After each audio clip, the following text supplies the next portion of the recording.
Yes.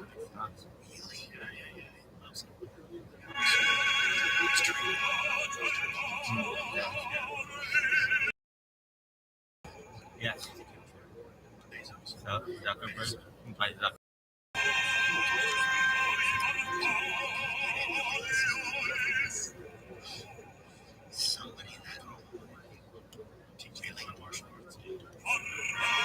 No, it's different because either miniature or as a large-scale museum.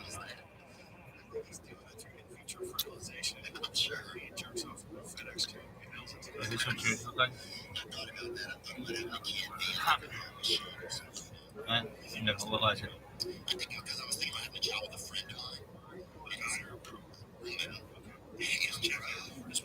Here's the thing, though. I've never seen what they look like. Probably just going on what my parents remember.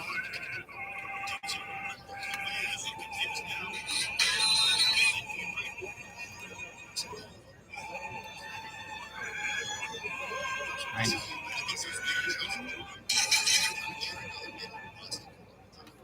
Is that the tongue? I'm careful.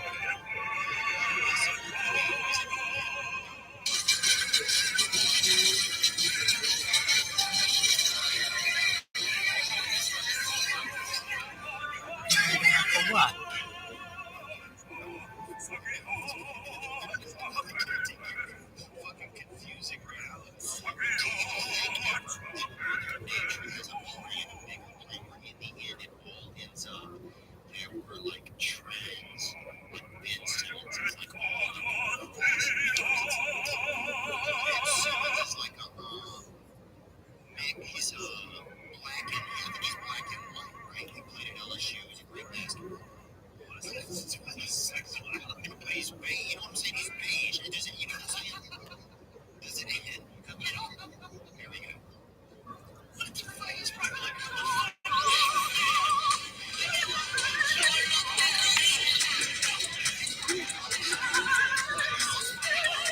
That's different.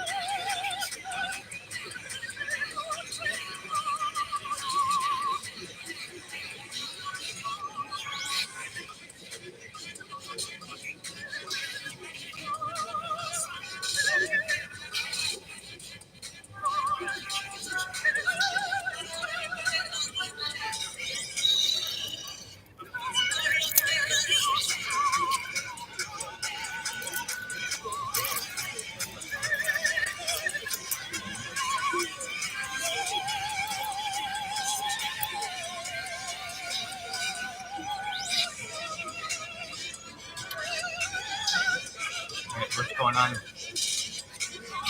That dog is surprised? That dog. Well, what is it?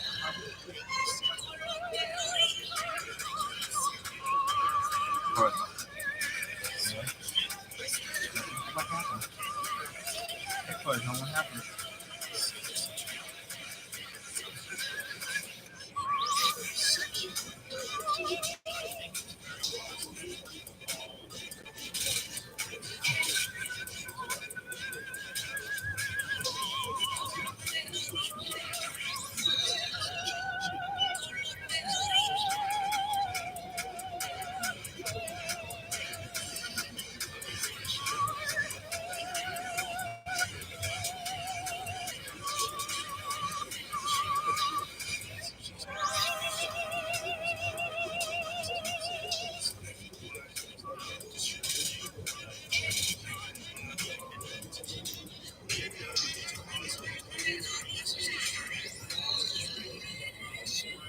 A big thing about it, just about that, and they show how many kids they have, right? One, two, right? I'm gonna see every Chabad of those little, where you put those little pins on the wall.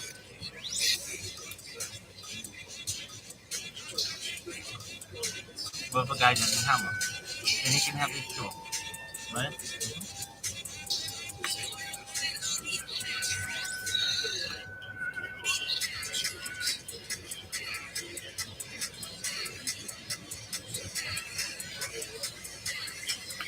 Then I'm gonna sell his tool to it, right?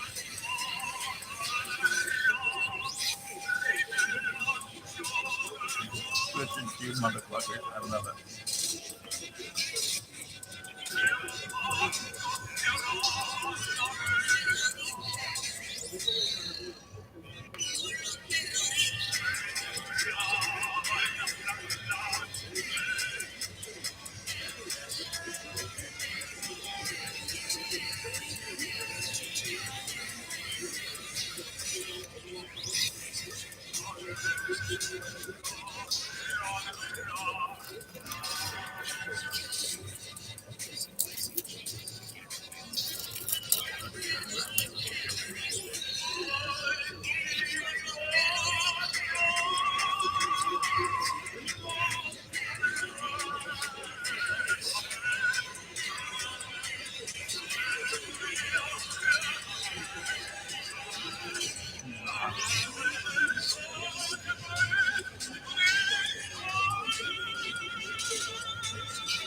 I think so also go.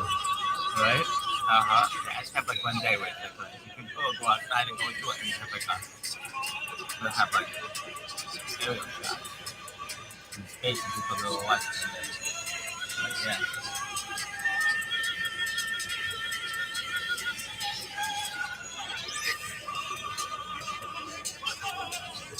Are you done? Hey, are you done?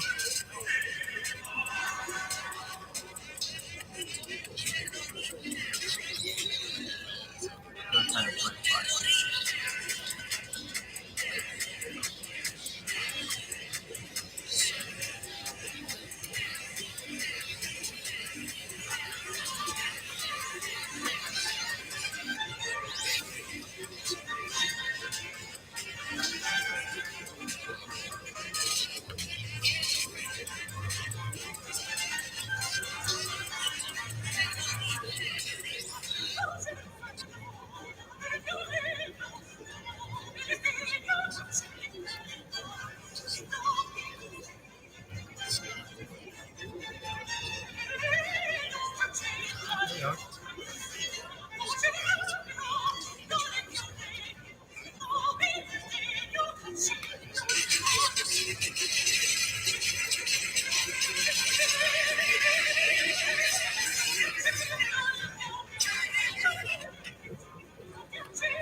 Right, but with tomato plant, I think it's that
First ad I've ever seen be this deep technology. Well, like a term subject.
Black Knight. Really?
You still do that?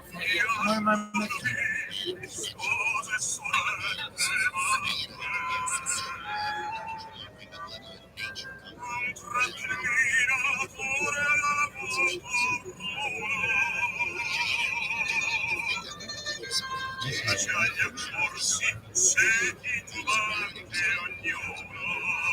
Oh, we did get him on back on the cab.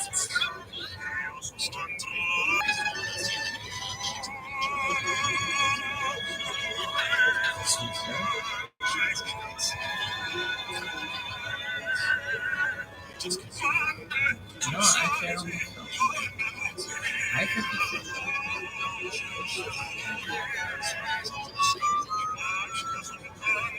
Oh, you did get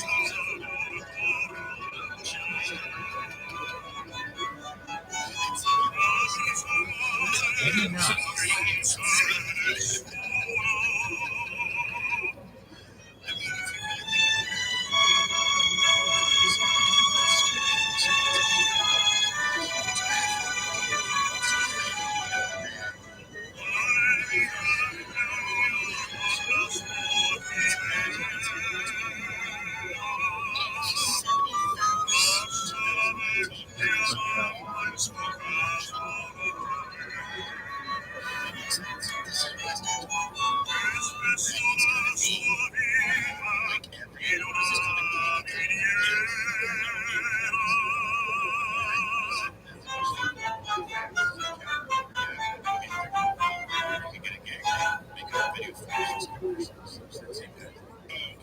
Do you think it's gonna happen?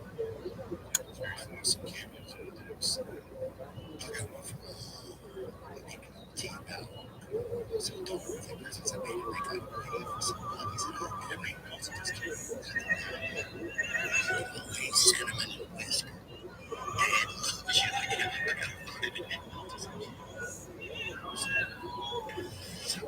Gary. Cinnamon and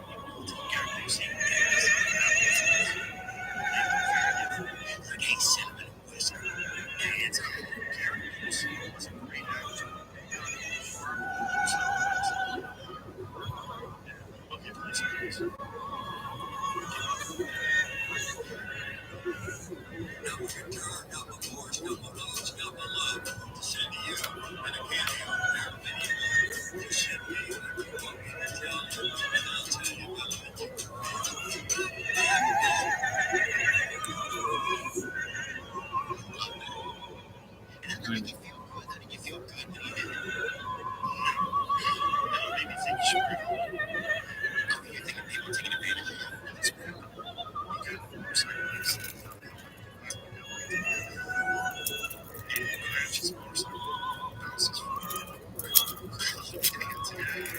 That's serious brain damage. That's sick. I was thinking to say that was from like the early 2000s. He had a serious, that's why one of his eyes looks different. Yeah.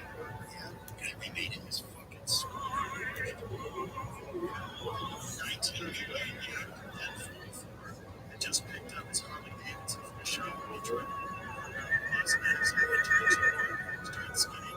His back was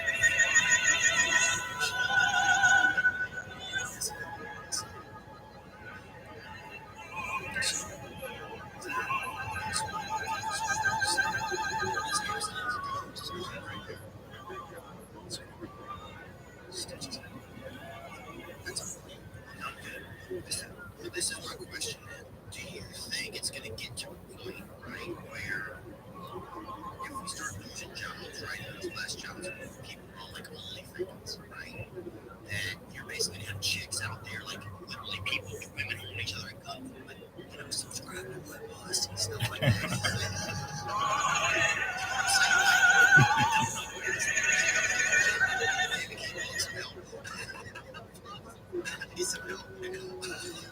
Like I always have this vision of like two Uber drivers, like you're gonna be my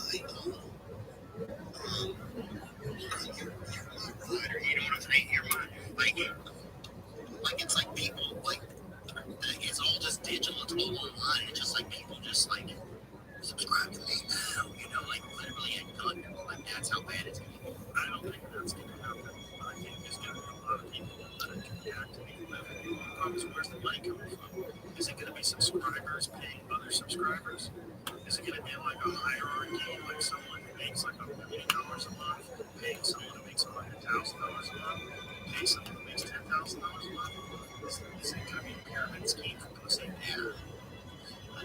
yeah, I want to get my thing unless it's somewhere put it out there. I don't think that's good enough for me to get out there. A lot of damage to it. Like when all those girls on OnlyFans do show like bikini pictures, like there's bikini pictures. I know that there's like meetups where like couples like have come to like a vacation together, like at the beach, and then they do like TED Talks. judging and like, it's just so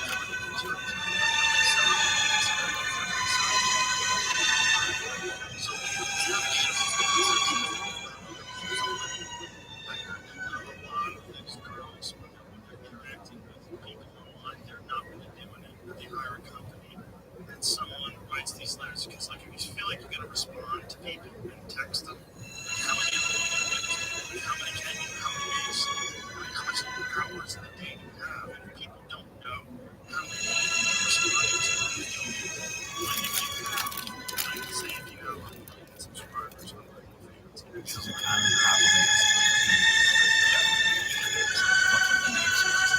service writes like sexy things like thank you sweetie or it's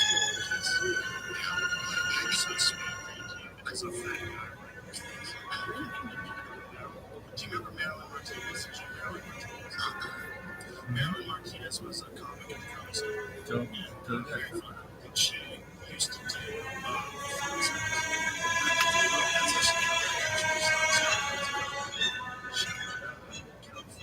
that's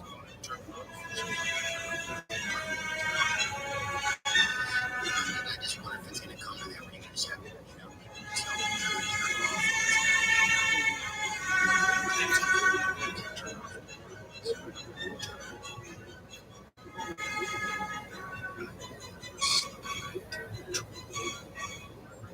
like I was saying, I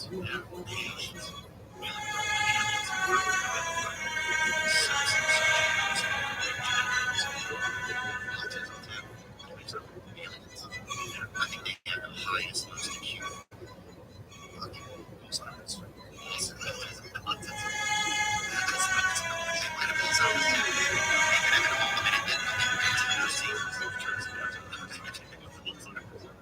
Asperger's have a different name too. That is just they have Asperger's. That's a lot. I wonder if it's like a doctor. It's a Dr. Asperger figured out Asperger's. I don't know. Let's find out. On Asperger. Yeah, probably. Like the guy who has most people that look for you is great cooking. That's depression. Yeah. Exactly. So let's find out where the name he did that just that's a dude that owns Asperger. There it is. Asperger. I wouldn't mean it.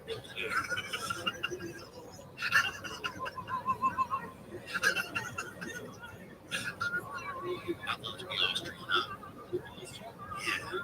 Yeah, they just seem so pure and they seem like outdoors. Yeah, they seem like hike a lot. They're getting water for everybody.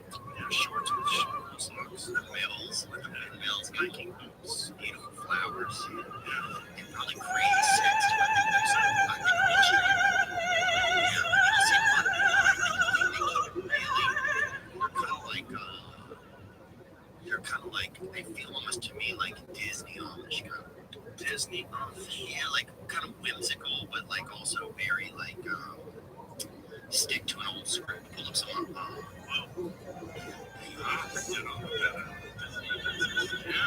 yeah, very Disney princess looking. Like what nationality is I think there's like a consensus nationality that's this way. I don't know, but I know that I thought I just spent so much this journey in America. Like it's a small world.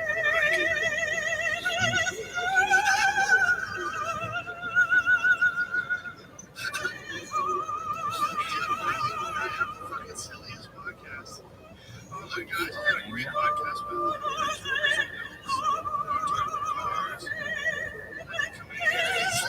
That's the problem. That's what you took about. His reaction. Very different. Oh yeah, that's cool, man. I would like to get some different. I would like to get some different hobbies and stuff like that. I don't know. I thought about sometimes. I thought about maybe getting into golf. Like that's one thing. Like in Nashville, it's like most people just drink. There's just a lot of drinking and golf. Talk to this dude. He's a golfer phone. Him and Tony Hitchcock and Ron White. Oh, Tony's built for it. Built for golf. I think so. He's just that perfect. He's very. He looks almost like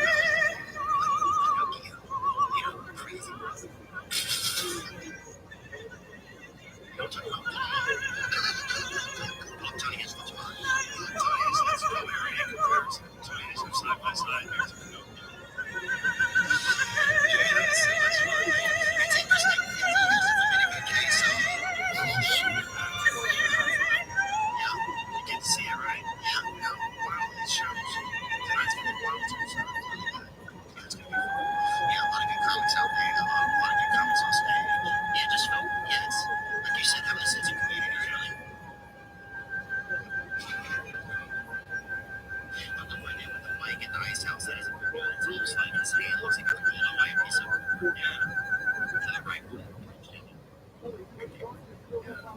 Yeah, his arm is hanging from his tree. Fuck Geppetto. He's an asshole. I'm trying to think if there's anything else that I wanted to ask you, Joe. I think we covered a decent amount of stuff.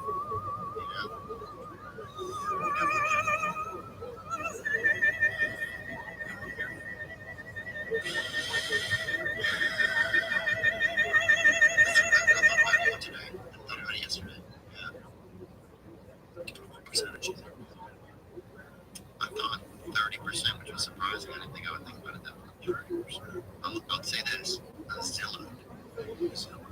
Really? I saw it last night. That was pretty pricey. I found that.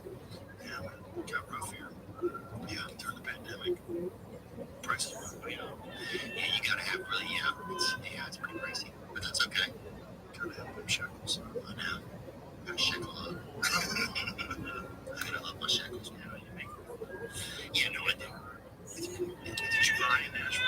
Yeah. So, yeah, it's already went up. Nashville's not a place like Austin. But like a smaller city, right? Yeah, I would say it's probably half the size. I mean, I noticed that this feels more like a city. Nashville. It's still a city, but it's different. It's a different. I fucking love Nashville. Yeah, it's a fun town. And it's also like Austin, a town that like appreciates work, appreciates life. Oh yeah, people come out all the time. Yeah, just as a small community. Yeah, that's what I realized. It was like if I could get up a little more. Instead of having to go to LA to do like a month. It's gonna be big. So I think about it. You should have put a clock in the corner. Tell Jeff Sucker put a fucking clock in the corner.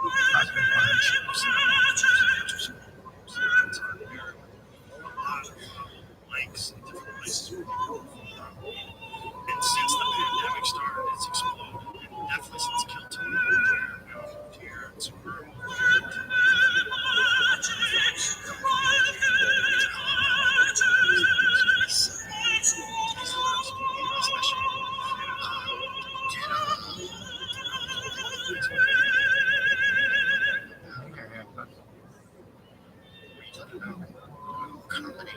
comedy.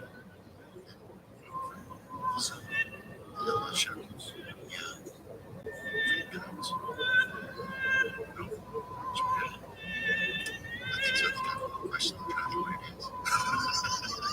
I just have about 8 seconds. No, that's good. I feel like because I feel, this is good. This is like a good consideration. If I'll come here, what I was doing. I was going to try for, that's what I was thinking. I'll do 1 month at a Airbnb. That's great. This is my question. So sometimes I've had times in my life where I've thought too much about regrets and stuff. Right? We've talked about that some in the past, like working in the past, trying to attach myself to the past. Has there been anything along your journey that you've kind of regretted? And then how do you deal with regret? I mean, individual choices and mistakes, yeah, but ultimately you learn from those. Because like even the regrets, the bad things or the stupid things, you learn not to do bad things or stupid things. Those things are beneficial in some way that if you like did something that resulted in someone's death or something horrible like that, terrible. But I've been very fortunate that hasn't happened. But the dumb shit that I've done or the bad mistakes that I've made have taught me, you learn. Like, that's why failure is so important. Failing and fucking up, making mistakes. That's how you learn. See, the bad feeling when you get from something you should have done, wish you didn't do, wish you did better. Like, especially failing at something where you half-assed it and you just feel like a fucking loser. Like, that just teaches you. It teaches you to do shit. We have such a good ability to learn from those things. So I think kind of, just like it is repetitive or something. That's dangerous. It's dangerous. Yoshi. Because people sort of define themselves by the worst moments that they've ever had. And if that's the case, like some people are stuck in high school. They're stuck in failures that they had like when they were They always think that they're a loser, and they don't like the feeling of failure, so they keep low expectations. And they never get to fail. You gotta get through. You gotta have feelings. You gotta get through. Get through feelings. Get through it by just picking yourself back up. And it's hard for a lot of people because that sting, they never get over. They don't have a good support system. Friends, they experience very, very because you feel like now that you're better. But you feel like you're a piece of shit. And you go out to your friends, you have a few laughs, and next thing you know, you're laughing.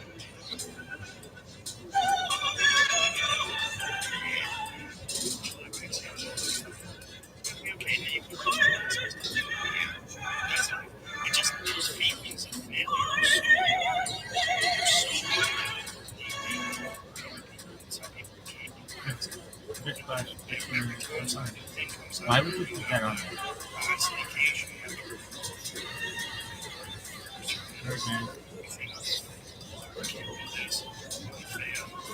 Wish big men have like a lot of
Yeah, that's why there's so many self-help books. That's why there's so many motivational books. It's because people need stuff like that. They need something to change the best version of it. This came from someone who's experienced focus, got through it, and I appreciate it, man. You're like kind of like a library. I was thinking about the other day. Weird way you're like a library. It's interesting. Because information is passed through you, and you're able to you're almost like a cleaners at the cleaners. If you ask a question, then it goes and gets the information and brings it to you, and it's like it's cool. It's a nice skill, because I was able to serve an episode of course, and there was information and like kind of suggestions and guidance you shared with me in there that were still resonating with me today, so it's pretty cool. So, thank you so much, bro. I appreciate your time. I appreciate you.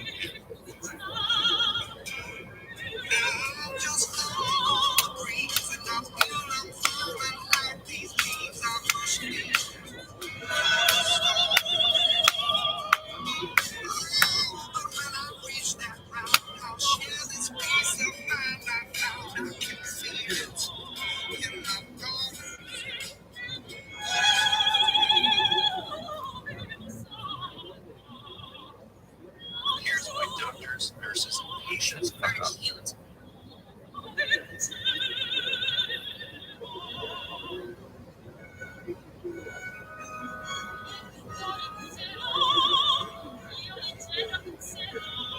Yoshi, you think it's gonna post?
Aliens. They're gonna jerk off. Aliens!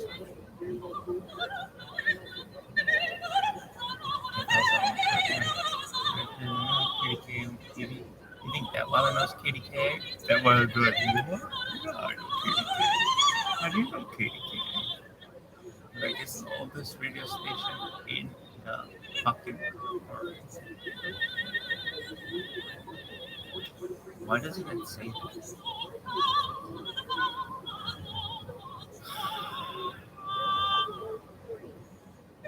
it? Maybe it's not.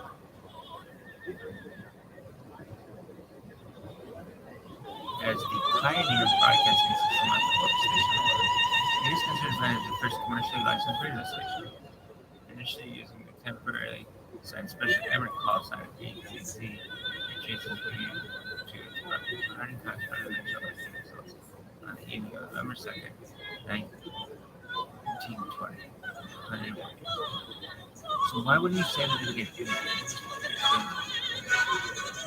well, and Katie K, I would be like, Katie K FM always hits 1,000. Katie K News Time, whatever.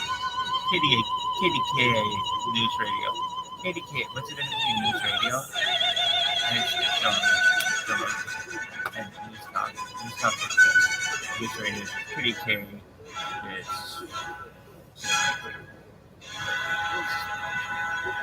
Why? WMAQ.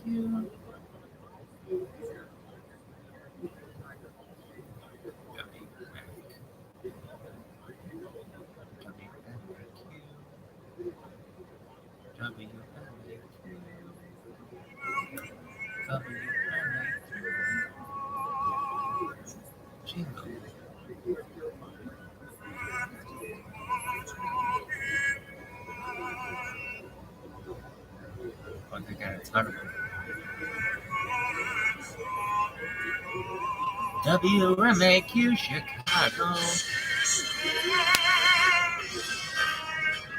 Shout out to Tennessee, Chicago.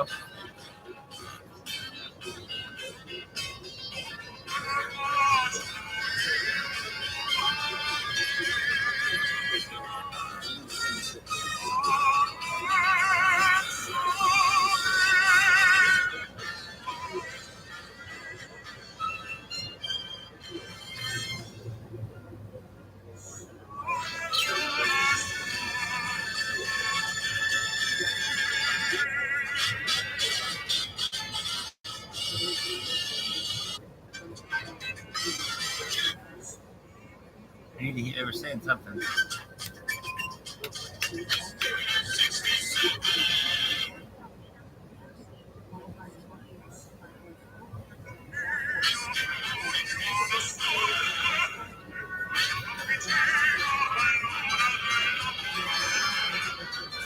Seven WMAQ.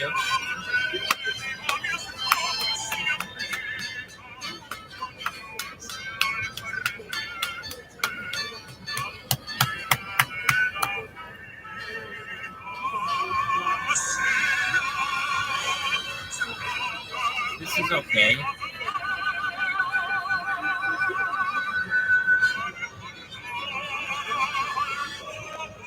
But it used to be so good. This is the best, kids. K Earth 101, Los Angeles. Really always the best in at one time. Anyway.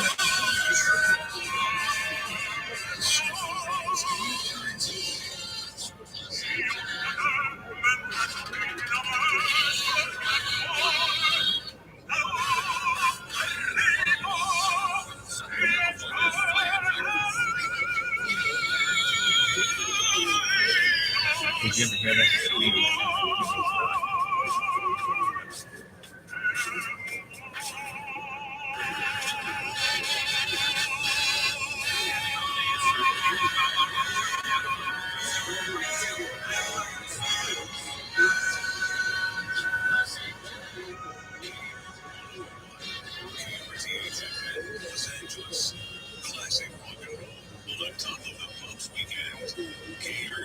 These things are top of the pasta.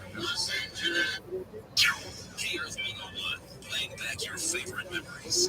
Here's 101.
What's that one motherfucker? Mike Harvey.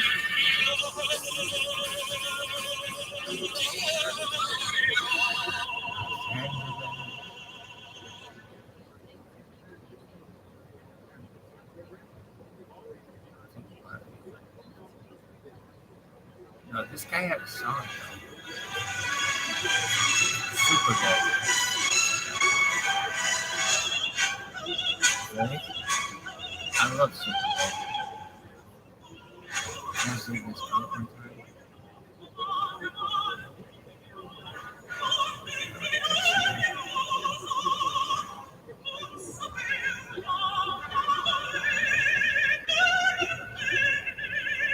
What in the fuck? Stars and death. Stars and death. Stars and death. Right? Rabbi used to do that too. They have so much of this fucking movie.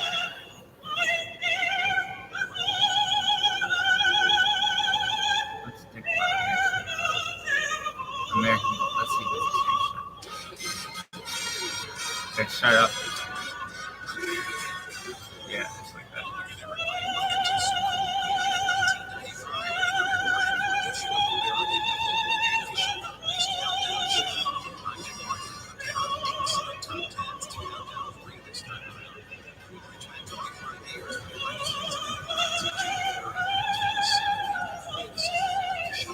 So it's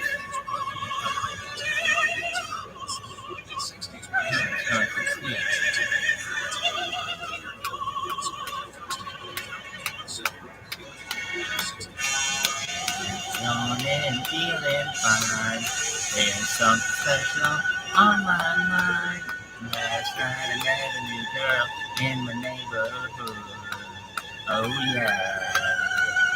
Something tells me I'm into something good. She's the kind of girl that's not too shy, and I can tell I'm her kind of guy. She gets close to me like I hope she would. Dance with me like I hope she would. Something tells me I'm into something good. I'm gonna dance for a minute or two, and then she will close to me the whole night through. Can I fall in love? She's everything I've been dreaming of. She's everything I've been dreaming of. I walked her home and She held my hand. I knew she wouldn't be just a one night stand. I asked to see her next week, and she told me I could. She asked to see her, and she told me I could.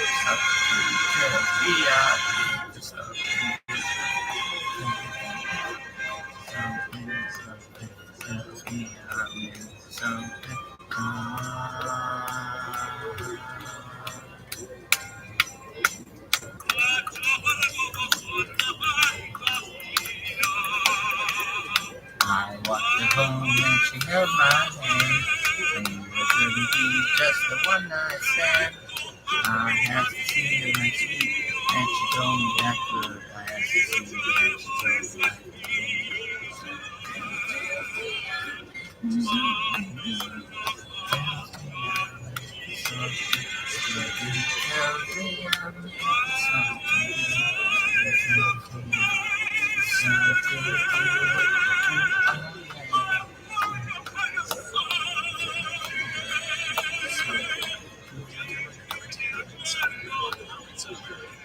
love that song. That's for all the British milks out there. Too long alone, too long. The band has come and gone. I feel like I can't go on. I'm on too long. Only too long. Back.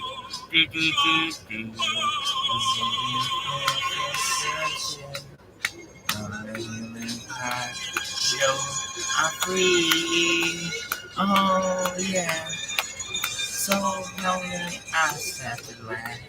I just got love with it. Put me half up and bumped it too long.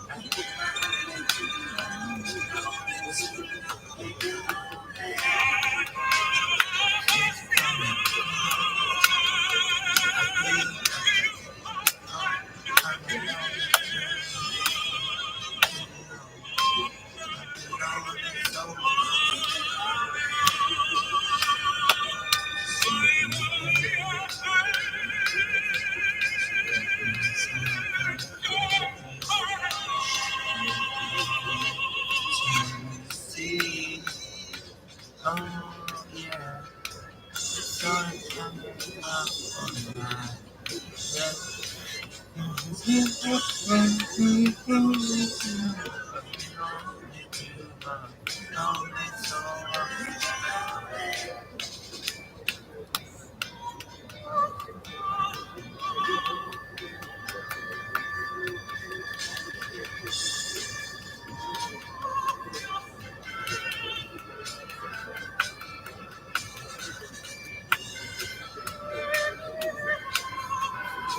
hey, where'd that guy go? Was it that guy?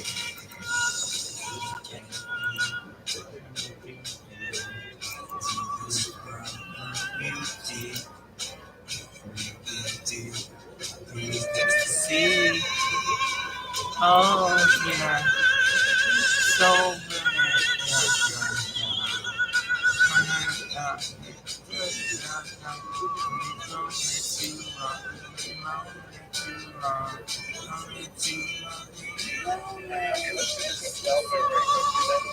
Tonight's lecture, really pleased that spoken to find the young Masters. Yeah. Oh, I love all these. The Beatles. There's the best. Really? You ready, kids? Really? Yeah. This was also the Temptations. Fine to check that. Yeah.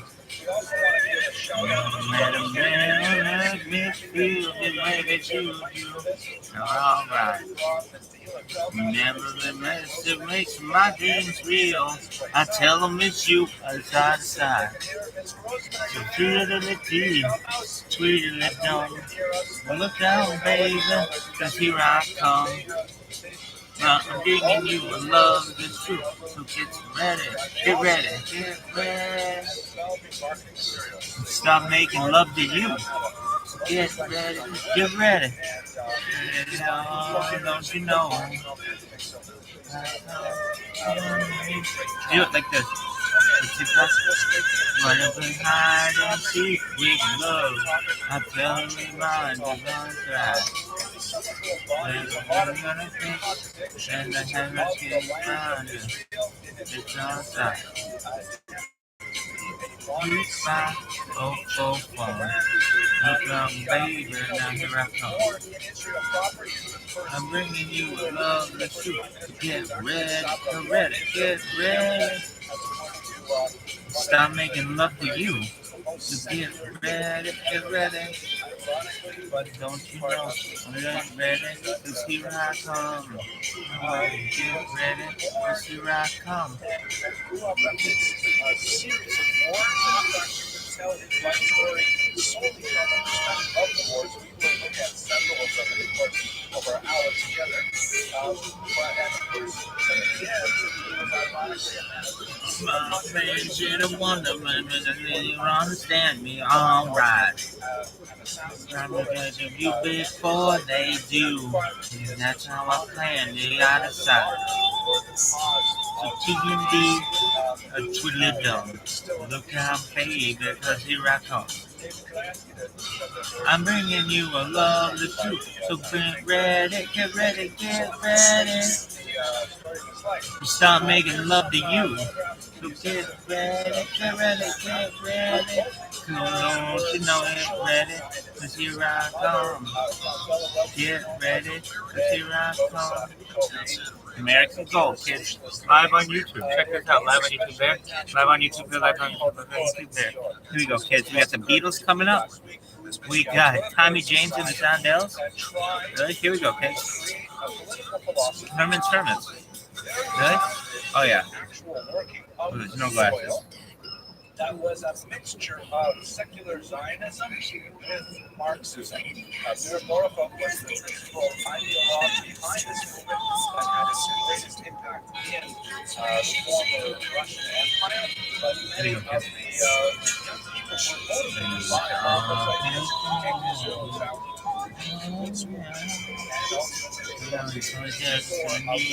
Maybe if the music is blue, they'll make you tomorrow so to play at night. And we'll go dancing, baby, then you'll see how the magic's in the music and the music's in me, yeah. You believe in magic. What was this song? Was from Ukraine. He actually emigrated to Dude, America. I love this song too. That's That's really a lot of stuff. in Chicago as a tailor. There's a beautiful place, right? For many Jewish immigrants in the needle trade. My own grandmother, ROTHSCHILD, and my father, ROTHSCHILD. Ever heard of Crystal Blue Persuasion, kids? But yeah, banned it. Also for socialist Zionist reasons. His wife and they had their first son. What do you see? Yitzhak, their oldest son, Yitzhak, in 1920. A sun is rising. Went through the ranks and It's definitely in the context of World War II, he met his wife Leah Schlossberg. Maybe coming. Assassination in 1995. Angela changing. She was, of course, very much intertwined with his political Made career. good with girl. A small Crystal financial Blue Persuasion. peccadillo actually brought him from the government as a result of his wife's having a bank account that was Getting better. His life, as I mentioned, really traced out to a series of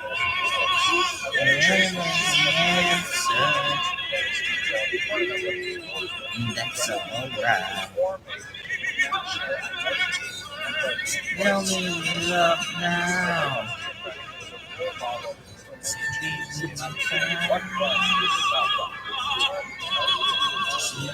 So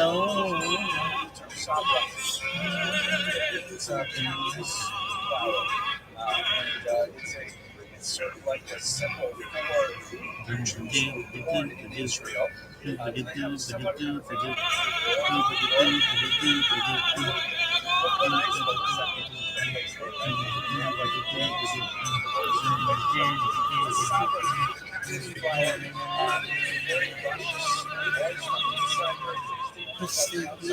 Persuasion.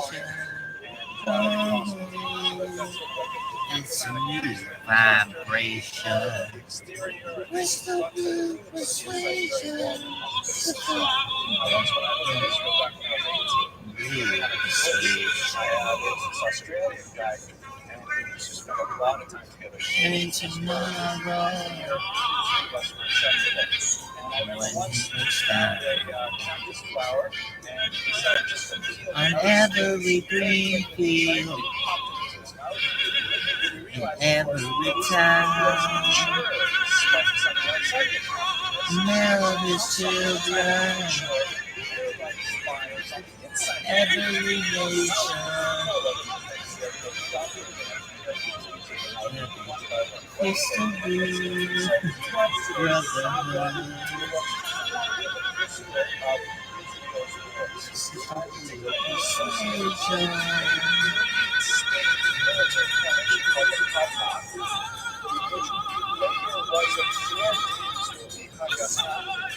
Crystal blue persuasion. Oh, We're talking about an event is built into the modern crystal blue persuasion. forces for the defense.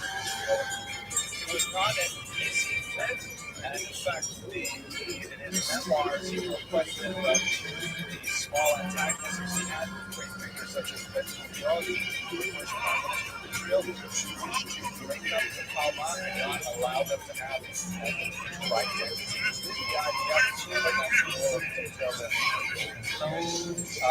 Here we go, kids. Who is it? The Love and Spoonful girl. Do you believe in magic? In a young girl's heart, how music's free whenever it starts. It's magic. Music is moving, it makes you feel happy after no time moving. When it is about the magic in your soul, you're trying to tell the truth about rock and roll. Do you believe in magic? Don't bother to choose it, it's just bad music. For rhythm and blues, just singing. Little stuff, little sour. Wipe off your face, no matter how hard you try. You stop that, baby, that you see everything out there. And just blow your mind. Controlled by Britain on behalf of the United Nations. The arrangement was not very workable. The Arabs were dissatisfied with the increasing Jewish immigration to Israel. Down long with me, we'll dance until morning. It's just you and me, and maybe if the music is on, I'll meet you tomorrow, so maybe tonight, and we'll go dancing, baby, then you'll see. And that's in the music, and the music's in me, yeah. Lives in Poland. So ultimately, what I Believe in the magic of the young soul. Believe in the magic of the rock and roll. Believe in the magic that can set you free.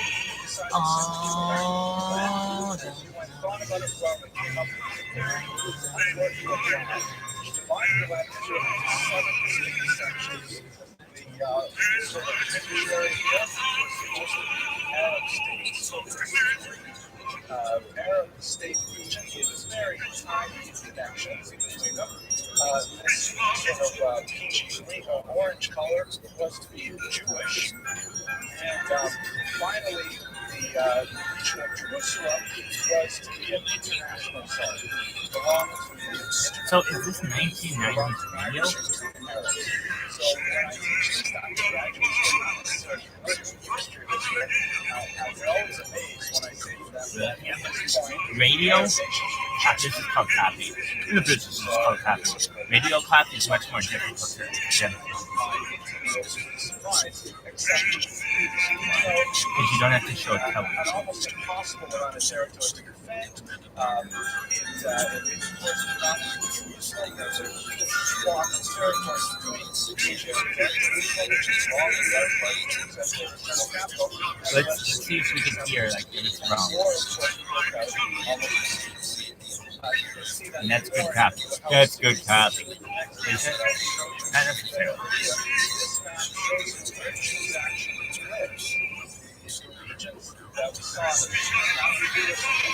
10 million songs. Damn, bro, they've been using that for 30 fucking years. That's expensive.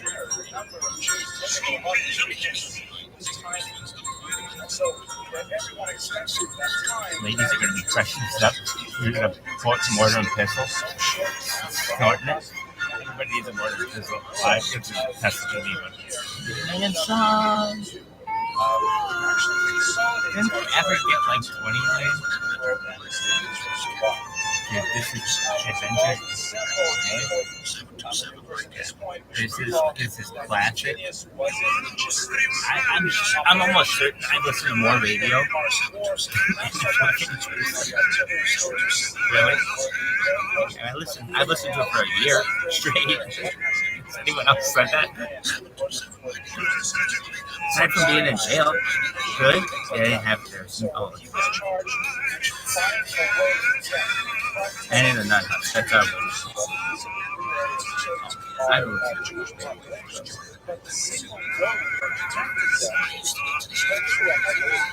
Herman's Permits must have some good British milk. Really? I love me some British milk. Why? It's like the enemy. And I just want to hate fuck you so goddamn badly. Really? Hard. Hard. Very hard. I'm going to buck fuck you.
That's my symbol.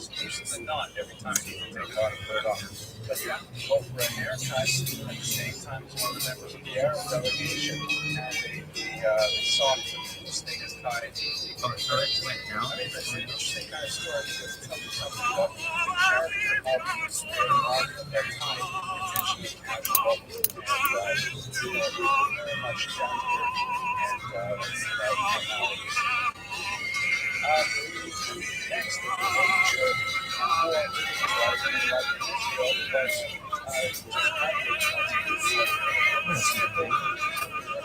the smaller assumptions of reports that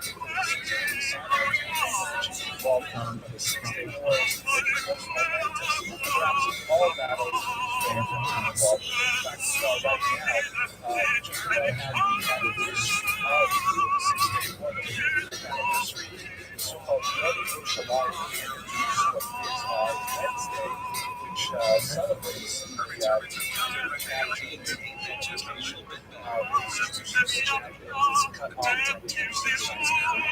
Temptation. Oh, I was just saying good night. What's the night? Good night?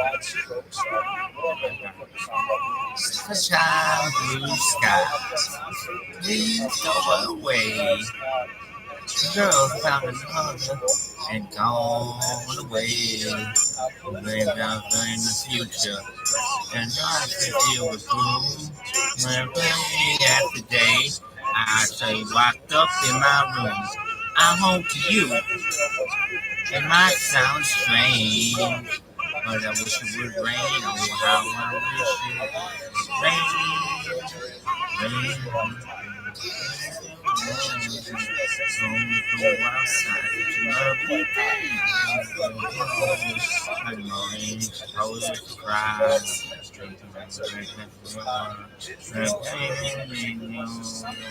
Responsible for the escalation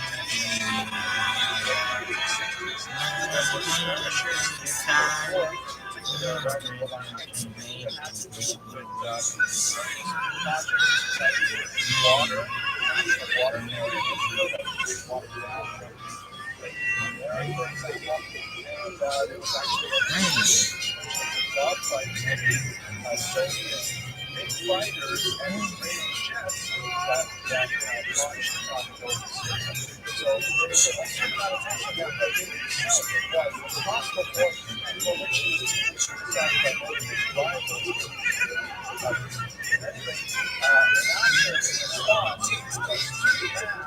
All of these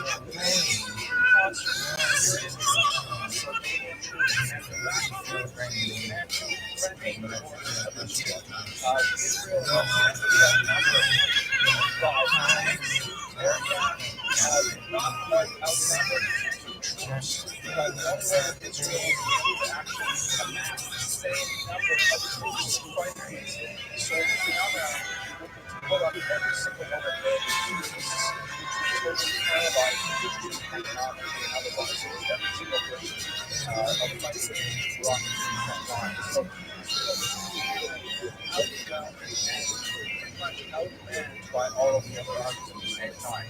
And Egypt, in a very bellicose way,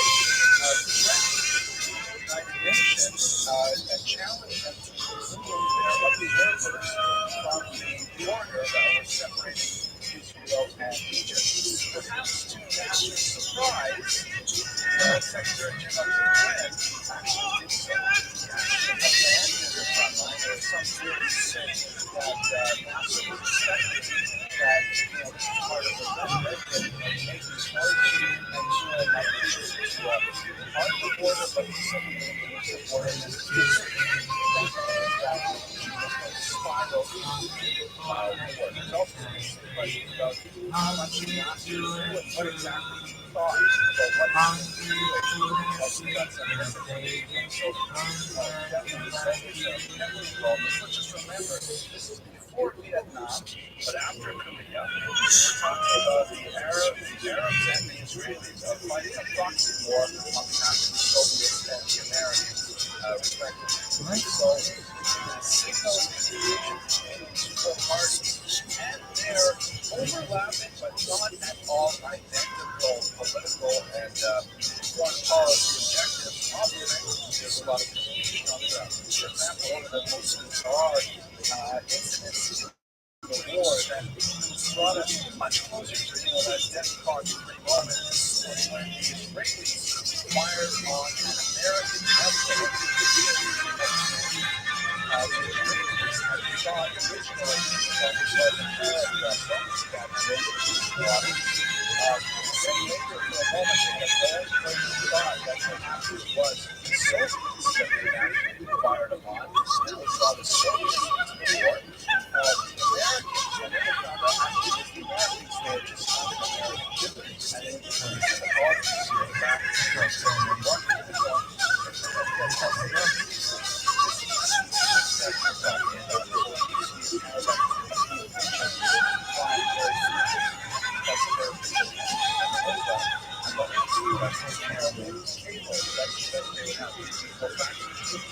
So it turned out that America was a signal for future for those votes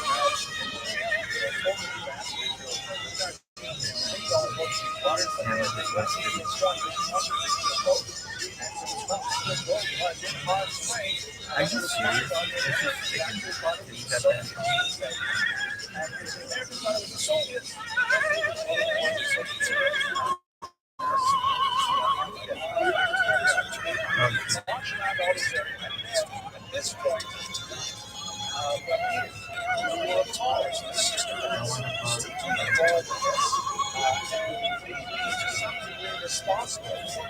escalation of tensions is quickly getting under control.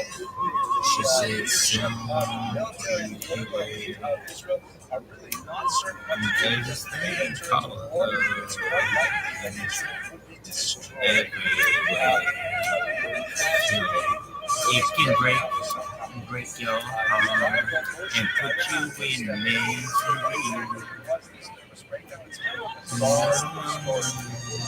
In his memoirs, Feel the sad to me. Let me tell you, it's too late to turn back now.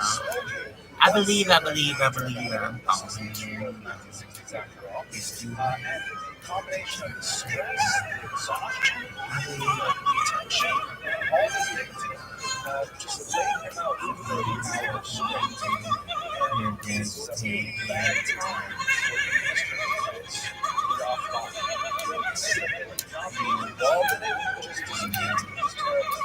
And the many survivors Let me see.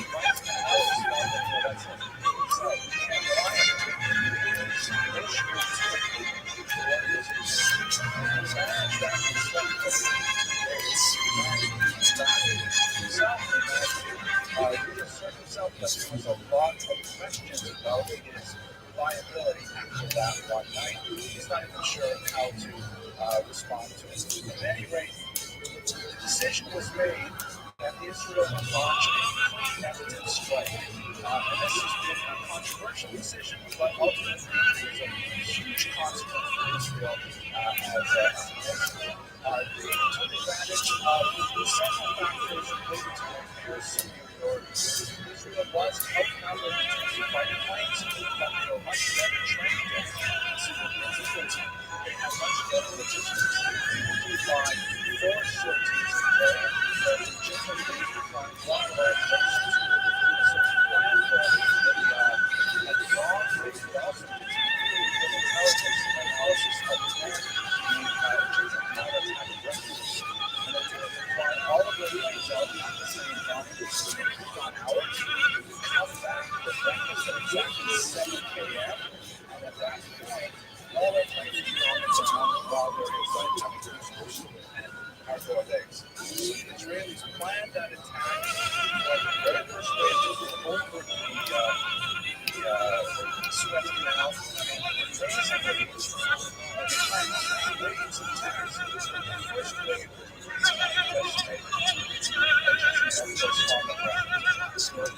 destroyed photographs like this of planes and runways. But once they demonstrated their superiority over Egypt, they had run in the skies, and the rest of the world felt in place remarkable.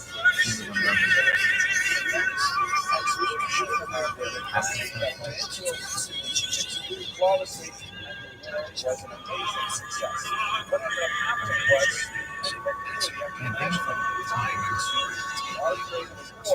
everyone was thinking this is going to be a disaster.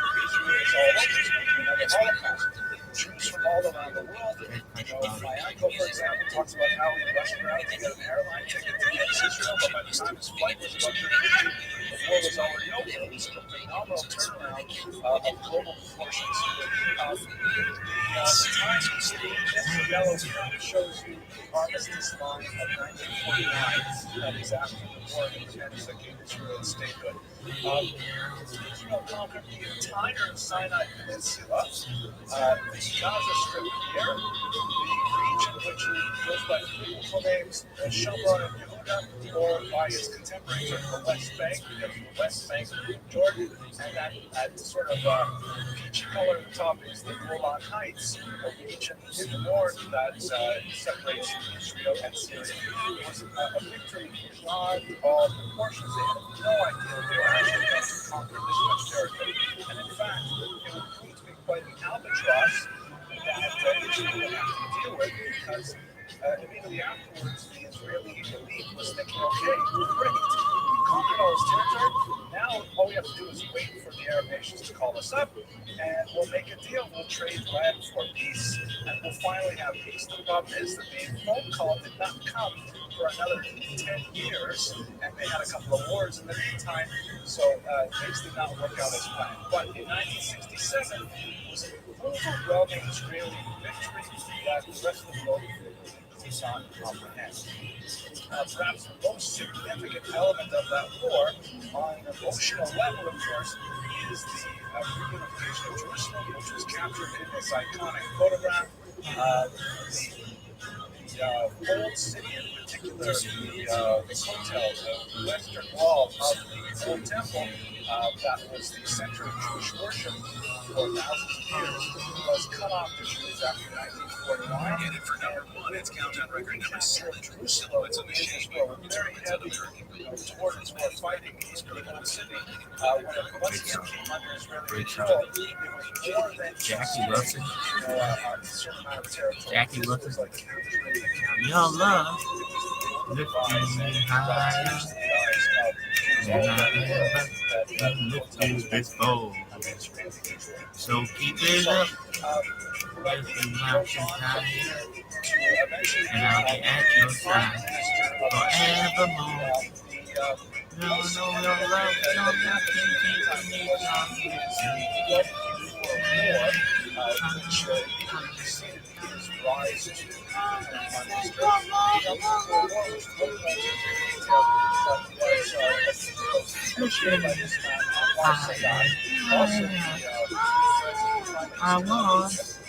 I was downhearted.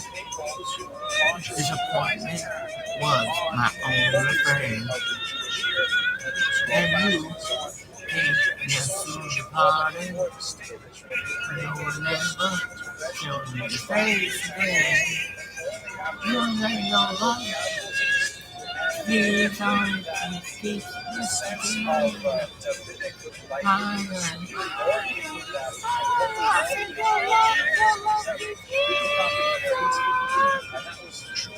lifting higher.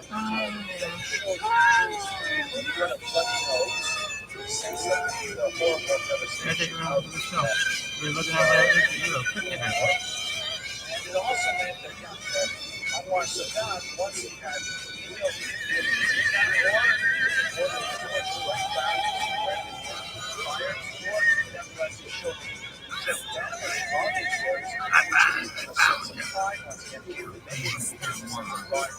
And a million girls.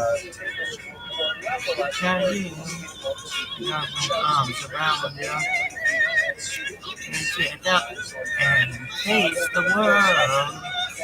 Nothing is your love.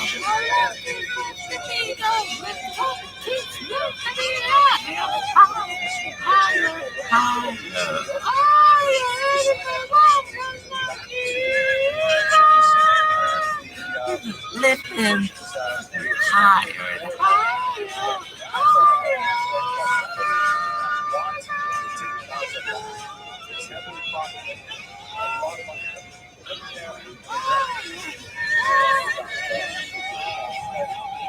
During this time, Shimon Peres emerged as Rabbi's greatest rival. The two of them worked together on so many races.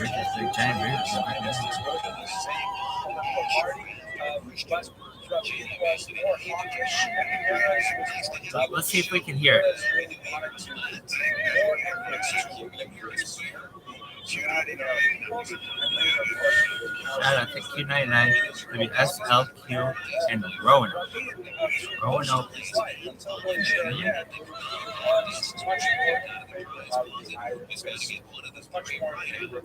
All right, Holly's are big. Oh, all day in the... No, of course. Told him, he got it wrong. You're all the fucking rats that had it right. Really? Here it comes down. Oh, on the boat. Oh, yeah. I was thinking what you said. Oh, then I go by Van Morrison. So, Christian, very Virgin. He's got a Holly CD. CD is the way we find out that it's fucked up. That's how. That's the only way. I've listened to it for almost an hour. I had no idea. That's good radio. Right?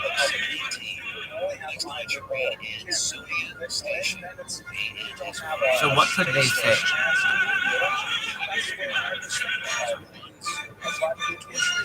The fact that he's spelling all this shit out and the fact that he's not saying go to our website. Notice they used to say go to our website. Instead they'll say call 1-800 blah blah blah. I'm really sure.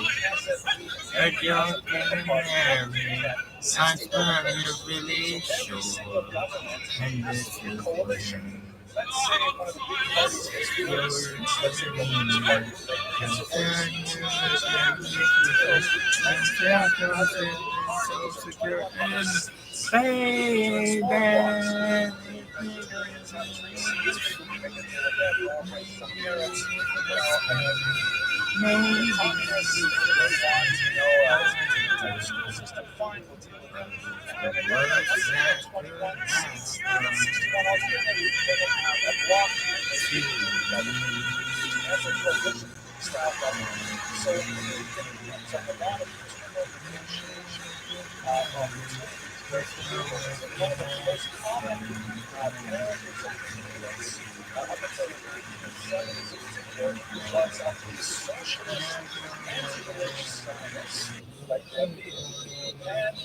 religious parties.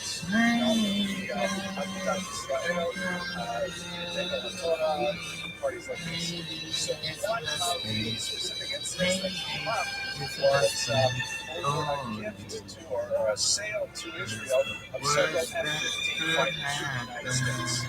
And the Israeli government scheduled the arrival of those planes on Israeli territory on a Friday afternoon. Which is not wise, because you know you have to schlep them out, you have to take the Shabbos, you have to play things like that.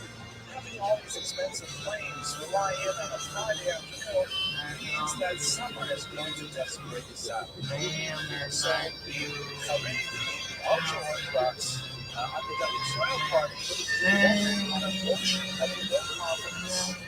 They were so upset with this government for breaking what was the religious standard, and they felt so they wanted to get 60 other seats that we should drop out of this government. That's another thing that doesn't happen so much in America. In this country, if you want to change the government outside of the election cycle, then you push somebody or shoot somebody.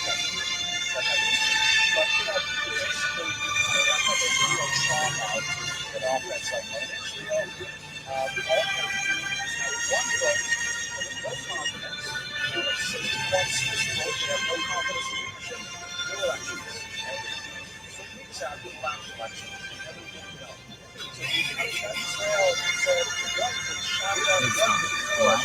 I used to think this song was Secret Agent. I'm sorry. Secret Agent.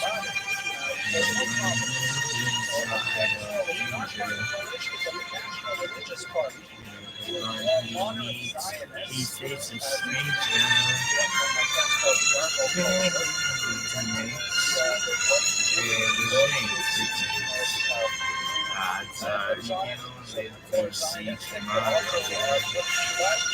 Secret agent man, secret agent man, giving you a number and taking away your name.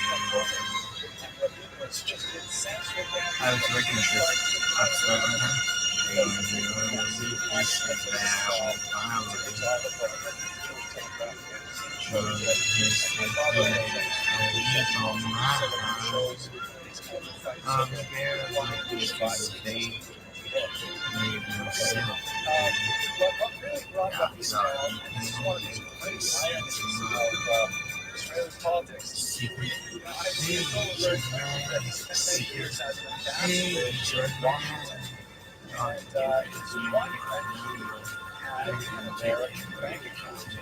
Asian.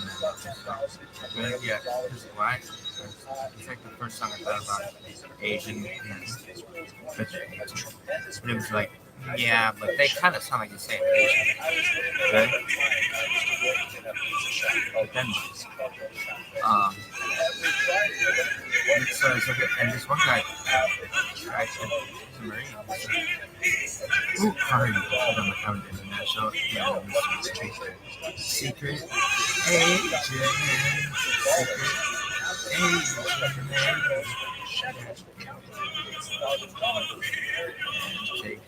I was going on a date with this sociologist and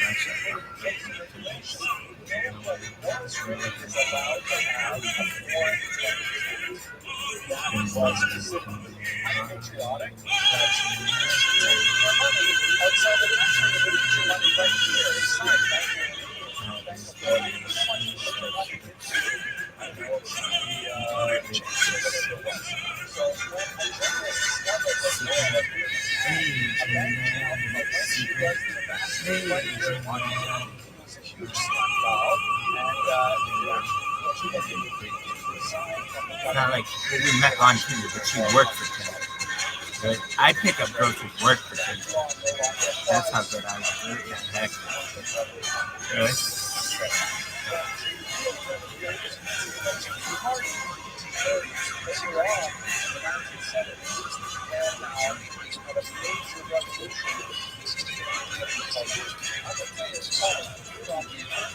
The Super Bowl weekend. See, they used to be able to say that. Really? Yeah, you can't say that. Maybe you should. Really?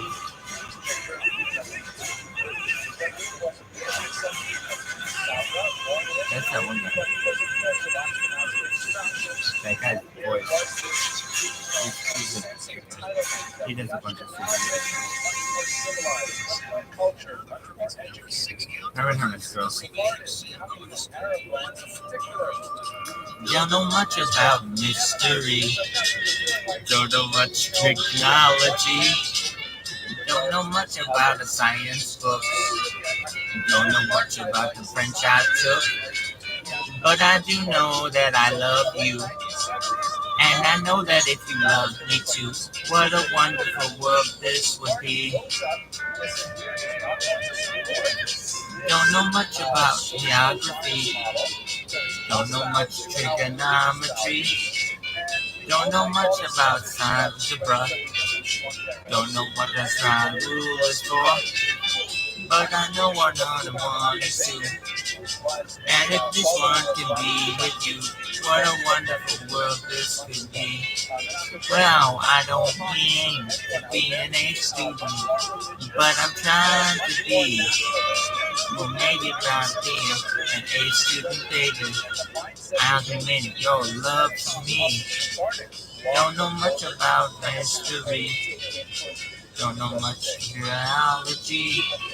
Don't know much about science books. Don't know much about French I took. But I do know that I love you. And I know that if you love me too, what a wonderful world this would be.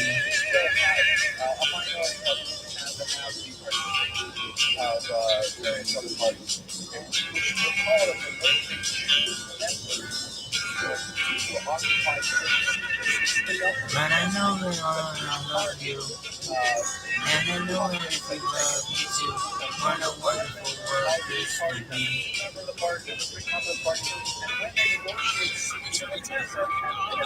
That's for the British Ghost. Oh, there's John Paul Jones on this. Here's going to make it fun. This tower. Come on, kids. Who come? In this context that he was called upon to deal with the first intifada. Intifada is something which is grown in Israel, unfortunately, and has become a persistent problem for the state. For a few reasons, I wish we had a lot more time to talk about this, but I don't know. change Some company? on the part of the Palestinians in What a particular. cool name for a Use band. that term specifically now rather than Arabs, because in the 1960s, that's when the concept of Palestinian as distinct from Arabs who live in Israel who became very prominent.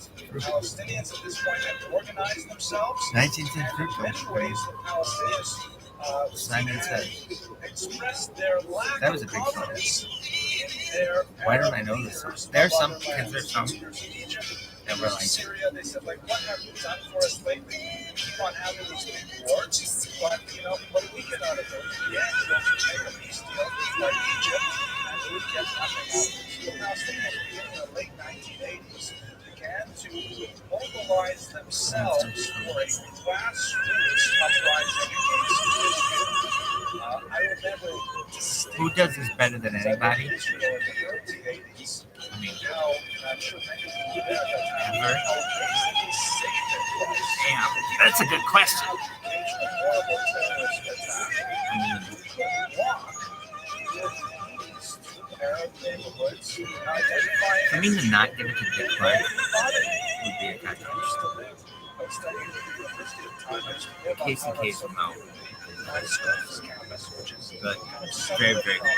Jerusalem. Trying to successful. Everybody walked down the hill, walked through the Arab Carson Daly. hospitals to my job in the Jewish quarter of the city, and they all walked back. Anybody else? Rick D's. Rick D's in the weekly top 40. Rick D's in the weekly top 40. Rick D's in the weekly top 40. I beat them all. Really? Well, of inventors, I was talking about inventors. He was an inventor. He invented this fucking. It's a mouth drop that keeps your breath fresh for 12 hours. Yeah. And he invented it, and I saw on Donnie and Marie, which used to be a show. Donnie and Marie show. Donnie and Marie used to be a show. Not the Osmonds. That was a show. That was a commercial. Okay, so who was that? It's called the 1910 Gumdrop. Fruit Gum. And it's Simon Says.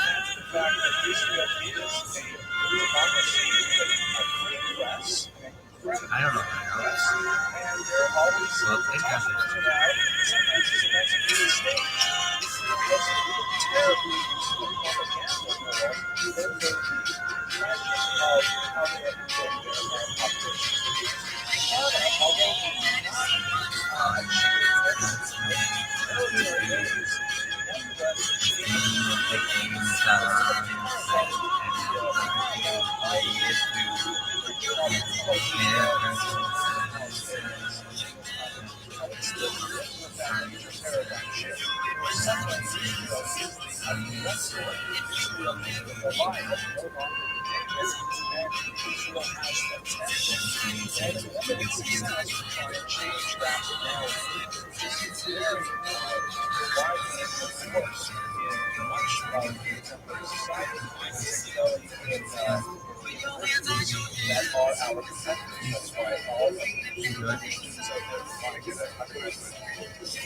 less restrictive, checkpoints were put in place. What is it? That's a Check, song. bombs everywhere Great. you went. And ultimately, much later, an official wall was built to try and separate the Arab citizens, the Arab population of Israel, from the Jewish population. Also, Surely, the word of the man, and hopefully be found on surely.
Actually struck a deal called the Oslo Accords because much of the negotiation took place in Oslo, Norway. This is essentially the foundation of America, actually up until today. If you don't know what happened in Israel, after Trump's speech later, President Trump's speech.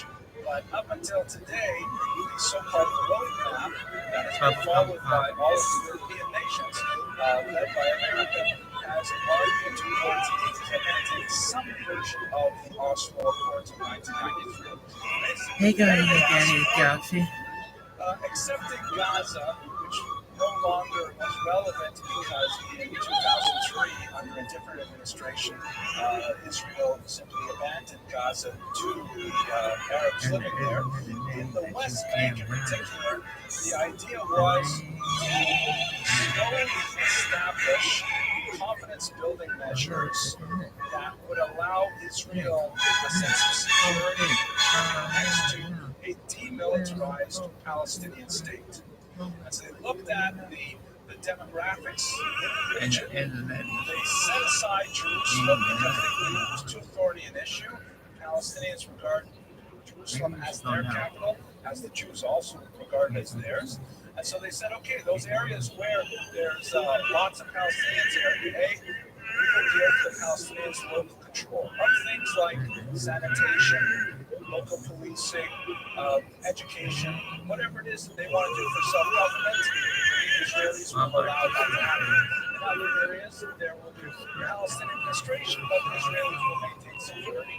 It's kind of greenish in the other areas here. And in the white areas in between the areas C, it's areas that still have to be negotiated. That's the core of the Oslo Accords. The goal was the Palestinians would slowly demonstrate that they are capable of preventing acts of terror against the Israelis. The Israelis would slowly retreat from political and territorial control over the regions gradually when they moved towards a two-state solution. Obviously, here we are 20 years later, some 25 years later, and still don't have it for a variety of reasons. But Palestinians were capable of taking those measures, continue to horrific suicide attacks, especially in the early 2000s. And Palestinians will say that Israel reneges on its part of the deal by continuing to build settlements. Settlements are facts on the ground. Once you're not a people living in a place, it's incredibly difficult to uproot them and move them away. And so there's this ongoing back and forth between both groups. I'm not here to give a political equivalency between those the arguments, but nevertheless, that is where we are deadlocked to this day. For his part, Rabin was praised by the global community and by the Israelis to left of center in particular. Nice brief, this bold move and actually guaranteeing some safety for Israelis. But on the other hand, Israelis felt this was a betrayal of Israeli values because he was giving away some of the cherished land of Israel itself. This has both political consequences, security consequences, and perhaps most significantly, religious consequences. Because many in Israeli society felt that the land of Israel would expand in order to absorb the immigrants that would return to Israel, along with becoming a Messiah. So by seeking land, we're actually stepping backwards from the unfolding of the Messianic era. And we became incredible pieces of as a result. So much so that even though, as he says, he won the Nobel Prize for Peace, he shares it here with Yasser Arafat and Shimon Peres. He does not look terribly thrilled to see that he's not terribly thrilled to be standing on the same stage with Arafat because he's now the former hawk, he's now receiving the Peace Prize. But this man, Yigal Amir, in 1995, approached Rabin in a public square and shot him in the back several times in revenge for enacting the Oslo Peace Accords. The spot where he was buried is now a national monument shrine, and he was eulogized by real figures all over, not least of which is Bill Clinton, who famously said of him, Shalom Chaver, by my friend. So that remarks on a complex figure who played a great role in the shaping of Israel's only war hero became a dove.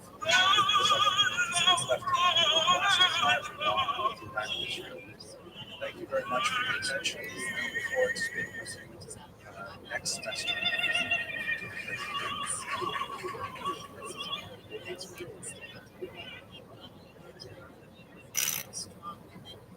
But let's go on to tonight's material because there's a lot of fascinating stuff to discuss. First of all, we have to give our thanks to the Shermans who are students tonight. Interview. Michael Sherman. Thank you very much. They're sponsoring tonight's lecture in memory of his father, Leonard Sherman. This is money that goes to support our students straight to our scholarship fund. And I'm pleased that with this donation, I'm actually a small collection that I have on my desk. We actually get $5,000 so that's really nice. That's a lot of students that we can help with these funds. She was right there. You're never going to believe it. She was right there. Michael Tommy, the kids, you gotta let them have this one. But no. analytic page from my YouTube channel, and we actually hit this in the top left of 1 million views this week. Yeah, which is kind of cool. And that's not sure what that means, but this little analysis, this is the trajectory of people watching these Jewish history lectures. All over here are just like lectures, my videos of my kids and stuff like that I share with people. Now they're private, but over here, this is when I first started giving these lectures and posting them online. And this is when He didn't just leave either. I think the mighty Avenue campus of Touro College.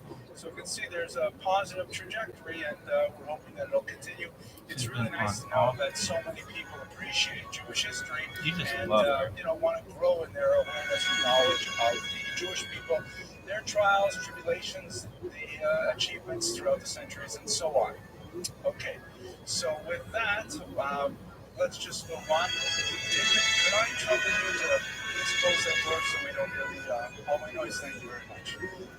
Tonight's lecture is all about Theodor Herzl, a very problematic and tragic figure on some levels. He had, in many ways, a very sad personal life, as we shall see. Sadder.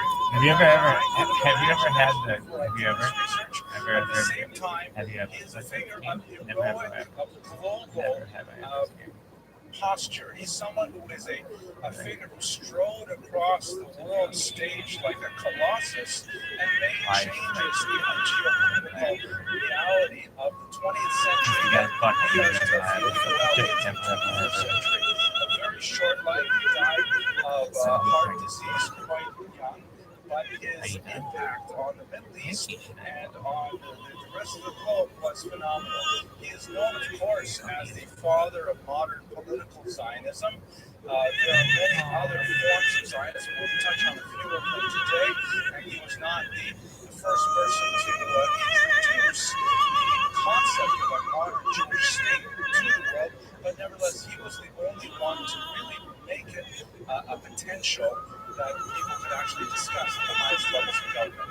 So what I'd like to do over the course of the next 40 minutes or so is to give you a quick orientation to his life, a somewhat surprising background that he brought to his Jewish aspirations, and maybe we'll be able to tease out some of the philosophy of Zionism that he espoused, and that in fact was later expressed in the reality of the Jewish state some 50 years after he passed away. Okay? So without any further ado, well, let's look at his background, his family. Here he is as a young boy with a sister who passed away at a young age from typhus, and here he is with his mother. A very well-to-do Germanophile family living in Pest. Pest is, of course, across the river from Buda, and when those two cities joined, they became known as Budapest. The Germanophile is a very insignificant term. The family, like many Jews living as urban minorities in non-Germanic regions such as Hungary, tended to identify with German culture. This is really an aspect of the great 19th century German Jewish synthesis in which Jews felt that the German culture specifically had so many qualities and had such an intellectual character that if only Jews were to sufficiently emulate the values of Germanic culture, that they would ultimately be accepted, both in a legal sense through emancipation and also in a social sense as equal members of the society around them. Of course, speaking in the second decade of the 21st century, we know how disastrous that policy was, but it certainly did not appear that way at the end of the 19th century. The Germans were a highly civilized people with a culture that towered above most of the Europeans with their music, with their science, with their literature, and Jews felt that they also had a little bit of a leg up because Yiddish was the vernacular. It's a very closely related language to German. It's based on really medieval German with a certain admixture of Hebraic and Romance and even Slavic terms, or as Billy Crystal, the comedian, puts it, Yiddish is basically German with a lot of phlegm. Right, I always like that. Anyways, so having Yiddish as a vernacular made it easier for Jews to make the shift over to Germanic culture, and so many of these urban Jewish elites living in these cities outside of German cultures became more German than the Germans themselves, and they wanted to try and carve out their identity with the dominant power. To give you another example of that, you see this also in Canada, where in Montreal, the Jews, at least before Rene Levesque in the 1970s, were very pro-Anglophone, not Francophone. They were very much for the state power of English-speaking Canada, based in Ottawa and Toronto and elsewhere, rather than identifying with the people around them. There was also a strong pro-Magyar element, meaning pro-Hungarian element in Pest, but at the late 19th century, the Germanophile element was the strongest. Along with this linguistic orientation and cultural orientation was also, of course, a highly assimilationist viewpoint. Herzl's family was an upper middle class business people, were very successful, and they wished to continue that success by emulating the Germans as much as they could without outright conversion. Very common throughout much of the late 19th century. And of course, many families did take that next step. Karl Marx's parents, for example, took that next step and had their children baptized in an attempt to give them a leg up in their social climbing later on in life. That didn't quite happen with the Herzls, but it wasn't so far off. His father insisted he should not get a bar mitzvah. Rather, he would stay home and have a confirmation instead. Confirmation, of course, is much closer to Catholic practice and was felt to be more civilized and refined, rather than having a child simply parrot out some Hebrew words that has no idea what he's saying anyways. Actually, I had my youngest son was bar mitzvahed just a couple of weeks ago, so it's been a whirlwind of like Hebrews and family affairs. But I was thinking to myself, that's kind of ironic. I'm not going to put on the internet, so it's a bonus for those of you who are live. You know how many cultures have an adolescent rite of passage for kids to become adults? Like where I grew up in northern Canada, the native Canadians, the First Nations, would like take their adolescent kids, strip them naked, throw them into the forest, we call it the bush, and leave them there for a few days, and they have to find their way out with no tools and things like that. These are like tests of adulthood. So what do we do with kids? Expose them to the possibility of public humiliation. Right? And put them in front of everybody and just see what's going to happen. Will they survive or not? So anyways, he did not have a bar mitzvah, and he had surprisingly assimilationist views throughout his life. His Zionism was not a contradiction to his desire for Jews to identify, emulate, even in a sycophantic way, ape cultures around them. His only son, he was, for example, to have him circumcised, something which might have contributed to his later psychological problems, which we'll discuss very briefly soon. But he grew up in this environment, which was definitely very assimilationist, not quite conversionist, but was definitely within that ballpark. After his sister died of typhus, the family decided to move to Vienna, which was, of course, the greatest of these German Jewish cities, the city of Freud at this time, at the turn of the 19th century, 20th century. Herzl, of course, went into law, also a very typical thing for young Jews of his ilk and class to do. He got very involved in university life. He joined a German student union, and this time, Jews who were trying to adopt German norms were doing things like dueling and things like that to try and demonstrate how Germanic they could be. But as we see just a glimmer of his later political and intellectual development, after 2 years of being in a German student union, he actually resigned because he felt that there was simply too much anti-Semitism present in the student movement. Of course, nowadays, I can tell you another funny thing. I don't know why. Maybe it's because it's a beautiful day outside and we're almost done this series. I was at a conference a while ago where it was run by TIGFA, an important institution actually supports the German rights. And there were all these professors and university administrators around the table talking about, the problems of higher education in the Jewish population in America. And everyone around the table was kvetching about the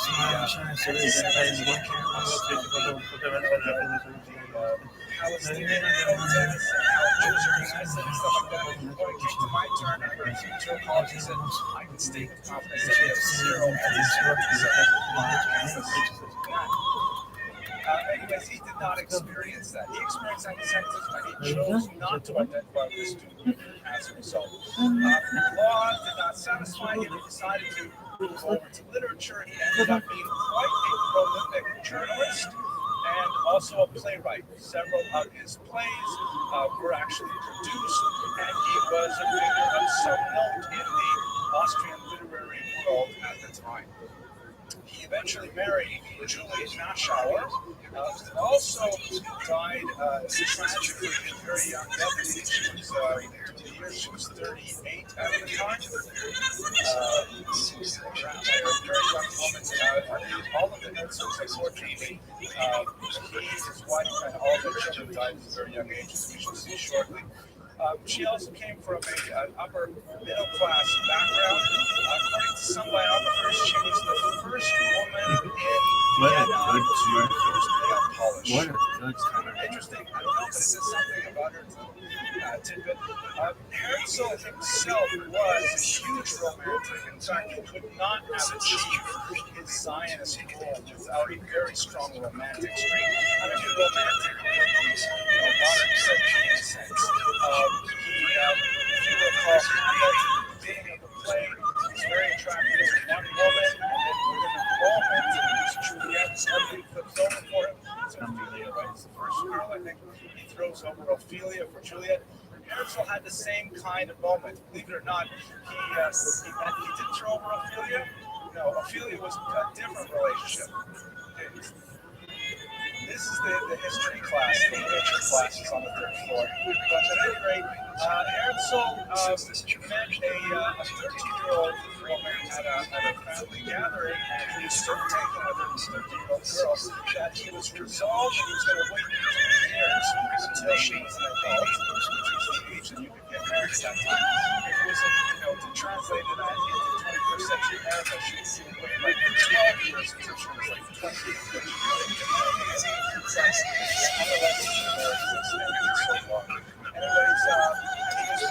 Anyways, he was his 13-year-old and he was and then a month later he had met Miss Naschauer and everything changed for him and they married in short order. Unfortunately, they did not have a very happy marriage. They both got married, they produced 3 children, but they spent the bit of time apart. Herzl, of course, on worldwide shuttle diplomacy trying to achieve the Zionist dream. And in fact, even 2 or 3 months after they were married, he wrote a play about divorce called What People Say, which was widely interpreted to be autobiographical. Nevertheless, he did not divorce. He produced 2 children here, Pauline and Hans, and Julia, the youngest. Children grew up very unhappy in many ways. Pauline died of a heroin overdose when she was just 30 years old. Hans on the left, we mentioned him earlier that Herzl refused to have him circumcised. He ended up growing up with a very confused religious identity, converting through a series of Christian denominations, seeking some kind of religious spiritual home without success, ultimately regretting all of it, and on the day of his sister's funeral, he took his own life. And then Trude, the youngest, was killed at Reichstag by the Nazis from starvation. So none of the Herzls lived to a ripe old age.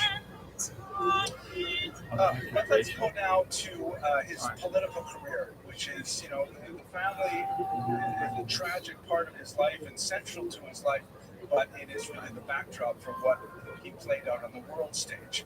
And the turning point for all biographers is certainly the infamous Dreyfus affair. Now, I'm sure that many of you are familiar with this. This is a very important moment in not only Jewish history, but in European history. You'll recall that France had its revolution in 1789, and it was, in many ways, even a more profound change to world Weltanschauung than the American Revolution of 1776. What was achieved here in America was fascinating and amazing, a brand new experiment in self-government and consent to be governed, and a lot of the ideas that the Enlightenment were put in place. But at the end of the day, America was on the other side of the ocean. It was, so distant from the established millennial kingdoms that had occupied the European continent. So, as fascinating as it was quite exotic and distant. When France had its revolution in 1789, however, that was right in the heart of Europe, and it was such a profound upheaval that the entire world was electrified by the French Revolution and saw it as a harbinger of tremendous world change, as in fact it was and still is to this day. To give you a sense of the kind of change, even the way in which time and space are measured was changed in the French Revolution. The switching over to the metric system, which is a far more logical system than we use here in this great country. Switching over to a 10-month year, which they did for quite some time. A 10-day in the French Revolution. All of these things eventually sort of calmed down. You had a thermidor where the France began to move back to a centrist. In fact, it eventually became a very reactionary state for some time. But nevertheless, it was a period of tremendous experimentation. For our purposes, the most important experiment was, of course, the sudden dramatic emancipation of the Jews. Jews had, for literally 1,800 years, been considered second-class citizens everywhere that they lived. Jews were not trustworthy. Jews were considered literally tourists. In Russia, right up until the 20th century, their documents indicated that they were foreigners. They could have lived in Russia for 800 years, but they were literally foreigners with permanent residence in Russia. And of course, this kind of tenuous existence was very difficult on Jewish sensibilities. But within France, with the idea of liberté, égalité, fraternité, liberty, equality, brotherhood, sisterhood, actually wasn't on the way but the idea that all people would share equally in this new French Republic was something overwhelming. When the Jews spoke up and said that means us, right? When you said fraternité, you meant us as well, and they said, no, wait a second, hang on. It took them 2 years to say, all right, yes, we do mean those Sephardic Jews over there in Bordeaux and Bayonne who sort of look like us and speak like us. Those guys can be French citizens, and then after a little hemming and hawing, they said, okay, fine. Even the Ashkenazi Jews living on our border in Germany and Alsace-Lorraine, okay, we're Frenchmen too. And for Jews, of course, this was an amazing thing because it meant that Jews, for the first time really in Europe, they had equal status to non-Jews, to Catholics and other Christians in the society where they lived. I'll just finish the point. So that was the idea. 1789 actually happened. But the world would never be the same. And the idea was that Jews really believed that the world had taken a huge step forward, one great step for man, and that they would never go back again. The Dreyfus affair, which we're now representing a tremendous collapse of that idea. That in fact, after a century of emancipation, it would all failure, and anti-Semitism was the truth. If you're curious, look up my lecture on David Zinsheim, S-I-N-C-H-E-I-M, where I go through this whole period. He was the leader of the Jewish Sanhedrin. So what we really call the Dreyfus, apparently drawing the script of the French army, it was framed the sale of state secrets to Germany. France and Germany basically have a war every 30 years.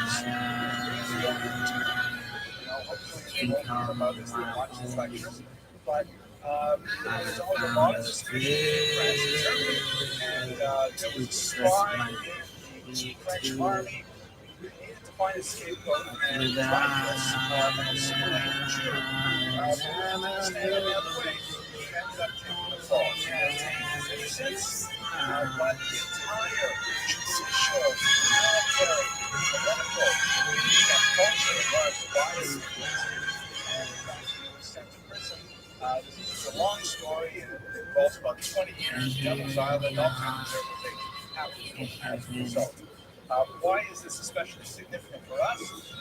Here's by the way a famous picture showing him going through ritual humiliation, much worse than the bar mitzvah humiliation. Where his epaulets and all of his various, insignia are ripped off, and the sword broken over the knee by the commanding officer, as everyone looks on, the performance is disgraced.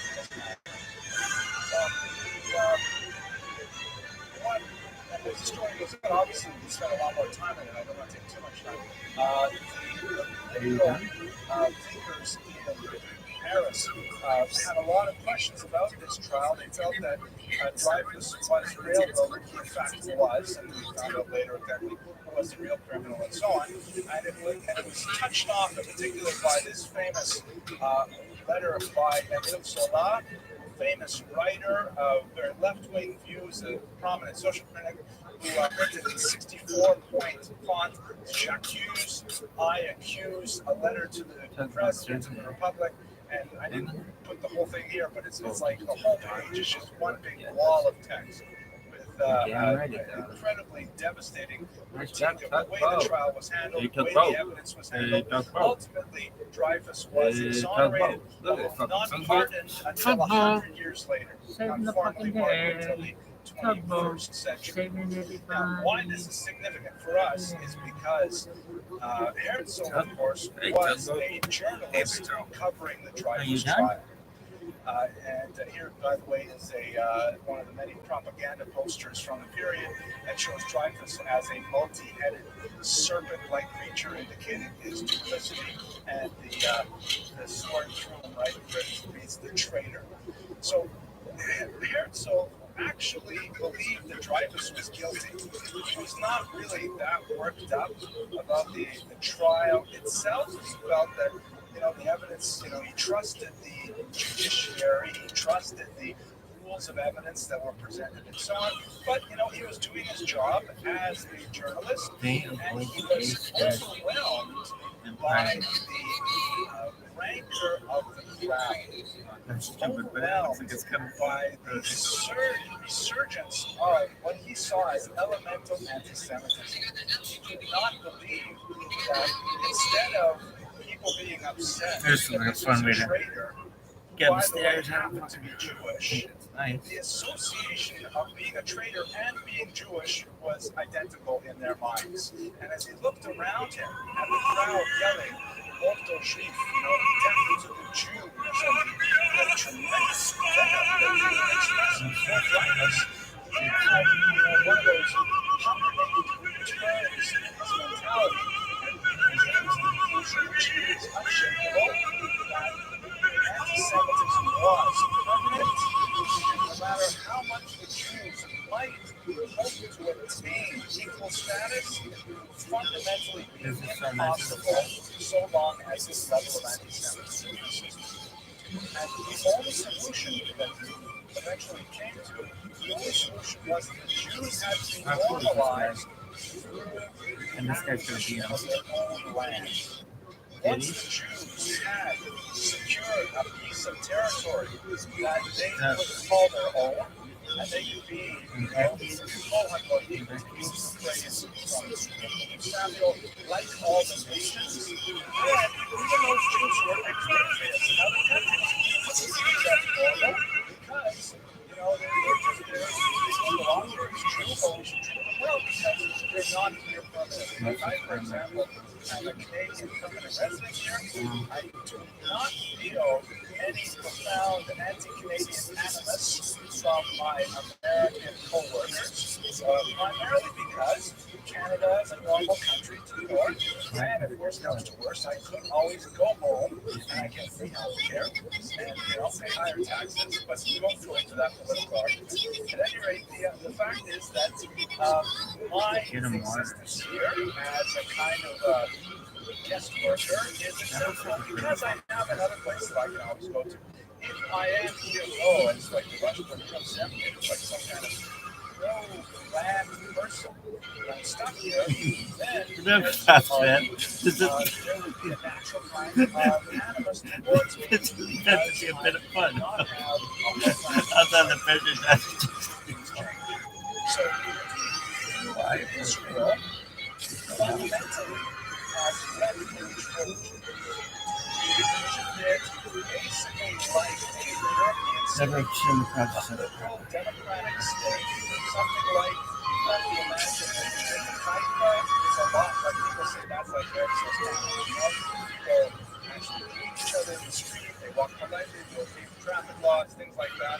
But that's kind of like Exodus and secular, by the way. What a page. Jesus Christ. Kids, this is what I'm going to do to your mother. And that, he felt, would solve not only the problem for those persecuted Jews who would actually have to live there, specifically the Jews from the Russian Empire, but he thought it would also solve the problems of those Jews living in countries where they might choose to remain, such as Germany, America, Canada, things like that. And so all of this happened at the turn of the 20th century, where Herzl and the privacy trial taking place. You're asking a very sophisticated question.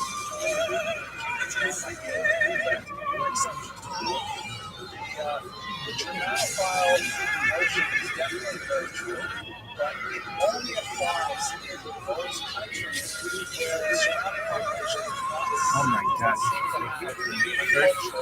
The original slime is molded raw food, and it turned green from being left out for a week. They dumped it out so much. The original kind of food left out for a And that also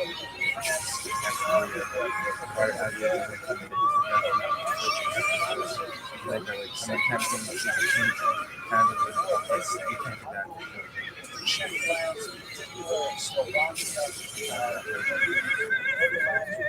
Poland, a lot of that. It's a sophisticated question. It really deserves a lot more treatment than we have here. But the Jews in France basically were also very patriotic French citizens. Remember this show? Yes. So that's the Alsace-Lorraine is problematic also because the Jews there, they're really not participating in the filia at all. They want their like digestible mass of Orthodox Jews who insist on speaking a different language, dressing differently, associating with each other, much more clannish, much more intertwined with one another. Those are not the Jews who are and are trying to develop an entry into the professions, things like that. Excellent question. Let's move to his actual, so his work. The most famous book that he wrote was Der Staat, the Jewish State, written in 1896. Dreyfus Affair, of course, erupts in 1895. The title is interesting. The Jewish state, obviously a very strong idea, a state, an actual political state. Versuch einer Verdinglichung der Judenfrage, research into a modern answer for the Jewish question. Right? And subtitle was not something like, the Jews achieved their land at last. It wasn't something like the Messianic redemption of the Jews.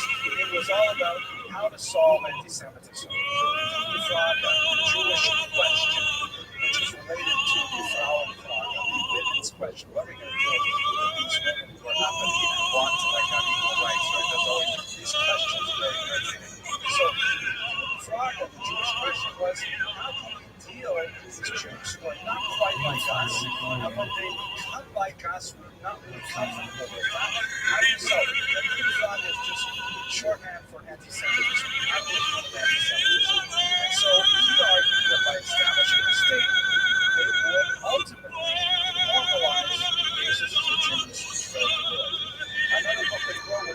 but also in the same kind of way, is of Oland, the old land, which was much more about Israel itself and about the nature of the culture that it combined with less of Western culture, Western European culture, fascinating material. Now, his literary exploits, however, were matched by his political activity, which is incredibly energetic. And again, it's only about 20 years of his life. The last 10 years of his life were occupied with this massive amount of shuttle diplomacy and frenetic activity as he attempted to convince the world powers that his model of der Judenstaat would actually solve all of their individual Jewish problems. He was, as I mentioned earlier, a romantic, and he definitely capitalized on his military to try and charm the people with which he had relations. Tall man wearing the long black frock, a heavy Old Testament style beard. I wish I had a beard like that. That's like a sort of board, right? And he had a very deep, booming, mellifluous voice. As a literary figure, he certainly had a way with words, and people who encountered him literally spoke of a modern Moses. They envisioned him as kind of like a modernized representation of this Old Testament prophetic figure who had tremendous leadership qualities, who had phenomenal charisma, and was able to charm his way. Basically, he's a journalist working for a few medium-sized papers and actually entering into the major halls of power with very little, runway to get him up there. His most successful interaction was undoubtedly with Kaiser Wilhelm II of Germany, with whom he accompanied on a trip to Israel.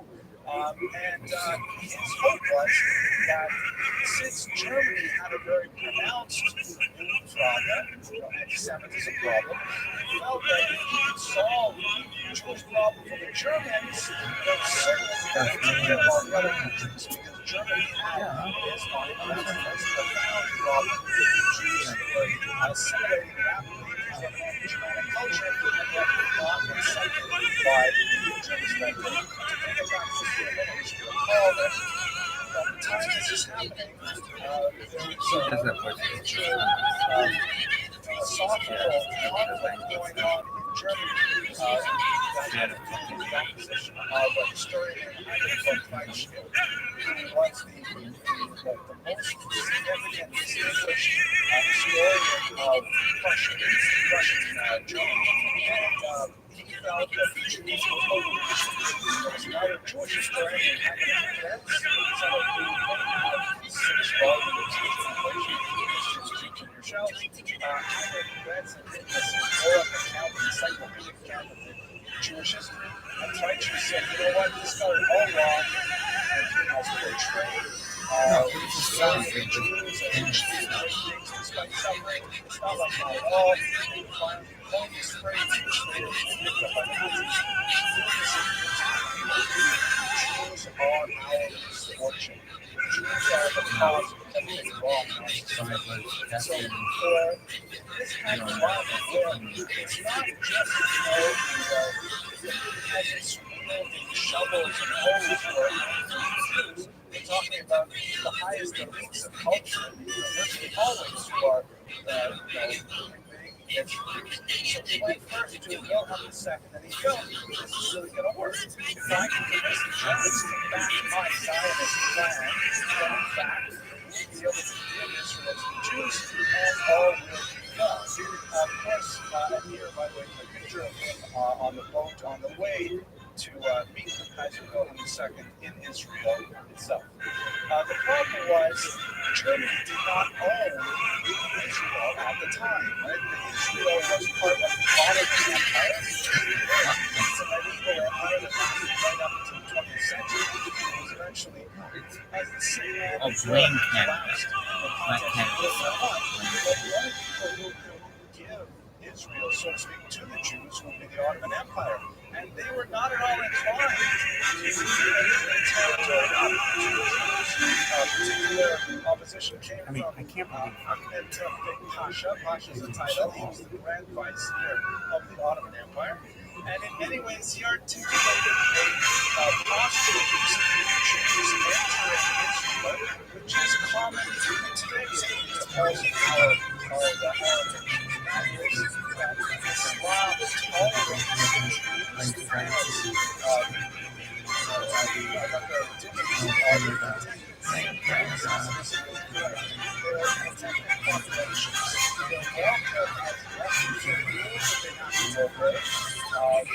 they are not allowed to go beyond what those rules allow. But Islam is a religion of hospitality.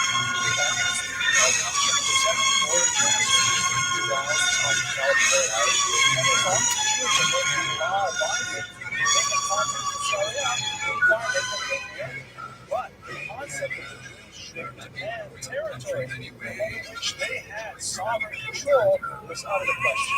And he was actually quite angered by the suggestion that it was the pure nature of so the Grand Vizier was not at all interested in eventually possibly switch them off. The Ottoman Empire being on board, there was no way to do anything about that.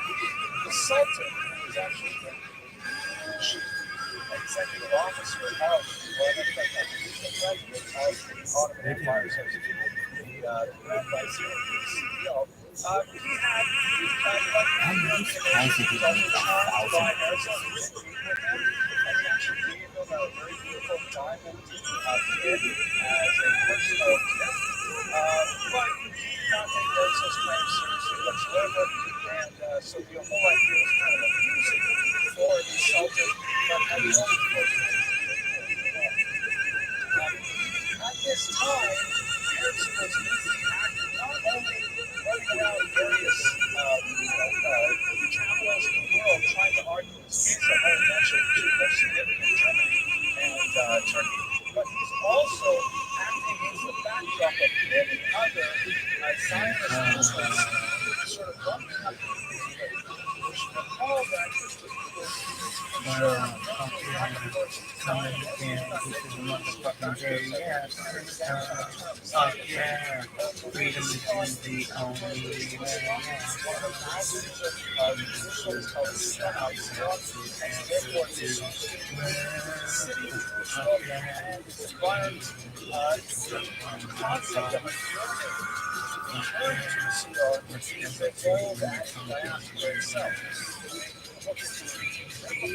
like, for example, the songs, first exile, in the Jews are making their way into Babylon and they're by their captives. Song of Zion, Babylon, no. You don't have to look very far to see this very side. It's in the prayers recited 3 times a day. It's in the place after meals. And this is elemental to Jewish psychology. So at some point,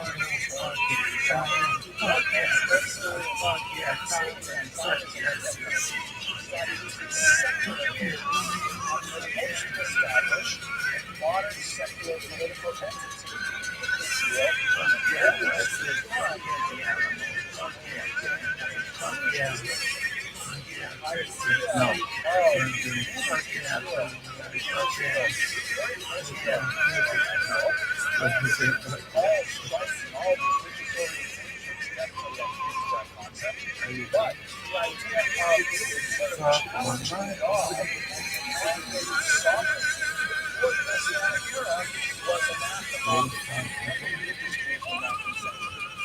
Don't have a modern political Zionism before Herzl.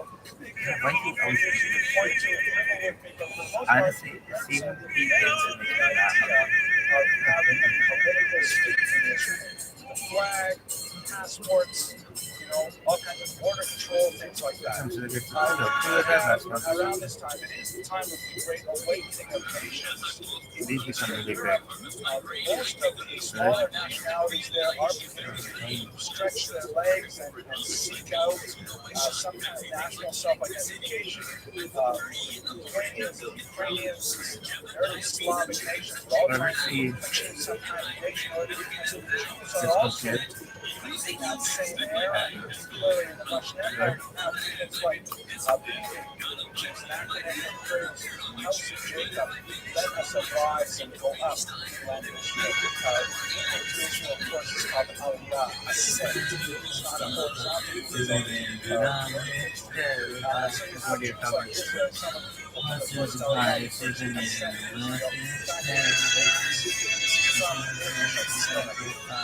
And so you have this movement which is not predicated on statehood, but as settlement, small numbers of Jews, often heavily on charitable funds, going to Israel, trying to establish some kind of farmland, some kind of vineyards, things like that.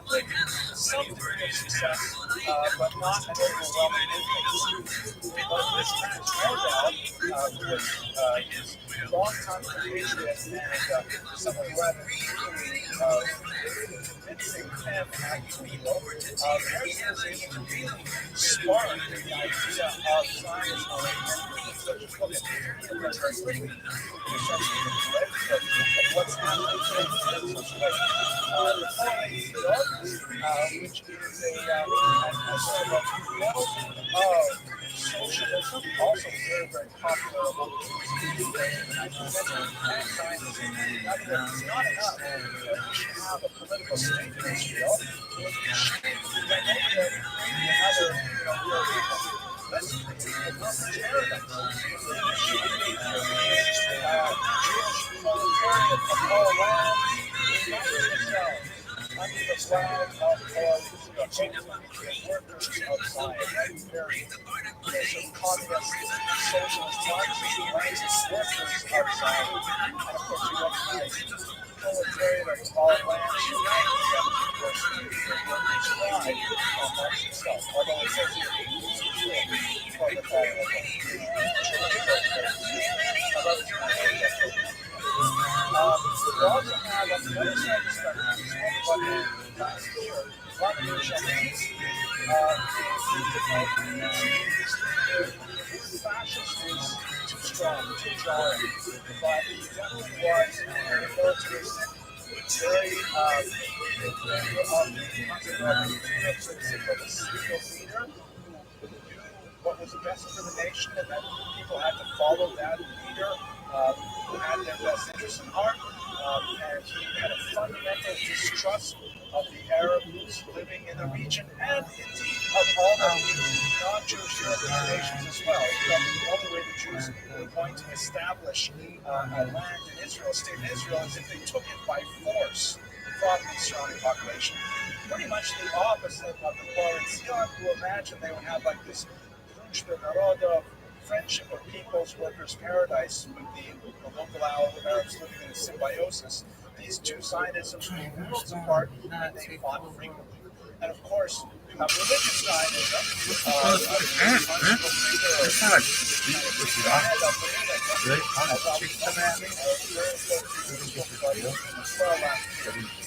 these movements are kind of like turning the wind of Herzl's successes.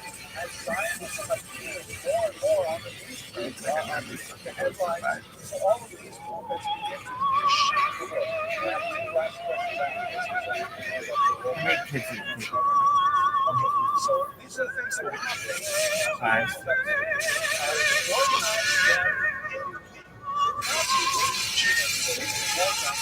World Zionist Congress, which met first in Basel in 1896, and with a very high number of single rooms, gathered representatives of all the various Zionist stripes towards the common goal of establishing a homeland. Phenomenal changes for the Jews to sit together in one room, and talk about some political goals and put all that thing, but that was achieved, and of course it was replicated every year for quite sometime before and after significant development, however, in the development of television for loss of Zionism was the so-called Uganda proposal. It wasn't actually Uganda, it was actually closer to Nairobi, but that was the terminology used at the time.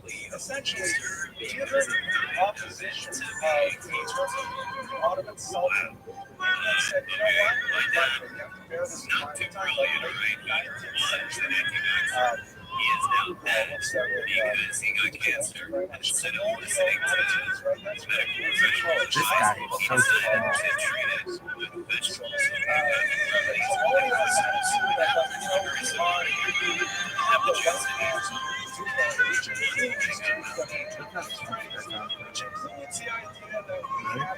It looked like Cheryl Shaver's arms. Really? Cheryl Shaver had no muscle, but she was like a second grade girl. This kid's 24. And they're all getting upset. Why don't we just give them a Maybe those vaccines gave you some that way the tourists won't be upset. Jump. So brought this idea to the World Zionist Congress, and he argued for it. He felt that, in fact, okay, it was second best because we ultimately wanted to feel but She's gonna be a porn star. I'm gonna fucking speak. the whole idea of getting a record of normalizing their existence by giving them their own territory would achieve the goals that have been articulated back in Rubinstein in 1996. After an extremely contentious vote, carried the day, No, Smythe thought this was the funniest thing. Smythe must have watched this 100 times.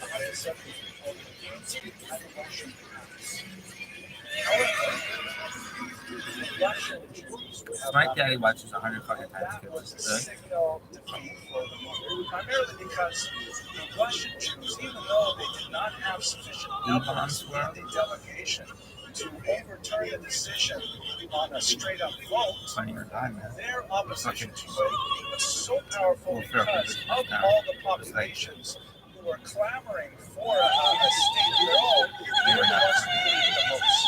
We have to bear in mind that Look at they this had lady gone kissing. through horrific pogroms in the 1880s, the horrible Kishinev pogroms of 1903, 1904, 1905, tremendous violence exacted against the Jews. The Tsar himself, Nicholas II, Ooh, openly ow. identified with the anti-Semitic group, the Black Hundreds. It was a place where Jews felt threatened like nowhere else in the world.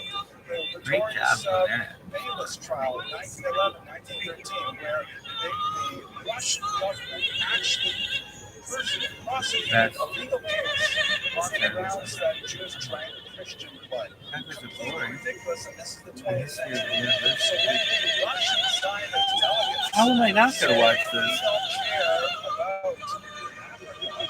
We Why? care about having a refuge. We care about the land of Zion. And they got up and walked out of the chamber. I gotta go watch it. Everyone else who voted in favor felt ashamed of themselves. This time. And ultimately, they did not act on this proposal. How am I not gonna watch it? Within time, of course, Herzl himself would die. I gotta piss. Distraction to We're home video. deliberations of the Congress. And, Where are you? Are you there? World War I would break out. Oh, damn. which presented Damn, it looked other like- possibilities. Really? ultimately Yeah, but it resulting wasn't. in the Balfour Declaration and Oh, the, yeah. That's ultimately the establishment of the state. Kids, this is what it's like. Look at the scope of this. Really? Yeah, I'm sure they'll talk about it. You see, he's a man that Big kids. So many much fucking contradictions. ass. A person with a very troubled family life, but at the same time, the entire Jewish done? people was his family. That he felt an obligation to the entire. I have a picture where I'm there with society. this question of what I'm gonna do. Okay, Gomer. I know it's not. I'm not that person because I don't have that sweatshirt. And nevertheless, he himself initiated what would ultimately be the greatest nation-building experiment of the Rick Jewish people Springfield? ever. We see him as a figure who strode across the world stage like a giant, and who's found at a remarkably early age due to heart disease. So you get a tremendous sense of who Roger. Mitchell was as an individual. I hope you found this lecture So this is what it was like and I look when I forward to was speaking with you next week. Really? When we talk about Yitzhak Rabbi student. Thank you very much. it was the best. Tonight's lecture Really? is on Without a a doubt. topic that is very close to my heart. No one better I've ever. actually spent Really? many years No one. researching This is a Rabbi religious Moshe spirit. Carvero's life and work. No one else has Another it. It's one a of his religious books, spirit. the Tomer Torah, published a fair bit on it, and I'll probably plug my own book as we get later on in the lecture. It's a fascinating individual, really a pivotal, turning point figure in Jewish intellectual history. He was a seminal figure who I'm started Grover. The guy's driving the perfect. Who's that? Forward to sharing with you a little bit about what that His name is Michael Brown. And I think he is Yeah, Mike Brown, he's the best illustrative of a very leprechaun they've ever had. Who is the second best one of these? Yeah, one leprechaun. Yeah, but Mike Brown is definitely the best. Really? Do they have women leprechauns now? First, we have to give some props to our sponsors for tonight, the good friends who have sponsored many lectures, Norman and Richard Robinson, and they are sponsoring this lecture dedicated to Debbie Hayes, our beloved sister and Norm's finest student of biblical history. We're really grateful to the Robinsons for all they do for this series, and Norm is actually quite a scholar, and he often sends me a lot of useful articles. Oh yeah, I on the do. internet that, I do. I find very helpful for preparing these lectures. Okay, No. I let's know go this straight girl. to the material. Really? Yeah, what's her name? I don't remember. She's a friend of ours, sister, and we always used to say she looked just like our friend AJ. Really? Because she does. She's like the female equivalent of one of our friend AJ. And who's that? That's Kate Hedder. In the 16th century, important in a city of Jewish spiritual activity. It's not mentioned anywhere in the Bible. Really? And it really was kind of a backwards. Yeah, I forgot about that. So yeah, I remember her name. Rule took effect She was a and transformed it dramatically. But yeah, but we'd always be like, Who are not regular undergraduates. I don't think I see any regular low key, it would be just like What is the answer? AJ. Money. Yeah. It's all about money. So the spot. Ever noticed there's a cheerleader who like looks exactly like you? And he's like, changes when the Ottoman so-and-so's Empire sister. conquered this region and wanted to really? Yeah, it was somebody that lived there. It was like her sister. It was like, dude, she's like the female equivalent. I would just say it to like in front of a whole bunch of people. She's like looks exactly like you. I know. And I'm like, Loomis is okay with this? He's like, yeah, I mean, it doesn't really affect our relationship. I'm like, I know. But I was just like, kind of freaking out if I was Lewis to know that there's a female little you running around. Loomis is all really? Fuck yeah. I said Loomis, I'd be like, somehow, some way.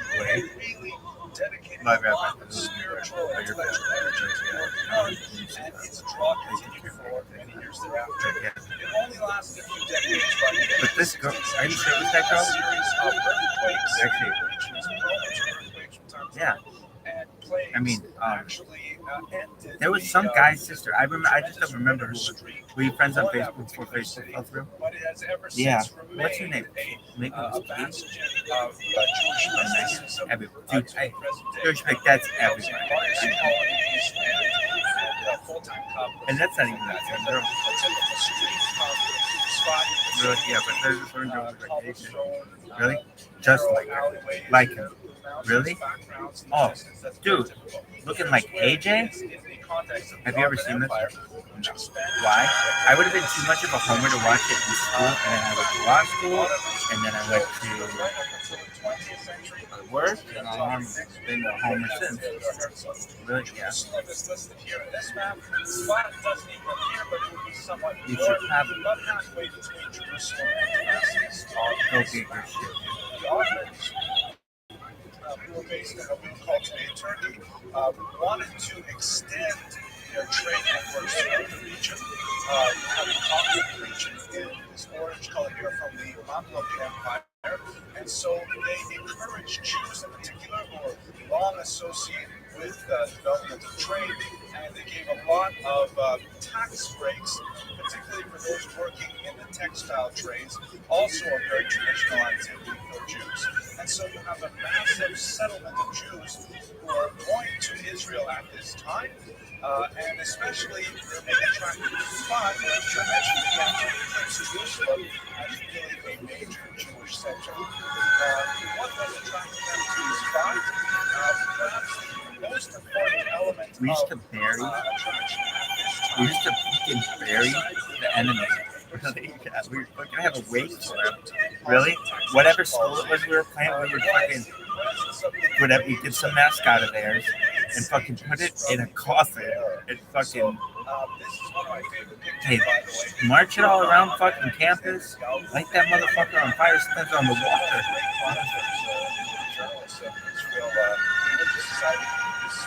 A celebration at which is announcing not too far from the spot. That's the last blue sky. Really?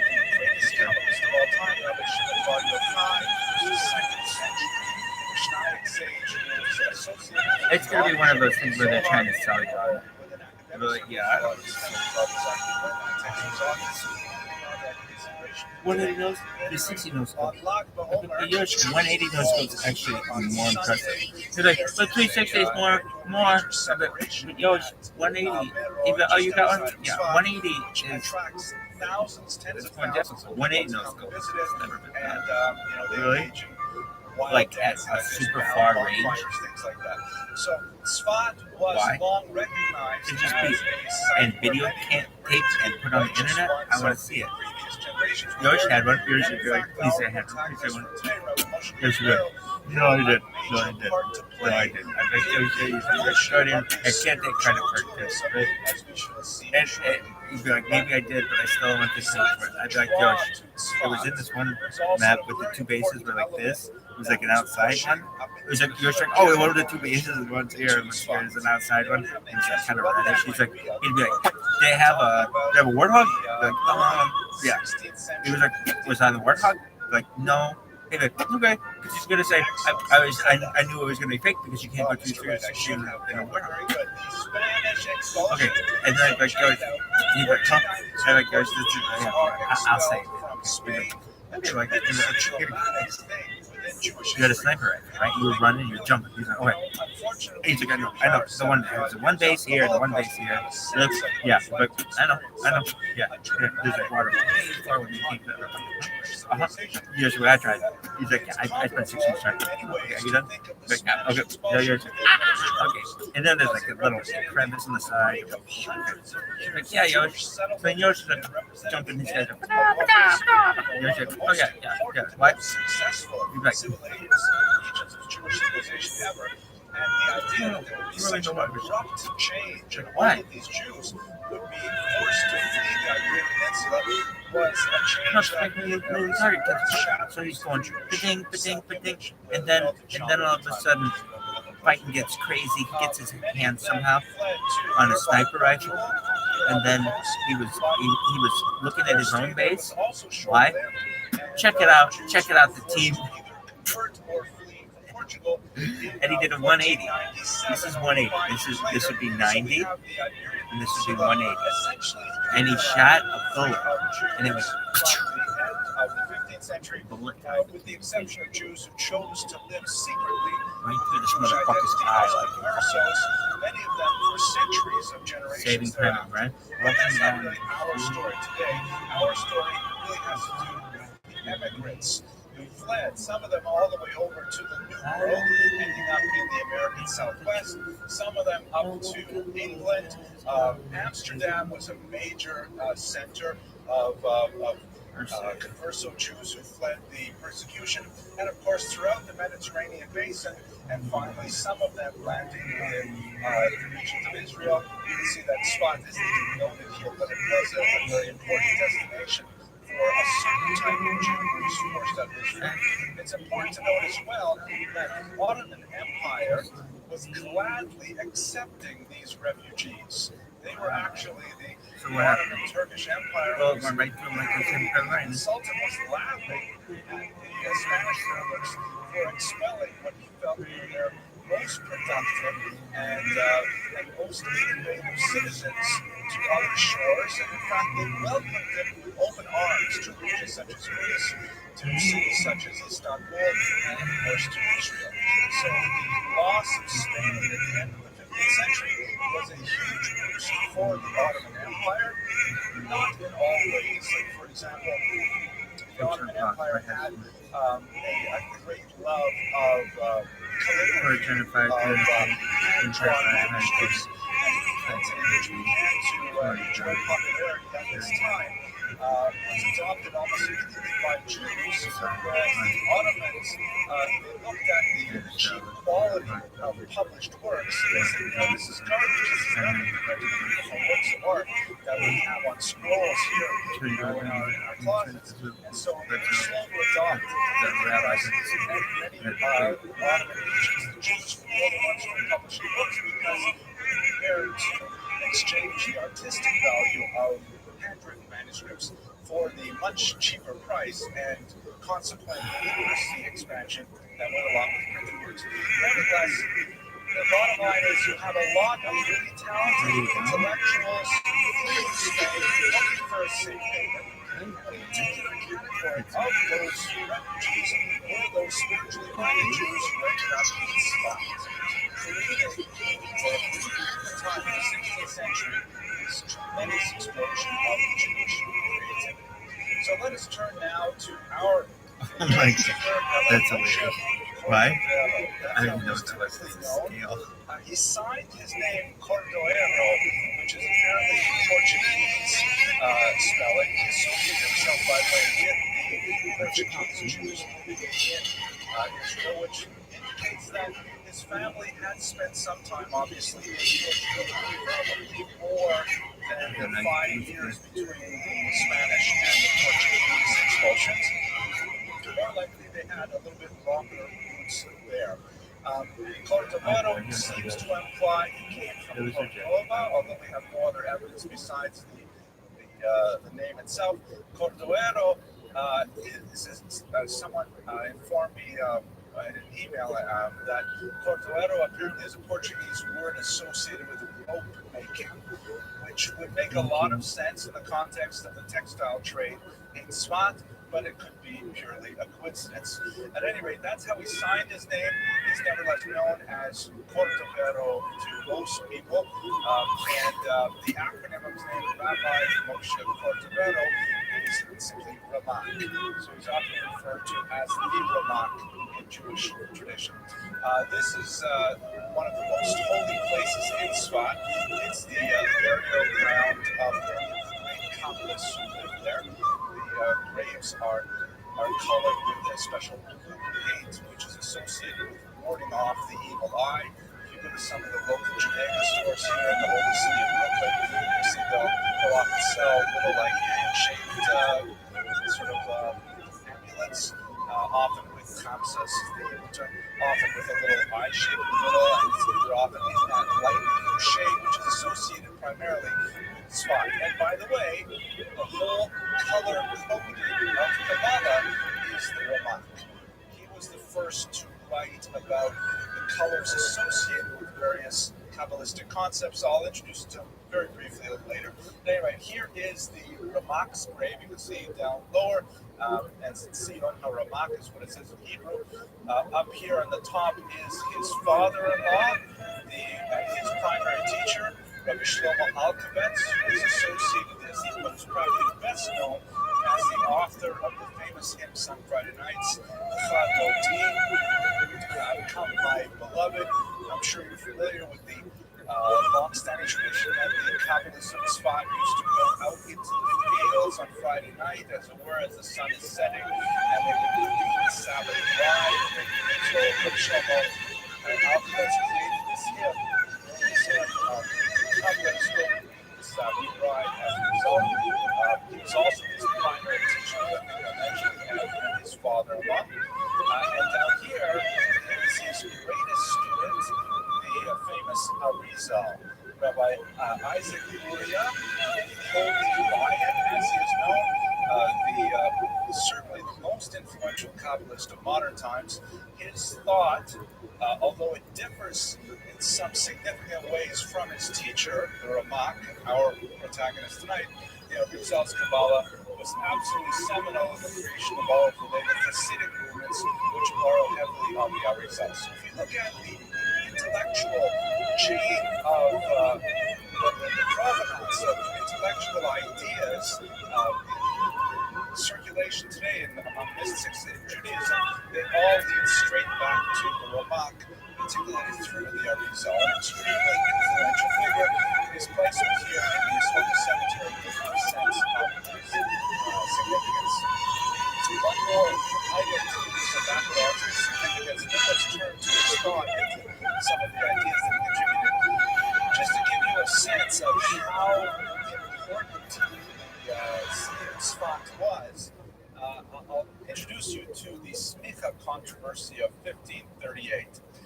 This is a rather dramatic moment in Jewish history when an important rabbi, maybe Rabbi Yaakov living in Spot, decided to renew the traditional ordination that had elapsed since Moses had first given it to Joshua, his successor. This is a picture, by the way, of the Charlton Heston in the Ten Commandments. I identified very strongly with this particular picture of Moses. I'm trying very hard to let my time flow out that way. I don't think my wife will let me.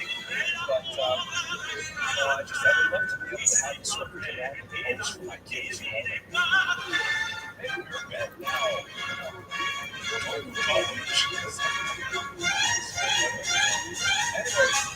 Anyways, thinking on this for a second. Smicha, which means the laying on of hands, is a way of conferring authority from teacher to student. Moses lays his hands on Joshua's head, and in so doing confers the mantle of his rabbinic leadership to Joshua. Joshua becomes then the leader of the Jewish people after Moses goes to die, and then Joshua will pass it on to his successors and so on. At some point, because of the tribulations of Jewish history, the travels and the persecutions and the relative absence of good Chinese food in the desert, it's impossible for them to make, that was a joke, it's impossible for them to maintain this chain of Smicha throughout the generations. And at some point, somewhere around the 400th century, Smicha disappears. And we no longer know who really has any kind of legitimate chain of physical contact back to Moses as the first rabbi, so to speak. Obviously, we have the term Smicha, which is used to confer rabbinic authority. We still use that word, but it's based on an intellectual, achievement. It's based on a test, mastery of material, a period of observation, ethical conduct, things like that. But it certainly does not have that immediacy, that chain that goes all the way back to Moses to Joshua, Joshua to Jesus, and all the way down. That's Smicha's lost. However, reading a passage in Maimonides' book, Rabbi Yaakov says, hey, wait a second. If we have the greatest minds of the Jewish people all centered here in the land of Israel, and we all agree amongst each other that we are, in fact, the most authoritative deliberative body of Jews in the world, then we can simply use our democratic power to vote and start again. The concept that the collective intellectual weight of the preponderance of the Jewish people contained within the minds of a handful of rabbis will be sufficiently heavy to be able to affect this gravitational center. And so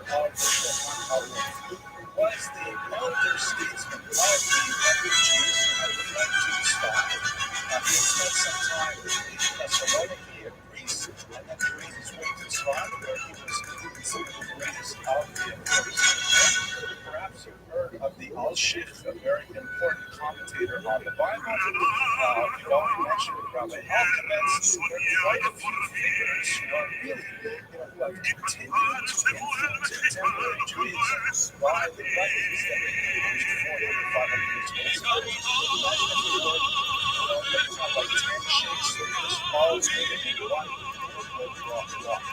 Like an incredible, like how would you stand it? There's so much poetry everywhere. That's what it's like in spot all the time.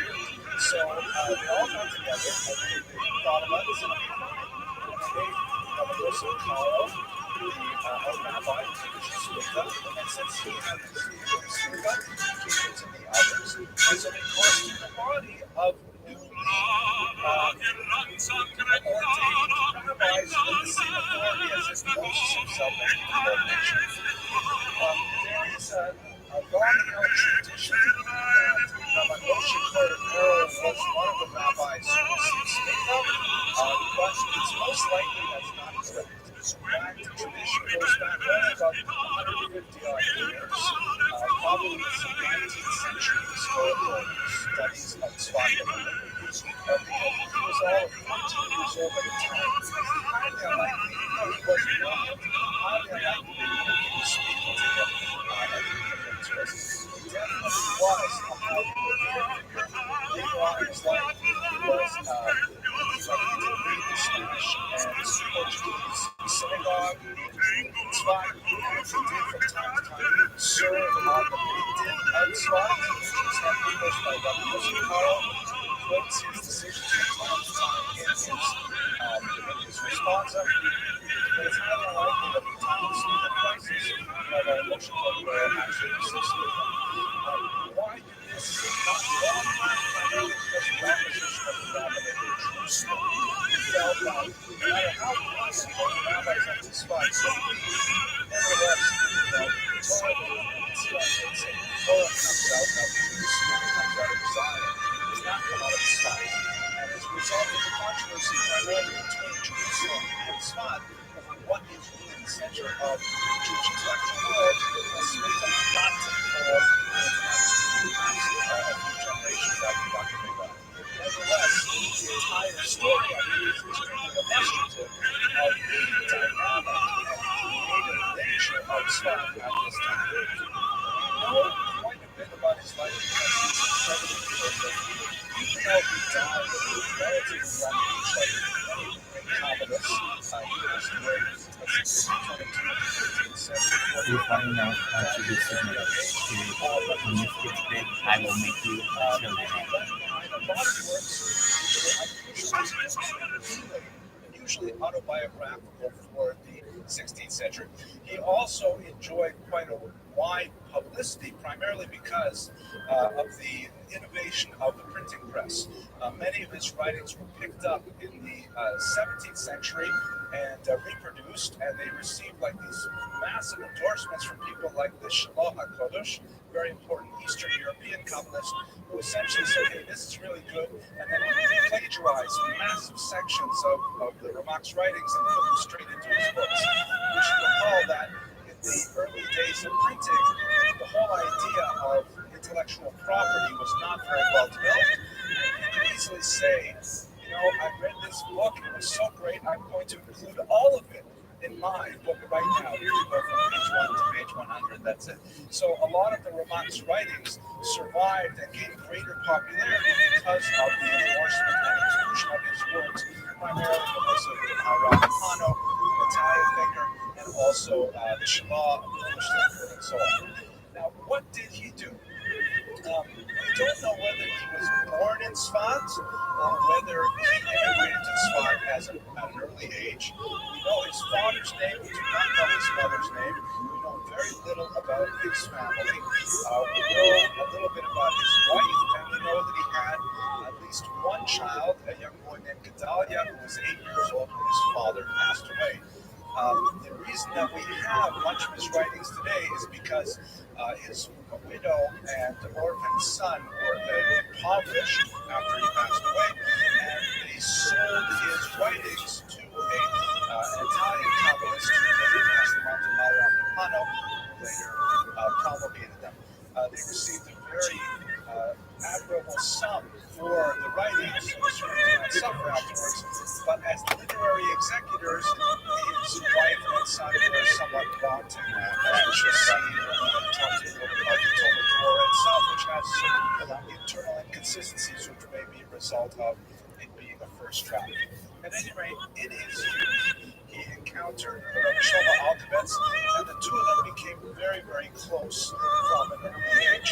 One of their activities, which the Ramach recorded in a book called Sefer Gerushin, was they would wander, just the two of them, for days out in the forest, in silence, waiting to feel the presence of holy souls. Let me try and explain that. The word Gerushin means divorces, but in this context, exiles. It is a long Jewish tradition that in order to develop humility and to develop greater spiritual sensitivity, some scholars will voluntarily go into exile. For the Kabbalists, this was not only mimicking the experience of the Jews in the first century with the destruction of the temple, but also mimicking the experience of the divine feminine aspect of God himself, the Shekhinah, which is also considered to be in exile. So they would frequently go away from their surroundings and just wander alone. In Eastern Europe, the Vilna Gaon went into exile, the Shagas Aryeh went into exile. Many of these great thinkers just went and wandered around. Another interesting thing, by the way, I'm reminded of it since I'm talking really fast. I have a little extra time. It used to be a custom that was particularly prominent in 19th century Eastern Europe that rabbis would actually hire pupils, mochichim. They would hire people who would actually criticize them. Like the Vilna Gaon used to pay the Magid to be his mochiach, to be his rebuker. The idea was you would hire someone to keep you on the straight and narrow, give you a sense every time you did something wrong. In the 20th century, recognizing that most people don't get married, they felt this was no longer necessary. Thank you for laughing. I mean, the internet really, I'm going to have a laugh track. But at any rate, let's get serious about your serious only history. So, Gerushin means exiles, and the two of them, they would just leave the spot, and they were wandering out for days into the forests, and wandering in the beautiful pasture land and up and down the mountain valleys, and they would just wait until they felt the presence of a holy soul that was buried in that spot. And they would proclaim that spot holy in the sense the presence of the bones of some great sage. It could be that some of the graves that we recognize today were originally discovered by this kind of dowsing, like a spiritual dowsing, with the guys with the sticks who find the water on the ground. But they would stay at those spots, and they would use those times to meditate, to study Torah, to pray, and things like that. And that would be their ongoing spiritual practice. And during those wanderings and during those discoveries of graves, they would receive mystical illuminations, which the Ramach recorded in this kind of interesting travelogue diary of spiritual experiences that he had with his teacher and father-in-law. So you get a sense of the sort of the kind of, I don't mean to be disrespectful, but the kind of woo-woo aspect of this. The mystic does not approach an experience with the divine the same way the Talmudist does. The Talmudist, of course, is very rational, very logical, trying to work through the arguments back and forth, and the Talmudist experiences closest with the divine by appreciating the beauty, the mathematical precision of the argument. The mystic approaches the divine through an unmediated experience, just a kind of envelopment in a mystical experience which cannot be reduced to any kind of logical proposition. So that's essentially his education was through these gerushin, through these wanderings in the forest. Or they would go for a few days at a time. It wasn't like years. They'd come back. Well, they're fairly impecunious. and they lived primarily through donations from the community. Don't forget, this is a little bit like, you have to look at Svat from an economic perspective. It was a little like Las Vegas. It's just like, Las Vegas, you fly into Las Vegas, it's like all desert, and all of a sudden there's this massive, bizarre kind of civilization that just springs out of the desert, and it's supported by nothing. It's supported by, just everybody there agreeing to go there and spend money there. And Svat was like that too. It was essentially a community that was supported by very advantageous tax rules that promoted trade in the textiles. And when you have a concentration of wealth like that, all of a sudden it becomes possible to engage in deeper cultural exploration. You don't have universities in the hinterland unless there's some special motivation, like let's say a state government wants to plant an agricultural college in Ithaca, New York, something like that. Otherwise, colleges only exist when you have a concentration of wealth that allows it. So the same, that's his education. Now, what were his contributions? He published one absolutely stellar work in his lifetime that cemented his reputation among the Jewish reading public worldwide. In a book called Pardes, which means the orchard of pomegranates. And essentially what he did in Pardes, which is still studied admirably to this day, he systematized the Kabbalah. What exactly am I talking about here? So, Kabbalah, which means something received, probably best translated as tradition, because it's something which is handed down from one teacher to a student, one teacher to a student, and so on. Kabbalah is a whole system of ideas that sort of proceeds along a parallel track to normative, legalistic Judaism. You can, as my grandmother Hashem would say, you can live 120 years without learning Kabbalah, because Judaism has a massive superstructure of ideas that create actually the skeletal structure of a civilization. And in fact, many people do live with very, very little contact with mystical ideas. However, if we were to reduce Judaism, halachic, legalistic Judaism, to a skeletal structure in this metaphor, Kabbalah would be the flesh and blood and bones, the flesh and blood and hair and skin and all of the external organs. You really won't recognize Judaism unless you put some mysticism on top of it. Judaism is suffused with mysticism, although it is really not always obvious. Just to give you a case in point, I mentioned earlier the great Rabbi Yosef Karo, who is perhaps known best for his signal accomplishment, the authorship of the Shulchan Aruch, the Code of Jewish Law. I mean, how much more of a legal mind can you get than the person who wrote the Code of Jewish Law itself? And nevertheless, he himself was an avid mystic, an avid Kabbalist, and he wrote an entire autobiography that chronicled the special messages he received from a so-called Magid, like an angelic being that communicated with him directly. So Kabbalah is nevertheless really intrinsically wound up around traditionalist Judaism. If you go to synagogue on Friday night and you don't sing the ootd, you will feel cheated. You will feel like, what happened to the Friday night service? It's so closely wound up with Kabbalah. But what exactly is this stuff? So there is a whole series of books in the Kabbalistic tradition. The authorship of which is a matter of significant and often heated debate. Perhaps the most significant among those is the great Zohar, which traditionalists attribute to Rabbi Shimon Bar Yochai, more secular academics attribute to Moshe Timiot, who we quite a bit later. But there's a whole series of other books, say about Peter and so on, about literature that exists throughout much of Jewish history. But the problem is that it is almost incomprehensible unless you have a guide to sort of choose through the secret meanings, the esoteric meanings, which are intentionally hidden by the authors so as to exclude the uninitiated. The problem is, it worked really hard to exclude differs from the actual meaning of your text, at some point no one will have any idea what you are talking about, and so the texts fall into disuse. And from time to time, we have to have a great thinker.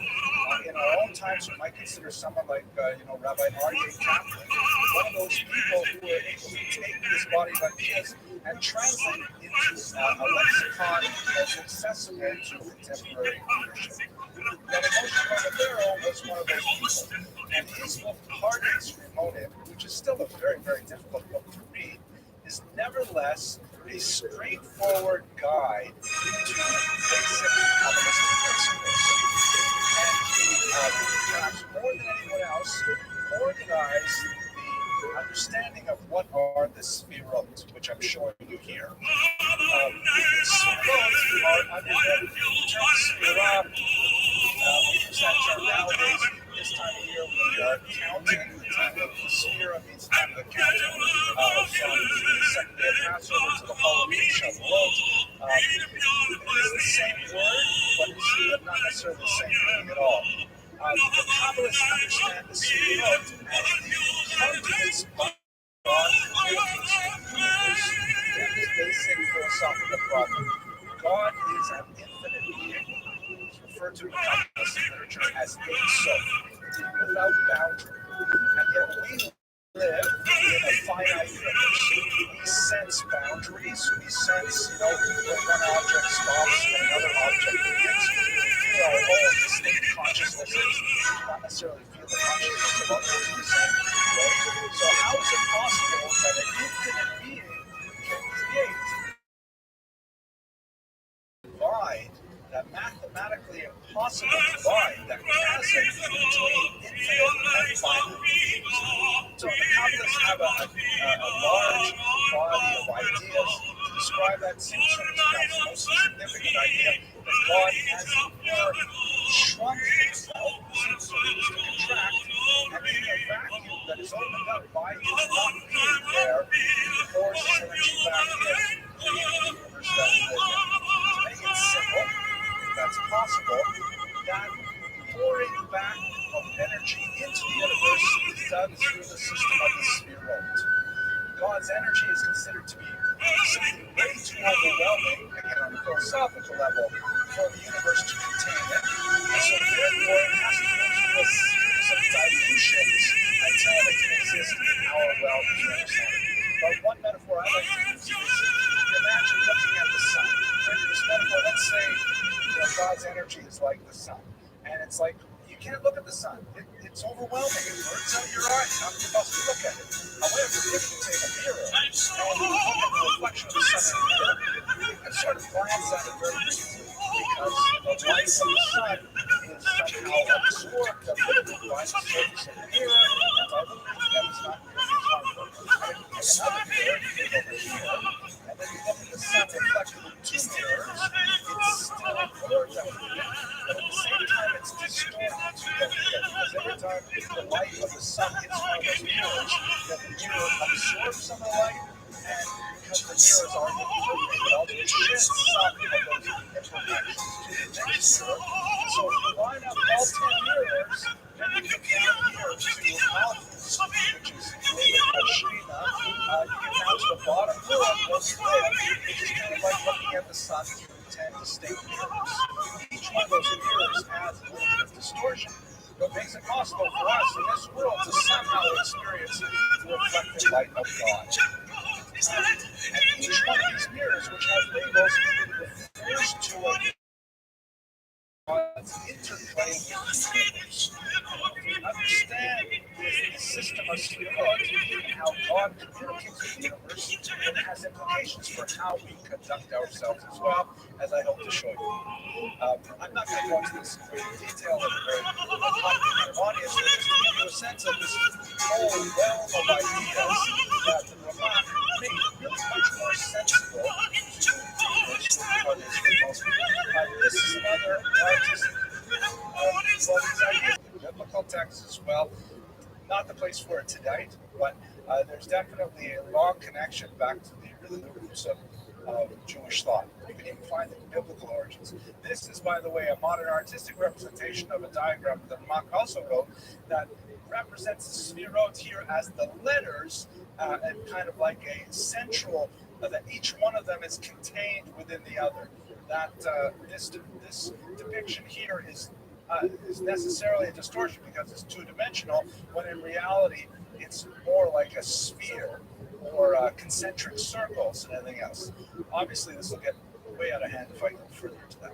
Let's go into a little bit more simple aspect of the thought of the Ramak to something that's very dear to my heart. And here's the plug for.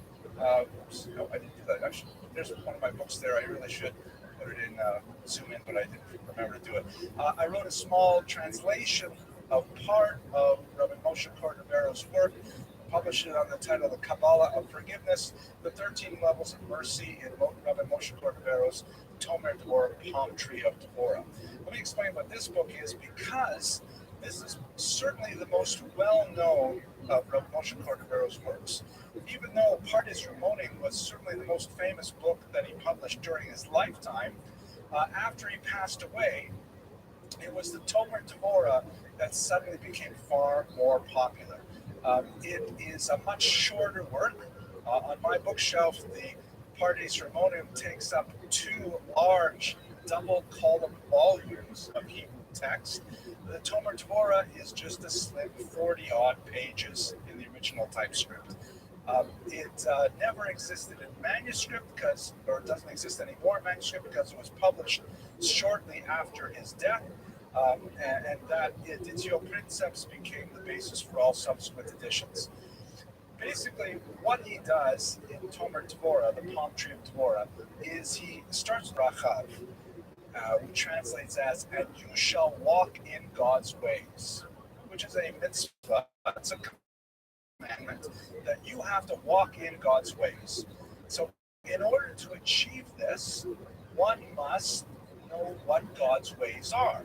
That's a difficult thing to do. I mean, how do you actually identify what are God's ways? The Talmud says, okay, just like God is merciful, you should be merciful. Just like God clothes the naked, you should also clothe the naked, and so on and so forth.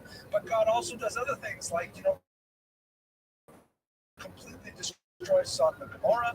Sometimes I come home, I talk to my teenagers, I say, there we go, I'm going to behave in God's ways. But clearly that's not what the rabbis intended. So how do we know how to walk in God's ways, or to use the Latin term, very popular among the scholastics, imitatio Dei? How am I supposed to imitate God if I don't know who God is?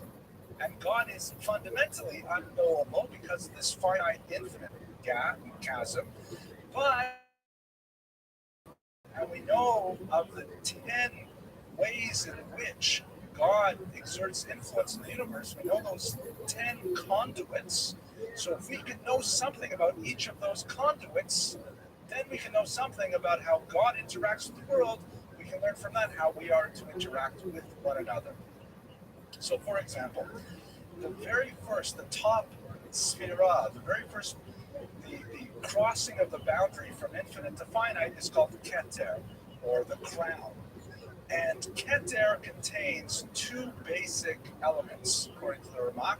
It contains the element of mercy, which makes sense, because if God is a perfect being, why would he ever want to consider making an imperfect universe unless he had a degree of mercy for the imperfect, saying, I will let them exist even though they are imperfect. So mercy is the very first way in which God communicates with the universe. So if we want to adopt a merciful attitude, we should understand how exactly God is merciful. In that context, we have this concept of the 13 characteristics of mercy, the Yud Gimel Midos of Rachamim in Hebrew. And the Ramak says, fine, let's look at each one of those 13 levels of mercy and understand what it means. And when we understand what it means, then we will be able to apply it in interpersonal relationships. And that's exactly what happens in the very glorious first chapter of Tomer Devorah, which in my humble opinion is one of the greatest works of human spirituality written in the last 2,000 years. In the space of about 9 pages, he describes 13 unique strategies for forgiving other people, which is huge and overwhelming, including, by the way, forgiving yourself. So I was reading a great book called Option B by Susan Sanford, I think. That's very good. Okay. And she writes in one of the chapters, she says about one of the things that people tend to forget about is they don't develop self-compassion. And the reason they don't is because it has two cousins nobody likes, self-pity and self-indulgence. But there is such a thing as self-compassion, where you learn to forgive yourself. Anyways, the Ramak says, the Tomer Devorah has been translated several times. The guy did it best. But there are lots of translations. Yes, very good. This one here. It's very good. Available on Amazon right now. Yes, it is. Okay. It's on Amazon. Okay, let me finish the lecture though, because I'm having too much fun. This is not okay. We're almost finished the series. So, okay, so 13 different ways to forgive another person. Let me take you through just a couple to give you a sense of what it feels like. The first level of forgiveness is to bear in mind that God is, according to the angels, the insulted king.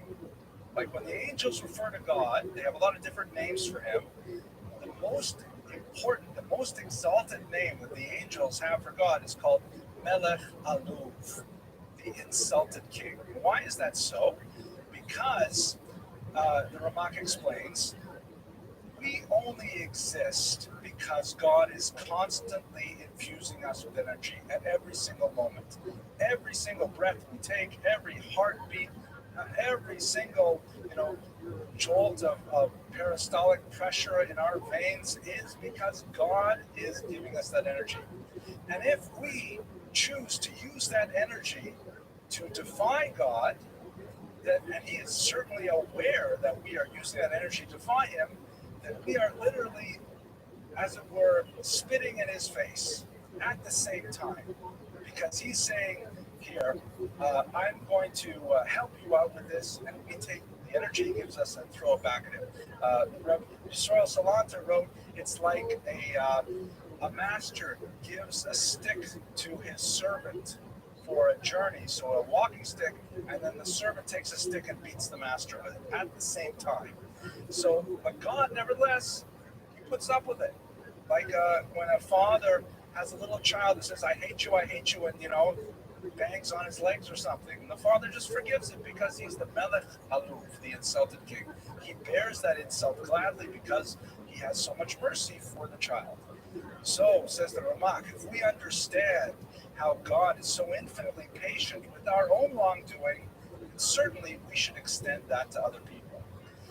This transition from the discussion of the anatomy of God to the discussion of how humans should interact with others made the Tomer Devorah a phenomenal classic and universally accepted by Hasidim, by Lithuanians, by Maskilim. It was universally accepted, and amazingly, it was actually exempted from the general ban on study of Kabbalah for women and for men under the age of 40. It was considered to be such an important work that the great Yisrael Salanter I mentioned earlier said that everyone should study this during the 10 days of repentance between Rosh Hashanah and Yom Kippur, when it is widely studied. Hasidim have a custom of studying it during the month of Elul. It's considered a very, very important book, and I personally think it's a work of great self-transformation. I'll share with you one more of the levels, which is my favorite. I like level 6 myself. That's the one that he advises you that when you're angry with someone, you quickly go through the 3 verses from Micha that are an acronym or kind of like a mnemonic of the 13 levels, and you pick the right level to help you forgive that person. So level 6 is my go-to level. I always use this one. And I like to call it, who makes your lunch? Because what he says in level 6 is, when you're really angry with someone, then what you should do, it's a long story, I'm not going to tell you what the biblical basis for this is, but what you should do, says the Ramak, is you should remember one redeeming characteristic that person has. Like, for example, let's say you have a coworker, you can't stand him, but you know what? He's always punctual. He is punctual. Well, you know what? It's nice penmanship. He knows You can read what he writes with his hand. Whatever it is, just find that one thing that you actually admire about him. Everybody has one of those things. And if you focus on that and you prepare in advance, you have an avatar of it in your head, then when you're angry with that person, you think of that avatar, and even though you're really angry for the egregious thing that he did, you nevertheless can use that memory of that avatar as a kind of a foothold to climb the mountain of forgiveness. Just a tiny little hole. So for me, he says, by the way, this is extremely useful for married couples. I don't know. For me, I'm never angry with my wife. I mean, we've been married for like 30 years, and I got angry with her maybe for 30 seconds once in 1972 or something. But I think to myself, she always makes my lunch, right? She puts it together for me, and sometimes she writes little notes in there, and sometimes occasionally she'll do something like, I don't know, draw a funny face. And, it makes me feel loved. So just on the theoretical possibility that maybe sometime I could get upset with my wife, I don't know how it could be true, but I think of my lunchbox, and it helps me calm down. Because I see, look, as much as I get angry, the fact that she makes my lunch every single day makes me feel so happy when I get my lunch. And this is really a transformational book because it gives very pragmatic insight on the human dynamic. By looking at God's behavior through the Kabbalistic Sfirot, he explains how we can have much more healthy human relationships. Very, very powerful work. I highly recommend it. Certainly, I like my translation, but there are several others available as well. I only translated in this volume, it's about 300 pages worth of translation of 9 pages of Hebrew text, because they give lots of examples and things like that. But I am working on a second volume, which goes through the rest of it. Because, this is only the first chapter of Talmud Torah. The next 9 chapters deal with the other Sfirot, and they're quite different. The Sfira of Kabbalah, for example, which refers to the idea of self-control, of discipline, of restraint, of sometimes harshness. There are times when you're supposed to have those characteristics as well. And he goes through an analysis of how these translate into human behaviors. Really an amazing book. Okay. So let us conclude our discussion of the Ramak by just getting a sense of his legacy and his contribution to Jewish thought. In a space of a very brief life, lived in an obscure part of Israel that had no prior position in world history, the Ramak succeeded in initiating an entire genre of literature of Kabbalistic Musar. Not only Kabbalistic Musar, but actually Kabbalah itself, by systematizing the whole idea of the Sfirot. He really set the stage for all further discussions of Kabbalah. I have not, in this brief lecture, really discussed his influence on his primary student, the Arizal, who left Egypt when he read the Pardes Ramona and was so overwhelmed by it. He said, I must study with this man. The Arizal left Egypt, moved to Israel, and he studied at the feet of the Ramak for only 8 months before the Ramak died. The Arizal died not long afterwards, but always considered the Ramak his primary teacher. So the influence of this one man in this fairly backward provincial town was really of tremendous consequence. It really shaped the way in which Jews interact not only with their God, but also with each other as a result of his intellectual creativity. With that, I'm deeply grateful for the opportunity to discuss his work with you. Next week, God willing, we're going to move to the late 19th and 20th centuries. We'll leave the world of esoterica and Kabbalah, and we'll enter the world of international politics when we look at the work of the great Theodor Herzl, the father of modern political Zionism. Thank you once again for coming.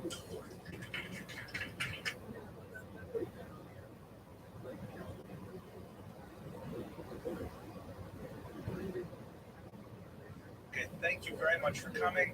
It's always hard when we have an interruption to bring back an audience, but it's nice to see so many of you here today. Tonight's topic is a fascinating one. I've actually spoken about Nachmanides. This is my third time speaking about him this academic year. I'm not sure why.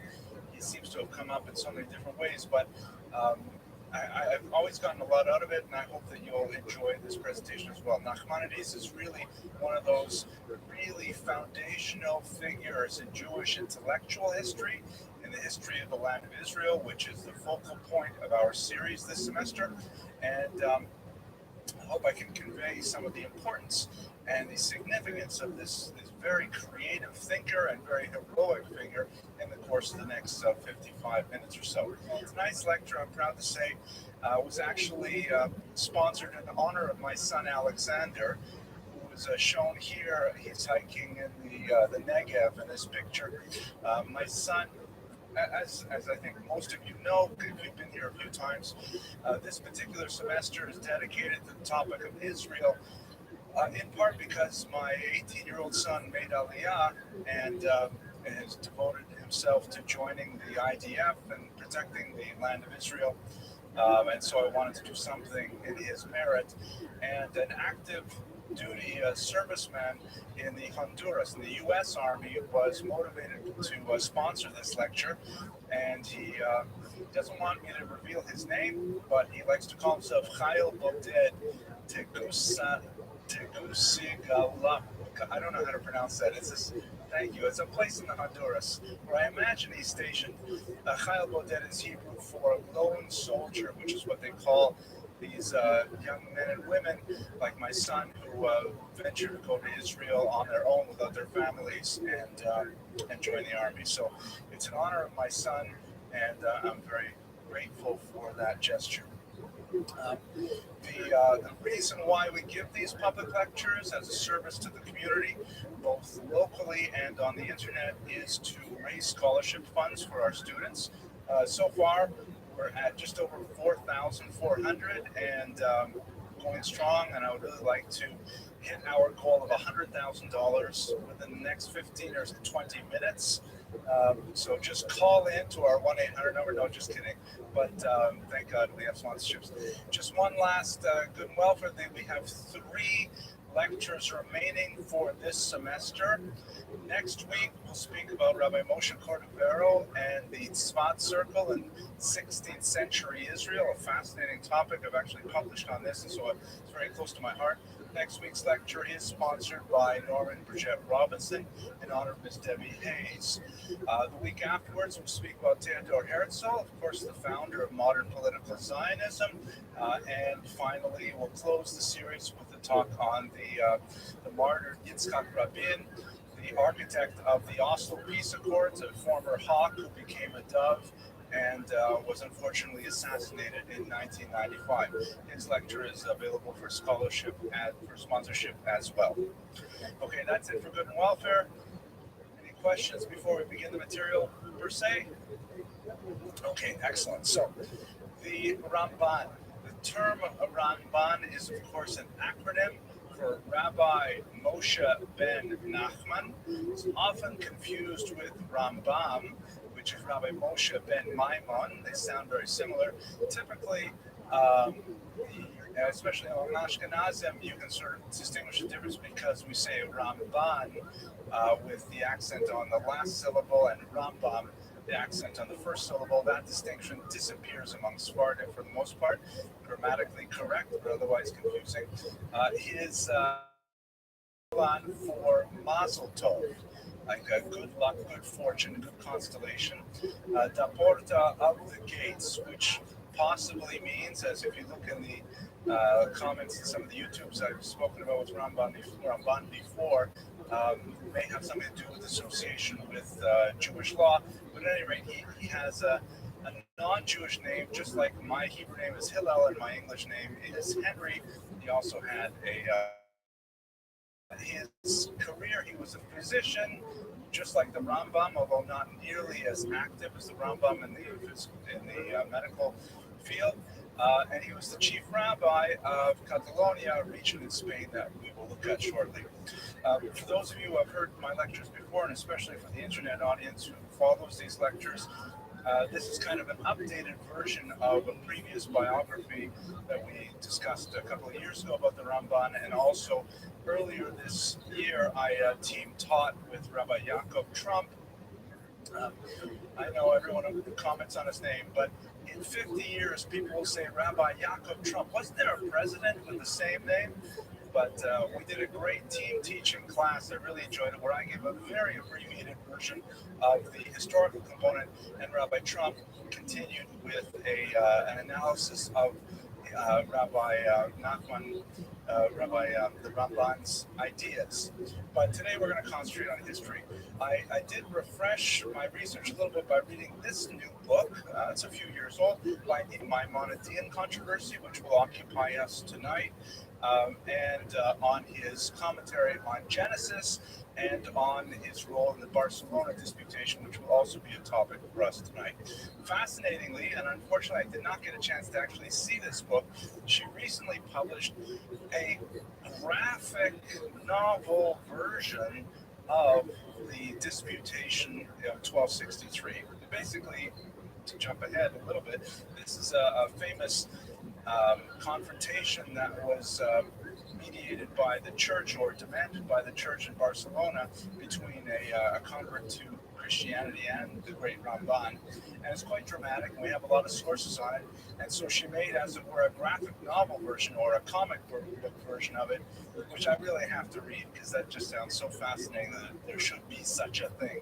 Unfortunately, I only have a few slides from it that we can look at. Anyway, that's my growth, personal growth, in terms of studying the Ramban and preparing for you tonight. Okay, so why don't we go straight to his life and work then? The first thing we have to bear in mind when we're talking about the Ramban is that he comes from the Iberian Peninsula, and it is a truism in Jewish history that Spain is always an exception. For those of you who are veterans in the audience, anybody remember why Spain? Because if you want another one, you got to come on in. We need some good students here. No, that's exactly right. Everywhere else in the diaspora, Jews were always part of a binary relationship, where they were either living in an overwhelmingly Muslim environment or an overwhelmingly Christian environment.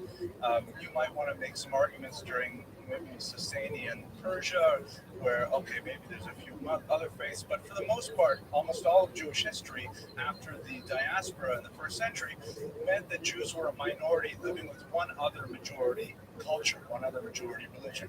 In Spain, because of the liminal quality of that borderland region and its disputed status between Muslims and Christians, Jews were the triangular, the third population, and were able to quite often leverage their plurality status, or near plurality status, Muslims and under Christians, right up until the 15th century, of course, which was a terrible disaster for the Jews in Spain. They were able to often occupy positions of great power, because one or the other of the dominant faiths wanted to have an ally outside of their community. And you can look at important figures like Chasdai ibn Shaprut, Yehuda Halevi, Shmuel ibn Nakrela, Shmuel Hanagid. These are all really important figures who reached the heights of Spanish society, both in terms of their Jewish status. Like, for example, Shmuel ibn Nakrela wrote a very important commentary in the Talmud, a very educated Jew. And at the same time, he was the leader of one of the most important armies in the Iberian Peninsula at the same time. So imagine a Jew who was at the same time a Talmud Chacham and a political leader. It's virtually unheard of to have both of those things happen elsewhere in Jewish history. So Spain is always different because of the interplay of these societies. And a lot of the things that Spanish Jews say, again, up until they fall off the cliff with the expulsion in 1492, and maybe you could say the pogroms of 1391, up until that point, Jews have an unusual amount of power in Spain because they were able to parlay their population status. And that's also true of the power that he had as representative of the community of Catalonia. Here's the region with which he is most associated: the Kingdom of Aragon, the province of Catalonia. Barcelona here is, of course, where he's going to have that significant disputation in 1263. So his writings, we're not going to spend a lot of time talking about them, although they are really quite fascinating. He is perhaps most well known for a very insightful commentary on the Bible. In many ways, it is really the second commentary after Rashi. Once one masters Rashi, or at least is familiar with the commentary of Rashi, the next major challenge is Ramban. Unlike Rashi, he's quite loquacious. It's a considerably longer commentary. He becomes extremely philosophical. He has a very strong mystic bent, although it's not necessarily Zoharic, not necessarily in tune with Moshe Leon, who was a contemporary of his. He often builds upon Rashi. He enters into a dialogue with Rashi in his commentaries, so it really represents an expansion, sometimes a contradiction, but always a collegial discussion between the great early figures of rabbinic scholarship. He often takes odds with another Iberian thinker, Ibn Ezra, frequently rebuking him and contradicting him in a much more sharp tone than he takes with Rashi, in an attempt to kind of steer the conversation back towards Rashi's pshat, his simple meaning, or to Ramban's elucidation upon it. He also commented on many. He has about 200 distinct works that he's authored. He commented on many of the books of the Talmud, and he wrote more philosophical treatises, many of which are extremely influential, that discuss topics such as life after death, an unpacking of these somewhat complicated and sometimes apparently contradictory discussions of the afterlife in earlier texts such as the Talmud and the Midrash. He discusses the tzaddik uralo, the problem of theodicy, the justice of God. Why do the righteous suffer? Literally in Hebrew. A very important work that comes from the Ramban, is still very deeply studied today. But what I find perhaps the most profound is a very short work of his that is undoubtedly the most popular of all of them. It's his famous letter, which he wrote to his son, most likely in the context of his departure to Israel. According to some accounts, he wrote it from Israel and sent it back to his son. Other accounts suggest that perhaps he wrote it immediately before he left for Israel at the very towards the end of his life. It's a short letter, which you'll find printed in the back of traditional Sidurim, the Igeret Ramban. It's called the Letter of the Ramban, and among the pious, particularly Sephardim, it is read every single day. And we can at least read it once a year, so it's only one page long. With your permission, I'll read it to you in English, and you'll get a sense of his philosophical and his moral background. So it is a letter to his son. You recall he's about to go, or he has just left for this long journey. He's already in his 70s. It's highly unlikely he will ever return to Spain, and he's giving his son a document that's known as a tzava, an ethical will, a document that says to his son, I have to bequeath unto you these basic teachings. I'm making it really short because I want you to get it completely. And this is essentially your spiritual inheritance. Just as an aside, my wife and I, we have a custom that we've done for, I guess about 15 or 16 years, where just before Yom Kippur, we write one of these to each of our kids. And, give them one last good time before the holiday. But anyways, here we go. Okay. Hear, my son, the instruction of your father, and do not forsake the teaching of your mother. That's a quote from Proverbs. Get into the habit of always speaking calmly to everyone. This will prevent you from anger, a serious character flaw which causes people to sin. As a rabbi said, whoever flares up in anger is subject to the teachings of hell. As it says, cast out anger from your heart and remove evil from your flesh. Evil means Gehenna, hell. As we read, and the wicked are destined for the day of evil. Once you have distanced yourself from anger, the quality of humility will enter your heart. This radiant quality is the finest of all admirable traits, because following humility comes the fear of God. So in his introductory paragraph, he adopts a dualism that is common throughout the ethical thinkers, contrasting anger, negative character trait, with humility, its opposite. Through humility, you will also come to fear God. It will cause you always to think about where you came from and where you are going, and that while alive, you are only like a maggot and a worm. Kind of heavy on that, but it's a quote. This is written in a form called shibuts, which is a medieval form of rabbinic belles lettres, in which they choose pieces of verses and passages and put them together into a flowing form. So it sounds a little bit less harsh when you know the original context.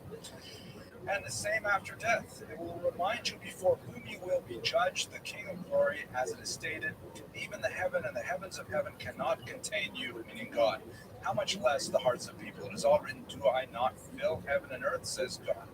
When you think about these things, you will come to fear God who created you, and you will protect yourself from sinning, and therefore be happy with whatever happens to you.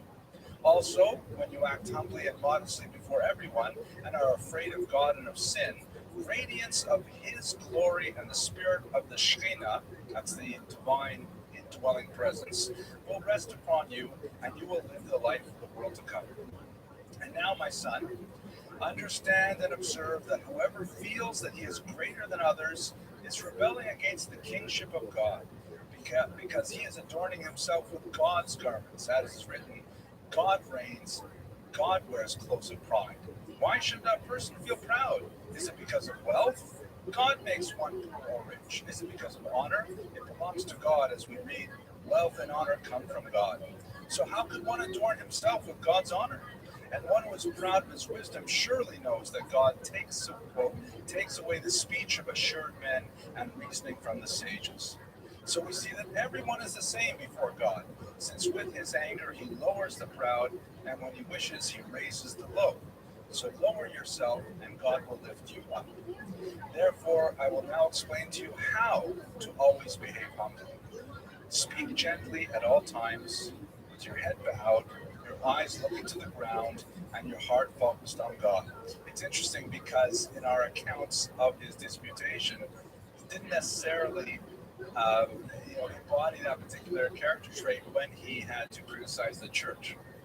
Don't look at the face of the person to whom you are speaking.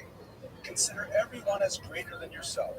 If he is wise or rich, you should give him respect. If he is poor and you are richer or wiser than he, consider yourself to be more guilty than he, and that he is more worthy than you. Since when he sins, it is through error, while yours is deliberate, and you should really know better. In all your actions, words, and thoughts, always regard yourself as standing before God, with his divine presence above you, for his glory fills the whole world. Speak with fear and awe, as a slave standing before his master. Act with restraint in front of everyone. When someone calls you, don't answer loudly, but gently and softly, as one who stands before his master. It's interesting how often he repeats that trope of speaking very gently. Torah should always be learned diligently, so you will be able to fulfill its commands. When you arise from your learning, reflect carefully on what you have studied in order to see what in it that you can put into practice. Examine your actions every morning and evening, and in this way, every one of your days will be spent in repentance. Last couple paragraphs. Concentrate on your prayers by removing all worldly concerns from your heart. Prepare your heart before God, purify your thoughts, and think about what you are going to say. If you follow this in all your daily actions, you will not come to sin. This way, everything you do will be proper, and your prayer will be pure, clear, clean, devout, and acceptable to God. As it is written, when their hearts are directed to you, listen to them. Read this letter at least once a week and neglect none of it. fulfill it, and in so doing, walk with it forever in the ways of God. May He be blessed, so that you will succeed in all your ways. Thus you will succeed and merit the world to come, which lies hidden away for the righteous. Every day that you shall read this letter, heaven will answer your heart's desires. Amen. The letter of the Ramban, to be read at least once a week. Quite often people read it every day. This is the entirety of it in Hebrew, and it's one of those small but important works of the Musar tradition. But let's go to some of the historical aspects of his life. Now you have just a taste of his thought. One of the most significant activities or one of the most significant elements that Ramban played in Jewish history, besides his literary work, of course, is his involvement in the Maimonidean controversy. This was a massive affair that was continental in scope and affected every literate Jew in Europe and the entire Mediterranean basin. Basically, Maimonides, pictured here in this iconic portrait, was roundly criticized by the scholars of France to the point that it ended in literary tragedy. And I don't want to keep that away just yet. Basically, Maimonides wrote two different kinds of works, and both of them are criticized for distinct reasons. And I'll give you a very short description of that. First of all, he wrote highly philosophical works, the most famous of which is the Guide for the Perplexed, the Moreh Nevuchim. This was written in Judeo-Arabic, and it was designed for a highly literate, assimilationist Jewish audience, specifically those Jews living in Arabic-speaking lands who were quite entranced with the rise of Arabic philosophy, which was based very heavily on Greek philosophy.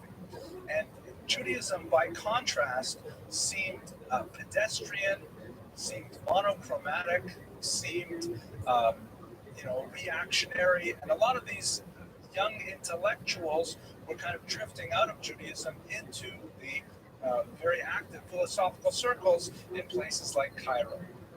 So he wrote this book in the vocabulary and the lexicon of contemporary philosophy, which essentially described Judaism as a complicated philosophical system, very heavily reliant on Aristotle and demonstrating the philosophical similarities between his take on Judaism as a philosophy and Aristotle's understanding of the world. In fact, Maimonides revered Aristotle so much, he simply referred to him as ha-philosoph, the philosopher. There was no one else in the world of philosophy other than Aristotle for Maimonides.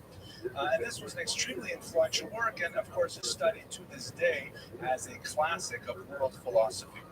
The French rabbis, however, were aghast at the idea that he should be invoking the name of a pagan scholar and should be comparing the holy truths of a God-given religion with the rational truths developed by a scholar who had no consciousness of Jewish values. And they felt that this in itself represented a poisoning of the well for anything that Maimonides could have said. And so they were full of vitriol for whatever Maimonides had to say in the Moreh Nevuchim, and extended to the larger corpus of his work. So that's kind of one category of his literary activity. Another category, also incredibly influential, are popular books written for a much wider audience, most significant of which is the great Mishnah Torah, which was a restatement of all of Jewish law in the first legal code of Jewish history. The Mishnah Torah, just to back up for a second, the way Jewish law is structured prior to the Mishnah Torah is really quite chaotic. You have like a verse in the first 5 books of Moses that may be amplified by some passages elsewhere in the Bible. There's another document called the Mishnah, which, according to traditional Jewish theology, was given at Sinai along with the 5 books of Moses and has equally authoritative information that's not included in the Torah. You mix these things together and you get another document called the Talmud, of which there are two different versions. And the structure of the information in the Talmud is more like a stream of consciousness conversation than a Western style textbook, which has chapters and subheadings and kind of what we would normally associate with a logical flow of discussion. The Talmud does not move from general principles to specific. It does not outline what it's going to do in each of the chapters. It just kind of follows this, very fascinating, but definitely non-Western train of thought to come up with the practical laws that one must live by to fulfill the dictates of Judaism. So if you wanted to know any specific question in Judaism, such as, for example, and I noticed that the gallbladder looks a little green to me. I'm wondering if this chicken is actually kosher. So in order to find out the answer to that question, you quite literally would have to know the entire Talmud to know where that question is discussed. It's true, there is a tractate that more or less discusses the laws of kashrut, but it could be that that particular law is somewhere entirely different. It could be in the laws of Shabbat, or it could be, one of the philosophical treatises just tucked in there. So you really needed a rabbi to go to and say, okay, Rabbi, look at this chicken's gallbladder. What do you think? And the rabbi, with his massive knowledge of the entire complexity of Jewish law, would be able to render a decision, kosher or treif, or I don't know, ask my wife. She probably has seen this gallbladder before. But that's the way that Jewish law was interpreted and applied prior to Maimonides' Mishnah Torah. All of a sudden, with the Mishnah Torah, it's a very, very simple, it's straightforward, it's clear Hebrew. He says, okay, in this book, we're going to have all the laws of kashrut. And then you look up all the laws of chickens. Then you look all the laws of internal organs of chickens, and there you find the gallbladder laws, and they're right there before you, like a set table. And so all of a sudden, if you had even basic Hebrew literacy, the Mishnah Torah put your local rabbi out of work. And that was part of the internal argument here, because all of a sudden, people were empowered to have a tremendous amount of Jewish literacy with a very, very minimal investment in learning. It's kind of think the internet, right? It's like Google. If you can imagine what it's like, when all of us in this room, when you went to college, the professor knew a tremendous amount, and I'm sure you sat in awe of the, expansive knowledge that he or she represented. My students aren't like that at all. They just whip out their smartphones and they'll fact check me right on the spot. I'll say, but professor, it's a whole different. That's why I like teaching adults, because it's you don't challenge me with your smartphones. Anyways, the Mishnah Torah, it was criticized nevertheless for two basic reasons. One reason was that Maimonides presented it in what some felt was a haughty and even unscholarly way, because he did not source his arguments.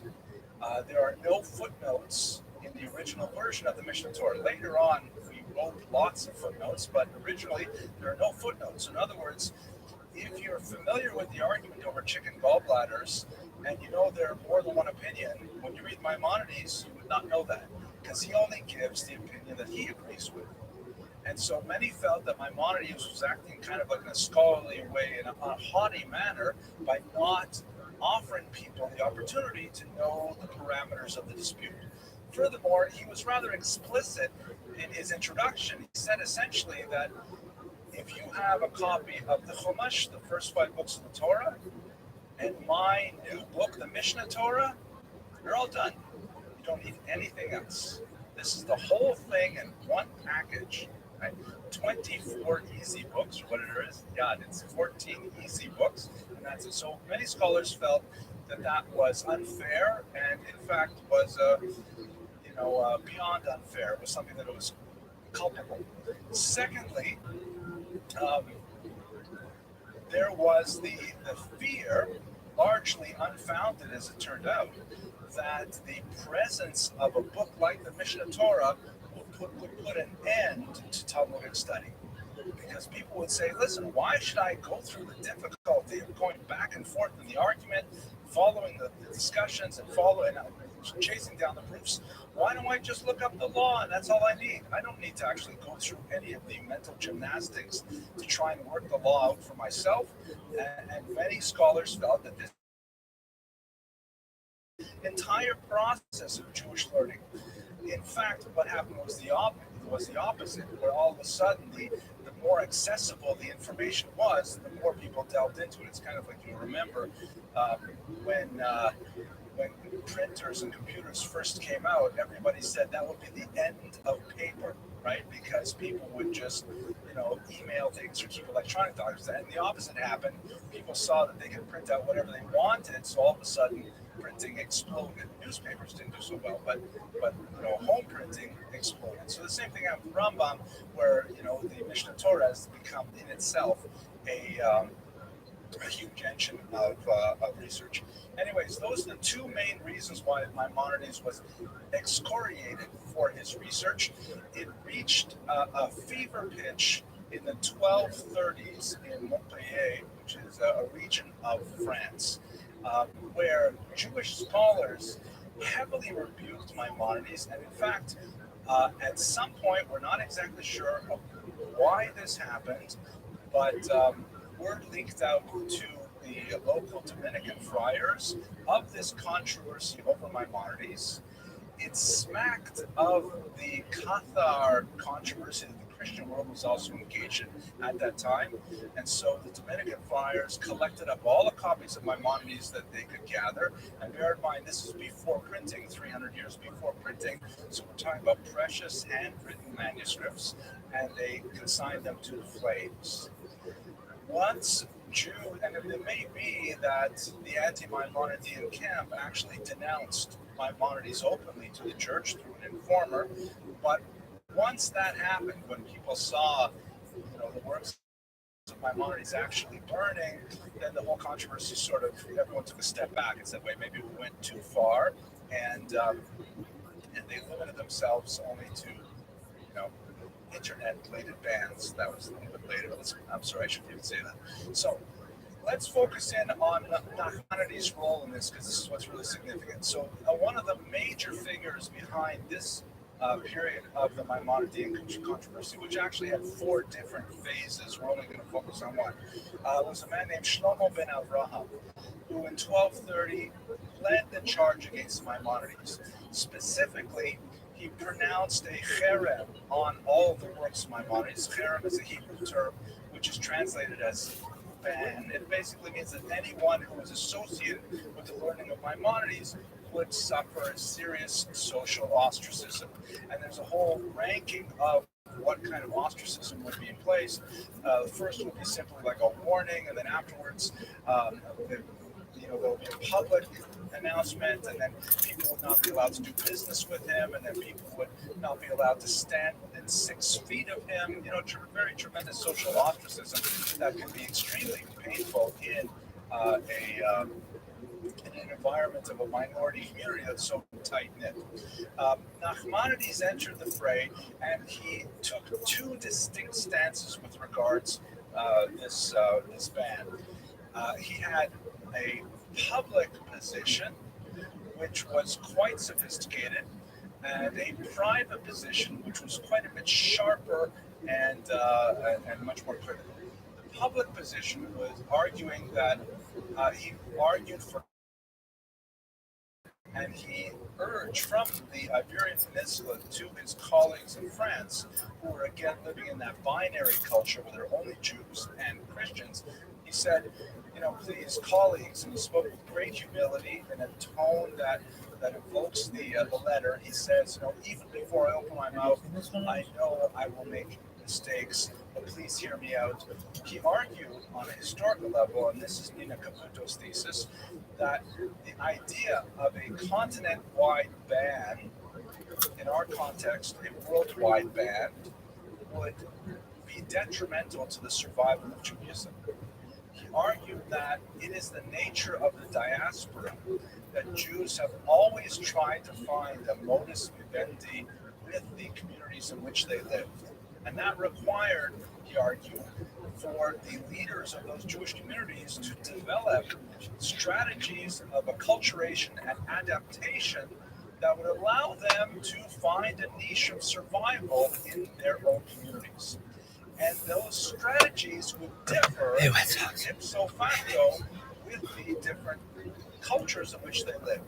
So, for example, one could say that, let's say, dress, right? If you live in certain Arab-dominated communities, it would be inappropriate for Jewish women to wear certain types of clothing, not because the Torah forbids it, but because the standards of the non-Jewish dominant population would be excessively offended by it, and that could have negative repercussions. So over centuries of living in these regions, Jews would develop certain standards of dress based on that community.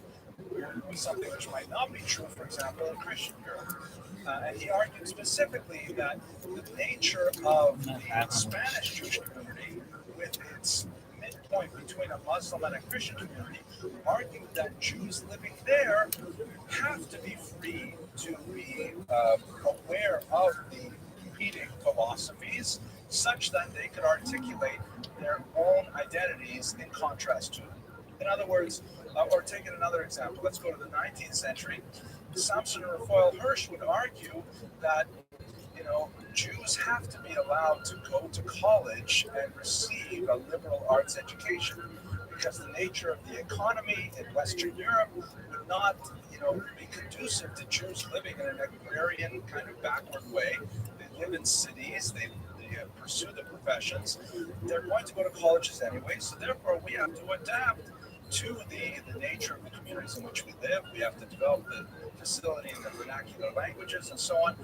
That would not be the strategy adopted, let's say, in northern Hungary by the Hassam Sofer, which is highly agrarian, are living in tiny little clusters in Stettlach, and exposure to the wider world of the university and the marketplace of ideas would be detrimental. So the Nachmanidean approach is to allow for cultural diversity within the Jewish world and not to tolerate a worldwide ban, because that would essentially fracture the Jewish community and ultimately lead to its dissipation through factionalism. Now, privately, that's the approach he took, and I think it really had a huge impact on the development of Jewish states after. He was especially sharp with his own position. That is, once the Jews of France had pronounced these continental bans, so there are a lot of Spanish counterbans, especially coming from Arabic-speaking regions, where they're saying, you can't ban Maimonides, we're going to ban you. You're going to ban your French thinkers. And so you had bans going backwards and forwards. Nachmanides spoke, as it were, privately to his own population, saying, would you please stop with this? Please show respect to our co-religionists in France. We disagree with them, but the only way we will win this fight in the long run is by showing deference to authority, to show respect for their learning, and to indicate that we politely disagree. This even was the case when a very important figure, who we should speak about someday, Rabbi of Verona, a very important thinker who wrote a book called Sha'arei Tshuva, The Gates of Repentance, highly influential work. He was originally part of the anti-Maimonidean camp, but once he saw Maimonides' books burning, he changed his mind altogether, and he publicly recanted. He said, no, we should not be engaged in this. And when he switched over to the pro-Maimonides camp, his erstwhile colleagues issued a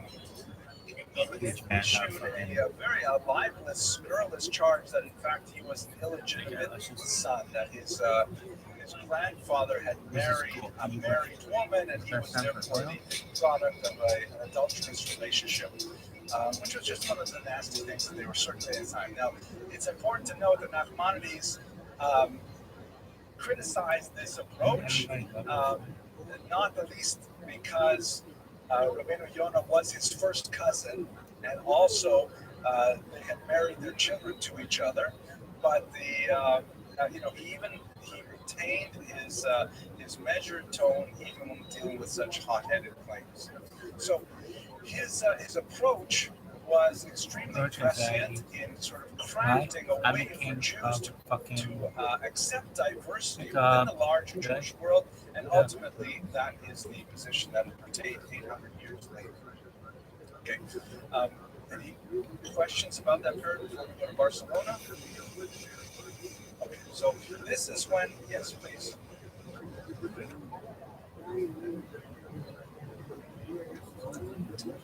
Well, they're not nearly as well known as the Ramban. Shlomo ben Avram is the most important. Rabbi Yonah was actually not French. He was from the Iberian Peninsula. There's no one nearly as important as Shlomo ben Avram. I can give you some sources, though, where you can look into the secondary details on it. Okay, so let's go on. Now, what happened? This is, again, you'll recall, he was engaged in these things. By the way, the compromise that he articulated was that, for example, listen, Maimonides is a philosophy in general. Maybe we should just restrict it to men over the age of 25. Women, for sure not. Men under 25, they're not mature enough. After 25, okay, but that's another topic.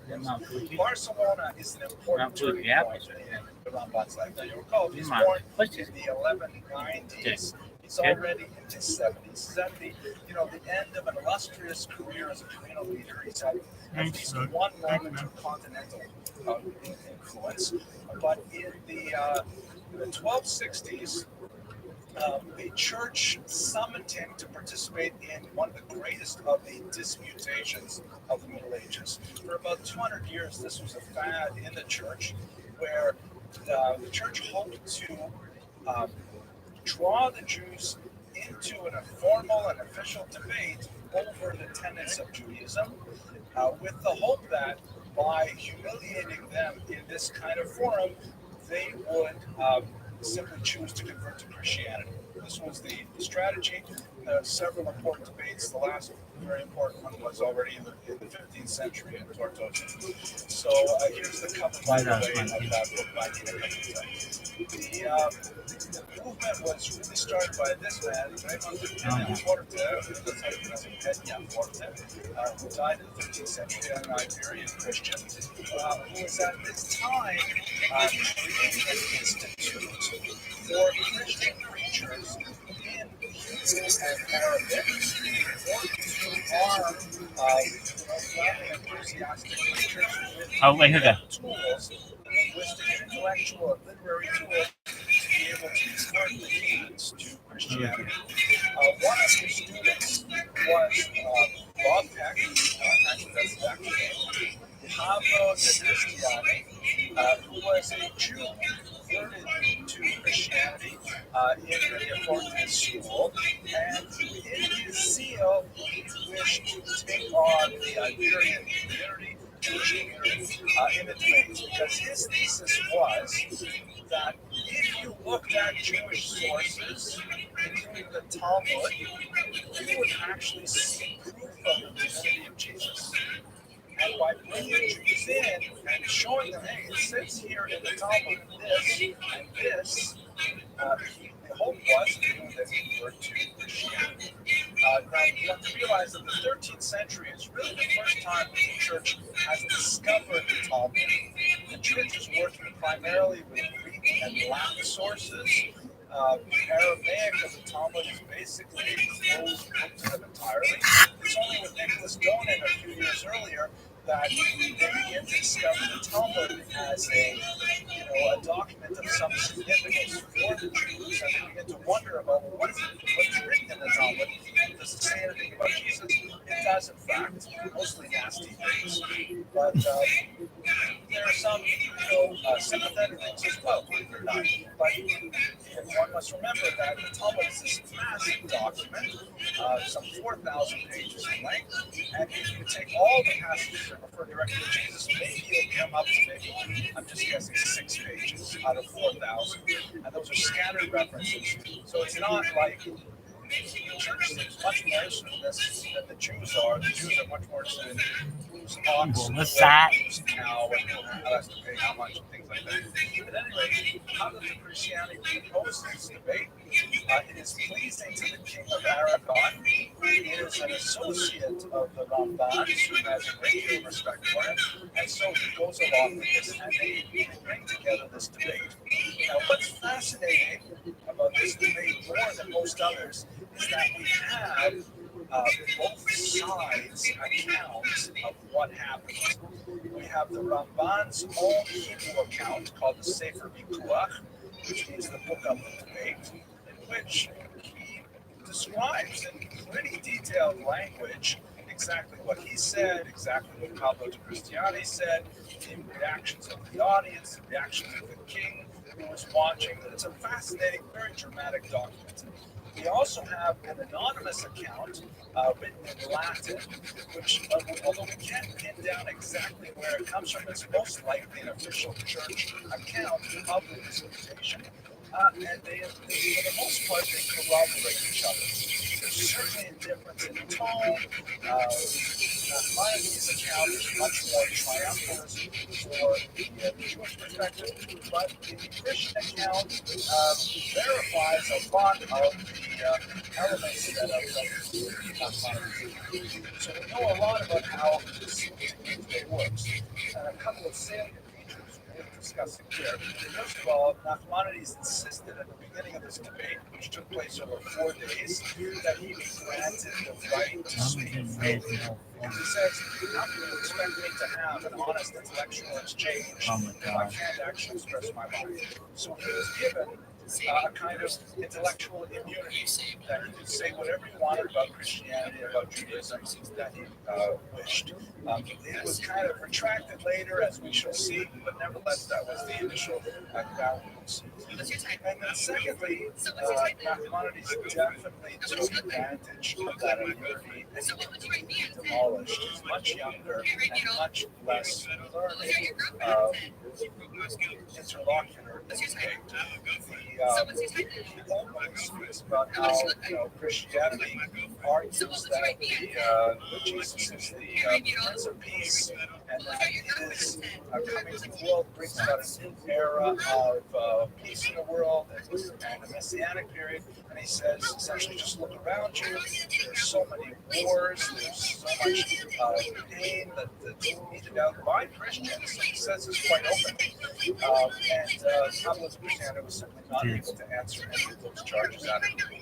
Furthermore, de Cristiani adopted a kind of disastrous strategy because he zeroed in on a lot of those passages that refer to Jesus, in Hebrew Yeshua, or simply Yesho for short.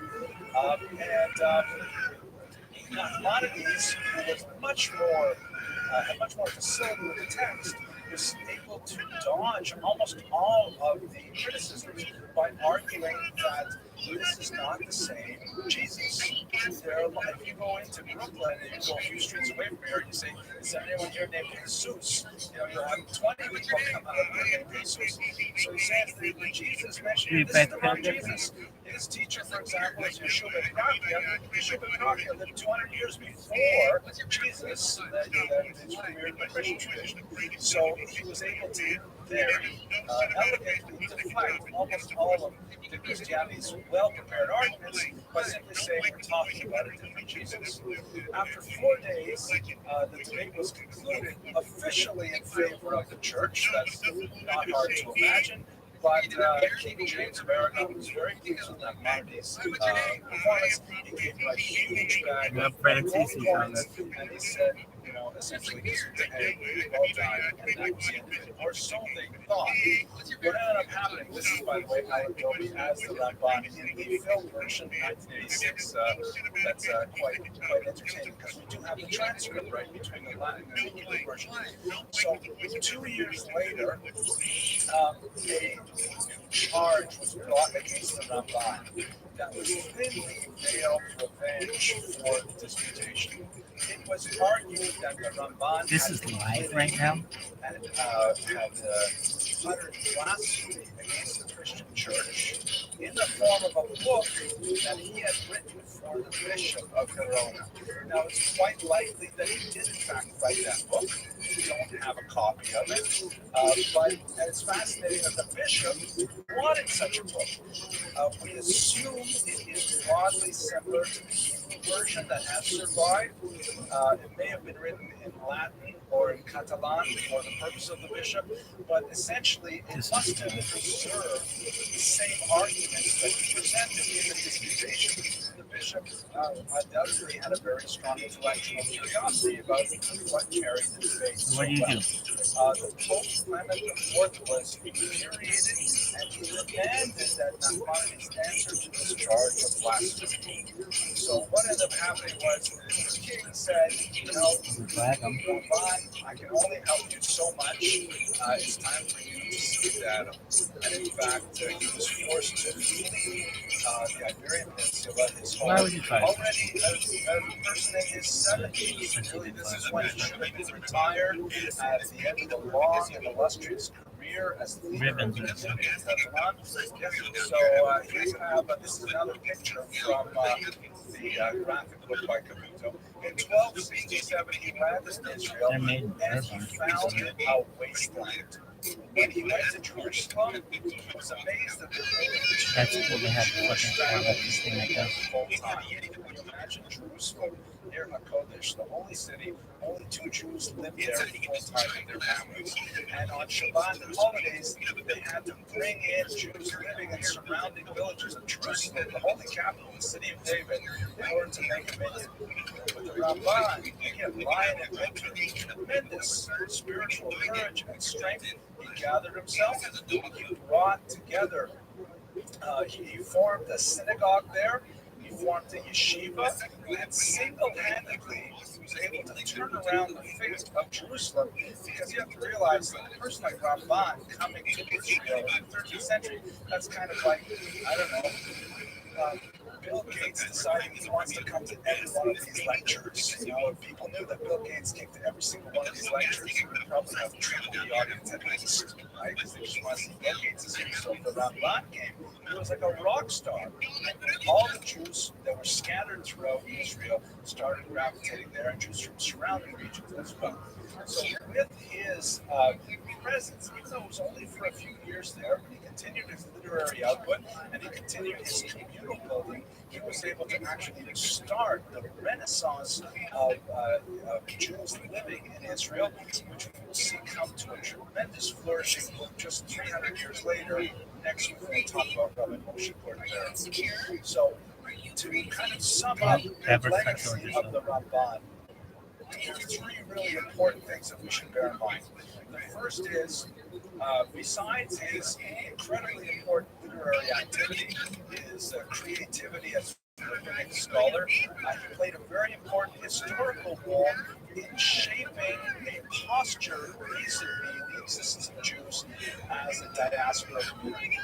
His leadership role in the Maimonidean controversy, according to Professor Caputo, and I think very convincingly, his leadership role there really articulated a kind of way of thinking, a Weltanschauung, that allowed for Jewish disparity and diversity without fracturing Jewish community to its core. A level of tolerance and coexistence that allowed Jews to express their unique cultural identities within many other populations, while not breaking off entirely from the Jewish world as well.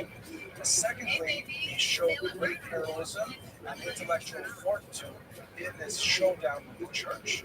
And luckily, we have the transcripts of this encounter in the Barcelona disputation, which says a lot about his strength as a communal leader, but also talks about the weakness of the Jewish community as a minority, that even a person like the Rabbi could not protect himself against such overwhelming communal pressure. And finally, I personally get a tremendous amount of Jewish strength just thinking about what the Rabbi accomplished in his late 70s in the land of Israel, when most people would have simply given up and would never be heard from again. gathered all of his strength and was able to really start a rebirth of the Jewish community there. I'll just mention one last legend that is associated with the Rabbi. It's not very well sourced, probably not true, but nevertheless it is a beautiful story. And he said, when I die, you will see a crack appear in my mother's gravestone. And in fact, that is what happened. As the legend goes, on the day that Rabban died, his mother's headstone developed a huge crack down the middle, and so the local community in above the top. mourned the great loss of the Rabban. That's actually going to tell that story better if I'm going to end my lecture. Anyways, thank you very much for your patience. I'm really grateful you came. Next week, we'll continue with a topic that I find really fascinating. I actually published a small book on it, so it means a lot to me. The great Rabbi Moshe Cordovero. Thank you once again.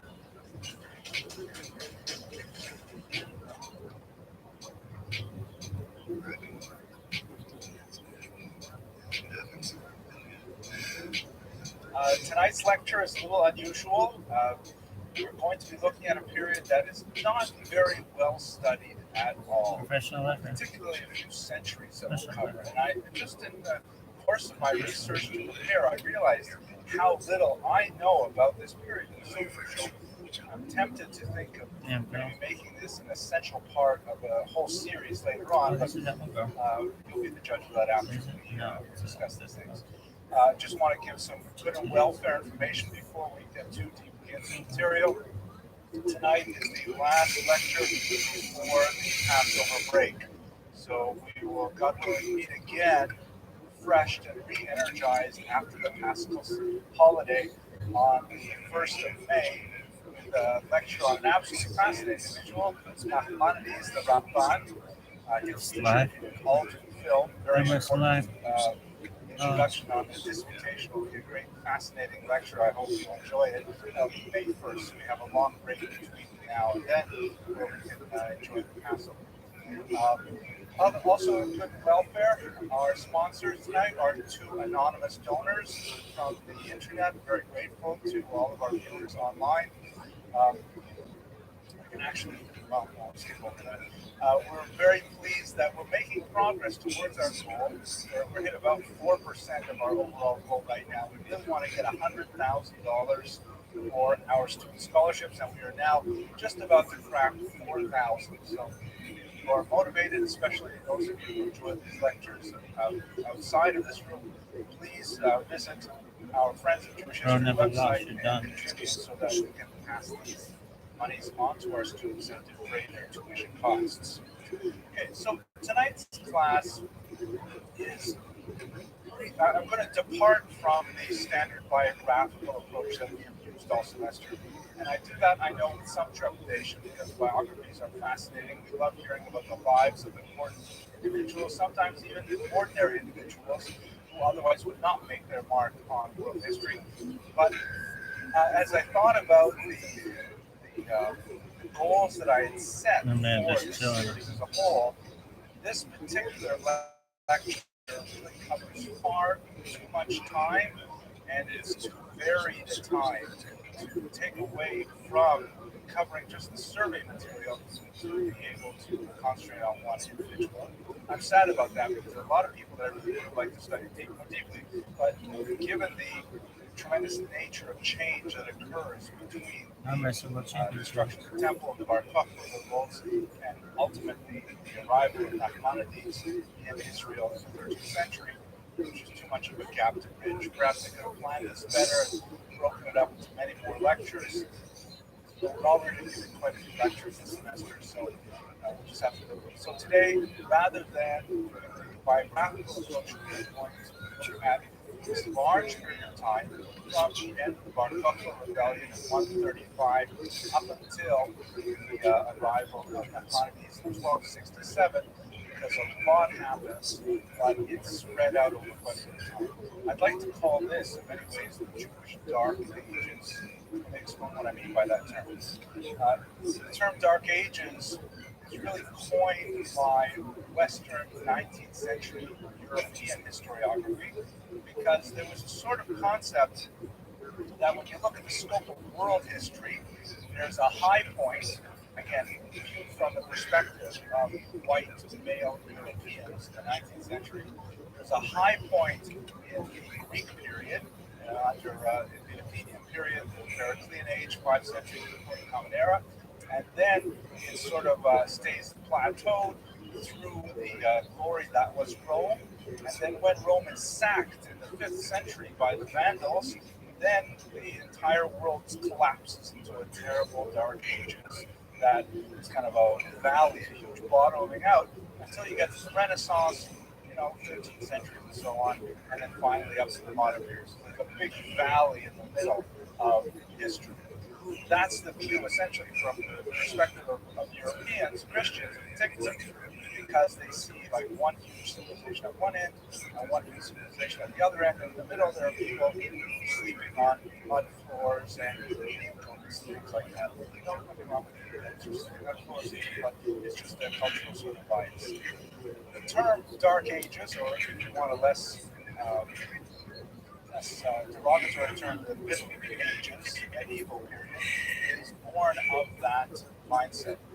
Jewish historiography does not necessarily follow that mindset at all. In fact, our Dark Ages, if we have one, does not correspond identically with the Christian Dark Ages. And of course, the Chinese Dark Ages are quite different, the Muslim Dark Ages are quite different. So to say that all these cultures have that same sort of sign pattern is not appropriate. But if you are to look at Jewish history in particular, there is kind of like a blank space. Very little is known for huge stretches of time. And I have to say, even myself, having earned the doctorate in Jewish history and having practiced in the field for so many years, still was surprised by some of the assumptions that I had. And when I came to the material, I realized that these assumptions were just example. Just one, for example, this kind of image that we have in our mind as a result of popular historiography is that when the temple was destroyed, essentially all the Jews emptied out of Israel, the exile, right? Because there was some diaspora essentially. The reality is, yes, the centers of Jewish civilization shifted to Babylon and then later to the western parts of the Mediterranean basin, but it took a long time. And Israel maintained its preeminent status for centuries after the destruction of the temple, and a significant population existed there, really right up until the Muslim conquest of the 7th century. So this concept we have, which when you think of it, it's kind of absurd to imagine that the Romans would be able to completely empty out this entire population, numbering perhaps in the low millions from this territory. But they actually had very limited resources at their disposal. I read one statistic in a great new study of the Roman-Jewish War of the 1st century that the total number of legionnaires at the disposal of the Roman Empire at its peak, the total number of professional soldiers was 150,000 men.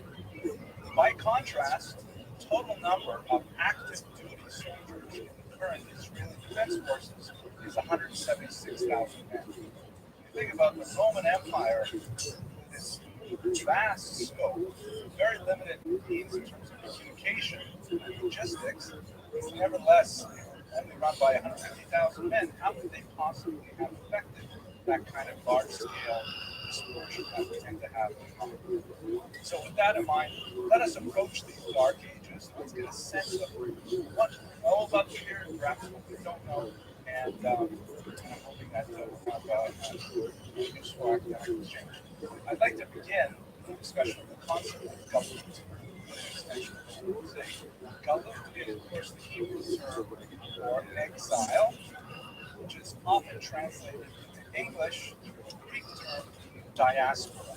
Diaspora means scattering, and it refers to the forcible movement of the Jewish population of Israel out of their ancestral lands to points east for the most part, certain regions west. And it's associated with the fall of the temple in the First Roman Reform, which is depicted here quite evocatively by Francisco Hayes. So in terms of Jewish self-image, this onset of the diaspora, this onset of the exile, was a tremendous break in our culture, tremendous. The universe had somehow opened up a tear, and there was life before the destruction of the temple and life after the destruction of the temple, and they were totally different. When we look at the social processes and we look at the actual physical impact of these wars, they were absolutely devastating.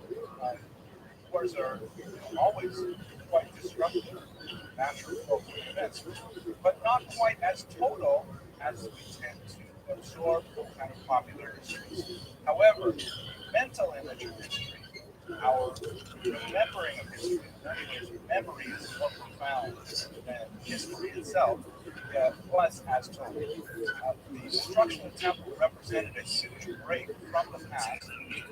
That is something that is felt by Jews around the world to this day, to a millennial emotion for Jews all over the world, because finally one could walk right up to the walls that supported the temple and have that kind of connection, have that yearning for that connection to God, which was impossible when the area was cut off by the armistice lines.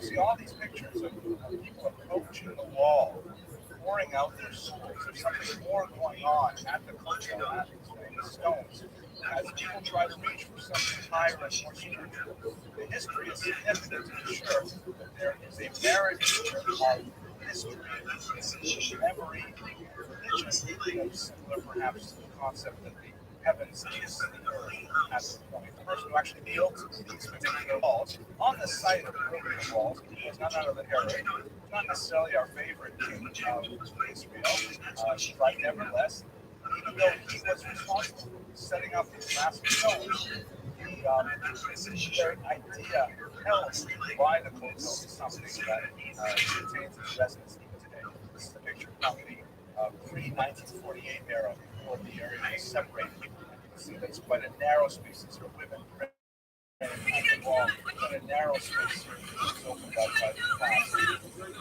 The concept of coming through the wall before was spiritual representation that connection to God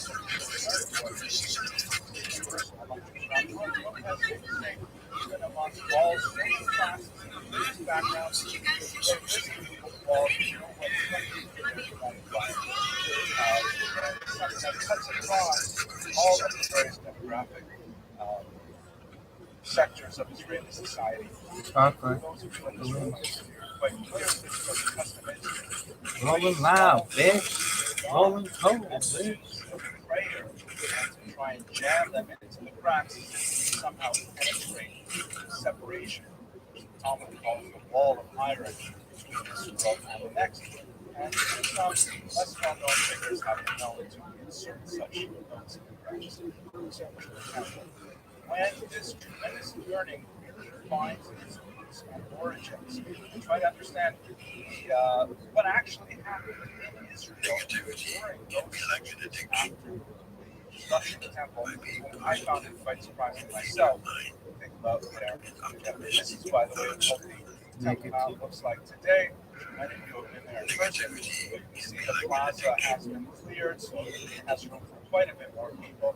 This is not a typical day. This is probably, I'm guessing this was taken on Tisha B'Av, the National Day of Mourning for the destruction of the temple. There's a walkway up here to the Temple Mount itself, which religious Jews generally refrain from mounting because we are stepping on areas where they're not allowed to walk while they're in service. The bulk of the worship here happens at the base of the wall, which was the exterior of the temple in ancient times. It was up on the Temple Mount itself that the Holy of Holies was expressed. Okay, so one of the periodization that we're going to look at today is really four main sections of time that I'm going to look at in our hour together. The first period is a very quick review. We're not going to do too much of that. Our period of insurrection against the Romans. We spoke already at length about the First Roman-Jewish War. in which the temple was finally destroyed in approximately year 70, and Masada was taken a few years after that. A couple of generations later, though, there is a new rebellion against the Romans. It's not nearly as widespread, but it was actually quite fascinating. It's called the Kitos War. It lasted for a couple of years. It was associated, believe it or not, with some gestures of the Roman Emperor that perhaps it was time to rebuild the temple again, which gives you a sense that, from the perspective of the Romans, the idea of the temple as the key uh, negotiating point with this otherwise difficult tiny nation living in the Middle East was something that they could play with. They could perhaps take away the temple, give the temple, take away the temple again. Ultimately, it failed to come to pass, but it was part of the negotiations because perhaps we could appease these people, letting them have their silver temple once again. But it didn't last, and just another couple decades later, Bar Kokhba mounts a far more successful rebellion that lasts for a couple of years, results in actual capture of Jerusalem briefly, but ultimately is destroyed by far more serious legionnaires coming here. So we have a period right after the Bar Kokhba War that goes up until the period when Christianity is officially proclaimed as the world religion of the Roman Empire, and that has significant consequences for the Jews because for those first 2 centuries, Christianity is truly developing. It's finding its way to separate from the mother religion, and it is learning persecuting religion, and eventually is a state religion. And once it gains power, that will have tremendous implications for the Jews, including the abolishment of the patriarchate. I'll explain what that is shortly in the early 5th century. We have another couple of centuries which are perhaps the darkest of the Dark Ages. We really don't know a lot about what happens in the 400s and 500s. But then the Muslims come in the year 640, and then we have another totally new chapter for Jews living in Israel. There's a brief but very important interlude with the Crusades, the first of which is in 1096, where Christians come and reestablish the beachhead in Israel, conquering Jerusalem until they are driven out multiple times by Muslim defenders. And then we're going to when we come back in the 13th century, Nachmanides, the great sage, comes and begins immensely difficult but progressive rebuilding of Israel in the 13th century. This is a bit of a preview for next class in May, but when Nachmanides came, he actually testifies that for the Sabbath, they could not get a prayer quorum of 10 adult males in Jerusalem without going to the surrounding villages and drinking at some of the Jewish farmers. It's an amazing thing to imagine that. Our sources are really quite rich. At this point, we've got lots of options to study different perspectives of what's going on, although they tend to not overlap as much as we like. Rely on one point of view for long-term. Three categories. First, we have quite a bit of Roman literature. For example, historian records much of the life of the emperors and of their activities. Thank you. I'm Vincent Costume. Then we have church law, which is something we have not encountered yet. At this point, the church, especially from the 4th century onward, begins to codify much of its teachings. Fuck you. How does one translate Nigger.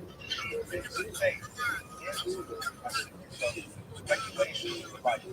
And these canons, various collections of laws, The seven man turns to the highest grade. have a lot to say South about Africa. how the Jews living in Israel at the time. So from the perspective of Christians, you get a sense of how the Jews day. Yeah. Finally, Such a different South Africa. We have internal Jewish documents, which include first the Talmud, which has a lot to say about this period, responsa literature, which is missives that are directed from questioners throughout the diaspora, often from Israel, to rabbinical experts, whether in Israel or increasingly in Babylon, about various aspects of Jewish life and practice. And these missives, called responsa, because they always involve a response, quite often the question itself is lost, but the actual response, since it constitutes legal precedent in Jewish law, is significant. We have a lot of detail about what bothered Jews living in Israel at the time. But fascinatingly here, we have more than just religious documents. We have the amazing Cairo Keniza archive, which is a brilliant story into itself. I don't want to give it away now because we'll talk about it a little more when we talk about Nachmanides.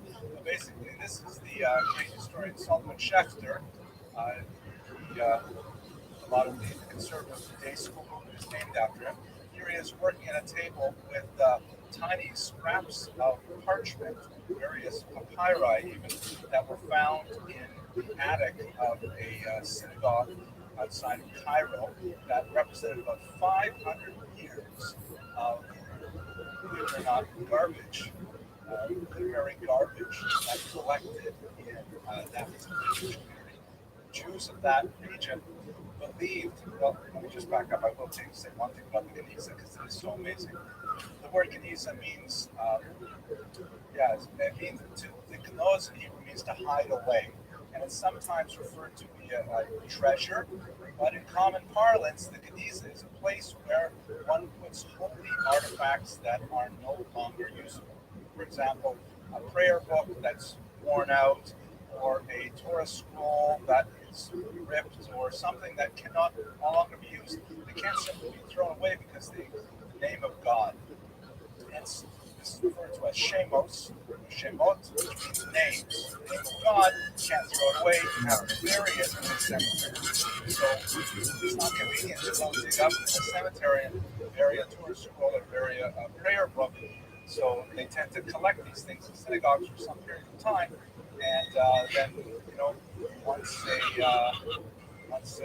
6 months, once a year, they go and they actually bury it. I was once, unfortunately, at the funeral of an 8-year-old girl. It happened that day. They were scheduling to bury it.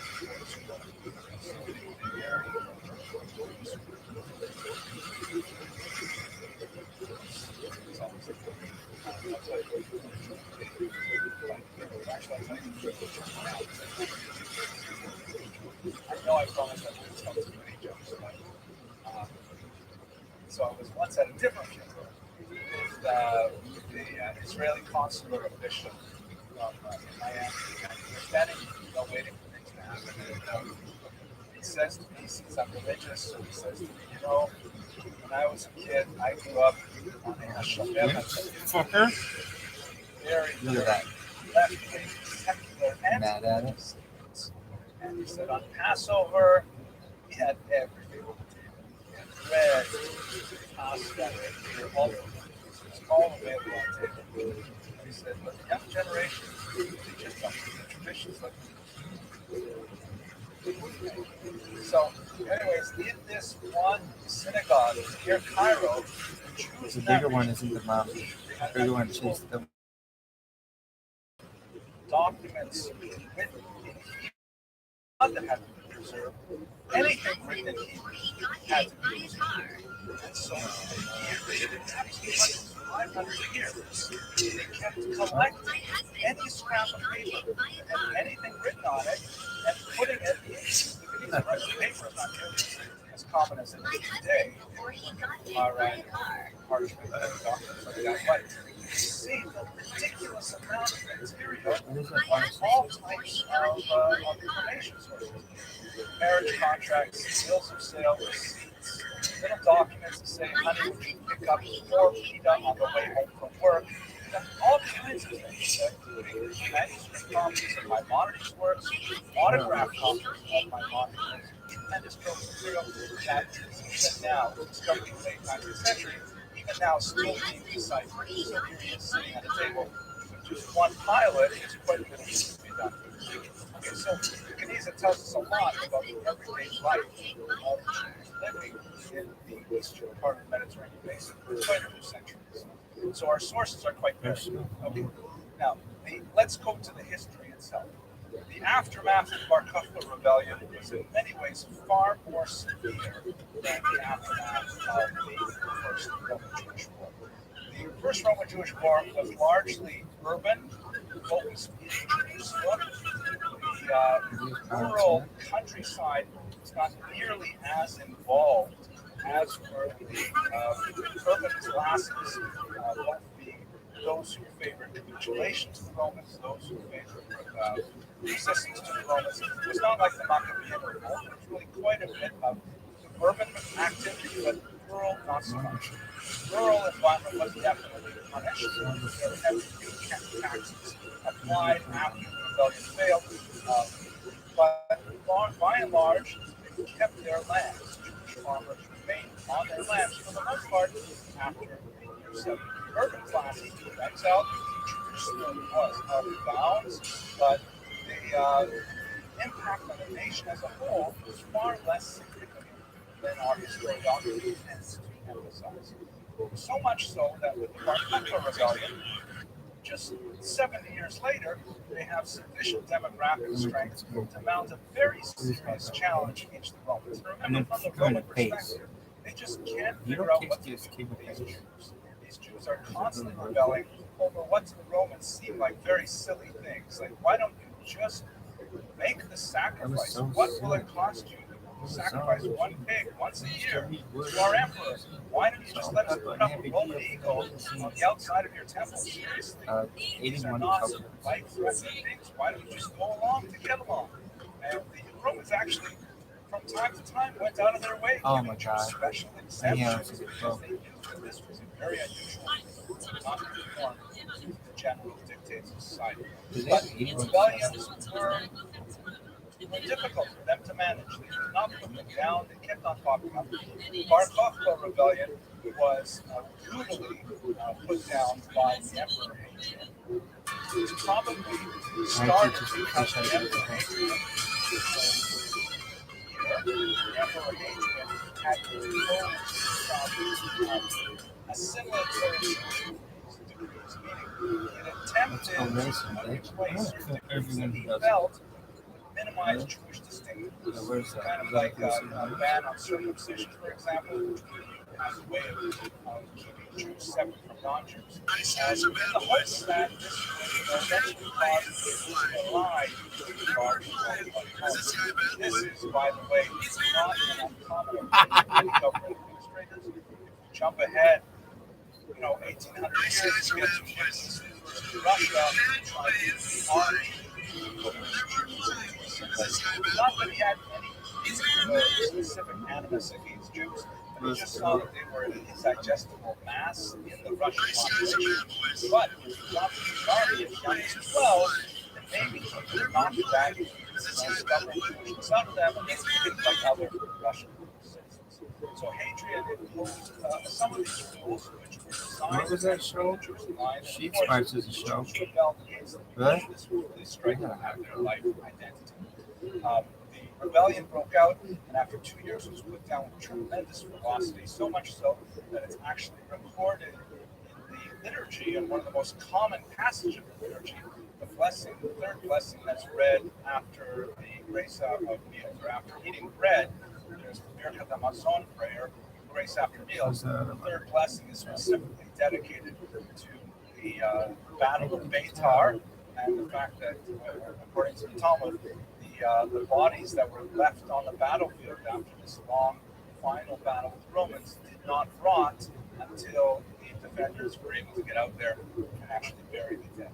So it's enshrined very closely in Jewish memory. To add, so when the Jews lost Bar Kokhba, Hadrian said, "That's it for the Jews." Unlike earlier emperors who tended to spend their time in Rome, on Roman politics. Hadrian was someone who spent a lot of time in Syria, Palestine, in the region as a whole. He was familiar with the cultures. And after the war, he really determined to put down Judaism once and for all. It was during this period that Rabbi Akiva was killed. We spoke about him last week. Tremendous persecution, actually, after the Bar Kokhba Revolution. The city of Jerusalem was once again emptied of all Jews. It was renamed Isla Capitolina because he wanted to remove any trace of Jewish attachment to the land. Tremendous amount of taxes added to the Jews, insulting tax. The Machatzit shekel, the half shekel coin that was originally given to the temple, was still collected by the Jews at this time, but Hadrian demanded it to be sent to Rome for the construction of the temple of Jupiter. So in other words, the small tax that Jews paid, the full tax that went towards the temple was now going towards the Sarah, going towards idolatrous worship, very offensive to Jews as a whole. That's just great. After Bar Kokhba was in many ways far more Nice quick, I want to mention one thing about terminology. I mentioned James it's at this point that the Romans officially renamed Judea Syria Palestina. We should explore that word for a minute. There's a lot of heat on this word and not really much light. It's hot as fuck. Palestine is a word chosen by the Romans specifically It goes hot as fuck. Philistines. There's this one fucking hot girl works out here. Which gotta be it. Samuel and Kings, they're constantly fighting with the Philistines. In fact, in Western parlance, to call someone a Philistine, which I occasionally do actually, especially my kids, means to be uncultured and boorish. You're such a Philistine. Don't you read Dostoevsky? No, my 12-year-olds don't read Dostoevsky. I get upset. Maybe not. So, that's kind of Western parlance, but among Jews, to call someone a Philistine, to call someone an enemy of the Jewish people. So by renaming Judea Palestina, it was an insult unto itself. But the term itself really doesn't mean anything other than a geographic locator. You want to be historically accurate. During the Roman period, it was in fact called Palestine, specifically to locate the Philistine inhabitants of the land of Canaan that pre-existed the Jews living there and fought with them after the Exodus. This is kind of an interesting thing that happens to be going viral right now on the web. It's a 1939 dictionary published in France, the first dictionary, and it has flags of the world. You often see this in world dictionaries. By the way, for those who are watching the web, if you were born after 1980, a dictionary has actually got big things like this, lots of pages in it, like actual paper. It has words and definition of it. So here it's got this flag, the flag of Palestine, 1939. Of course, Israel was not yet a state. What do you call it? Well, it's called Palestine, but that's clearly not a flag that most today's Palestinians would be happy with. So, we shouldn't get upset about the terminology and use it in historically valid context. It is charged today, but historically we can avoid it. Okay, let's move on to the heroic activity of Rabbi Yochanan ben Zakkai. In many ways, save Jewish people, save Jewish culture.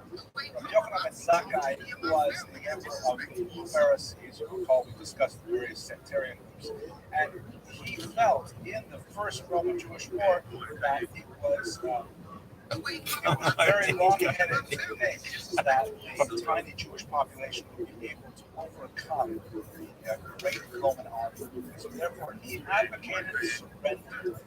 The zealots, Jewish rebels, were incensed with the concept of surrendering to the Romans. So there are a couple different versions of how the story is told, but common relates, for example, that Let him from in the fucking face. They put him in a coffin in order to break the siege, brought out the siege of Jerusalem, and then negotiate with the Romans. He feigned his own death, he got into a coffin. The Jewish zealots called the people were suspicious, and so they drove iron stakes into the coffin, really dead. Miraculously, he survived. He got out of the city walls, and he went up to Titus, Titus, I think, and he said to him, "Listen, What is you really this? don't want to fight. Is the street We'll view? give up as long as you give us these things." There's a list of Did you ever things that he hang wants this to dick do. off guys in college? Minor On their things in shoulder? the grand Why scope not? of world affairs at the time, but they proved to be extremely important. Perhaps the most significant is his phrase, "Ten li Yavne v'chachameha." Give me Yavne, a minor town not too far from the coast, and its sages. Can I just take a few of the rabbis with me and go to this town called Yavne, and that will be fine, thank you, it won't bother you anymore.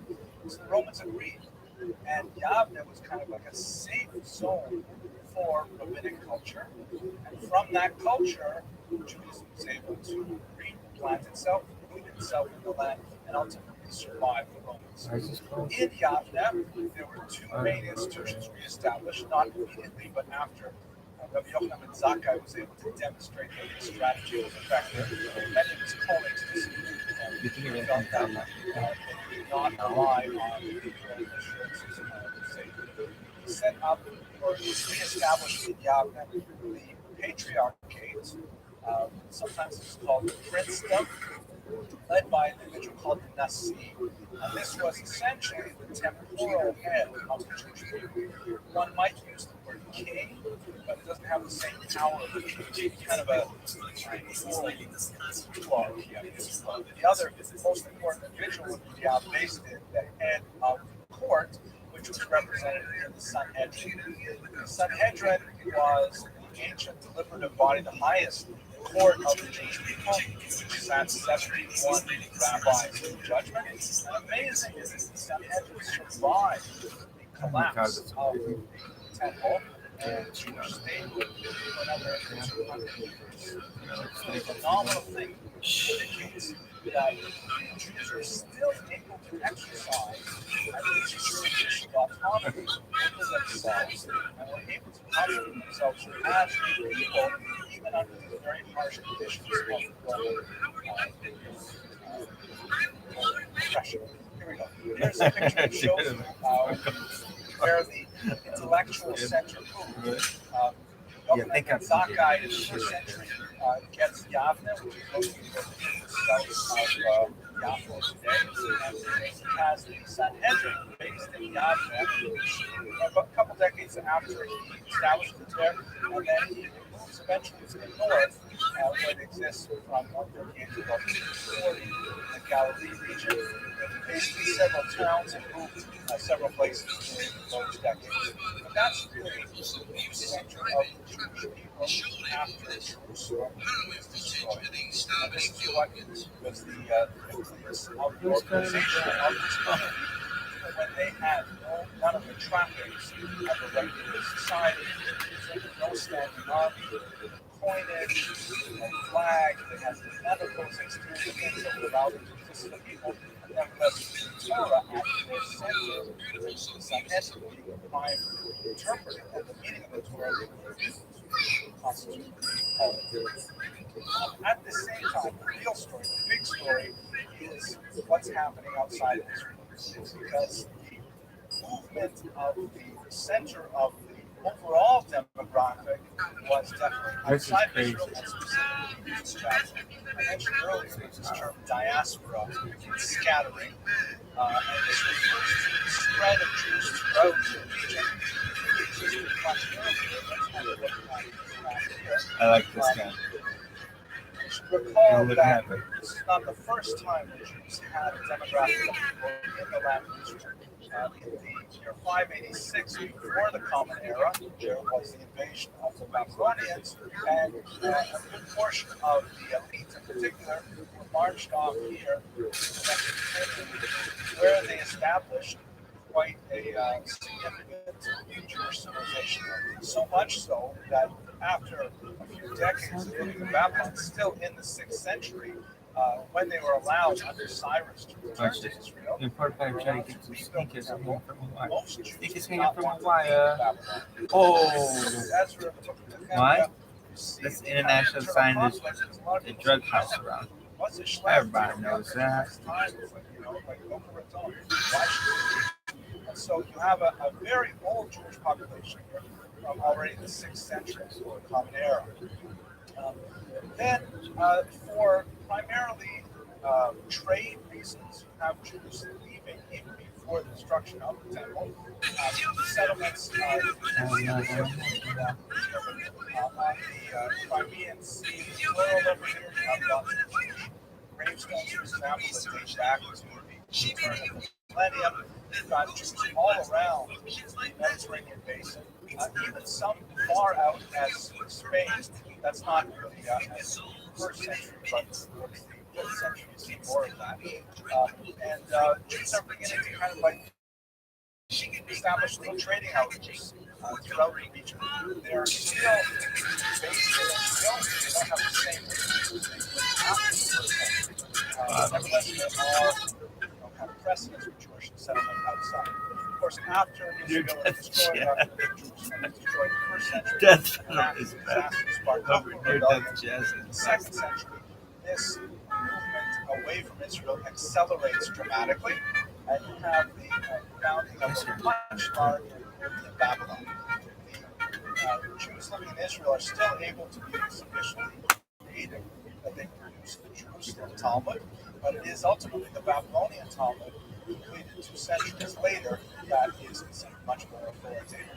You see an ebbing of Jerusalem as the center, and Babylon as the center of the centuries. This should not really be surprising to us. We happen to live now in the greatest urban concentration of Jews in the world, in New York City. Brooklyn is maybe ground zero. Brooklyn is maybe like the most powerful concentration of Jews within a zip code in the entire world. But This is so that's sick. relatively new. Look at it from historical perspective. That's 100 years old. Before that, Warsaw. Before that, well, before that, you see Paris. So it is naturally that you go to the demographic. The fact that the Jews have returned back to the solid establishment there. Export.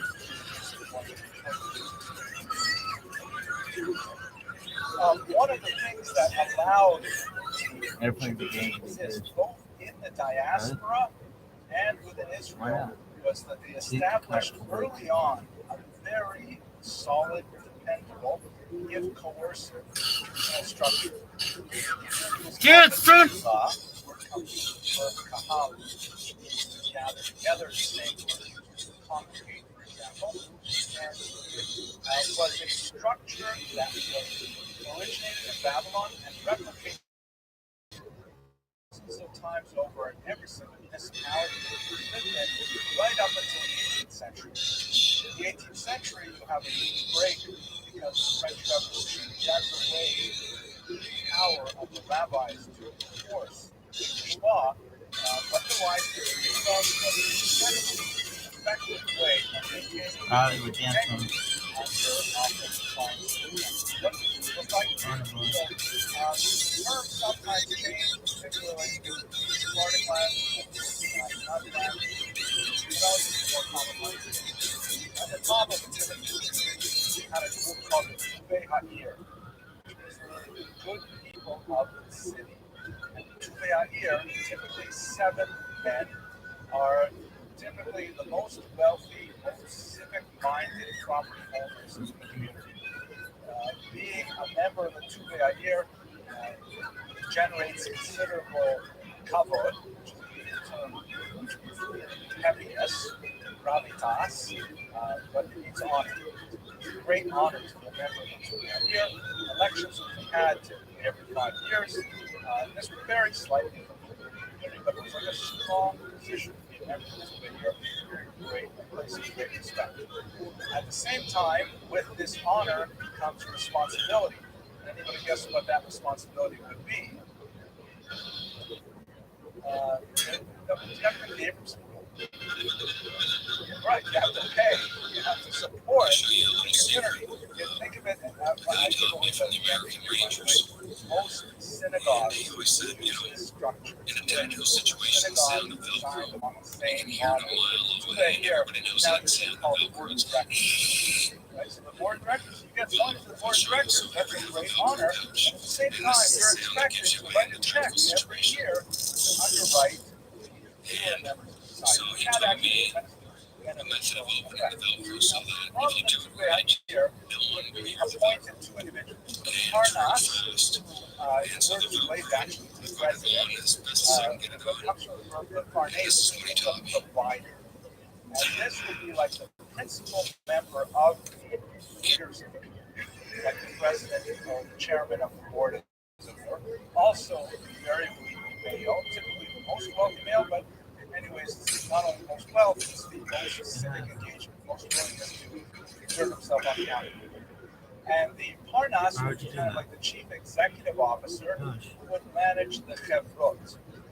Chevra is literally association, or we might put it in business terms as committees.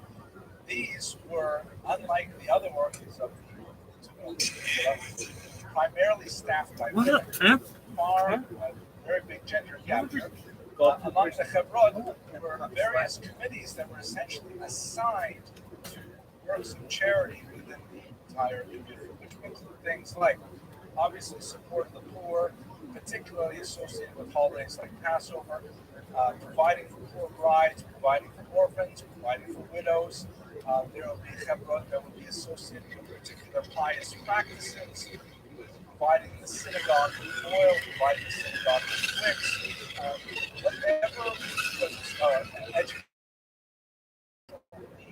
based on a yearly budget that they would develop prior to year. One other really important thing about how this system works as well, here, of course, how do they fund it? Certainly, they are expected to fund it out of their own pocket, some of their own largesse, but in reality, everyone in the Kehillah, every member of the Kehillah was taxed. And the tax was set by the Tumei. Every single team had to contribute something towards the foundation. And remember, this is totally separate from any state tax. This is just the Jewish community. Remember when they would put like the thing on its members, pull it off, saying, so it'd be in this we stupid have shape. these needs. We have a look at your income and your assets, and we demand this much for the sake of the community. The well-known attribute of Jewish charity. Jews historically are per capita far more generous in charity to non-Jewish causes than the broad society. No doubt comes out of this long, centuries-long tradition of charity giving, which was drilled into generation after generation that it was a value to support the society as a whole. So the negative side of this is that it was quite coercive. If you disagreed with the assessment that you received, that you had to pay, I don't know, the value of 2 cows this year, you didn't have much choice. Because the only way to get out of the Kehillah, you have to remember, we're living in 2017, we're living in a secular society where volunteers associated with that. In the medieval and ancient world, there was no such voluntary association. If you wanted out, the only way out was to convert to another religion. You had to join a different corporation, to use a technical term, within that society. If you wanted to remain in the Jewish community, you had to pay your taxes. You could expect a very generous social support network that would provide cradle to grave assistance, but on the other hand, there was no way out of your tax code. So the coercive nature was something that did not work in the modern world for many Jews as a result of this trash. On the other side of this pyramid, we have the rabbi. Rabbi it's a paid position appointed by the Tumei, but the rabbi has a little bit more authority in many ways. The rabbi, of course, is the prime arbiter of Jewish law. He will typically have a Beit Din, a court that works with him. And technically speaking, the Parnas, the Tumei, the Chevrot, everybody has to operate according to the dictates of the rabbi, the Rav of the town, the chief rabbi. But in reality, because we have the liberty, we have the impact of life, the rabbi could be separated from his positioned by the two here, and so they have to work out kind of a modus vivendi with each other. As I'm sure you've seen in contemporary synagogues, there's the board, there's the president, there's the rabbi, and they have to find a way to put together. If the two here demand too much of the rabbi, then they risk a popular revolt, because the rabbi is typically beloved of the common people, and if the two here is respected people that do have a version of their authority. On the other hand, if the rabbi overreaches and tries to demand too much, religious scrupulosity from the two here, the rabbi is likely to be looking for a job sometime soon as well. So they have to find that kind of safe. Finally, these individuals called the Gabbai. In modern synagogues, the term Gabbai is still used, but it's a very pale reflection of the traditional world. Today, the Gabbai is the synagogue is typically the person of the English term is people. And that we still typically make sure that this person gets called up to the Torah, this person gets to make the prayers, organizes the kind of the MC of these services, master ceremonies. But in the traditional Kehillah, the Gabbayim literally means collectors.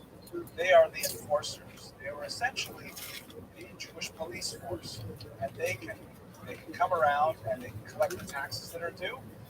They can come around, they can force conformity to the rabbi's dictates. And we should bear in mind, especially when we get into the European period, the Kehillah actually had the power of corporal punishment. Literally flawed Jews who refused to conform to the requirements of the community. So again, on one hand, very coercive, very restraining. On the other hand, this was really the best way that this tiny embattled minority could preserve its group integrity under conditions which would invite a person jumping over the fence and joining the Christian community. So this structure was incredibly important to the preservation of society. And its disappearance in the modern era is certainly related to a huge level of assimilation. Now, at the same time, we're also seeing the rise of Christianity. We're seeing a huge weather change, the disappearance of Rome and the appearance of temporal power. Let's just look a little bit at the connection of Christianity to the Jews, which is very specific and has very become the dominant religion and have state power.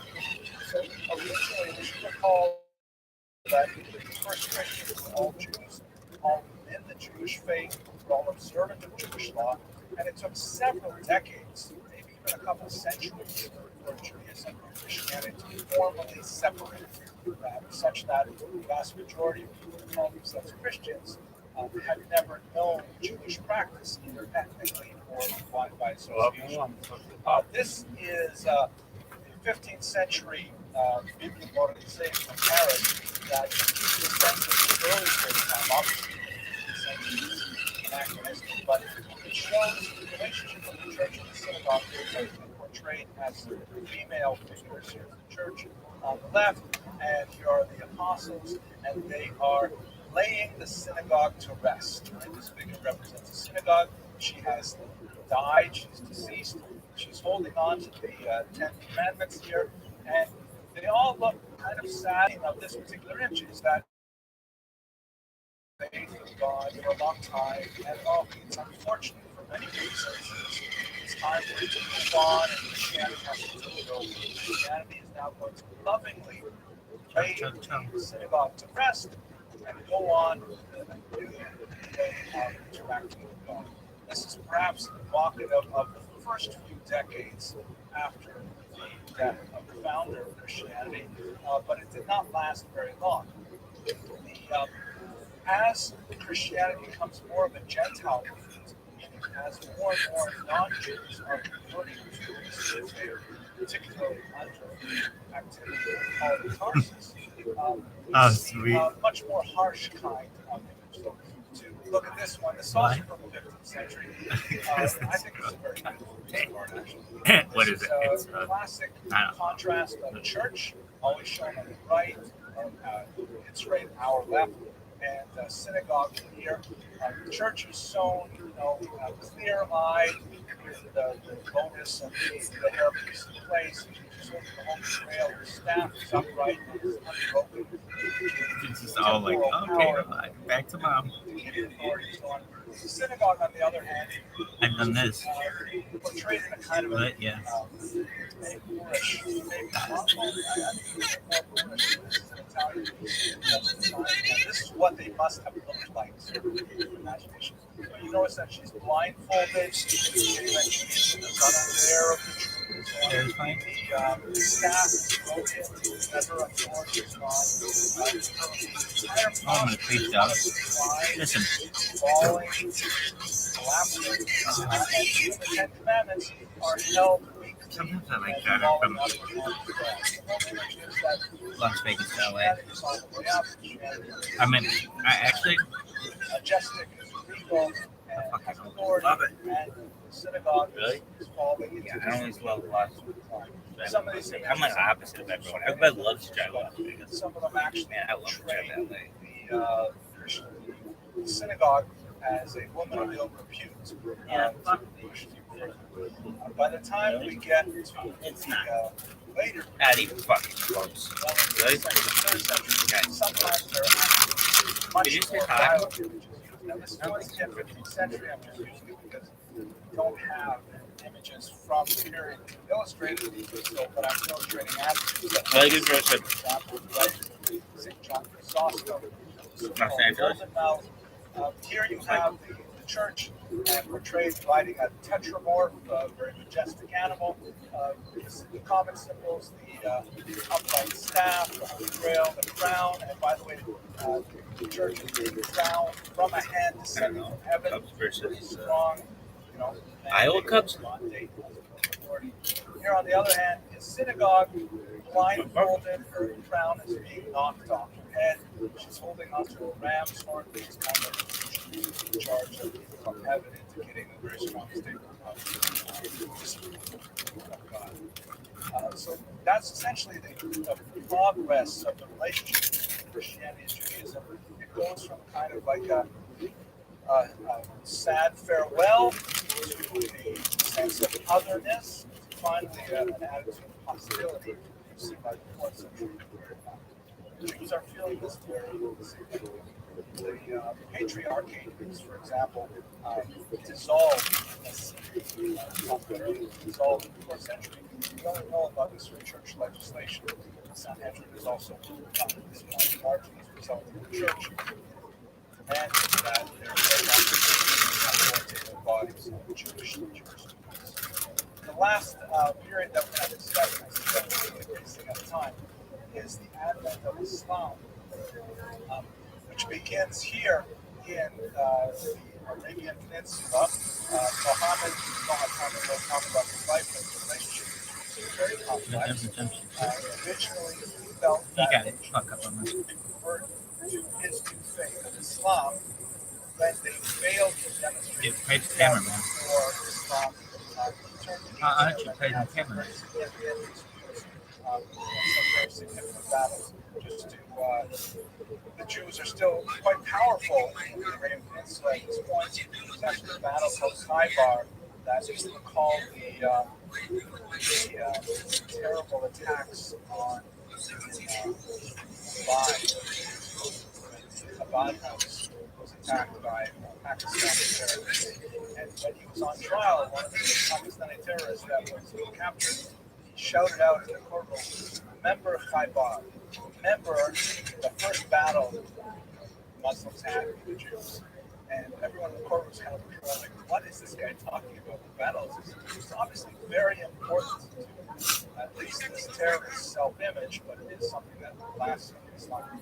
We'll have to come back to it. At any rate, after Muhammad's death in 632, the movement continues to expand dramatically, and Jerusalem and Israel is taken over in the year 640. with a lot of consequences for the nature of Jewish life. Ladies and gentlemen, I regret that I haven't finished all of the material I want to talk about. Cameron has a Dark terrible Ages, skill. but I appreciate your attention. I hope you all have Maybe. kosher and enjoyable No. holidays. I look forward to seeing you on May for cookouts for that time.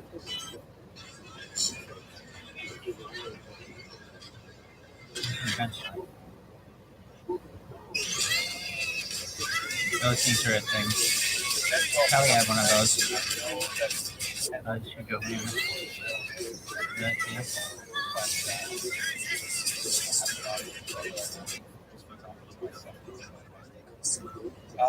Tonight's lecture, of course, is on Herod. The first bit of not such great news is that we don't have a sponsor tonight. I can't exactly figure why. Nobody wants to be sponsoring this week. Oh, we got a sponsor tonight. Okay, thank you very much. I'll have to wipe that out. I was going to make the joke here, though, that tonight's lecture is sponsored by the Rockbirds. But the joke that I was going to make is nobody wants to sponsor a lecture by Herod because he's got such like an ambiguous sort of legacy. We'll skip over that. Thank you to the Rockbirds for sponsoring this lecture. The purpose of sponsoring, I sent out that survey a couple weeks ago. Fascinating results. We went over them very briefly. One of the problems that we're having is not too many people on the web actually why we're doing this. The reason we're doing this is to raise funds for student scholarships.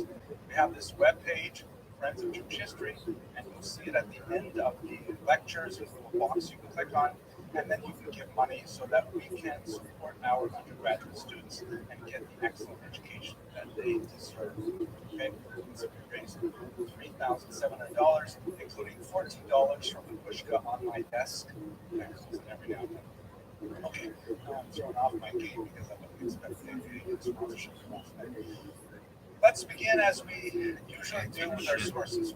Where do we learn what we know about Herod? So there are three principal sources that we're going to rely on for today's discussion. The first is, of course, Josephus, who is undoubtedly the greatest contemporary chronicler of Herod's life. Very important.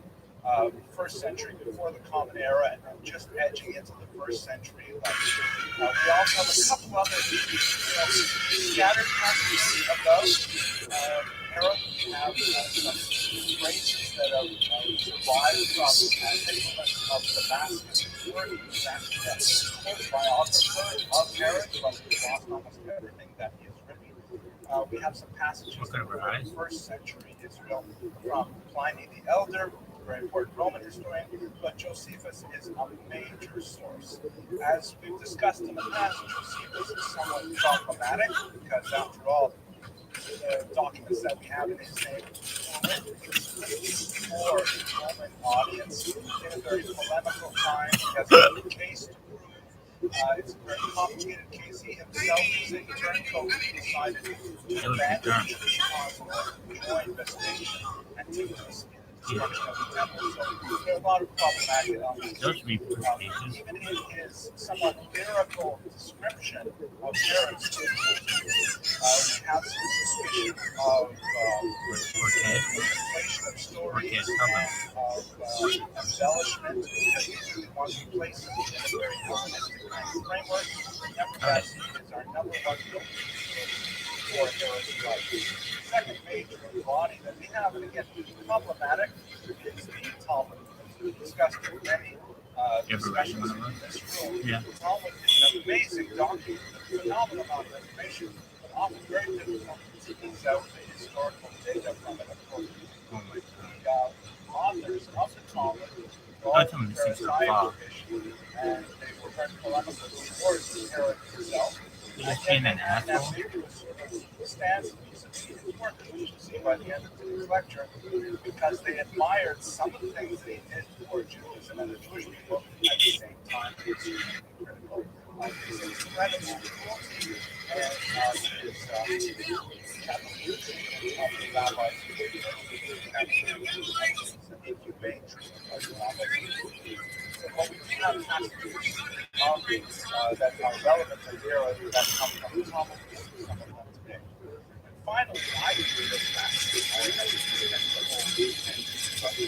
The Dead Sea Scrolls. Don't say too much about the current person, but they don't want to say about the first century life in general. Oh, 13? Let me take a very quick discussion of what are the Dead Sea Scrolls, and that's another lecture some other time. We'll go back to them and explore them in detail. The Dead Sea Scrolls are so named because discovered shores of the Dead Sea in Israel in 1947. Confiscation order. Fuck They your wanted cow. to go to the region looking for some lost sheep, and one of them wandered into a cave and found. Actually, what he did was he stood at the edge of the cave, kind of like one of these inaccessible caves on the edge of the cliff. He threw a rock in to see how far it went in. Perhaps it would scare the sheep out, and this unbelievable sound of the rock breaking water. So he went in to explore, and he found a whole bunch of clay jars that sealed up from ancient documents, which he then brought out and they got onto the black market. From the black market, they were eventually purchased by antiquities dealers and came to the attention of Israeli scholars as well. But and they realized that this was an incredibly important find, but it was all swallowed up in the political environment of the War of Independence, because Israel was declared a state. Cave though, most important was cave floor, 10 caves. There were these holes in the wall that were What did they have for lunch? What did they have for lunch? Oh, really? Really? Did you cut the crust off the the crust off the sandwich? Oh, it's Texas toast. Oh, it's Texas toast. It's very nice. It's very nice. Really? Yeah, it's very nice. Thank you. Thank you. See you back in Houston, everyone. Really? Yeah, kids and I are gonna play in Cape Canaveral, Cape Kennedy, whatever the fuck you call it nowadays. After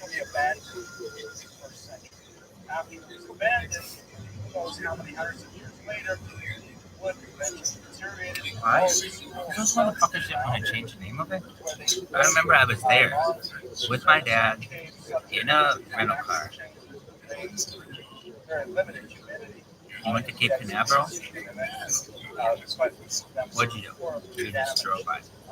Why? There wasn't anything really going on. We had a lot of money. And I don't care. Occupied much of the energy by many scholars over the rest of the 20th century trying to patch these things together in terms of exactly what they had to say. There's also a major political story. Did you see Mosquito Lagoon? When they were discovered, Man's gonna say they have to run up the road. there was a widespread belief that they must shed light on Run, bitch. they do, but only from a tangential point of view. Shout out to this cop, the female cop. But people give female cops a lot of shit. But this woman, at that time, at least she didn't shoot him. the eminent scholar of these scrolls Good on you, argues that the authors of these scrolls, that is the ones that were authored in the first century, It's a neighborhood? primarily pious Sadducees, had left Jerusalem and set up this commune by the Dead Sea, which was principally male. In fact, some scholars believe they were celibate because they found graves nearby, approximately 1,100 male-only graves in one graveyard, and then elsewhere a smaller grave site that has also some women and children. So they're probably not exclusively celibate. It's probably What is fucking monkey ass? made up principally of Sadducees, Shout out to one guy I know. He's amazing. He's really fucking smart. His son memorized something. I forget what it was. He has a kid who's really fucking smart. And he's amazing here in Irvine. Yeah.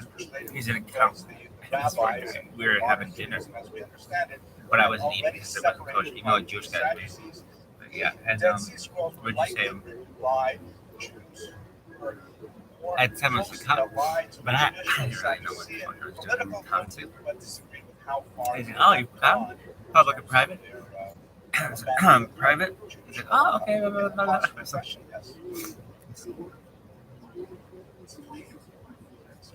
Okay, so here we go. So we have some interesting discussions from the Dead Sea Scrolls about what sectarian life was like at the time.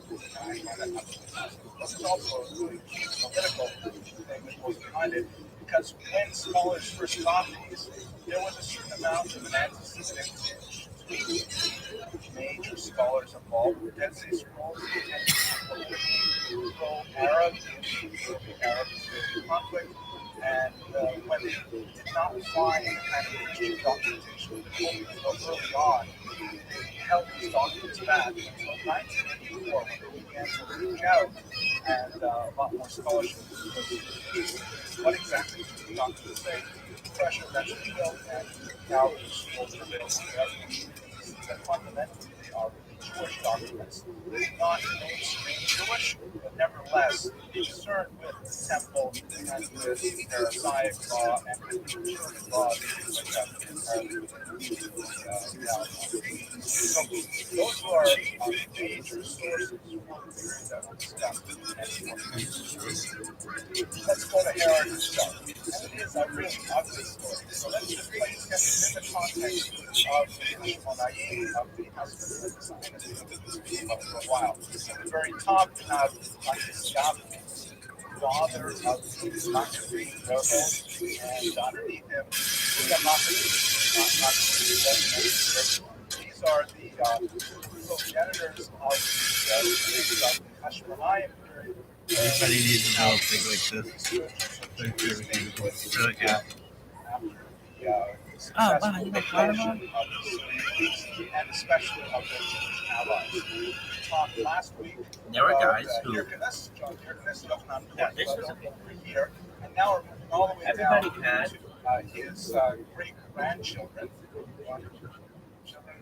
Great-grandchildren already, down to Like your favorite movies and shit?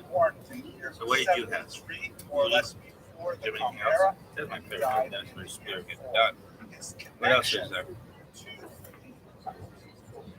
His connection to the Hashmonaim is because he married Mariamne, or Miriam, who was the last of the surviving Hashmonaim, and in so doing, he legitimated his claim to the throne, because he could say he, and especially his offspring, who he was later murdered, by the way, were actually drawn from the Hashmonaim stuff. He was already married at the time. Mariam, the first wife, he had first wife was named Doris. Like, you know, yo, But fuck that, right? Mariam sent Doris and her son away so that he could enjoy his much more royal.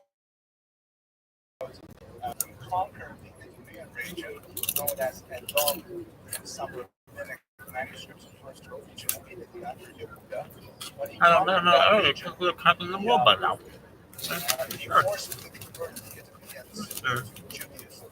And this Really? was definitely an outrider in terms of Jewish practice. Like, yo, outlier, flat outlier. Rabbis condoned.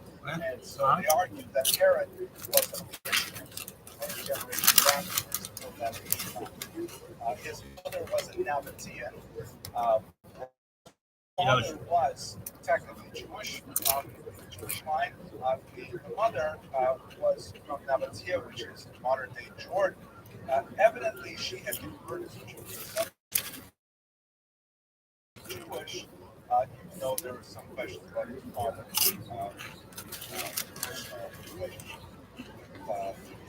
There's no question that Herod himself was not observant in the modern sense of the word at all. In fact, he was a great enemy of the Pharisees, of the rabbis, but nevertheless, his Jewish status is not questioned. His ability to be a king, however, was definitely criticized by the rabbis. They felt that his background was sufficiently of the tribe of Judah to merit being a king. Hey, dog. That's Hey, dog. his rise to power is very significant. In the year 47, he was involved in pacifying Galilee. His father was allied with the government after one of the Roman emperors What are you doing? had conquered Israel. And so after conquer, his father had sent Herod to the north to pacify the Galileans. There he put down a rebellion force and he executed the Jewish rebels without a trial. The Sanhedrin, which was still in evidence and still in activity at this time, was very unhappy with this act of an execution without trial. Was definitely not a Jewish practice. And as a result, they called him in for that. So the Talmud has a discussion of this.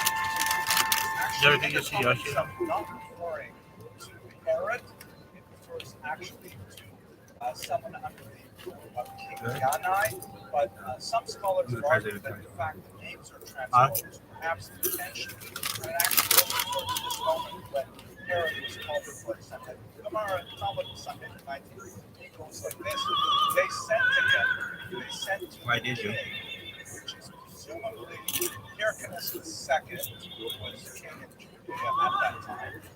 And they said to him, your slave has killed a man. Right, Herod, your employee, has killed all these. Why did I call yours? Without a trial. So Hyrcanus sent Herod to the Sanhedrin saying, go ahead. Why did I call yours? So they said to him, they said to the king, you come here as well. The Torah says, and the master shall be testified. Why did you call yours? Let the master of the ox come and stand on behalf of his ox. When you were 2018? Right? 57, 88.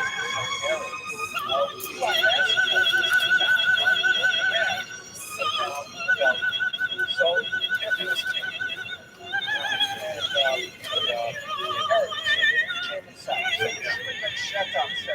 According to the scholarship, it says this is referring to Herod. It says it's actually referring to Shammai. Really? Shammai, the study partner of Hillel, was known for his strong and sometimes inflexible stance on these matters. So they said to him, King Yanai, it might have been King Hyrcanus II, stand on your feet and testify to me. And it is not before us that you are standing, but rather before the one who spoke and the world was created. You stand before God. And it says, and two people have the fight shall stand before God. So he, Yanai, or perhaps Nick, cover it up. it is not as you say, but as your colleagues say. It is Shammai, why are you giving me such a hard time? You can't keep those scribes. What about all the rabbis here? That makes it 7 times. So, why? Are you done? So that's not the right thing to say to Shammai. So Shammai Fuck the house.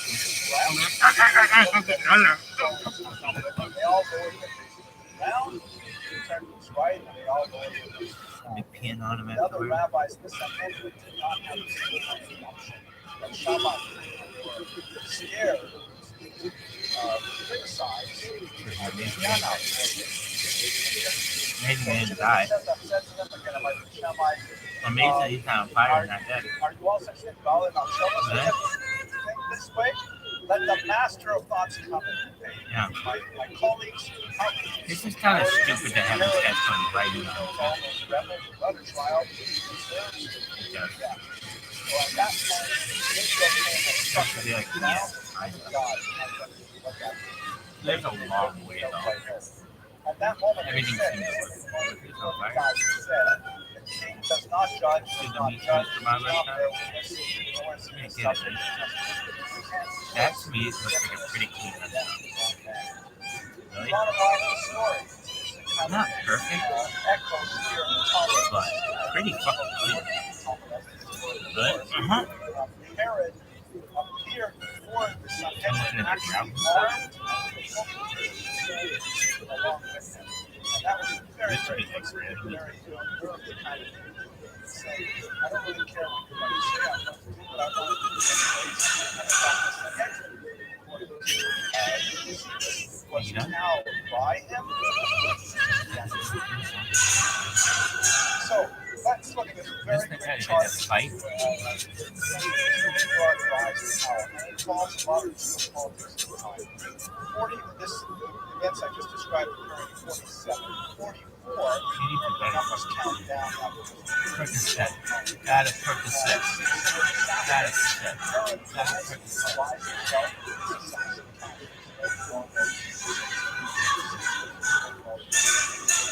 And they did a great job. Percocet. Got a Percocet. Got a Percocet. Got a Percocet. Percocet. 12 months, right?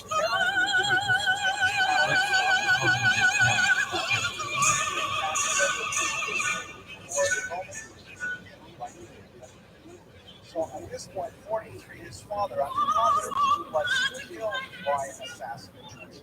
He was probably killed by Nicholas II. And Nicholas II revolts against Nicholas, and Herod steps in, protects Nicholas II. He may have been Nicholas' father. And as a result of energy to spend, forgiveness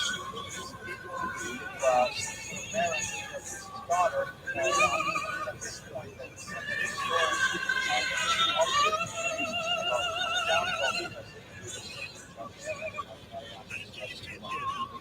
in the year 41, Herod bribes Mark Antony, and very pleased from Herod, and decides not to listen to the complaints from the main population. Oh, so the mic is wow, how takes up the lid. Together still war emerges as the party instigates and takes control. Captures him as a facile, they're going to die. Herod manages to escape by getting to Rome and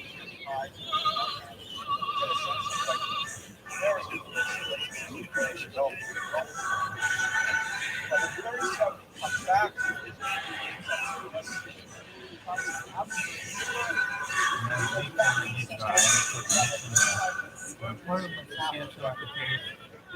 Well, pet an animal, it is super calculator.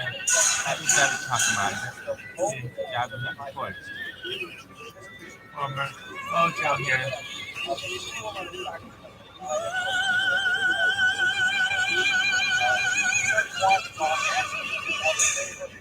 No problem. Since Herod is still generating a lot of funds for gold, very good tax record. Herod switches his new emperor. About Herod's power, very complex situation. Lots of simply by maintaining and by wisely choosing direct allies. Now, let us turn to that relationship with Rome. Here is a map that shows you the extent of Herod's he was very effective at controlling the populations. Not so great at expansion, because Israel at this time did not extend very far south. The southern river, the walls are located. Now, the south of Judea is not really part of Israel at the time, but part of the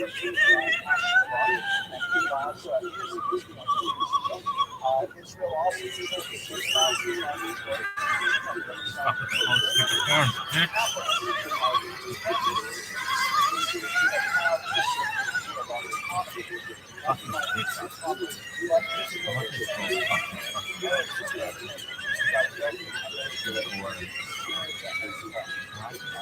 I'm going to do that. I'm going to do a run of the world.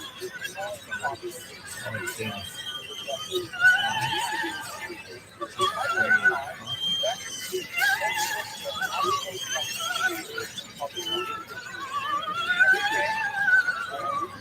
Okay, guys. Fun. Yeah.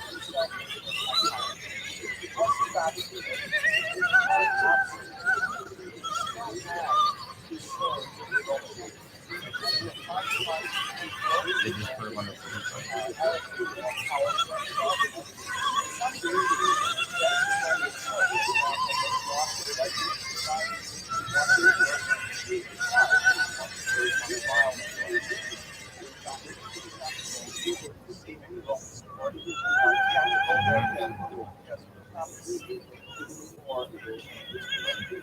So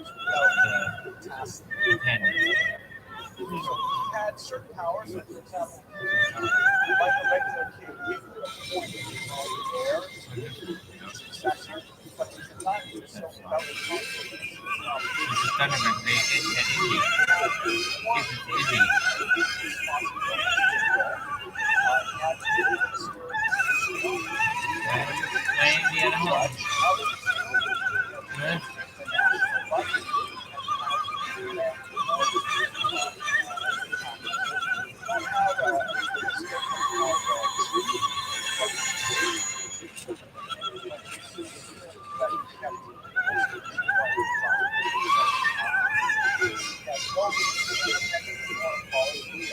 People are so nice there.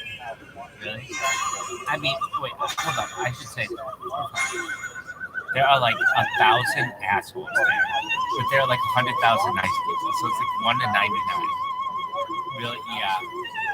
But I mean, I just thought stuff. Really? Yeah. What do you mean? In comparison to Pawnee, everyone's really fucking stuck up and shit. Really, yeah. There, it's really down to earth. BBC? I am like eating BBC. BBC King. Let's see this camera for Richie and Chef Penguin.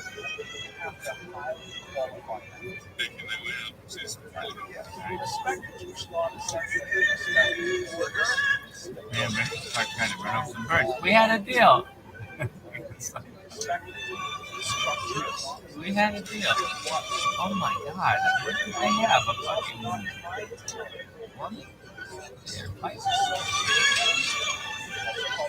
As a pick of that's what they gave the woman's father.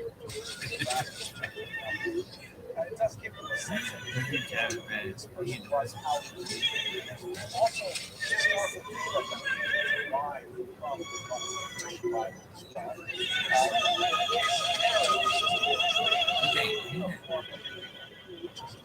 Not completely out of step with the Pharisees.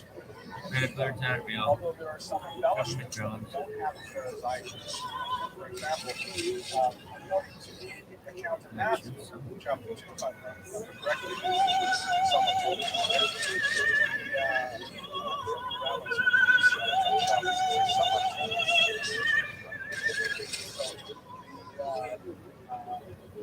the Magi come, if I remember correctly, the Magi come to Herod and they say, the Savior is born, we're here to go see. Oh, you dumb shit. Oh, of course you fucked this car up, you dumb shit. And then that road, you're an asshole. That can't be, I'm not going to go. Where the Saint lives?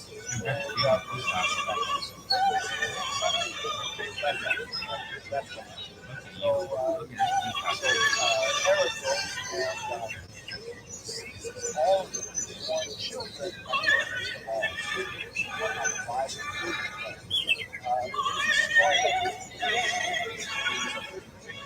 all. Pharaoh massacre of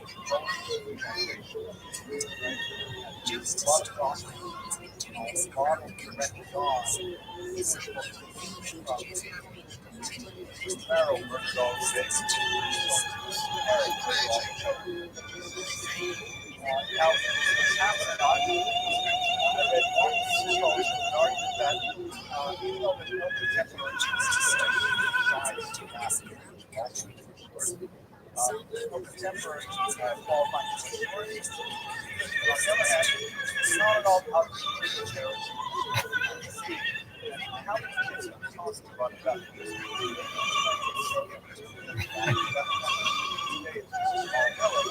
It's not at all impossible. Anyway, I'm not sure where we got off on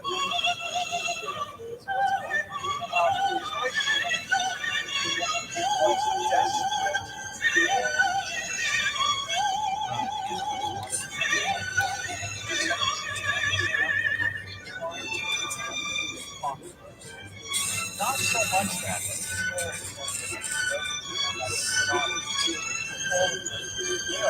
but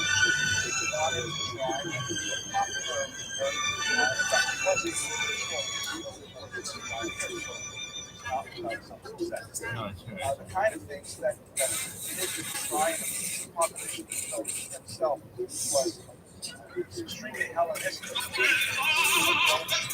Right. It was actually one of the one exception, however,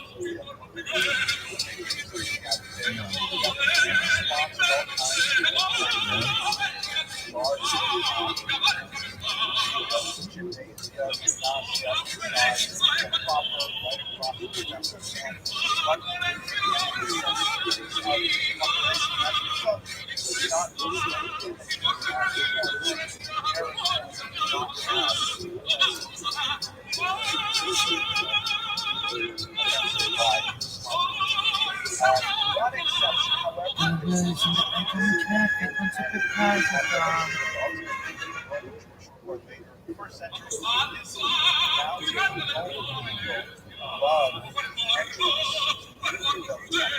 Roman eagle was a national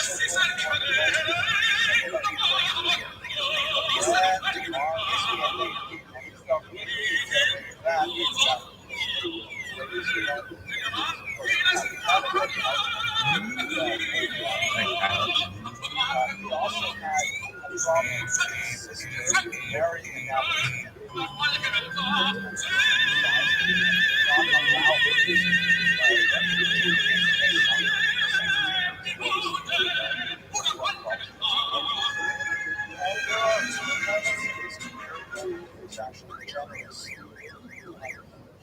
Provide tax relief from time to time during economic crisis. Get him up there. Suck it, girl. And he was known for ultimate Got it. remedies for famine, so he definitely did. Don't make the zipper do all the work.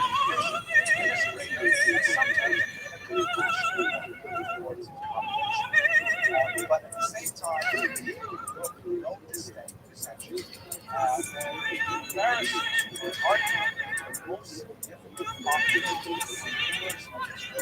that they had support of the wider population.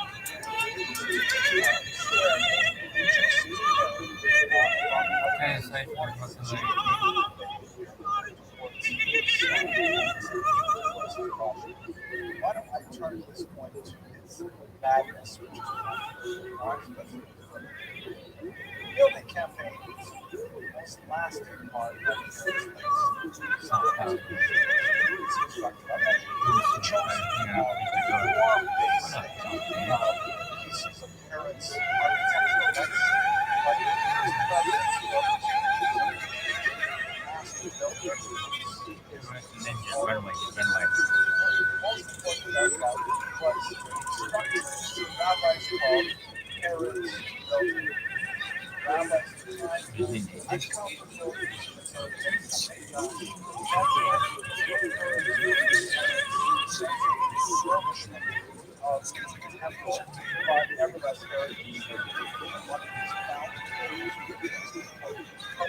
You got one dick? Fuck your throat, neighbor. Reconstruction of the Holy Land Hotel, scale reduction of it. It's a much simpler building, more primarily construction. Without the filigree setting things like that. Here, a lot of Roman elements, kind of circular stairs, all those tops of it. And of course, the whole work at the top. It's definitely a majestic building constructed out of Jerusalem stone. So have that refractive quality of light that sun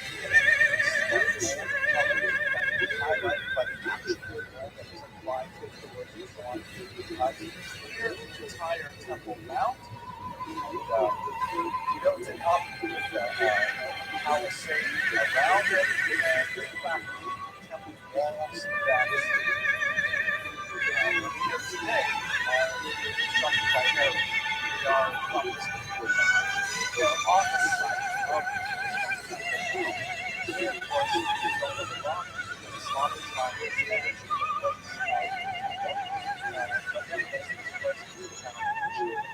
Rabbi is somewhat unusual because he knows it's nice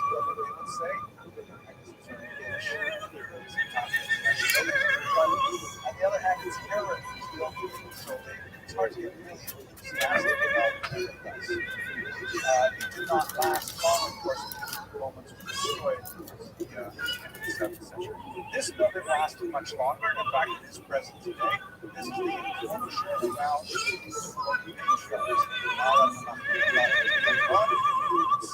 very simple style of architecture, large, heavy blocks, structural walls, having the top battlements that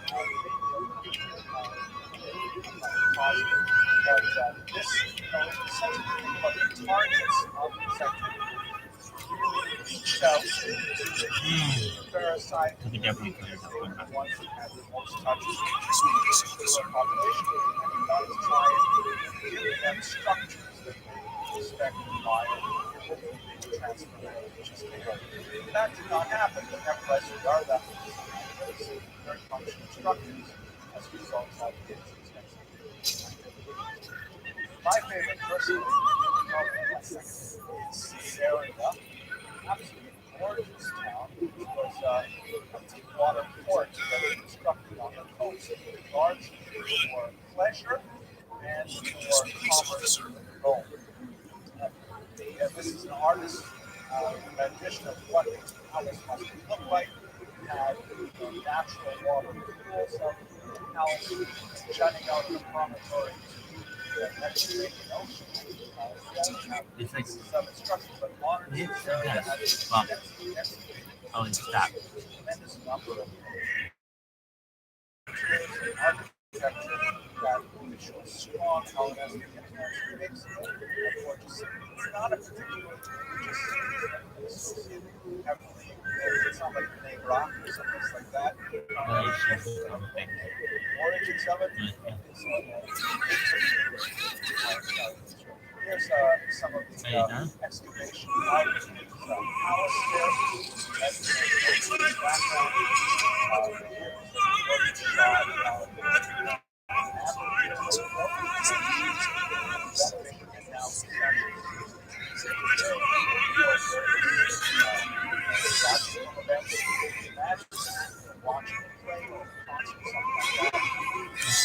Oh.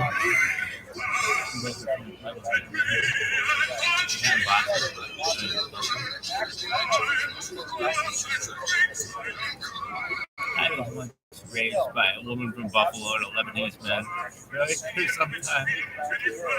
Yeah.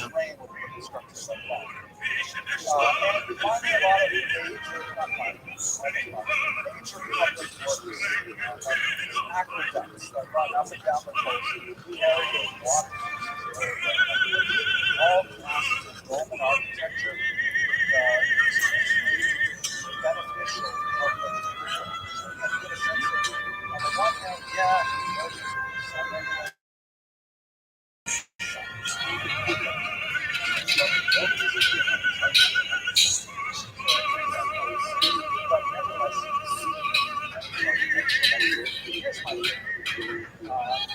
palace complex at the side. Now, from time to time, hideaways for themselves.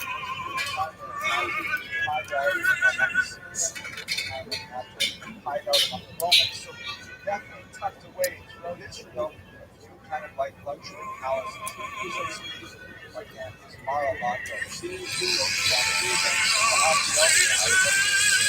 But the Masada portrait was one of the shot up without that is one of the flat mountaintops in Germany. Not too far from where scrolls were found.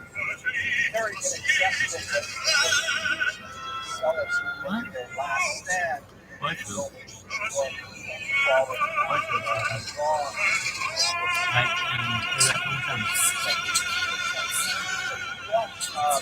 Complex on the top here that was later occupied by the Jews, and this palace complex is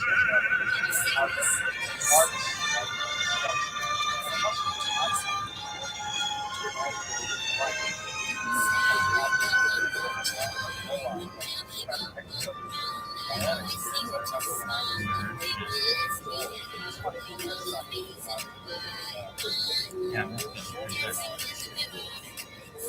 Oh, it's very, very talented. Call up. Huh? High level.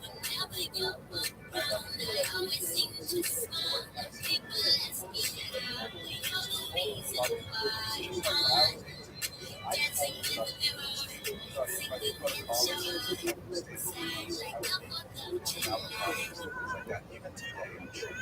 But at any rate, one of the really moving moments that he had and I had, and I think it's a generational thing, every Israeli, every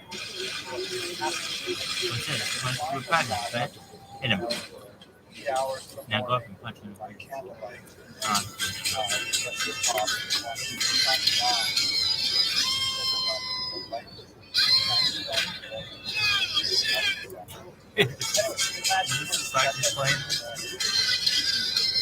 Okay, so that's now. What about his madness? Now that we've had a sense of some of the contributions he made to Israel, his madness is absolutely incredible, and it's become a major staple.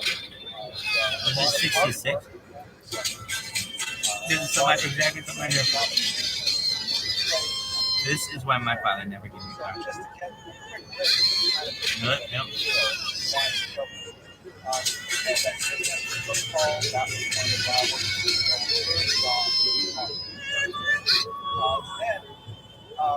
When he got to power Just funny. himself, he tried We to never. take away the other position, the high priest, 66.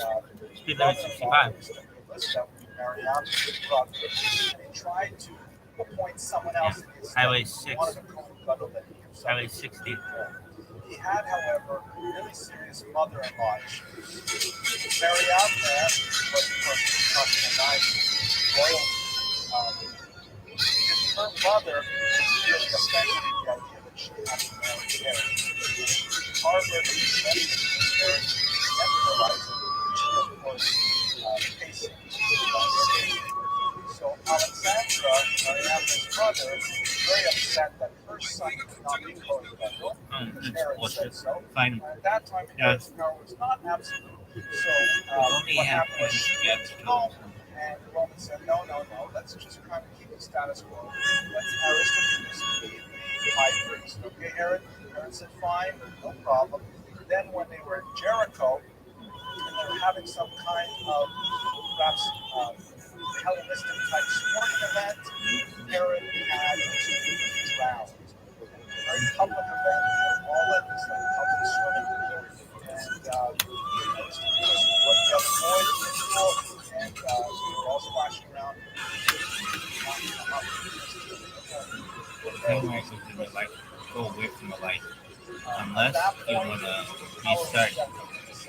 But yeah. But if you want to continue living, stay in the dark. But at this point, relations have definitely Ask this one lady, my mom's boss. Imagine Really? Mary Abner's Yeah, brother, at the university, yeah. Alexander's son, not to mention David as well. And so, actually, especially Alexander, really to jail, and he left instructions that when he was traveling, he put to jail, he said, anything ever happens, nothing so powerful. Everything happens, well, I'm telling you. Insurance policy.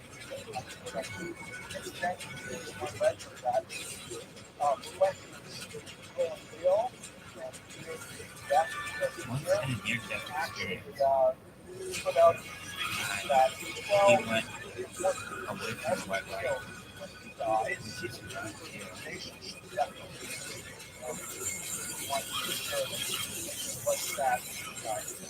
So she had a real near-death experience.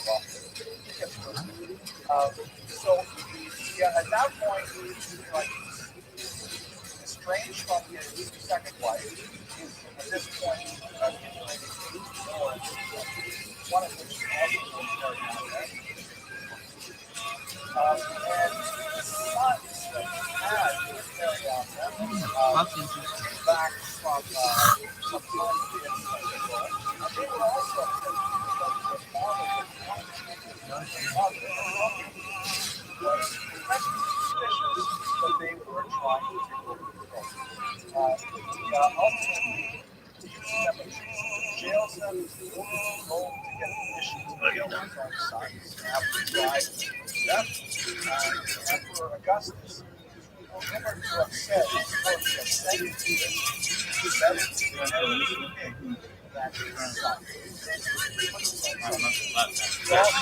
killed Mariamna,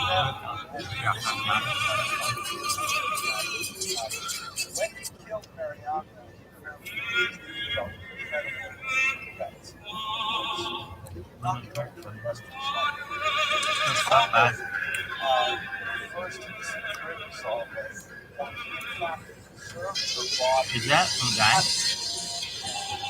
Is it called? No. Tomahawk steak. Very bizarre kind of story. Racked, guilty of murdering her. All of the people around How much to what life? That's not him. That's Mr. DJ Cotton. That's I'm the one. I'm not him. Look at DJ Bass. Selfie.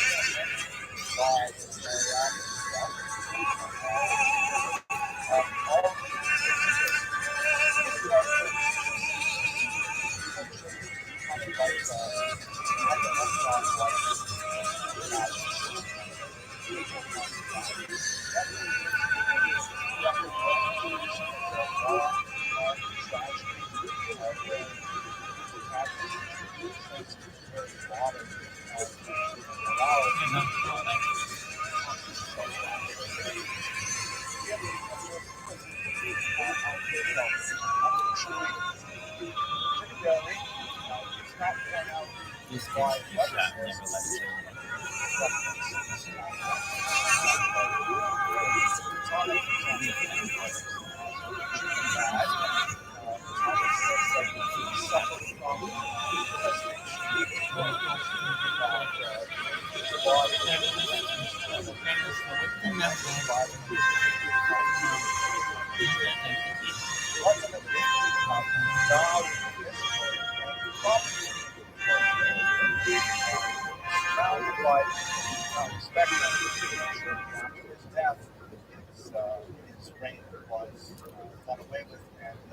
So many kids are rappers. Really? Yeah, it's just the Really? Did you ever do that? Yeah, it's part of the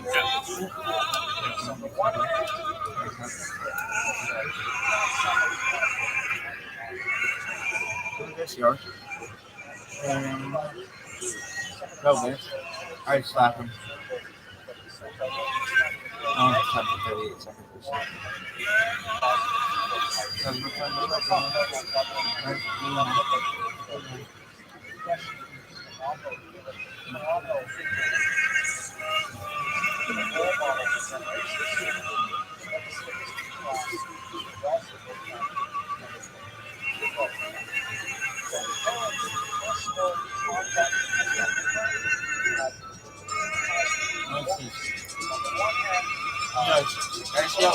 I was just skateboarding. Really? That's why I come. Really?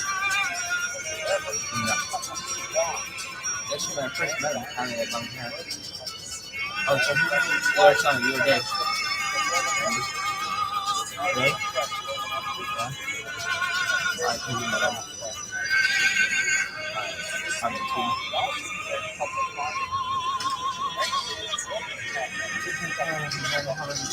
Yesterday night.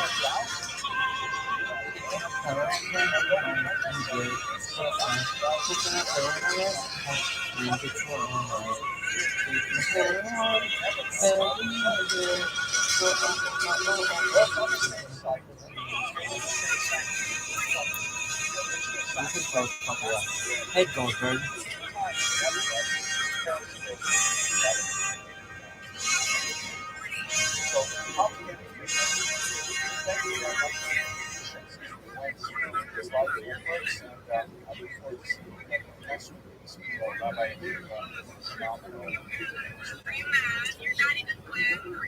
Just sit back and relax, please. Sit back and relax. What's up? What's up? What does that mean?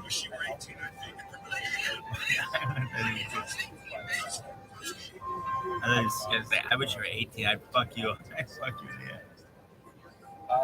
Tonight's lecture, of course, is on Herod, and the first bit of not such a great that we don't have a sponsor tonight. I can't exactly why. Nobody wants to sponsor this week. Oh, we got a sponsor tonight. Okay, thank you very much. I'm not going to wait that out. I was going to make the joke here, though. So tonight's lecture is sponsored by the Rabbi.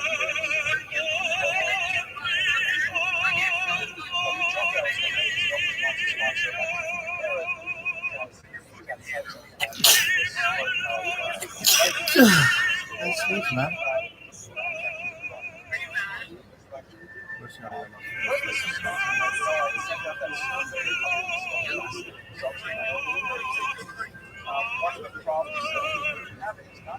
Florida. No? We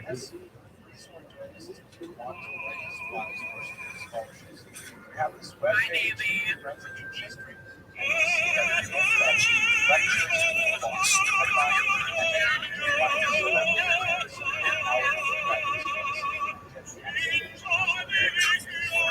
Look at this guy.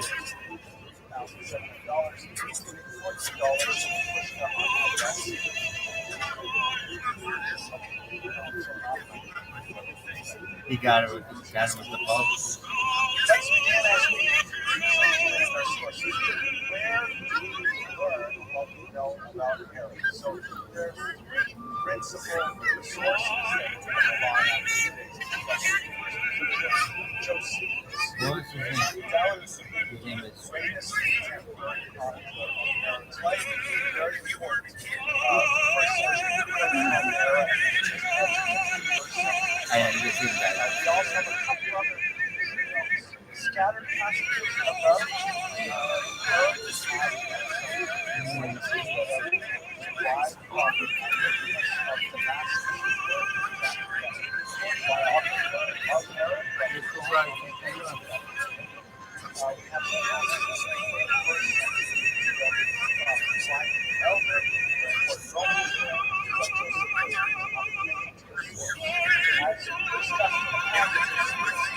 problematic because after all, the documents that we have Help these this days kid. were written Help him. explicitly for a Roman audience in a very polemical time. We got the case to prove. Help him. It's a very complicated case in itself. In terms of trying to prevent so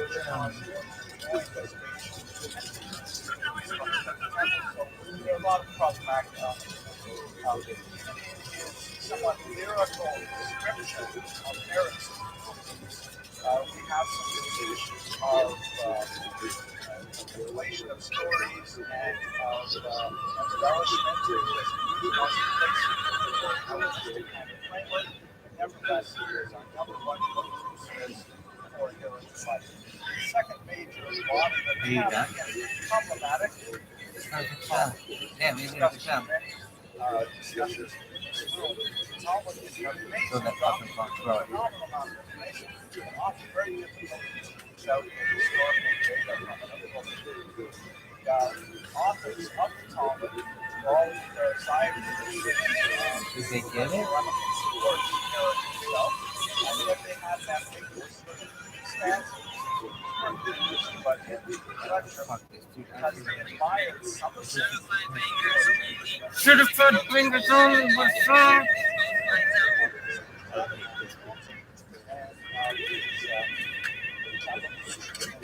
rabbis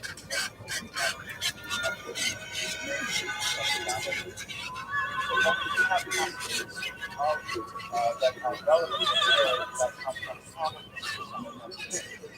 Finally, I think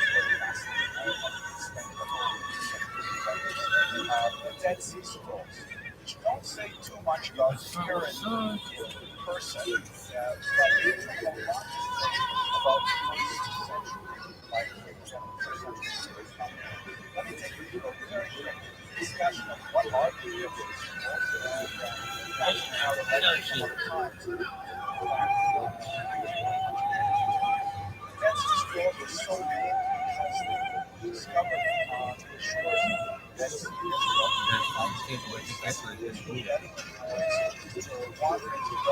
What is this thing, Joe? What do you call it? Unicycle?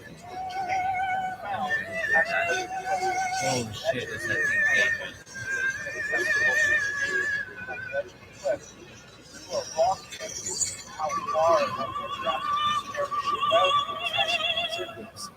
You go out and flip in the crash. Hey, did you see this the other day? That's that one? Yeah, but that other fucking one. Way better, no better way to say, dude.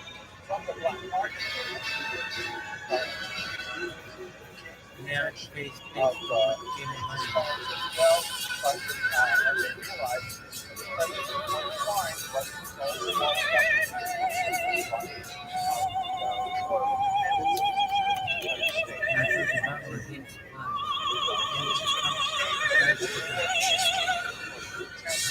What's your song? Same time, fucking that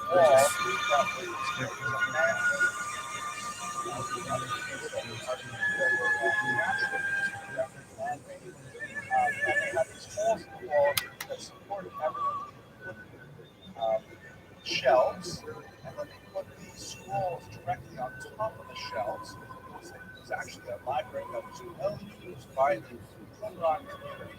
We'll speak about that when they were in a second. And then suddenly abandoned.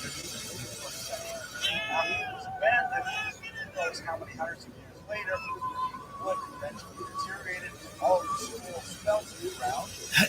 When the surface of the cave suddenly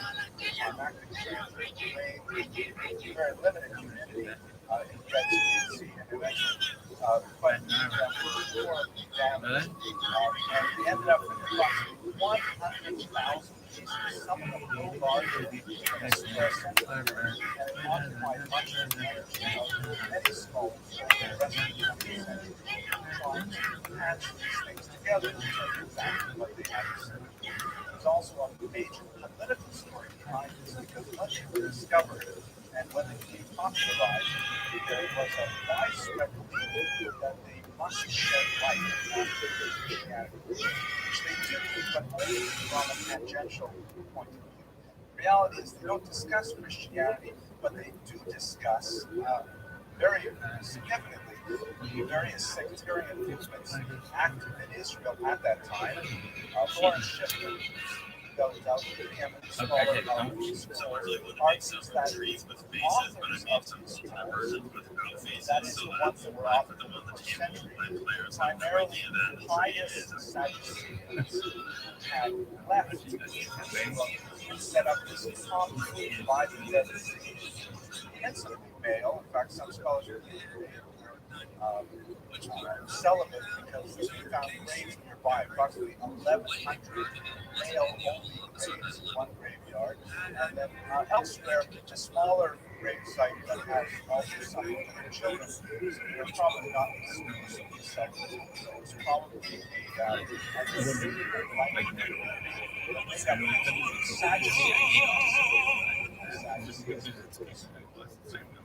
reiterate exactly what those were. You recall from last week's lecture, Sadducees Shout out to the temple officials. Shout out to Zibik Brzezinski. Shout out to Zibik Brzezinski. The Pharisees, the rabbis, a lot of people, as we understand it, had already separated from the Sadducees. Dead Sea Scrolls is likely by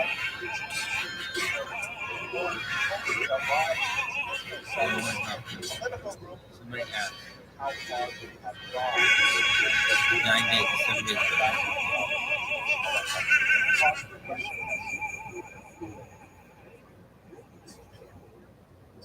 Right, I suppose. So we have some interesting discussions from the Dead Sea Scrolls about what the sectarian life was like at the time.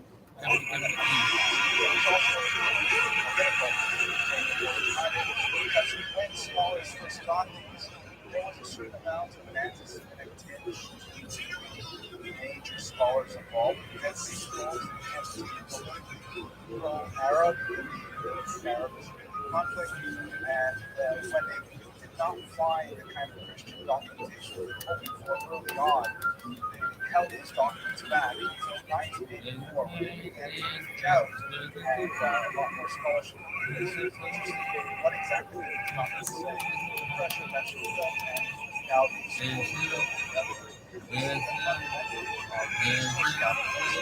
not extreme Jewish, but nevertheless, That's in the office. temple There's science law and laws. So those who are major there's sources. a place in France that you need to keep it in. Let's go to Harold himself. It's a really ugly There's story. a place But he's separated from the context of Hashmonite of the Hasidim for a while. At the very top, you have Matisyahu, the father of the Maccabee rebels, and underneath him, you have Maccabee Jews, not Maccabee. These are the members of the Hashmonite.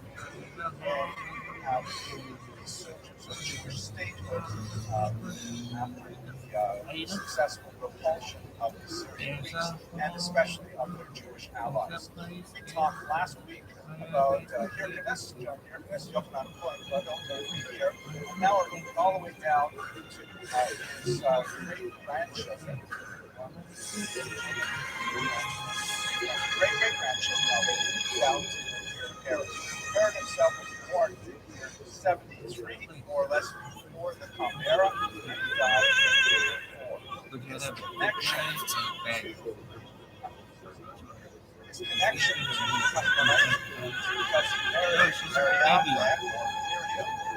was the last of the surviving Hashmonite, and in so doing, legitimated his claim to the throne, because they say that he, and especially his offspring, whom he was later murdered by the way, were actually drawn from the Hashmonite stock. He was already married at the time. He married Miriam, the first, by the way, of 10 wives that he had. His first wife was named Doris. You have such But one when he friend. married Miriam, he sent Doris no way.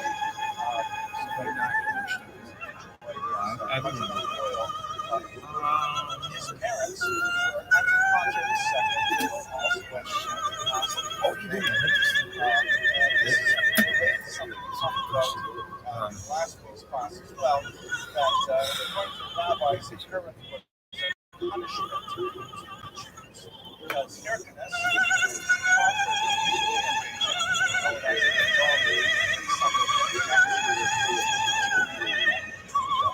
when he conquered that region, he forcibly converted the Judeans to Judaism. And this was definitely an outlier in terms of Jewish practice. Forcible conversion was not something that the rabbis did well. And so they argued that Herod was a punishment many generations afterwards for that region. His mother wasn't Nabatea, although his father was technically Jewish from the Jewish line. His mother was from Nabatea, which is modern-day Jordan. Evidently, she had converted to Judaism because Herod is considered fully Jewish, even though there are some questions about his father's personal relationship. There's no question that Herod himself was not observant in any modern sense of the word at all. In fact, he was a great enemy of the Pharisees, of the rabbis, but nevertheless, his Jewish status is not questioned. His ability to be a king, however, was definitely criticized by the rabbis. They felt that his background was insufficiently of the tribe to merit being king. His rise to power is very significant. In year 47 was involved in pacifying Galilee. His father was a rival government after one program was and so Antipater, his father, had sent Herod to court to pacify Galilee. And there he put down a rebellion and forced him to execute without a trial. Sanhedrin, was very unhappy that definitely not Jewish practice. And as a result, they called him for evidence. So the Talmud has a discussion of this. Actually, in the Talmud, we have not Herod,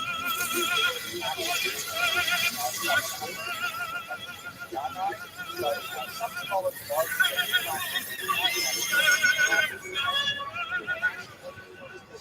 that Herod was called to a they sent to the king, Yeah, that's a second hashtag group. at that time. And they said to him, your slave has killed a man. Herod, your has killed rebels that deal out a trial. So, Herod has sent Herod, sometimes saying, go ahead. So, they said to the king, you come here as well. And the master shall be exercised. Yeah. Let the master of the ox come and stand on behalf of his ox. Hey, King Hyrcanus, it's not good enough to send Herod. You have answered him. Put down the rebellion. So Hyrcanus and Herod he came and sat. So Shimon ben Shetach said to him, according to actually according to Shammai, the famous Shammai study partner of Hillel, was known for his you got that right. strong and sometimes flexible stance. So they said to King Yanai, might have been King Hyrcanus, stand on your feet and you will be testified against it. And it's not before us that you are standing, but rather before the one who spoke and the world was created, standing before God. And it says, and two people out of the fight shall stand before God. So Yanai, or perhaps said to him, it is not as you say, but as your colleagues say. Meaning, Shammai, why are you giving me such a hard time?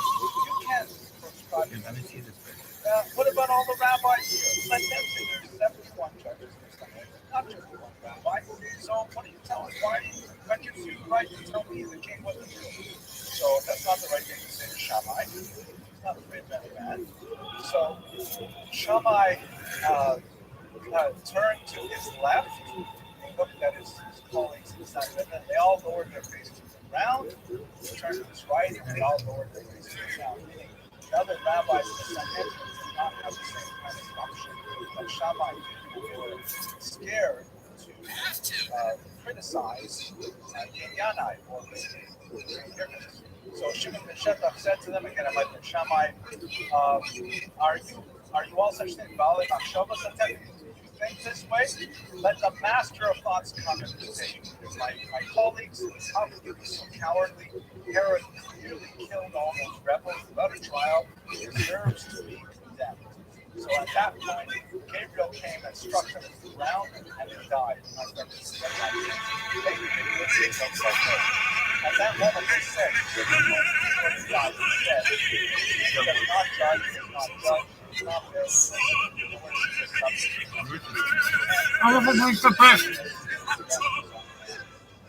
Bottom line of the story. It's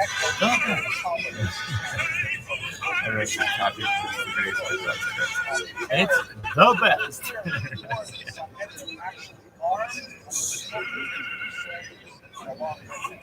That was very, very kind of so I don't really care what you're going to say. I'm going to do what I want to do anyways.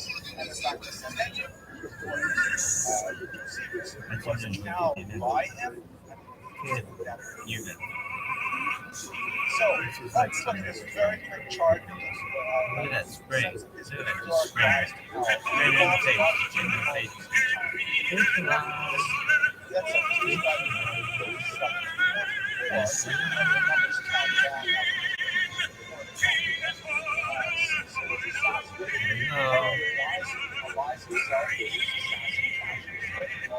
You're taking my little child.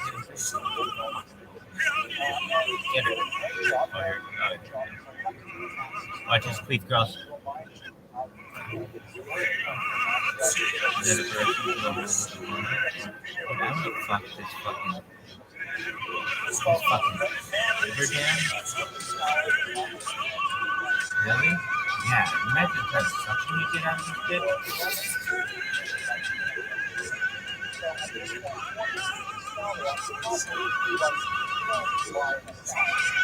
Yeah, I bet it's not like really that fucking sunny for them. They're like throwing things. Yeah, yeah.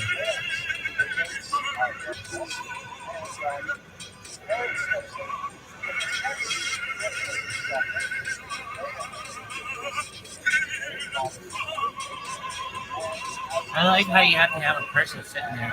Hi, fishy.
But in 37, he comes back, he defeats Antigonus, becomes the absolute ruler. He goes back to the Sanhedrin, who actually decided to murder half of them.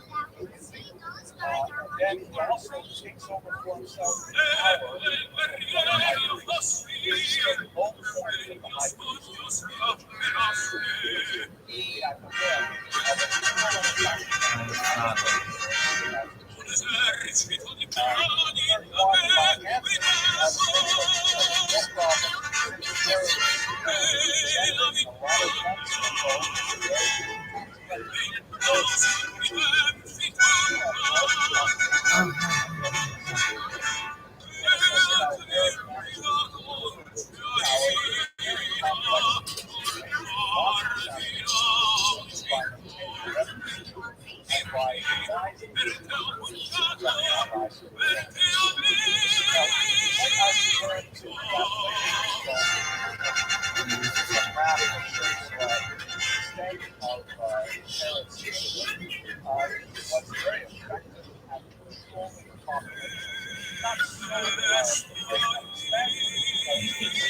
Shut the fuck up! This time did not extend very far south.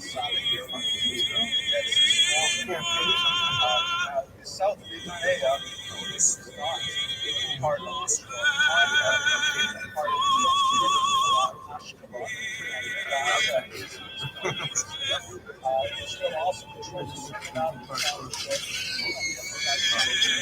Those things are things. Why? I knew this one girl who could do the she to write on these. So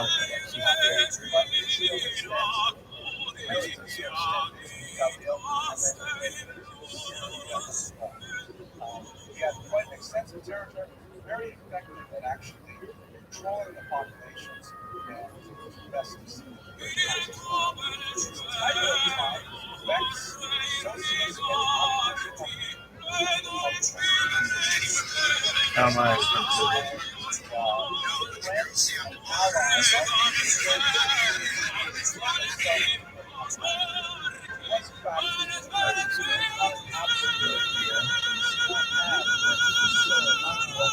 Looks like fucking the lady.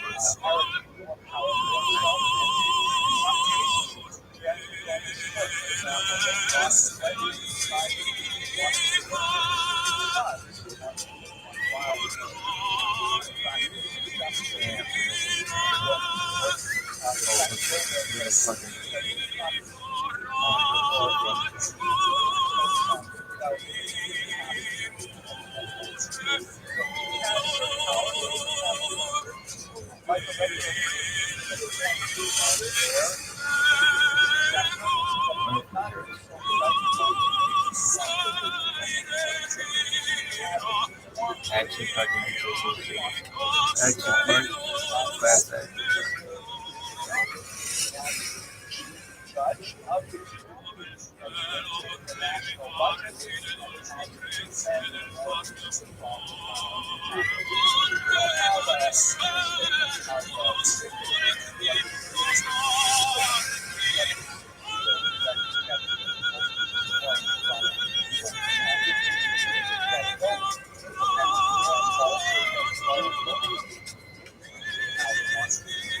cat bags. Subscribe to cat bags. You subscribe to cat bags.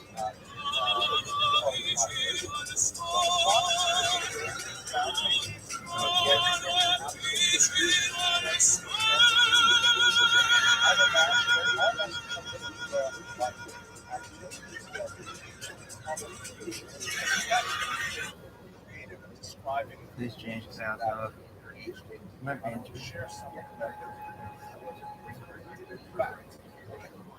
So, his relationship with showing possible respect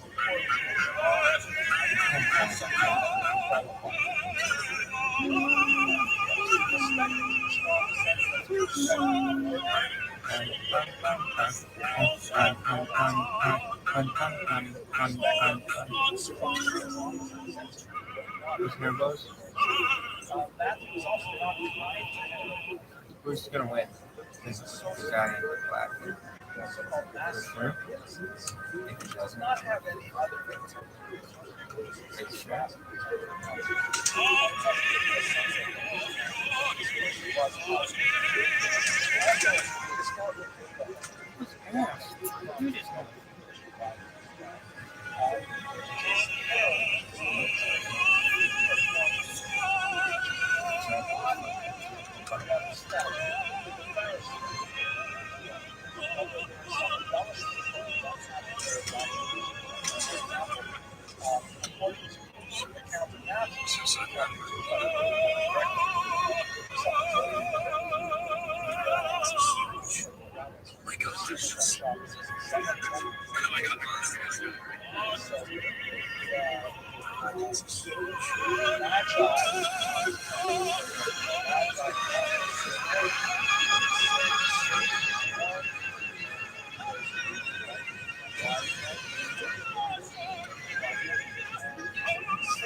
Oh, I love this. This guy's amazing.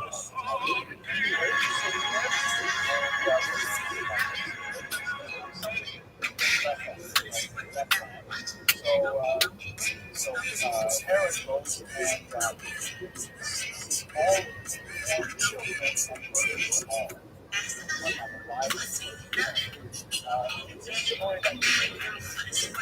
and all children and all. It's a story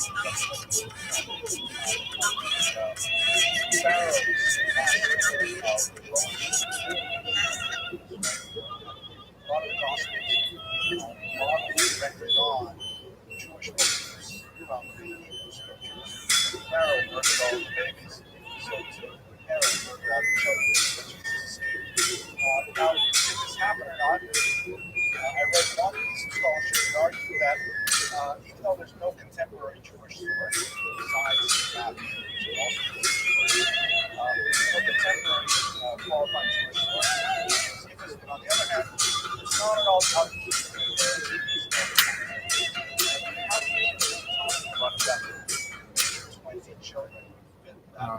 My machine says it's a small village, so it's okay, not watch possible. this.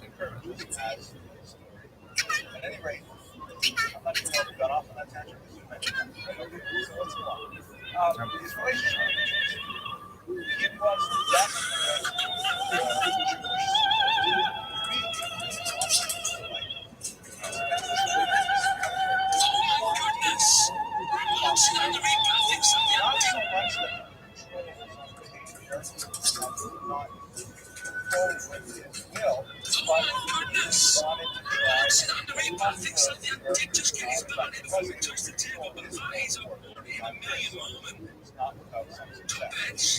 the kind of things that he did to try and appease the population himself was extremely Hellenistic in his approach to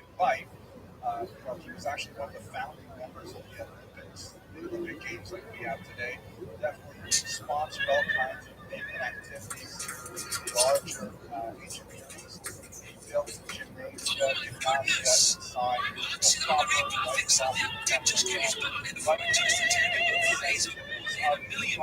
As a result, do not put great images on heritage, do not have offensive offensive by this population.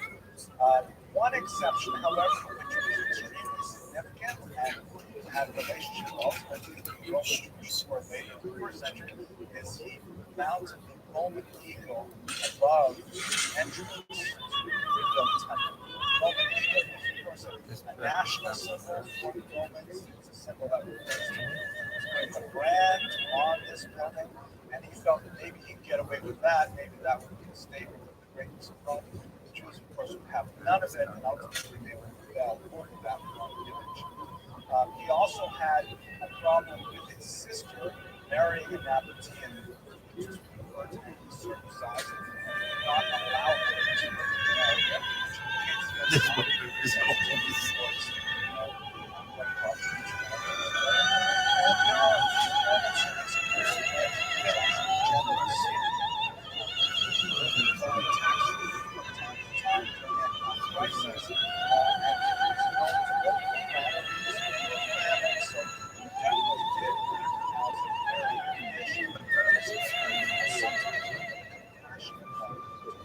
population. But at the same time, no dissent, essentially. And the Pharisees were arguably the most significant popular rulers of Israel in the sense that they had the support of the wider population. They refused to swear allegiance to Herod, among other reasons, for his extreme innovation towards his building campaign, which is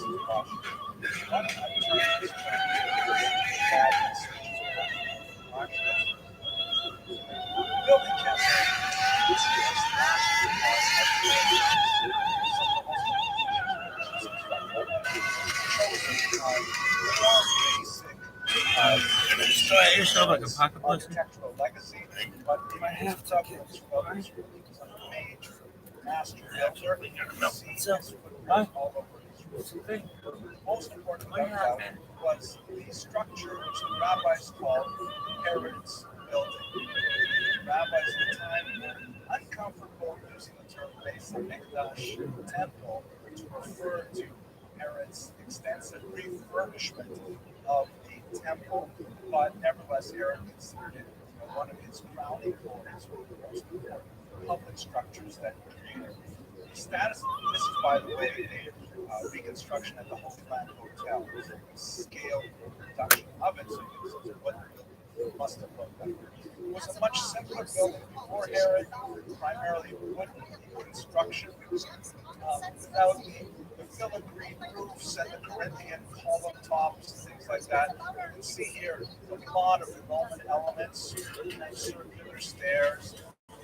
Here's the Corinthian columns, tops, and of course the whole work at the top. It was definitely a majestic building, constructed out of Are they very tall? would have that refracted quality of light, the sun in it, that gold color that was highlighted by the actual that was applied to it and so on.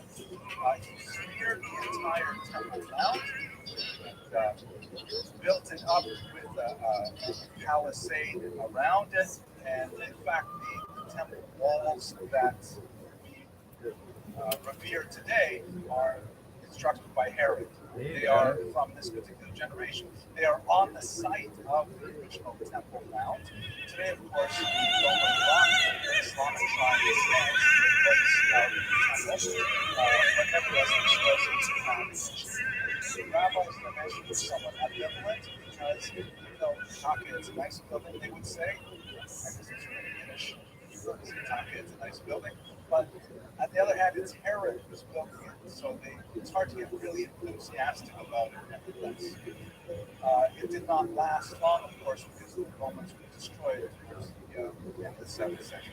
This building lasted much longer, and in fact, it is present today. This is the enclosure around the tomb of the patriarchs, the Marat Machpelah in Hebron. You can see a very similar style of architecture, the large, heavy blocks here, structural walls, the kind of filigree pattern at the top, the battlements that make it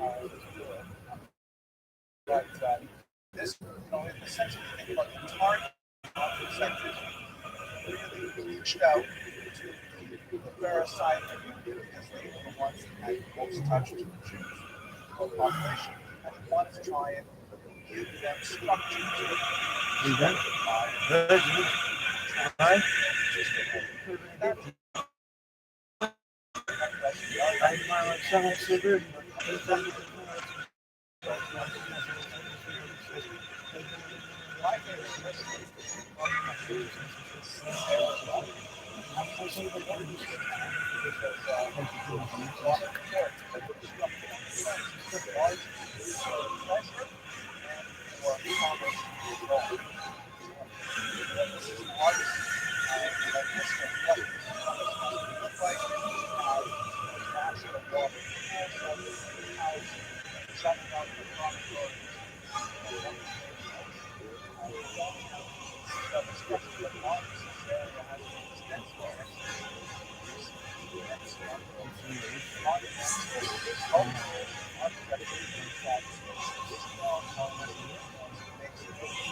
Thank you all for coming.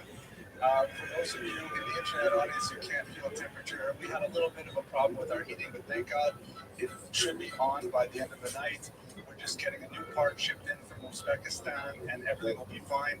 But we have a great class tonight. I'm really looking forward to going over it with you. Tonight we're going to talk about a figure named Yochanan Cohen Gadol, also known as John Hyrcanus. Very important figure in the Hasmonean age. It's quite a bit of a leap from where we were speaking last week with David Amelech, moving forward about 800 years, but in the context of our overarching theme of understanding the history of the land of Israel and its people, it's very much consistent with our overall goal. We are going to go all the way up, God willing, to the 20th century by the time we end this semester, so an 800-year jump is not such a big deal after all. Tonight's lecture, I'm very happy to say, is sponsored by the Friends of Jewish History in honor of a very special couple, Norman and Bridget Robinson. They are longtime supporters of this class. They've really helped out our students with scholarships in the past, and are very proud to call them friends. They came to New York for a visit a while ago. We had dinner. They're all the way up in California. Norman's actually a scholar of this material in particular, and this lecture is based in part on an 18-page research paper that he sent me that was really quite fascinating. I'm only going to dip into it in a few places. It goes deeper than this quick lecture does. But I'm grateful for his friendship and his support of the lectures, and especially for your research. I also want to share with you kind of a cool program. He sent me to get the wild one. It was really amazing. I was tempted not to keep it, but it was too cool. I had to keep it anyways. This is actually a box which is not open for years. This is actually a coin, an original coin from the period of John Hyrcanus, invented by Hyrcanus himself. So I'm holding in my hands here a piece of history over 2,000 years old. I love and it. with a certain amount of trepidation, I'm now going to pass it around the room. So yeah, please have a look at it. Thank you, second best. It's really amazing. We actually Second best, talk like about non-black. the iconography. Why? It was like 3-6 Mafia and like. So Before we begin, Robert, the many fourth of you group, some responded to the survey we sent out what last about week and got the results. I'd second like to take 5 minutes of Good, our lecture yeah, time just to quickly go over the survey because it had some interesting results that will impact the way in which we deliver these lectures in the future. Let's have a look at just 6 slides here. So the first one is, Those how are do you like ASAP. the lectures? Thank Yeah. God. What This about, has been very popular. 82.1% what is like them, a great deal, and D12? 15.9% like them, a moderate amount on a scale of 7. So that means about 98% of people who watch the lectures enjoy them. 0.7%, which is one person actually, we got about 150 odd responses. 0.7 are not sure whether they like it or not like it. I guess they're kind of channel surfing at night. One person dislikes a moderate amount. Look at One this person dislikes photograph. Every time I feel writing comments so I will tell you that and what the hell is on responding to locations, and they're all three who are in the bottom. I never knew I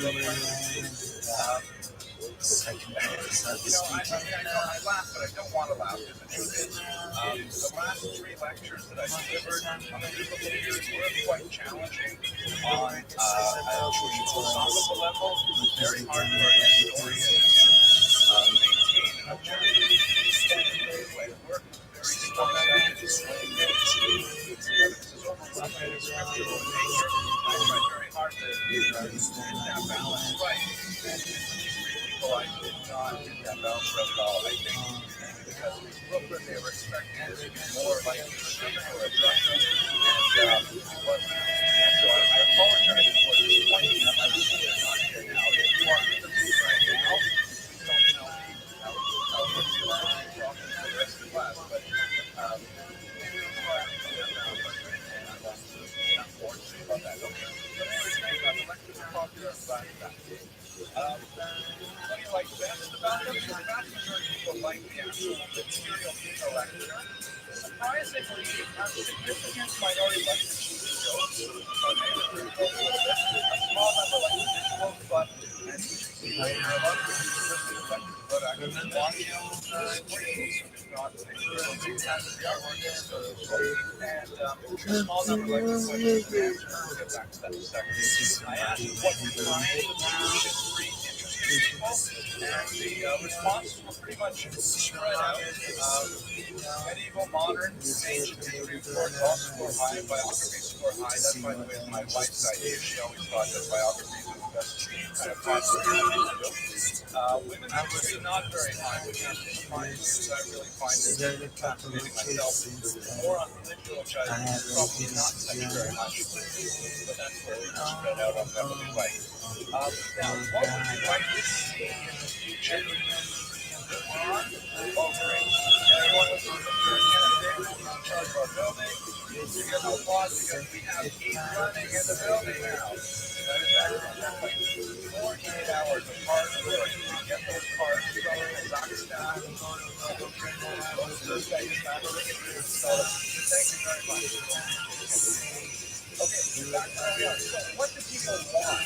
So, a large number of people want podcasts. A lot of people like to download these lectures and listen to them when they're driving. Another group would like an app. 30% of watching these lectures online watch them using a mobile device. And with that, small number like live webcasts, a large number like to create those more interactive experiences. So the vast majority of these respondents are outside of Brooklyn, respondents from Alaska and all over the place. And others down here. Finally, kind of surprising to me, but the whole point of this lecture is the idea of the world on children. So we're trying to help out our students by making fun of the code. And we're not doing a very good job at getting out the message of bringing out the code of our children. On the comment section, I want to watch it. I didn't even know I could. So that's an important thing for us. Small number are all recommended, and small number are not Over the graph. finally have a join. What would people join the Friends of Jewish History? If we had members only seminars, if we had small gifts, like Yeah. like the public radio stations do, once every 3 weeks they have a fundraising drive. But here at the bottom, the big story is I need to understand why is this important. Again, it's on us. We're not explaining that. So, what are we planning to do about it? Once I finish this, we'll go straight to the lecture. No, this So should be- we've got three this should things be legal, happening but as they a don't let result. First is I'm Why? happy to report that I've got these iPod podcasts set up now. I have to figure out how to set it up on Google Play. It's not so simple, but It will kill you. if you want to download Suicide. these to your phone through iTunes, it is now available. It'll take me maybe a week or so to get everything up there, but it is in fact working. We're working on an app. As a result of the survey, one graphic designer in Brazil wrote to me and says he wants to volunteer his time to design an app. I think that's really great. So we'll see what he comes back with. It would be nice to design that. And finally, this is an experiment. I'm trying to set up a seminar online to allow people to participate a little more. I'm not quite sure how this experiment will go, but hopefully it will meet that need. So that's the quick overview of the survey. All right, Yochanan Cohen Gadol, also known as John Hirkin, is fascinating that he has two names, of course, but that's indicative of the entire chapter that we're speaking about. This is one of the most important kings of the period of the Hashmonaim.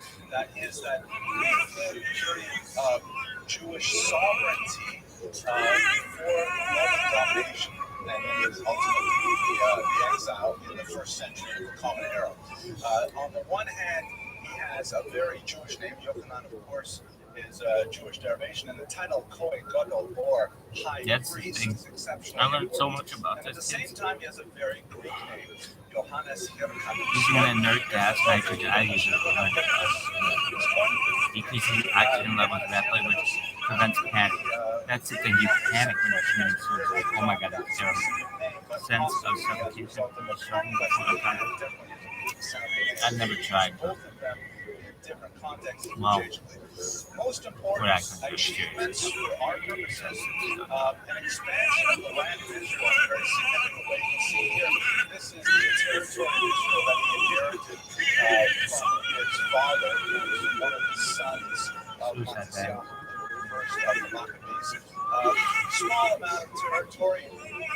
Ways of Israel at times access. You see a little bit of the Transjordan here on the other side.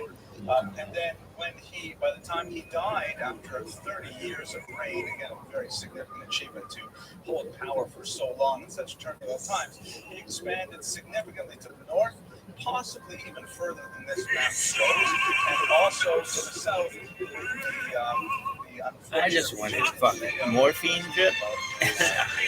Joe Rogan knows what I'm talking about. They give you this fucking thing of morphine, and it's just like a fucking bullet, a button. He's also known as a member of the Maccabean Kings. Really? Okay, well, I'm on to Torrance. I'm going to say hi to Joe Rogan on my way to Torrance. Anybody need Joe? You need to go to Tucson. Serious about providing currency for their own local regions rather than necessarily having something much wider. And fascinating for the nations is what are the iconographic symbols used. Judaism, as I'm sure you're aware, has an allergy to physical representation of living things, celestial bodies, and the like. It goes back to the second commandment, which specifically forbids. I mean, I bought this shit. Really? I spent hundreds of dollars on it. Over the centuries varies, but certainly in the ancient period, there Terrible. was a tremendous hesitancy to They send people to your house. really? Fuck yeah. Star kind of Terrible. song or any kind of If you buy 100% helium canister, and you are not a certified medical or scientific laboratory, they send a team to your house. Really?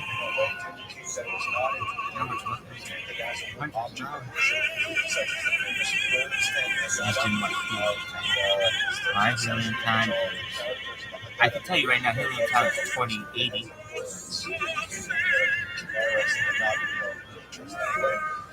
So coins from the Hasmonean era tend to It's like, why the fuck do I know what the fucking breakdown of helium?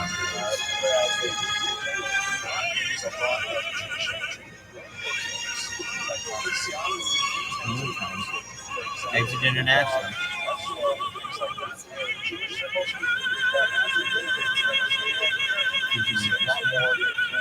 Yeah, it was a fucking warning.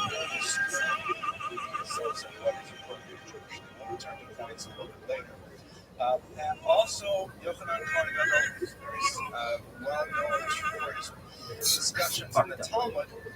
Innovations that he made into a system to certain books. This is something of a problematic aspect of his career because in the end, perhaps the most famous associated passage with Yochanan Cohen Gadol, and familiar with the famous passage discussed in Pirkei Avos, never trust yourself till the day of your death.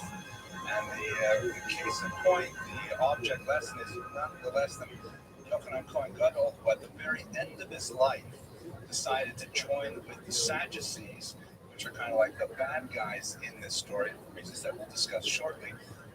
And this was seen as a huge step down, a turning away from traditional orthodoxy, using that term loosely, to a heretical movement that ultimately would be separated from the Jewish people as a whole.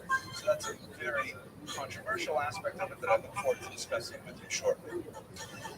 Okay, let's talk about the sources.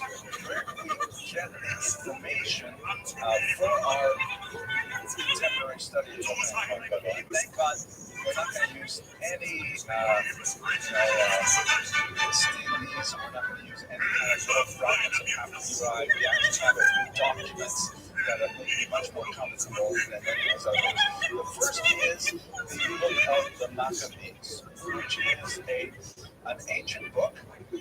It's written in several volumes, but it did not make it into the Hebrew Bible. The Tanakh does not include the books of the Maccabees, even though they describe a significant amount of historical detail. And again, that's extremely important to Judaism. The entire Hasmonean revolution, the second century era.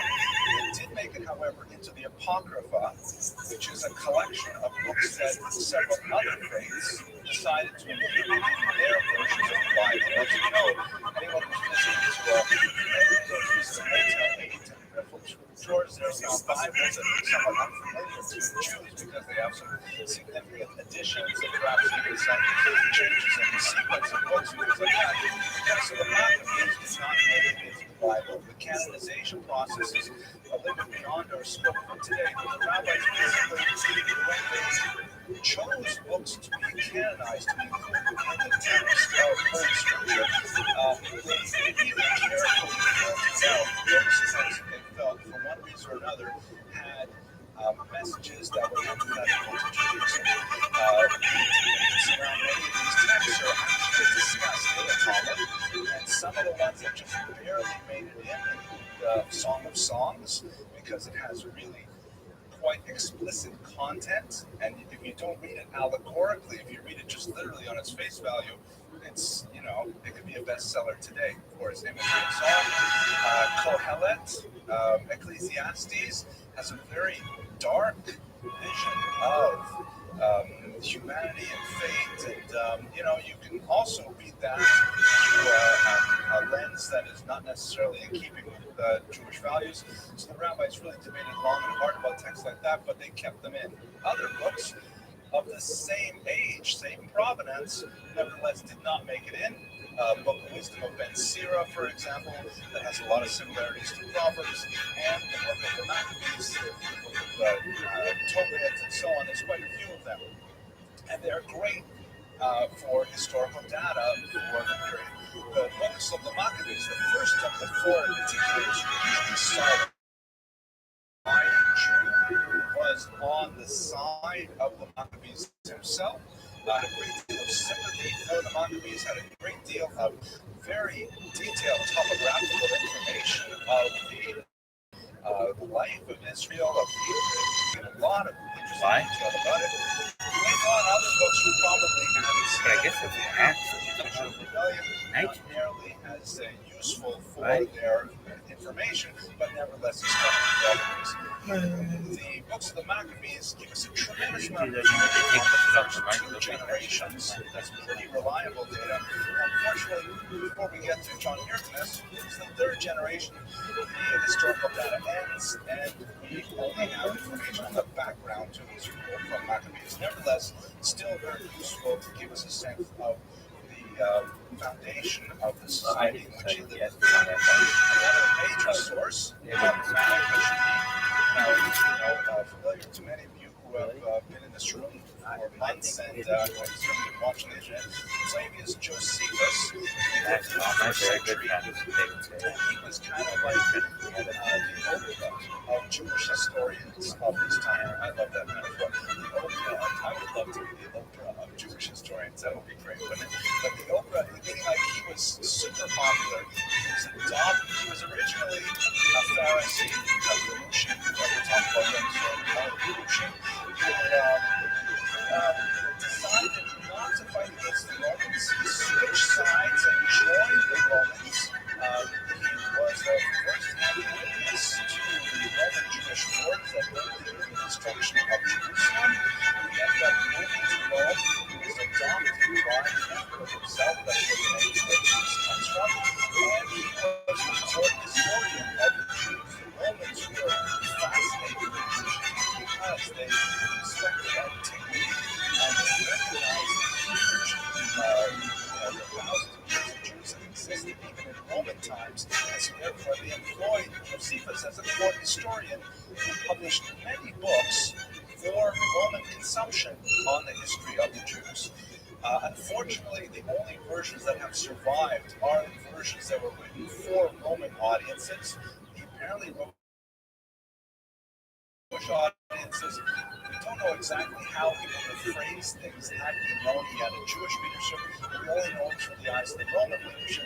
And so it tends, for much of his writing, to be very self-serving, very pro-Roman, very critical of Jews in many ways. Later, towards the end of his life, though, he did face the anti-Semitic charges of a figure named Appion, and he answered them. We don't have Appion's original anti-Semitic slurs, but we do have Josephus' response, so we see it's a sort of Jewish identity and that sort of I don't get his source on stuff now because it was only off the contemporary period while about a century or so, a little bit more than that, very significant that so few stories of time but was very prolific with a lot of different many places across the world. And finally, we have the Talmud. The Talmud is extremely useful as a historical text, but it has to be placed within certain guidelines. The Talmud is basically an oral document in which information was passed down from teacher to student for literally centuries, and by the time it was codified, it was many centuries after the events described. That does not necessarily impugn the validity of the accounts that were delivered, but the accounts certainly were shaped within a moral environment, and the point of the stories in the Talmud is not necessarily to tell you, that historical evolution of events, but to get across a particular message that supports a halachic point or supports a moral point or an object lesson, things like that.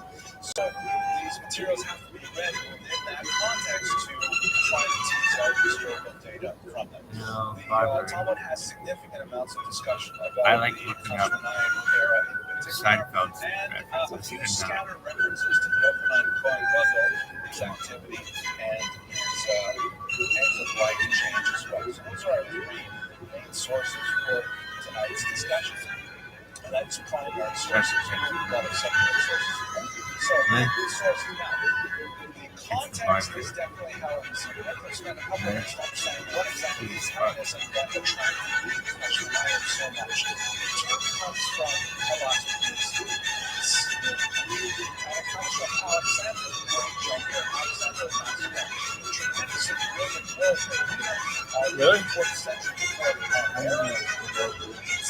amazing march from his home up here in the Calabasas, right, where he's born, Pennsylvania, all the way across this civilized world, where he comes all the way down to Egypt, and then he goes all the way up here, basically over to India, Pakistan. This place is entirely covered by him, and he was just exploring. Except the soldiers said they're exhausted, they gotta go up to the I thought I see that for like years. So, and I said, okay, fine, let's go back. And then he died in his 30s as a result, possibly of alcohol poisoning. But the thing is, with this massive multi-regional conquest, he was able to spread Greek culture, Greek norms, and it will never be the same as a result. Israel, of course, was also not his path, and Israel was absolutely fascinated with Hellenism. I won't go into details of what exactly it is, but fascinated with what this is essentially. After his death, the empire was divided up among his generals, most significant to the Ptolemies here in Egypt, and the Seleucid Empire that was based in Syria. Egypt and Syria vied for the borderlands, controlling at different points in various conflicts. That's exactly right. And Israel, they have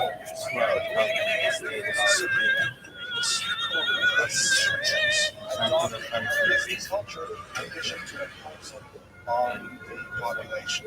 So the flashpoint of the rebellion, this is very familiar, I'm sure you're all very familiar with this.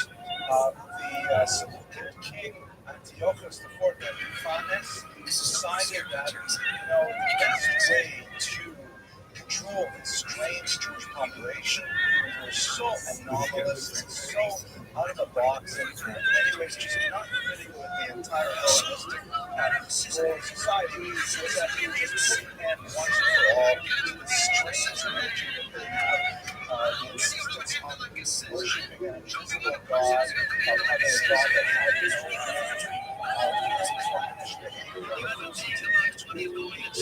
refusing to participate in, really what's a totally hard activities like athletics, what's wrong with athletics, things like that. So that's it. And in a series of performance activities, it's important to know, by the way, that he didn't just simply make this stuff up. He really was siding with one part of the Israeli body politic at the time. The urban centers were very Hellenist.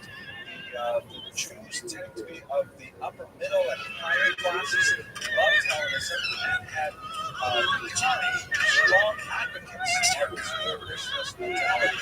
And they wanted Israel to move forward in that Hellenistic direction.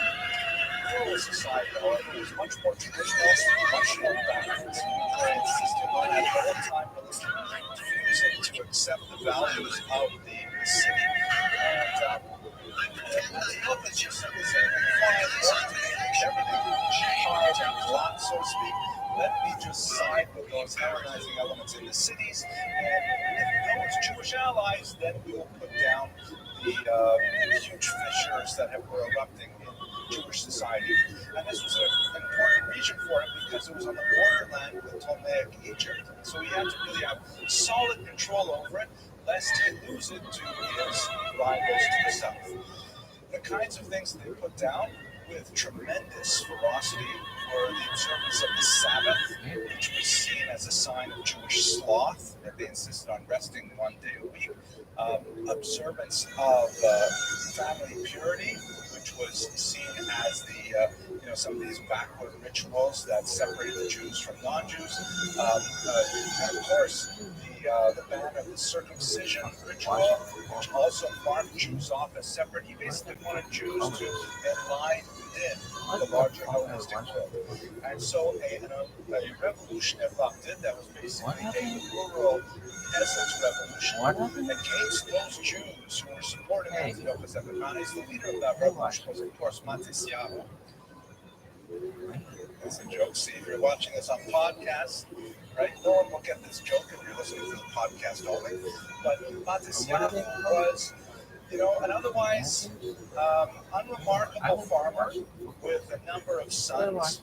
Was called to one of these state-sponsored ritual sacrifices led by Jews, that is, Jews who were promoting the Hellenistic agenda, and in a fit of rage, rather than sacrificing a pig to the idol, he grabbed the Jew who was organizing it, stretched him out of the altar, and sacrificed him instead.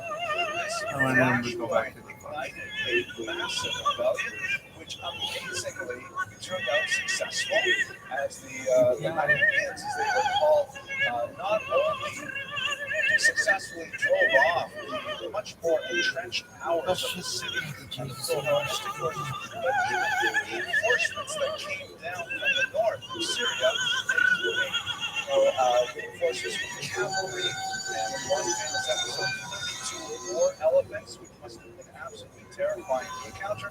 Nevertheless, Matisyahu and his son Yehuda, in particular the Maccabee, were able to mount a very successful guerrilla campaign that forced the Syrian government to leave off all of their Hellenizing activities and create an independent state for the Jews.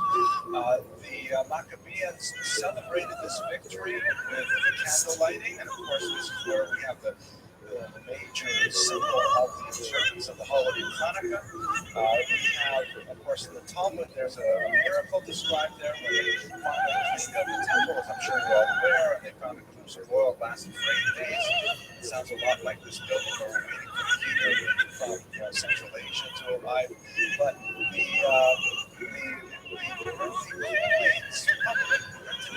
minted in that time, always indicate, the symbol of light, which is associated with Torah, so on, that is associated with the holiday for time immemorial. So we're living now in an environment in which there's this huge Weltanschauung, there's this overwhelming worldview that encompasses the entire civilized world for the most part, and Jews are countercultural. Jews are refusing to participate in it, they're rebelling against it, and they have been amazingly successful. They have just, so to speak, won the election. Now what do we do? The Hashmonaim, as they were known, managed to hold on to power for several hundred years. Let's have a look at the chart. Each chart so exactly Matisyahu at the top, and here are his sons, Shimon, Yehuda, Jonathan, and none of those died natural deaths. They all died either in battle, they were so or in the case of Shimon, so good. Yochanan's father, So good. A member of the beginning I would just say this: the allegations of this disproportionate influence of the Jewish community reminded me of 93-year-old man sued in a fraternity. He said he was so proud he pleaded guilty. The death of his father Shimon, and later, just to go down the chart a little bit, you can see that his son Alexander Yaneos, or Yanai, married Shlomo Alexander.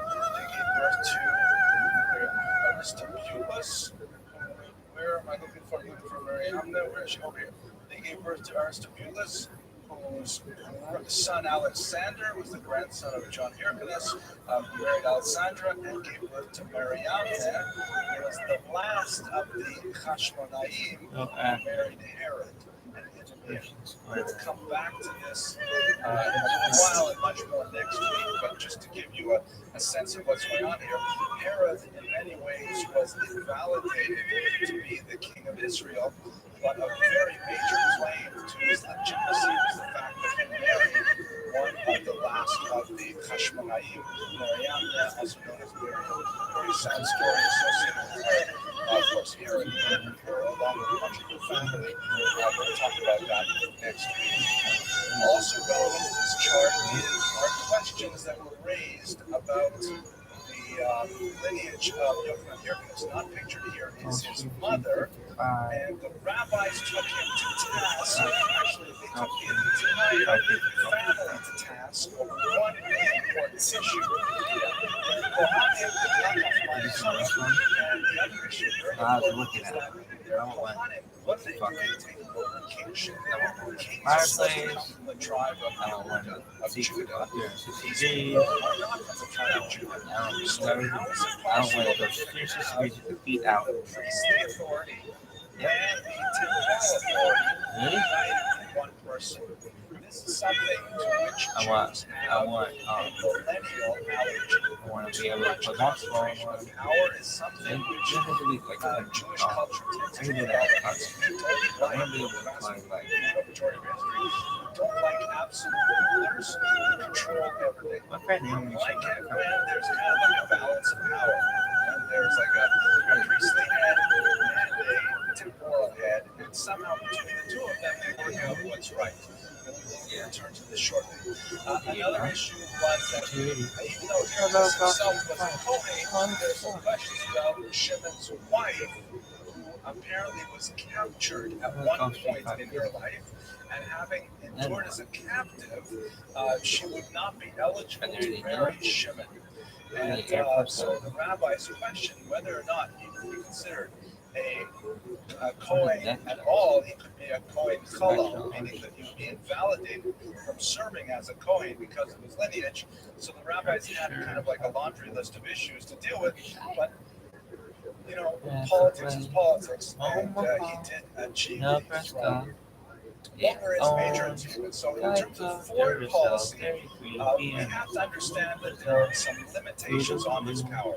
To begin with, Yochanan Kohen Gadol continued to have disputes with kings to the north. temperature, Even forest, though river, and the net. Chashmonaim had originally And also achieved a the measure of context independence of and had pilot asserted their J. ritual authority, there remains to be seen exactly how much power they really had. And we have to really view this period within the context of what was it like to have a kingdom at that time, and not like in our days where we have Yeah, so just shoot imperial states and stones walls and things like that. Nothing at all like this is happening in the ancient world. Some of the interesting evidence for this is the fact that many of the coins that were produced in this period by Yochanan Kohen Gadol do not refer to him as king.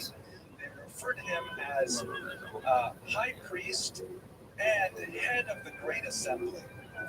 So head of the great assembly, although that sounds like a pretty good title, is not the same as king.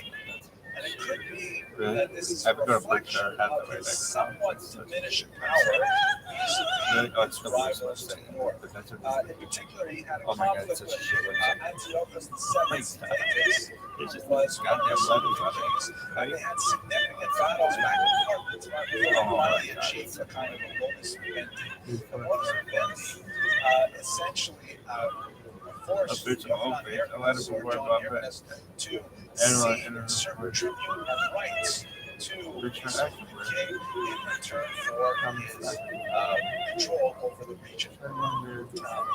We see this, as I mentioned earlier, in the coinage as well, that the images used tend to be in this double-sided cornucopia, all Greek images that indicate that John Hyrcanus was very much trying to play ball You can write it to regional counterparts that, in order to maintain the integrity of the state, against often far superior armed forces, he had to kind of negotiate and had to kind of be a culture broker for his Jewish Oh, you have to write. You have to write. Antagonistic Hellenistic world. Let us remember that his grandfather, of course, led this tremendous peasant riot that was very much countercultural, was very much challenging You gotta write. I did write. and systems of ethics and so on. But this is already 60 years later, and it's a very different kind of environment in which to maintain that kind of revolutionary spirit, he either risks alienating the peasant population who adore the memory of Matisyahu and his son Yehuda in particular, but on the other hand, he still has to respect the neighbors who see them begin to remit some of his rulers. In terms of territorial conquest, there are three really significant things that we should be looking at. The first is the expansion to the north to this region called Samaria.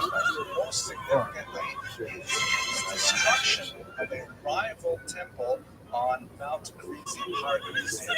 This was run by the so-called Samaritans. These are Jews and converts to Judaism who deny some of the key elements of the Pharisaic Judaism, that is the Judaism of the Perushim, whose theology we'll discuss in just a moment. And they argue that, for example, the temple should not be in Jerusalem, that's not a legitimate temple, the temple should be up here in Mount Gerizim. So Yochanan Hirkness went in there and completely destroyed the temple and dominated the entire region of Samaria. Incidentally, it still exists today. There are Samaritans there today who perform certain ritual sacrifices on Mount Gerizim even to this day. It's quite fascinating. Historians and anthropologists look at it to try to understand more of what it must have been like in the ancient period. So he did not make any friends here in Samaria. They're still located in this region. That would be like right around Nablus, Shechem, Nablus. Over here, he also drove to the coast, which is extremely important. The coast was the principal area in which they would be doing business. But we see it a lot of business across the Jordan River, and again up to the north and in the south to the Ptolemies and to the Seleucid Empire. But access to the coast was key because from here you had the entire Mediterranean basin. So he significantly expanded access to the coast as a major of his military compass. Finally, and most controversially, he conquered the south, this region known as Idumea. The people living here were not Jewish, but a very controversial act. Converted them to Judaism. The first and to my mind, the only instance of a state-sponsored mass conversion to Judaism that Jews have ever perpetrated. For this, he was heavily censured by the rabbis. Well, why would that take such a measure? So, great scholar Salomon writes quite a bit about how in the ancient period, statehood and ethnicity and religion were all very fluid ideas. We tend to, in the 21st century, understand these as very distinct aspects of an identity. And we can have, one person can have a religion and another person can still participate in the same nation, or vice versa. But the idea in nature is much more unitary. You live in Judea, you were a Judean, and you observe the Judean religion. Otherwise, you were a stranger living in the region. You could tolerate a stranger in a toe shop, for example, but you were ultimately not of that movement. In order to ensure the strength of the nation, you have to have this kind of consistency in performance. So to conquer Idumea, with all these non-Jews living here, according to Maryland, the purpose was making them Jewish in the same sense as other Jewish peoples, or to strengthen the national body politic. For the rabbis, the Perushim of the time, this was inconceivable because one of the essential aspects of conversion to Judaism was the acceptance of the commandments. And if this was forced upon them, that would invalidate the entire conversion. Introduce a whole bunch of people into the body politic who recognized as Jews but did not consider themselves to be Jews. In fact, did not be halachically Jewish. The punishment for the conversion of Idumeans, according to the rabbis and according to the lineage, is Herod. Herod was from the Idumea region, and he would ultimately marry the great-granddaughter of Yochanan Hirkness. We'll talk more about his story next week. Now, in terms of domestic policy, I had an interesting thought yesterday. I think it's actually a big thought. How many fucking Which read, so I'll share with you right now. As I was sort of mulling over this lecture yesterday, it occurred to me that traditionalist movements are often the last to organize. I'll tell you why I'm thinking of this. When you read histories of Judaism, the religion, and I'm not talking reading approved from literature, not art scroll versions of it, but when you read academic histories, there tends to be a lot of emphasis on the huge diversity of Jewish belief around the time of the I've Kashmir said era. arrived. And Yeah, those are often unfriendly to Orthodox Judaism will argue that Orthodox Judaism, as we understand it, is born in this period. And I've always wondered where they got this argument because we have so much earlier sources, but I think I figured it out. And it's based on this principle. What does this mean? Traditional movements are last organized. Right. Is that when there is a challenge to the status quo, Just this huge pool. the traditionalist groups are the last ones to finally stand up and say, well, this is what we believe in. Even though they may predate the original irritants that caused them to react, they nevertheless are chronologically late. I'll give you a few examples. Anybody recognize this individual? This is the iconic representation of the Alter Rebbe, the founder of Chabad Hasidic movement. So, just an 18th century example. When the Hasidic movement started in the 1700s, there was a backlash against it from the Talmudic That should be like, what's your favorite Hasidic song? followed a much older tradition. Hasidism introduced many innovations into its style of observance of Judaism. I'm not government saying they were, heretical like that, but they introduced innovations. For example, flexibility. That was the basis of that. I've already finished opening 2 hours, and I see them just walking the shore this time. I don't go on a whole bunch of lectures on what are the differences, but basically they introduced some innovations, and so on. They introduced some innovations, and so the traditional Lithuanian Talmudists, they eventually reacted, and they got a name for themselves. What's the name that they reacted towards? To call those people reacting Hasidim. It's not very good. What does that term translate as? Against the opponents. The opponents of Hasidism. You never know what you're going to find in It's this not life. that predated the Hasidim. Where did he play It reflects some later Different steps influence. or opponents of it. Just like Hasidim goes around. The guys were opposing it, so they know. Hasidism was the way. Yeah. And therefore, the only way to keep on as the opponents, right? Because they're the traditionalist party, they're the last one. Here's another example. Campus. I think that would have like driver like Originated in the late 19th century. and then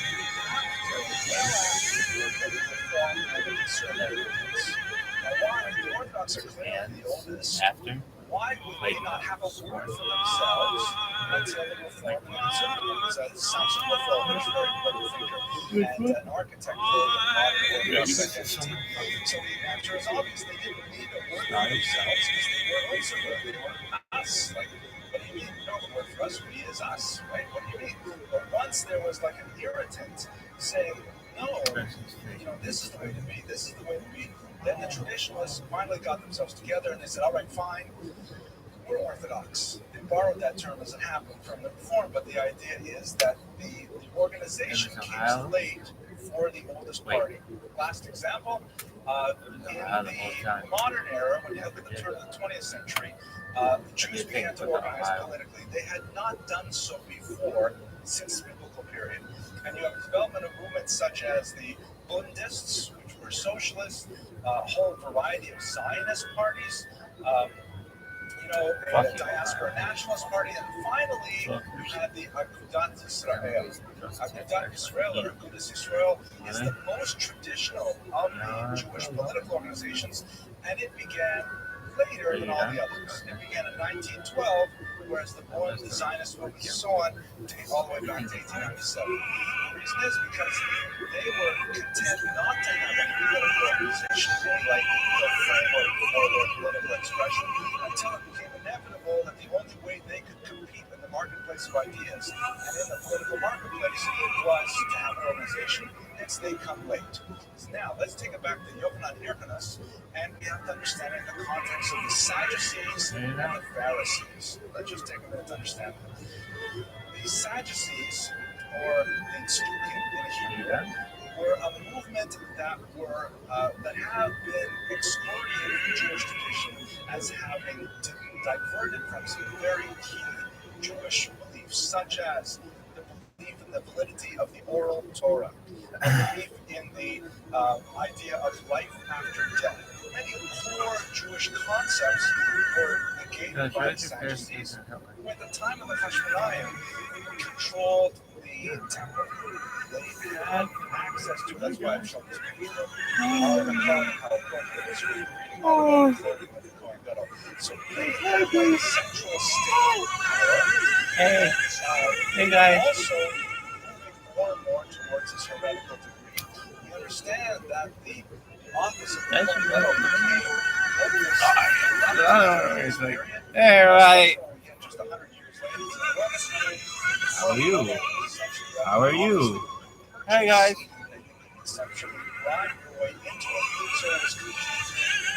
Well, you're stretching. I gotta get those fucking knuckles stretched out there. Oh, look at that. Good.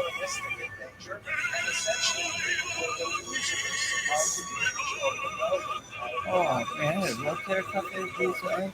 Really? Yeah, in fact, it's an Adolf, what have you been doing with this right arm? I told him, they haven't brought it out of town recently. He said, you really got a light on. Stop. Don't tell me anything more. I'm good. Backstroke attack. I told him, Doc, I got this backstroke. Oh, God. Oh, God, this backstroke. Really?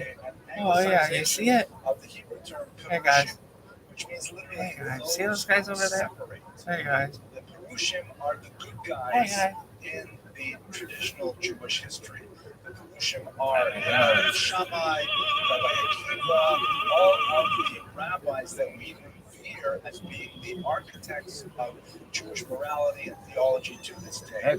Modern rabbinic Judaism model is absolutely ideas, thought, lives of the called separators, which, like the Jewish terms are described, indicated that they were reacting to relative society. They were separating from the Jerusalem and around the Sadducean courts, and they were therefore going out to the rural countryside where they weren't disaffection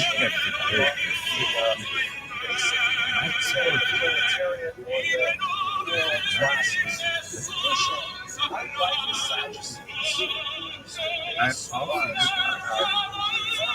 the temple, ritual, and in the support of ruling classes, the money classes, the Perushim were leaders of a grassroots movement who respected them primarily for their charismatic caring and for their intellectual facility and for their abilities as teachers. They got a fucking odyssey. You can look at figures like Hillel I mentioned earlier, who managed to develop their power-based like a giant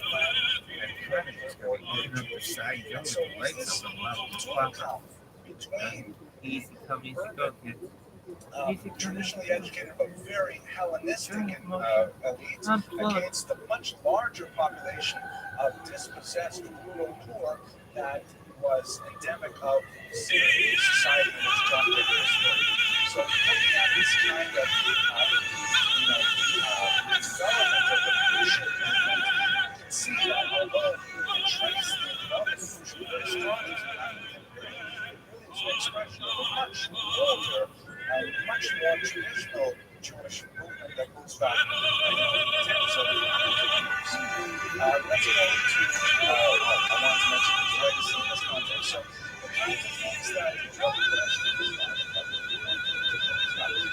the kinds of things that Yochanan Kohen was associated with in this context.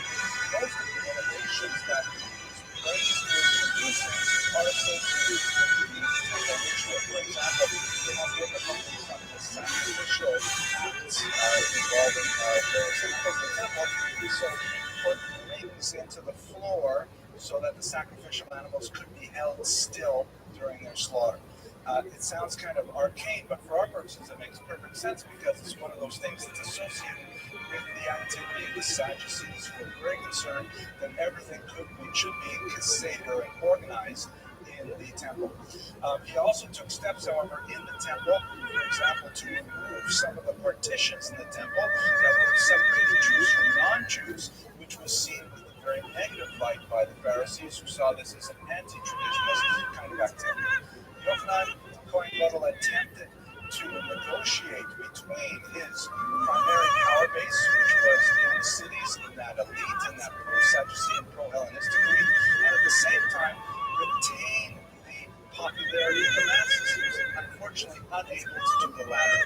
And in the end, when his time came, he was swept up into this wave of defection to the Sadducean movement, which would only accelerate towards the end of the Maccabean period and ultimately result in the dissolution of that state to the Romans. But that's something that we'll discuss in much greater detail next week when we get to the Herodian dynasty.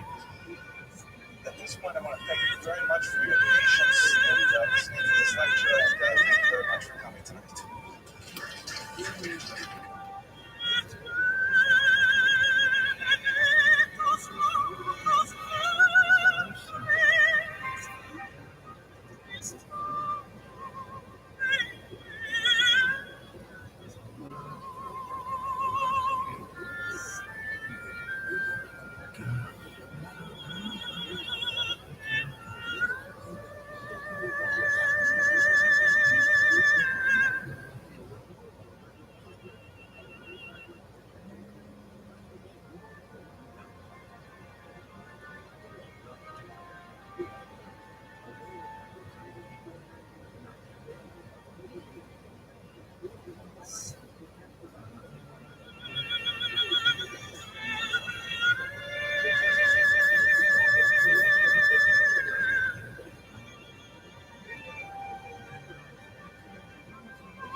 Bill into the fence.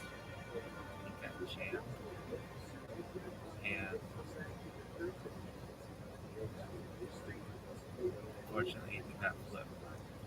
Right, so he died. Was a blade cage. And what happened? It was slippery. And I just was, I think I turned stupidly. Really?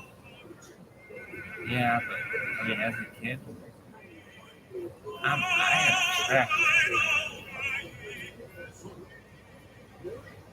So, what happened?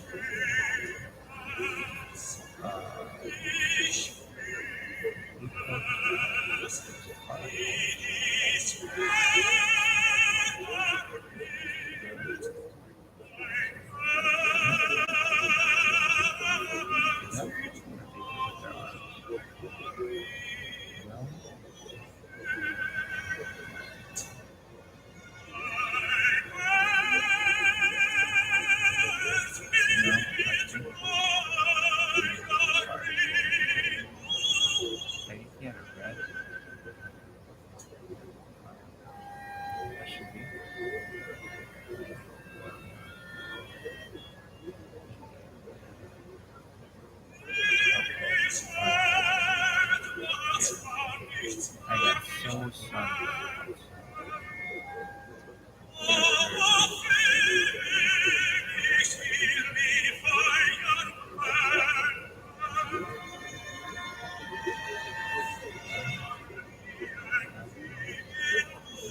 It's a special school.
Well, I had a better computer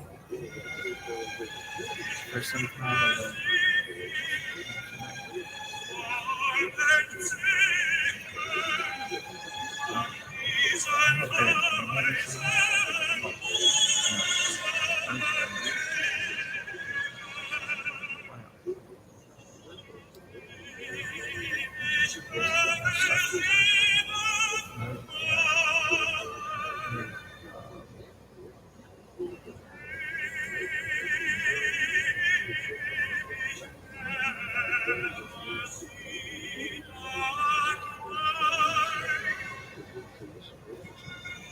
And that was the big thing too. Our PlayStation, it's like one of the few things that I ever bought with someone. What do you mean?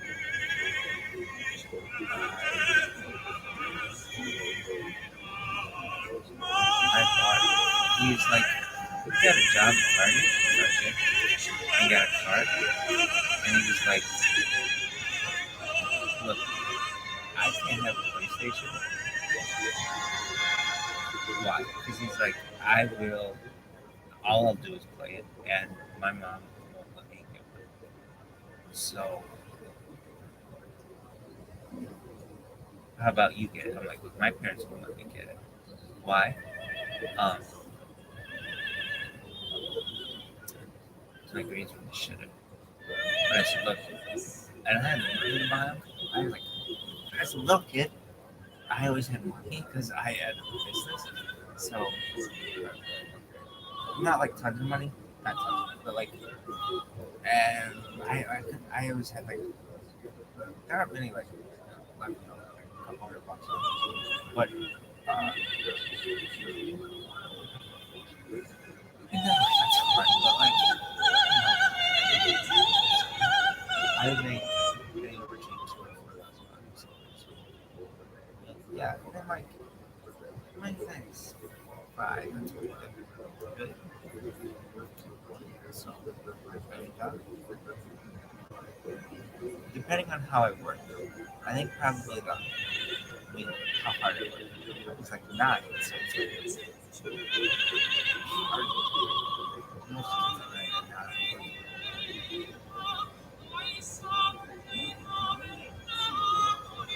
And then I was on my own model.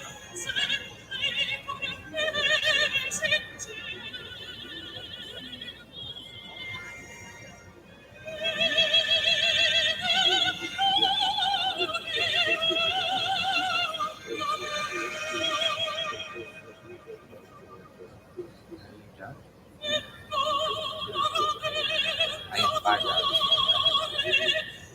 Really?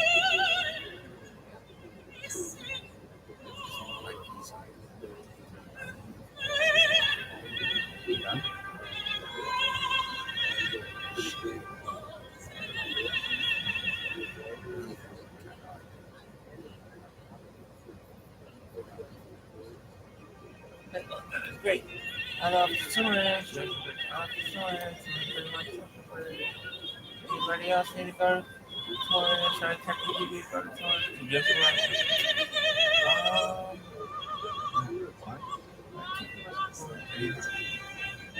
But yeah, let me play tennis. Where's our cat? The soccer team. Good? Yeah. Is he talking tennis? No, I didn't know some tennis guy. But yeah, he's one tall tennis guy. But yeah. With the long eyelashes.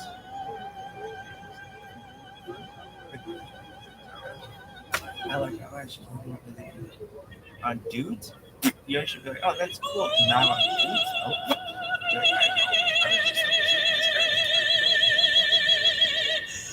I don't know. It kind of looks offending. Yeah, no. I mean, not. You just have long eyelashes. It's all long eyelashes. Alright, well, I'm off the door. It's everybody. Hello. Just Kiki. Tallahassee. Nasty.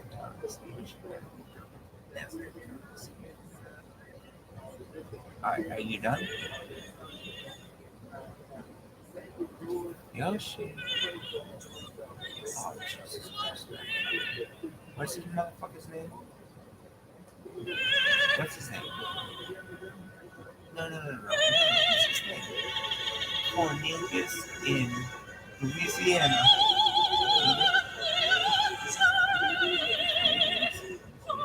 How does he get in so? How does he get his call so much? I tried to call him. They're like, yeah, fuck. Really? I really tried to call him. Really? Yeah. They're like, fuck you. What would you say? I would be like, hi, my name's ViralRabbi. Hashtag ViralRabbi. I'm calling to talk to George. Hi, George. Can we talk about Mel's hole? They'd be like, let's talk about motherfucker. We're gonna talk about Mel's hole. I'm gonna fuck it. I'm gonna stand on the top of it and fuck it. Texas, Logan's Roadhouse.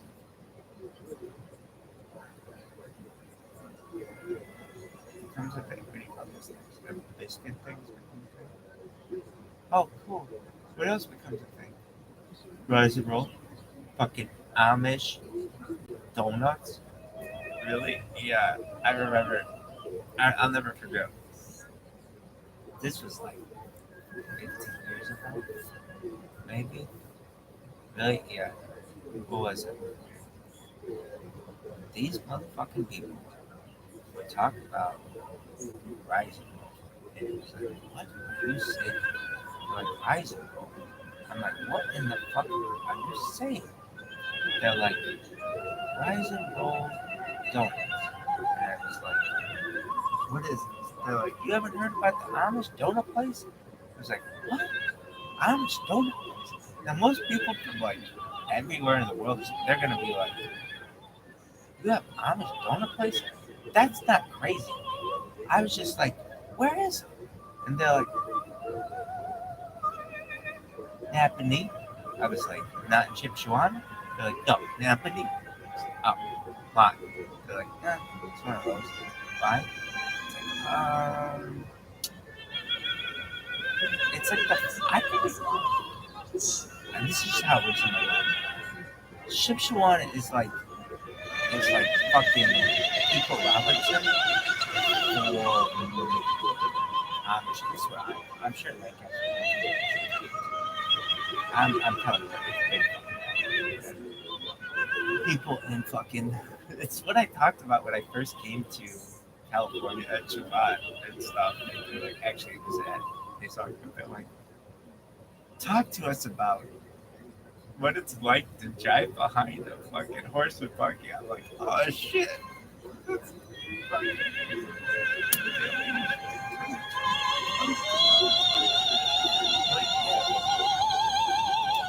Why? Oh man, and then this shit, yeah. These fucking horses shit, yeah. Really? Oh, there's no shit. Really? And some of these fucking horses are just Some of them. All of them. And when I say 2 lanes, I mean there's like 1 lane going this way, 1 lane going this way. So that's 2 lanes. People out here be like, oh, you mean there's a passing lane? No, fuck your passing lane. Passing lane means road in front of fucking horses. Yeah. Anyway, they got that fucking orange fucking thing on the back. That's a legal thing. That's the only thing saving you from you in debt. When I was a kid, Amish kids, hey Amish motherfuckers, if you can watch this right now, I can post the shit because I don't know that shit. Listen, I know. I've been watching Amish people for so long. I've been watching it before it was even a state mandate to have that big fucking orange triangle on the back. Something big. Really? Anyway. No, man. That is like Frisco Kid. Anyway, when I first came here, I got kind of confused. And I was telling my story. And my friend it's just like Frisco Kid. And I was like,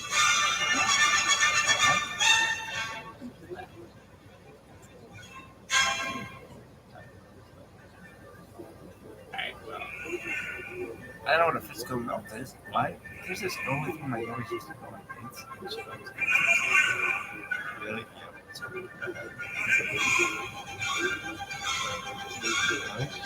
Yeah.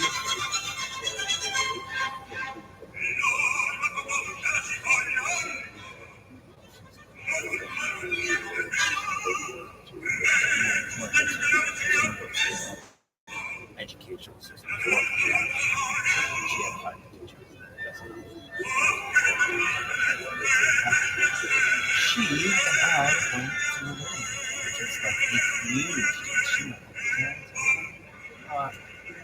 she saw how good she took it.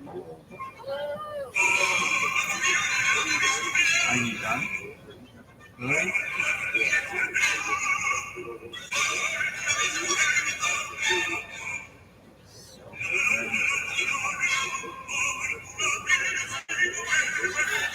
Oh yeah, I was gonna sing that song.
Oh yeah.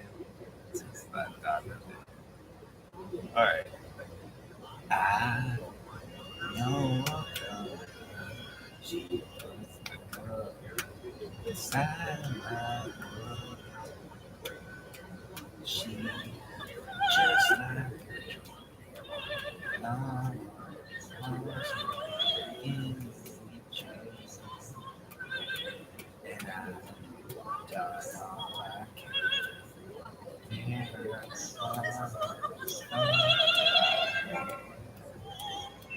Now I started to see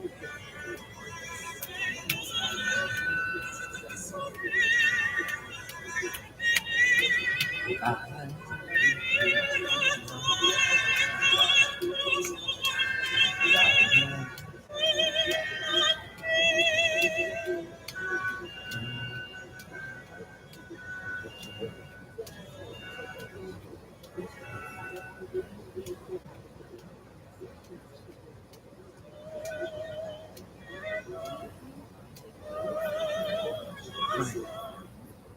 what up?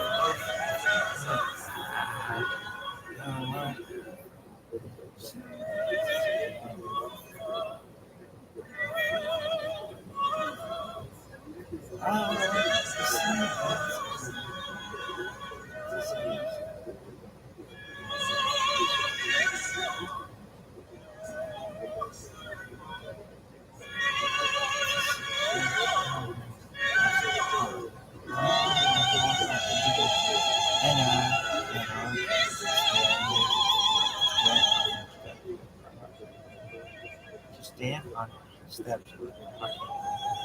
To stand on her steps with my heart. Stand on her steps with my heart. My heart.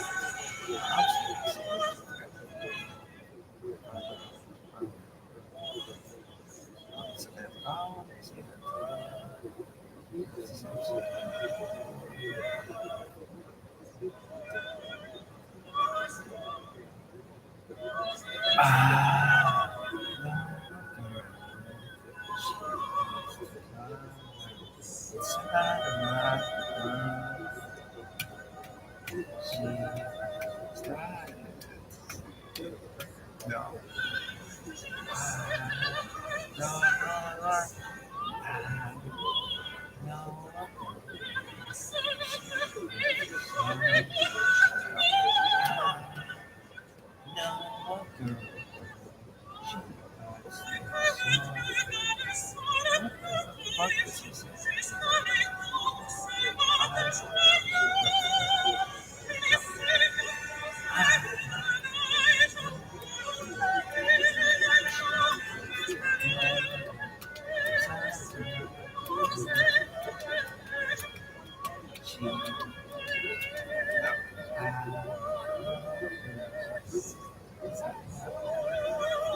She's just like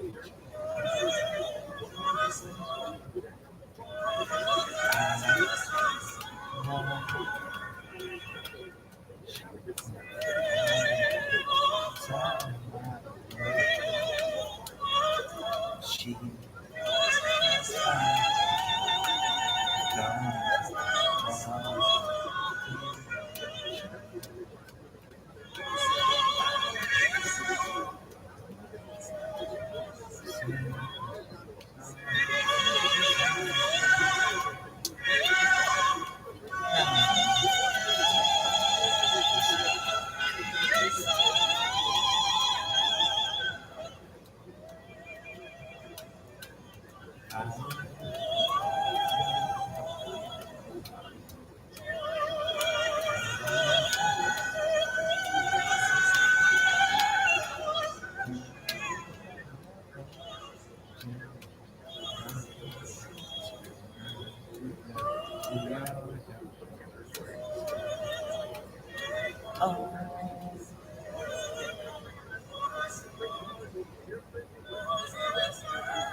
No. She. Some. She. Just not.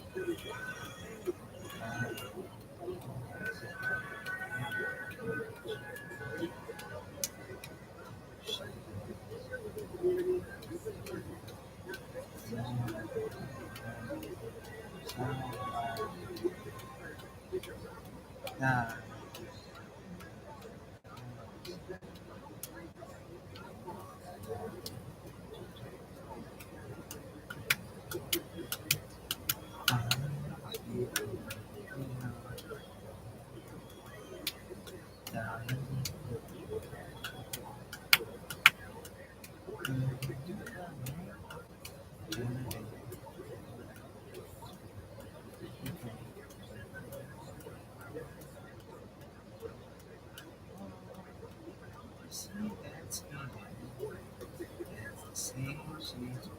Standing right there, she's the day, she's home, she's feeling this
That's cool, yeah.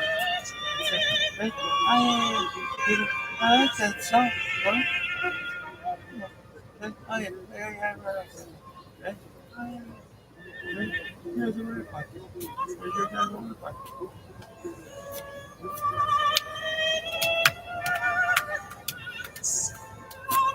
You sure? I got my iPad. Really? Well, iPad's the thing when you need videos.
what happened to that?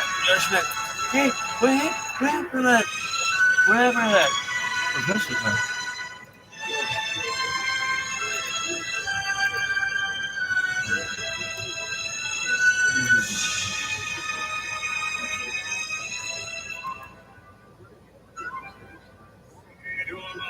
Hey, Skywalker.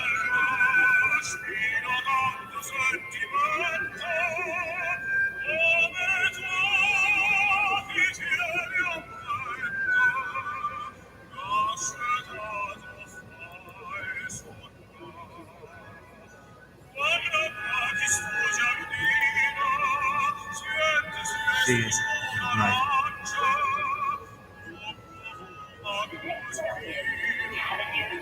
There. How about you suck my dick?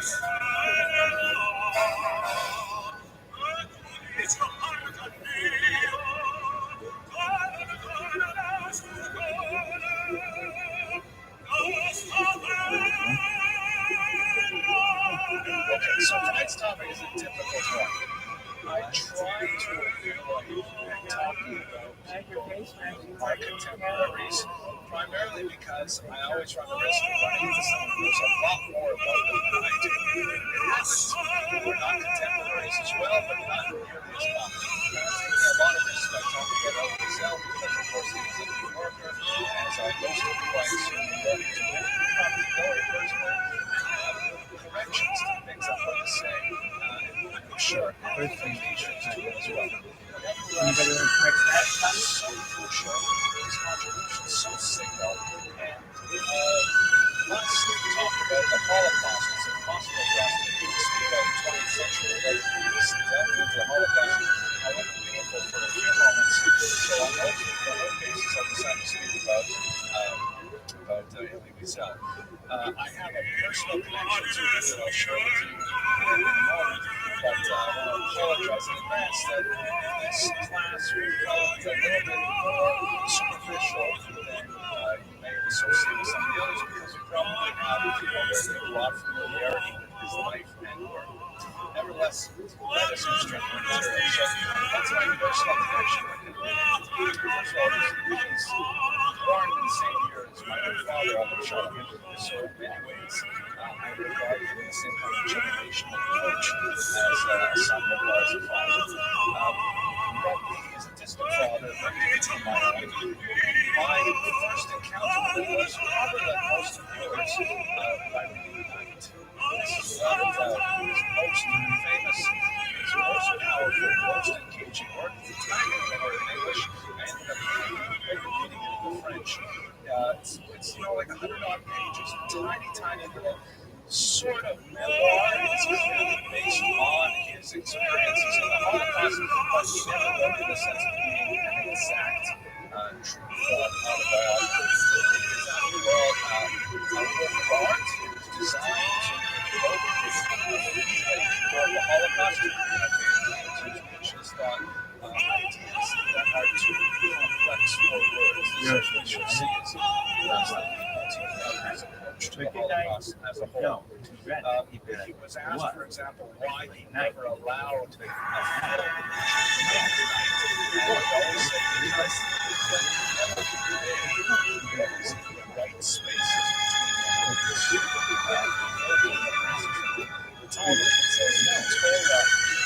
black fire written on the white front.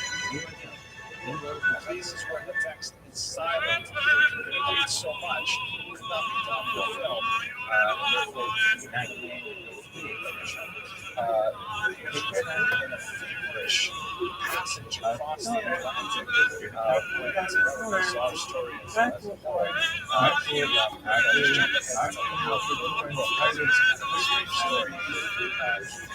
Just accepted an offer of marriage from someone he met in a Paris orphanage where he was raised after the war. They did not get along at all.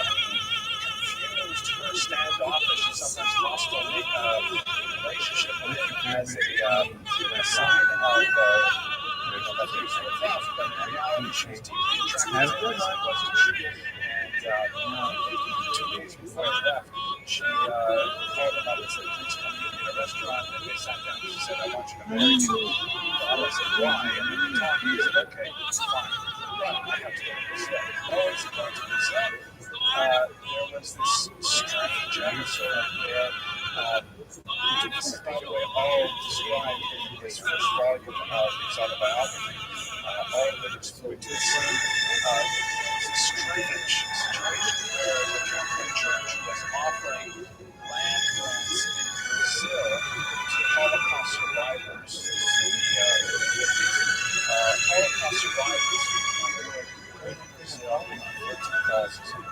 And so he went there as a journalist to investigate the story. And he learned essentially about what feverishly he transitioned into this, which was his entire story of his experiences in the Holocaust. Now, what happened when they got to Brazil, there was a big fracas over the entire scheme, and the Brazilian government refused to let the boat land so that they could somewhere to St. Louis on the beach.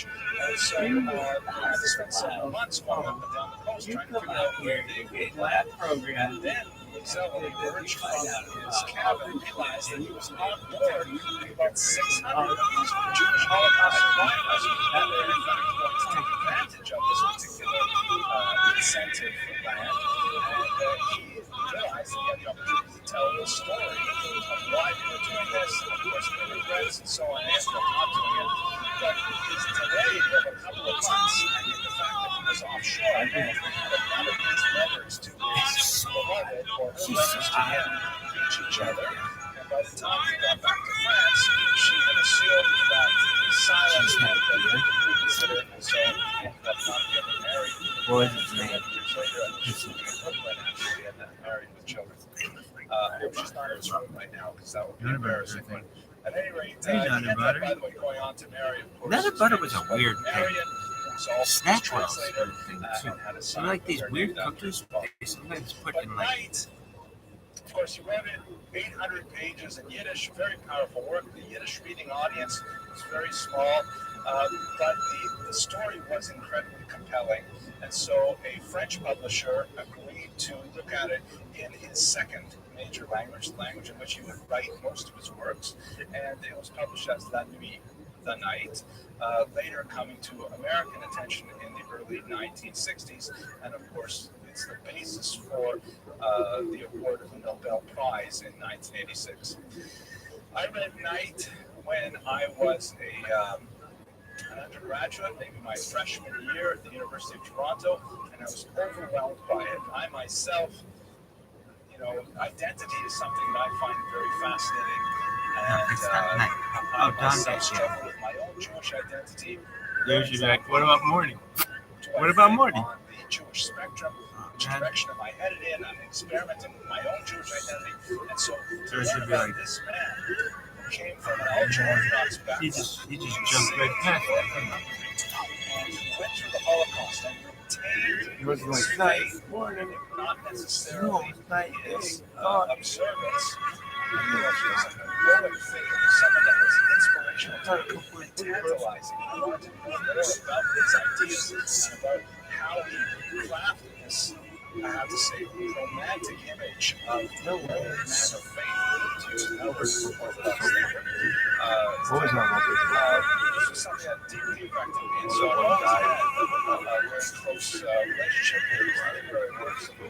Although I've met him a couple of times and never really had a personal relationship. Like I say, one last detail I'm going to provide when I was reading the second volume of his biography, I read with a twinge of jealousy the name of some of my colleagues, people my own age, who were his students, and he mentioned them in his autobiography. And I said, I wish my name was among those, like the great Gustav Kanofsky and Tanya Poland and so on. All right, anyways, Night is how I approached I want all the first fucking some selections. 40 years ago, and I'm sure maybe 30 years ago, I'm sure many of you 20 did more the same. songs. Here's a paragraph of him that took place. Just come on, John. Something like that.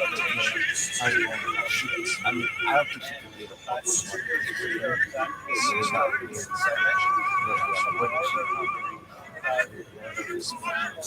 Orthodox, although his father insisted on having his son marry the daughter. which was a little bit unusual for a region that was otherwise quite elevated. His family was very close to the Vishnu's dynasty, and in fact, he met the previous Vishnu Rabbi while he was still alive in the 1930s. He was an extremely devoted student of Talmud, somewhat of a loner, preferred in his own description to spend most of his time in his studies and in school, preparing texts. And by the time he reached his early teens, he was already starting to develop religious unusual. It's true that in the Hasidic iteration of Judaism that one finds in this region, the study of Kabbalah is valorized and is considered an extremely worthwhile venture. It's generally shunned for the others. Nevertheless, he and two of his friends found a Kabbalah teacher and a teacher engaged in very deep studies of mystical texts and fascinatingly, they did not restrict themselves to theoretical Kabbalah, but rather they also engaged in theologic Kabbalah, meaning practical Kabbalah, the attempt to use Kabbalah in its actual forms. This was definitely a significant activity that would have met with significant opposition in the Lithuanian circles, and it met with significant criticism as well among It should have been David was fucking Oprah. Oh my god,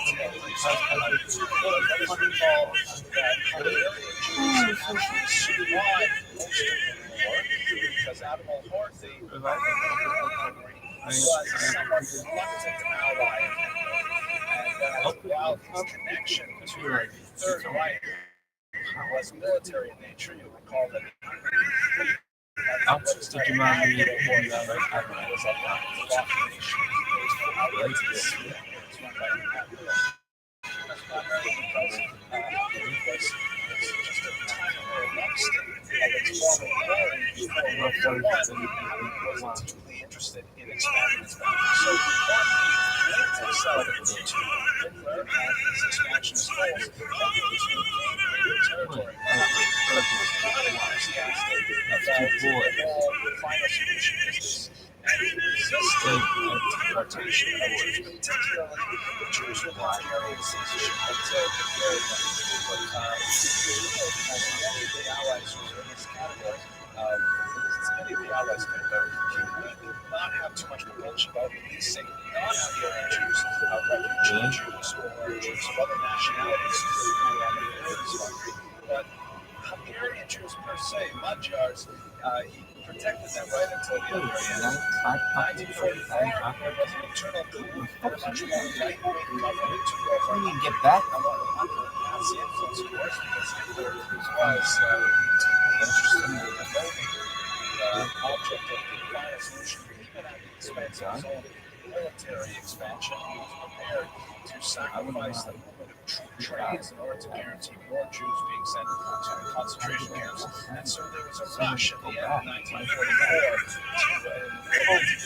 to send all of these Jews to the death camps. That's why so many Civil War. What the fuck, man? Hungary, simply because they were among the last to enter into that world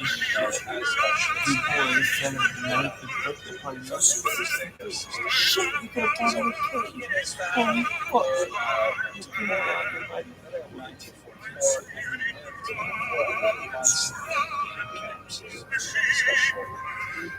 His background, his father was a small grocery merchant in Shlomo, who later named his son National Revolution after his father. His father was a very light individual, not especially scholarly, but very much regularly extended credit to Jews and non-Jews in the region in his small store. And feelings that himself has about the Holocaust are wrapped up in his feelings about his father. In his autobiography, he speaks about the frequent murdering Jews and his father prior to the war and during the war. His mother came from the Revisionist dynasty, and his their sisters, and there's a Wiesel at the bottom. Yeah, There.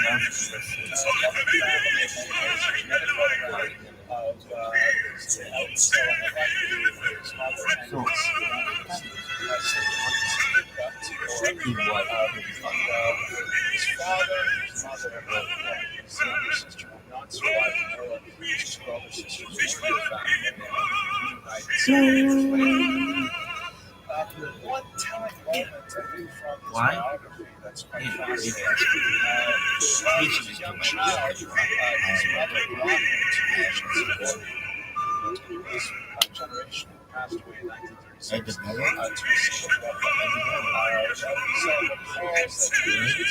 recalls that he spoke to him and learning asked about your mind, I'm actually saying that.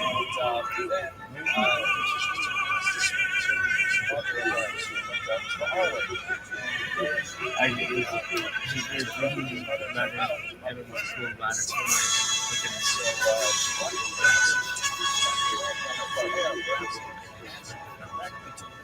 anyway, we didn't know how to say it last night. He wasn't a very good student, but in reality, It's like if you say actually, I'm sorry. He found out many years later from a cousin on his death that what his mother had said was that she had told her that her son would grow up to be a great man, but neither he, Rabbi, nor she, his mother, would to see it. It was all kind of a prophetic moment. The theologian Kabbalah That's my key. his friends to return to that point for a moment. Primarily to some disaster that was being organized. We're not sure what was going to happen, but remember, it's 1944 already. There's lots of people circulating. The war has been going on for several years. They know a lot about the Would you take two? Radio Free Europe, other radio stations, they know what's going on, Radio Moscow, and so he and his two compatriots were engaged in trying to use the power of Kabbalah to avert this disaster. He describes, it's hard to imagine this actually happening, but it's in his autobiography, that both of his friends, one a few months after the other, fell into catatonic paralysis, such that they were simply bedridden and unable to speak. And he recalls how they were actually carried out to be deported on stretchers because they were overwhelmed by their Kabbalistic research. Kind of a strange story, but reported so in his memoirs. Now, his entire life was defined by those 11 months that occurred in 1944. How exactly shaped by them, arc of Elie Wiesel's life. So let us understand So a little bit of fucked. it. Unfortunately, born into the great death camp Auschwitz, which featured the initial disembarkation point, a selection usually conducted by a medical official like Joseph Mengele, the notorious White Angel, indicate that those who were especially strong physical fitness should be directed to one area where they would be put into slave labor. And the other group, much larger group, would be sent immediately for Sonderbehandlung, meaning special handling, a euphemism for gassing in death chambers.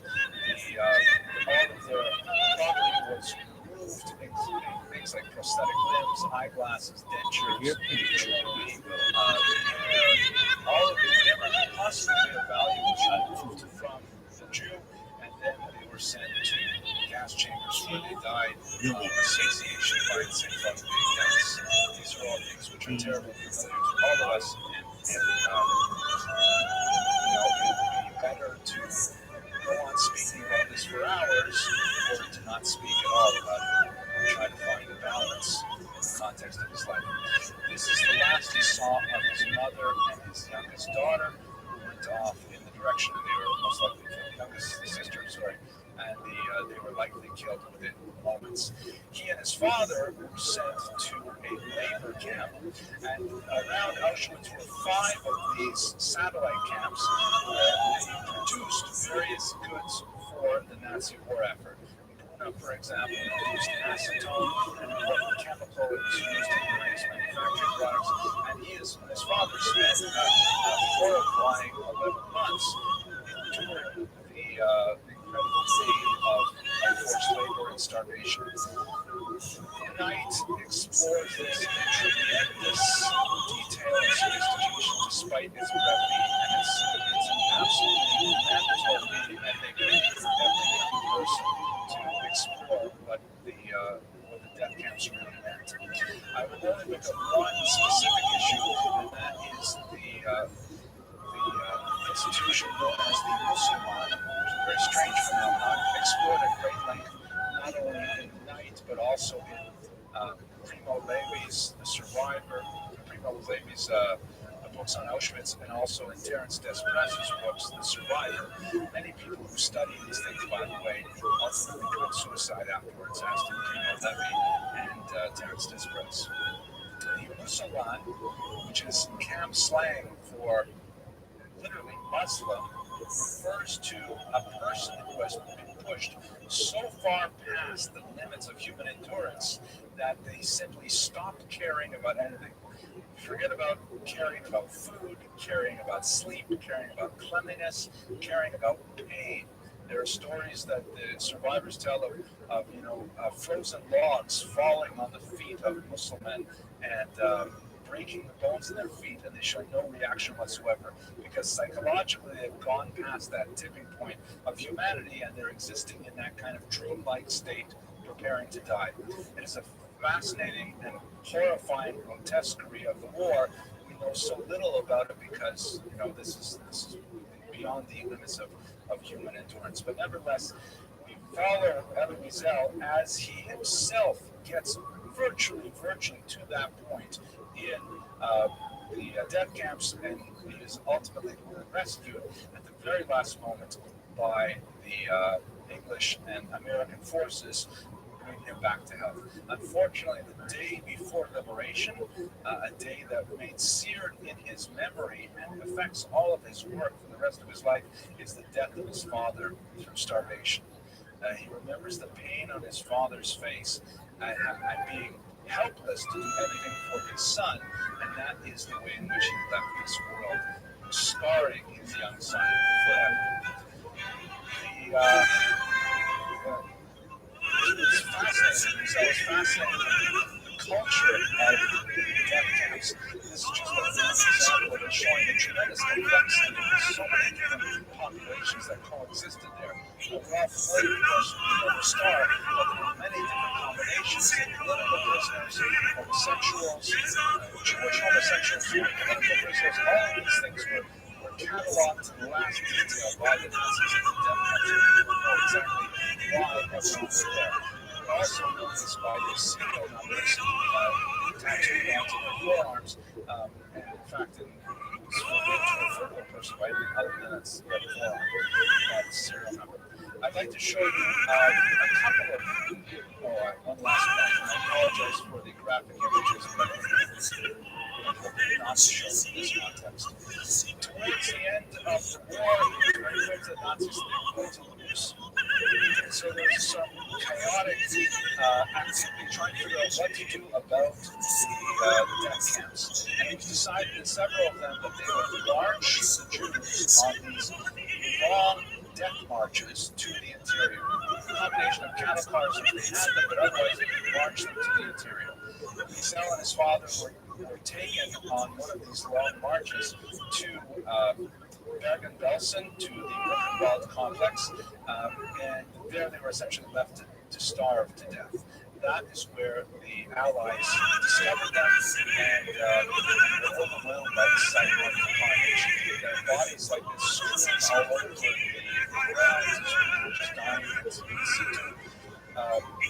Wiesel speaks about his impressions of an American soldier who came onto the scene and simply could not stop weeping as he saw the devastation. This clip here is a historical album that is far too awful for us to watch in its entirety, but I would like to show you a little bit of it. would see just as I go through the screen, tossing bodies onto the cars. This is taken shortly after the elimination of Buchenwald.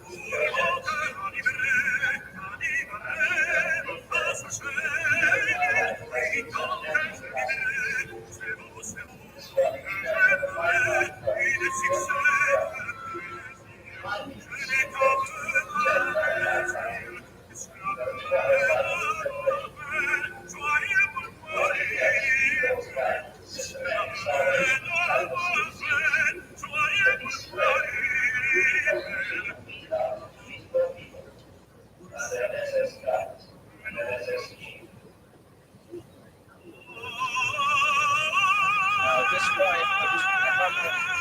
not going to show you all of this, but I'd like to show you a couple of them. The Allies, when they conquered the region, there was a tremendous amount of anger and frustration on the part of the Americans and British. They wanted to punish certainly those responsible for the refugee camp, but also those in the surrounding countryside. And so there's a lot of ritual humiliation to sort of the those who were guards and forcing them to deal with the bodies and to work them of the surrounding villages. So what we want to see here for a couple of minutes, speaking in German, are some of the camp officials who are required for the cameras to testify as to who they are, where they came and why they're here. And so I think it's worth seeing in just a couple of minutes to get a sense of these are people that refugees are most likely have met in unfortunate circumstances. I come from Munich. I'm 39 years old. He gave his rank. He gives the date in April of 1944.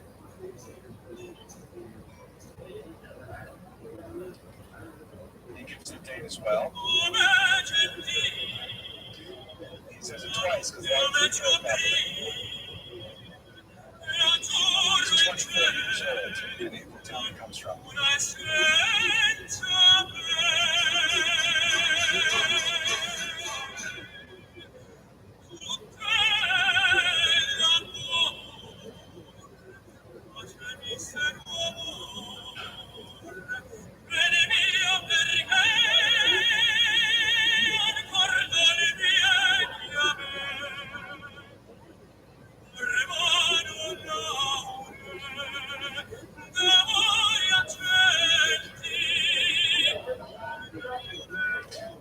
His name is Friedrich Herzog. He's the Oberstadt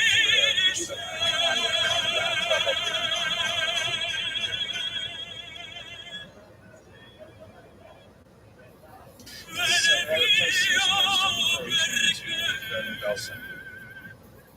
I'm 59 years old.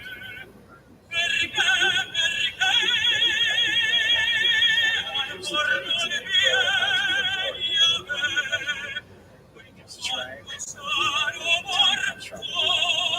years. He's 20 years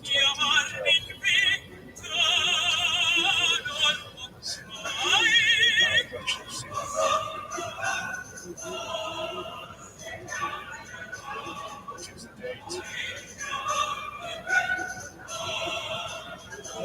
She gives you date and rank.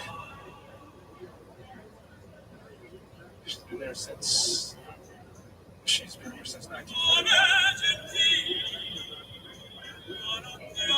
She's 21 years old and she's from back in the day.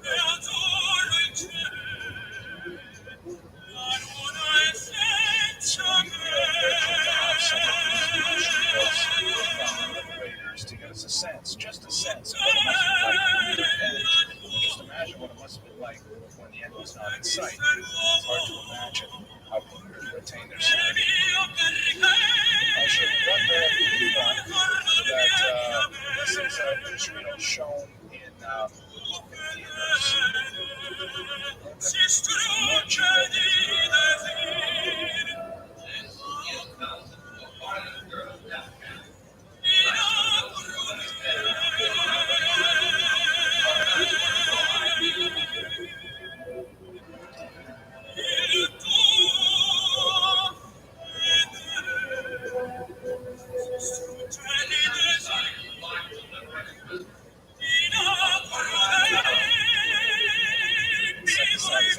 band.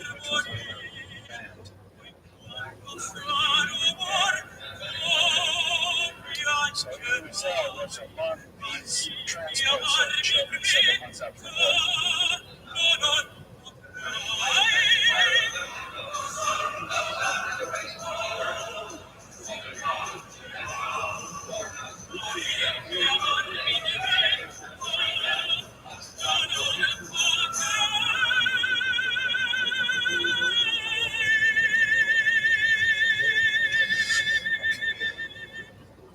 Amazingly, we actually have a photograph of Elie Wiesel from this period. Here it's a rather famous photograph now, and you can see in the barracks, this photograph taken by the liberators, and you see the tremendous starvation. And here's Elie Wiesel. He's 17 years old, 16 years old at the time this photograph was taken. Even from this perspective, he seems like an old man. He has aged tremendously as a result of his suffering. So, what happens is, his father's dead. He doesn't know his mother's dead as well. He doesn't know what's happened to any of his relatives. He's kind of swept along in a current along with the displaced people after the liberation camp. He follows the flow of his compatriots, of those his age, to France, where he is eventually placed in an orphanage. And the orphanage actually has separate tracks for those who are religiously observant, those who are not. He is, of course, still fully observant in every way at this point. And he makes something of a mistake. The way he describes it is when he just didn't understand what he was doing. At one point, the French asked them, these displaced persons, young children really, if they want to accept French nationality. And he just didn't put up his hand because he didn't know what it meant. This actually generated a tremendous amount of difficulty for him years later in life because he was officially a stateless person without any witness to any particular country, and travel across boundaries was incredibly difficult. He had to get immigration visas and so on. He ended up becoming an American citizen because at one point he was visiting America and he needed to travel for an assignment as a journalist, and one of his visas as a stateless person had expired, although his residency visa in the United States was valid, and he was going to be, by the way, not just a major car accident, he was still on crutches, and he was going back and forth between the French embassy and the American officials trying to get this paperwork sorted out. And finally, the American immigration officials simply said to him, why don't you just become an American citizen, and then you won't have to bother with this. And he hadn't realized it, so he accepted American citizenship. That was his first citizenship after Hungary. Many years later, after the publications of his greatest works, the French government offered him citizenship as well, and he refused. He said, when I needed a passport, it was the Americans who gave it to me, and that's the only one he ultimately accepted.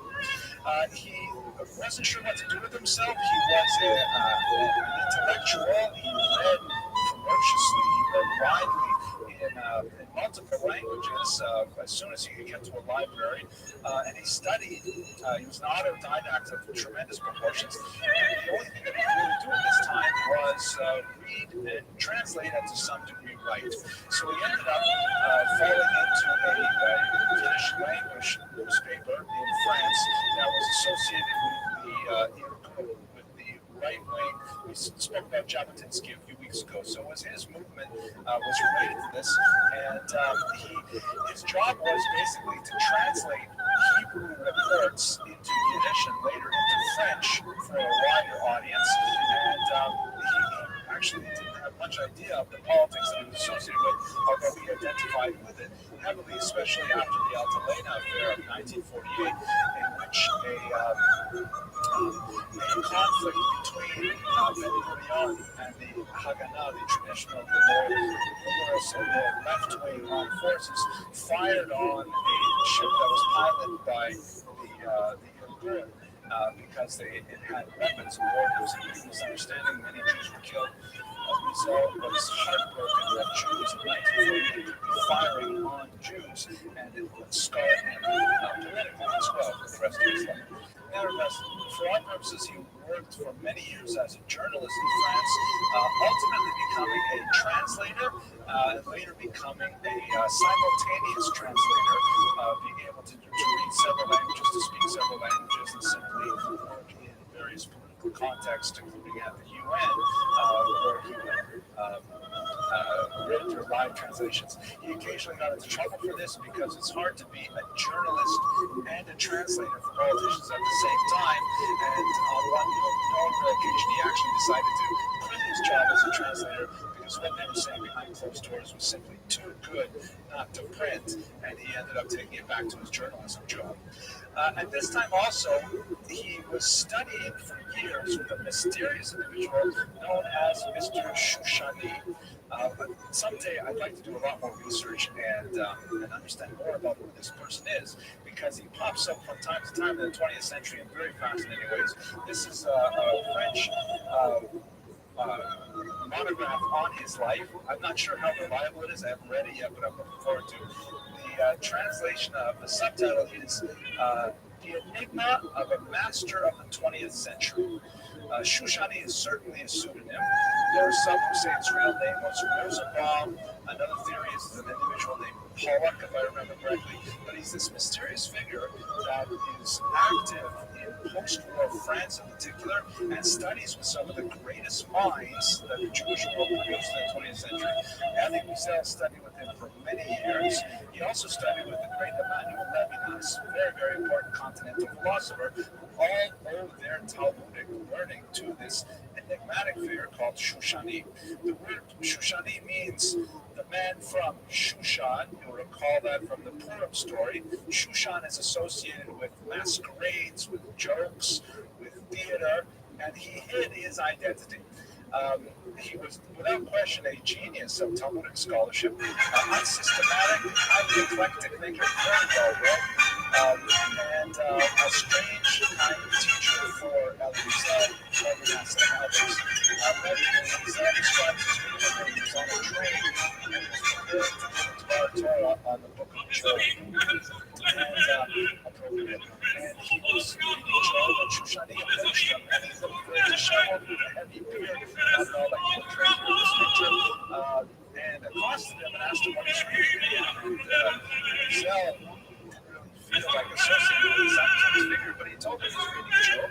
And so he says, very good, but I'd like to explore about Job. He followed him to the place where he's finishing at, and he listened to Wiesel give his drasha. He was all of 16 or 17 years old at the time. He listened to him give his drasha at the synagogue, and afterwards he got up and completely devastated him. He spoke for a couple hours on the first line of the book of Job, indicating that Elie Wiesel had no conception of what was going on in that book whatsoever.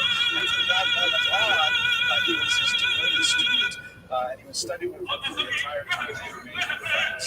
Later, when he came to America, Elie Wiesel as a teacher, who he calls master, is the great Talmudist Saul Lieberman from the Jewish Philosophy Seminary. He's also a brilliant, trouble genius in some ways. I heard a story about Saul Lieberman. I'm not sure if it's true. I would love if someone actually saw this happen, but apparently the story is to give you a sense of Saul Lieberman's genius. I'm sure many of you know how to read the original. So, but for those of you who don't, it's basically written with three different components. There are the consonants, there are the vowels, the nikutot, which are written around the consonants, and there is the trup, which is the cantillation marks that say how it should be intoned, how it should be chanted. So apparently they say that the students of Saul Lieberman could write just the vowels on a blackboard, and Saul Lieberman would be able to look at it and tell you what verse from the Torah it was. It's a pretty amazing story. Even if it's not true, it's still a pretty amazing story. At any rate, this also should lead us something to a discussion of his Wiesel's religious his relationship to his religiosity, but perhaps I have that in another slide, so maybe I'll do it here. Right, so he ends up in America. He's traveling around trying to find one job after another. When he gets to America, people tell him that it's good business to speak meaning to go to Hadassah gatherings and 92nd Street Y and places like that. People always pay for speakers. And so he's doing a lot of this kind of public speaking, a little bit about his experience, a little bit about pessimism, about the Talmud, because these are all things he was very well familiar with.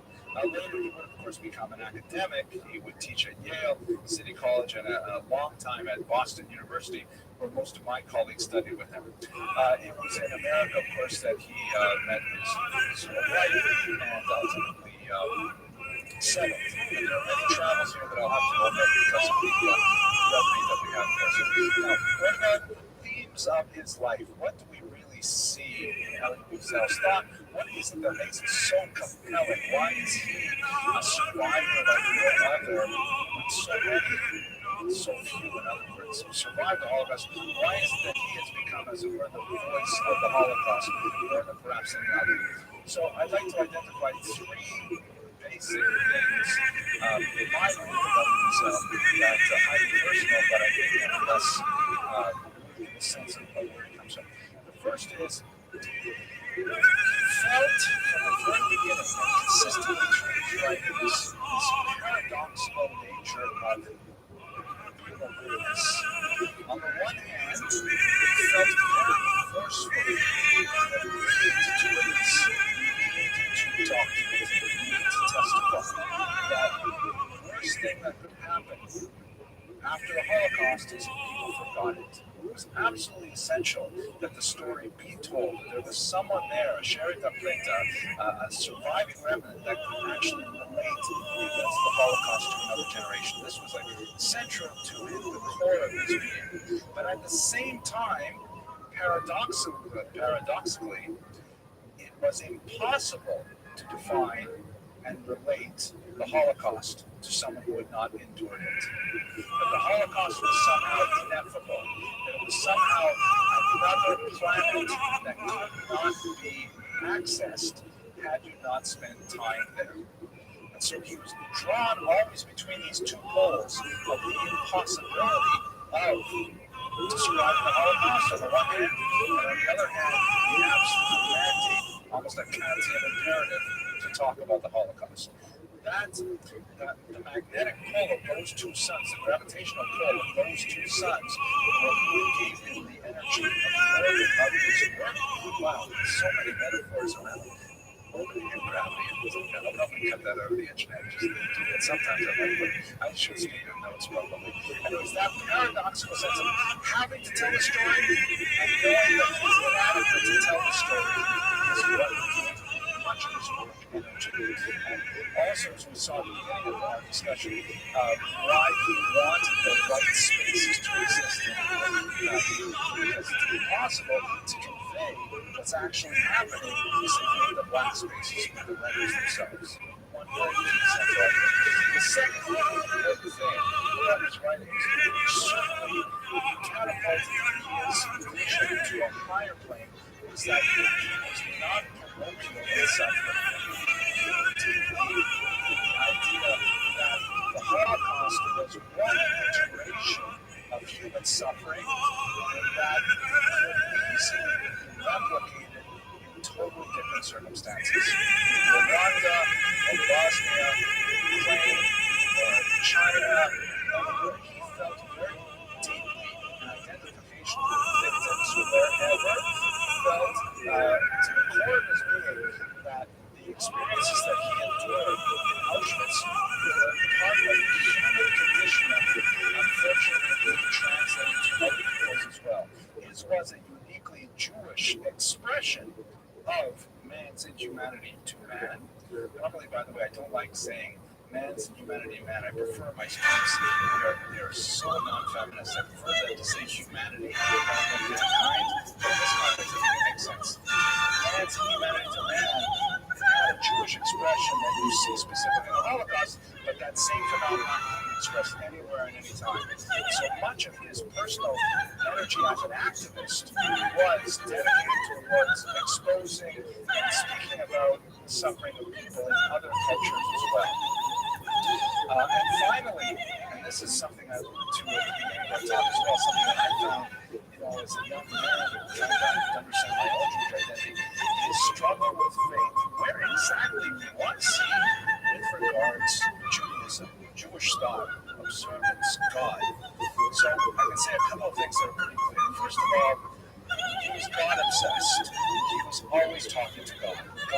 incredibly important to him that he had a second-person relationship with God at all times. He never let go of his faith in God, his belief in the existence of God. He did, however, have very, very deep doubts about how fair God is, the justice of God. And in this regard, he actually fits and created for us in the 20th century a paradigm of a very traditional form of heresy in Judaism, apostasis, the traditional term. The challenge that God is not just. This is the field known as theodicy, or the justice of God. We see, for example, the great Elisha ben Avuya, a rabbi in the Talmud, who himself later wrote about, encounters some crisis of faith, and he denies God's justice, but he does not deny God, and he continues to teach other students, including the great Rabbi Meir, who was his student, for example. There's a couple of different versions of why Elisha ben Avuya decided to deny that God was just. By the way, the rabbis in Talmud later called him simply Acher. They don't call him Elisha ben Avuya by his name anymore. One story is that the Torah says there are two specific things called commandments for which one is granted long life, honoring father and mother, and the strange commandment of sending away the mother bird when you take the eggs. So there's a story in the Talmud that father says to his son, please go up to the roof. There's a bird up there, I'd like to send it away and take the eggs. So the boy goes up to the roof and falls and dies. And the rabbis asked, how is it possible? I mean, here there's two mitzvahs specifically grant long life, and he is killed in the process. At this point, Elisha ben Avuya decides that's it, I'm giving up. There are a couple other versions of this story, very different circumstances, but they all point to the idea that you can believe in God and not trust God. Believe in God at the same time feel like God is not true. It's a very difficult theological position to articulate, a position that is like kind of permanently on edge, because how can you have a relationship to a supreme being? And that is really what Elisha is all about. He describes his observance in somewhat he's kind of like surprised with himself. For example, on his first trip to Jerusalem, I guess it was in his 20s at that point, he's in Jerusalem and all kinds of things are happening. He's very busy and he realizes when he goes to bed that night that he forgot to put on his tefillin. So his first trip to the Holy Land, and he has to put on his tefillin. Later, however, he was always very demanding of certain ritual observances. When he received the Nobel Prize in 1986, he required that his behavior change the function. For example, he decided to show piano when he received that prize. A lot more appropriate later that he recited the entire lesson, sing the Shaman novels and so on. So his relationship with Judaism was really quite nuanced and complex, and it would be beyond me to describe it any more fully than that. But I think these three elements, his paradoxical approach to the question of witness, his notion of the broader world of suffering, of which he only experienced one form, and finally his struggle with faith, makes him really an unusual and compelling figure in the 20th century. And as I mentioned, his work as a human rights activist was legendary at this point. And there's so many different things that we can speak about here. I'll just speak about one of them, and of course that is the creation of the United States Holocaust Memorial Museum, a very important institution that has a phenomenal exhibit and many rotating exhibits about the Holocaust, and they have a very significant research wing.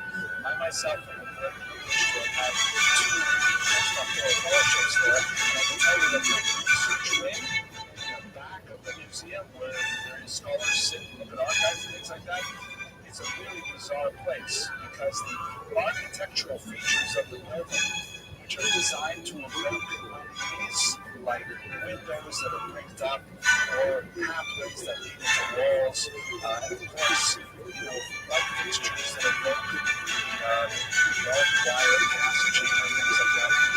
They're not only for the patrons who come to the museum, they're also for the back end, on the archives and the library of the museum. It's a very, very uncomfortable place to work as a result because of the strange kind of architectural features.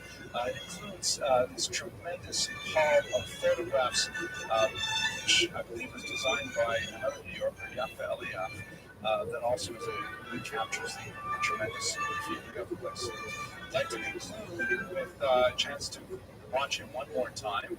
And this is an interview he gave with Oprah Winfrey. She's the one on the right.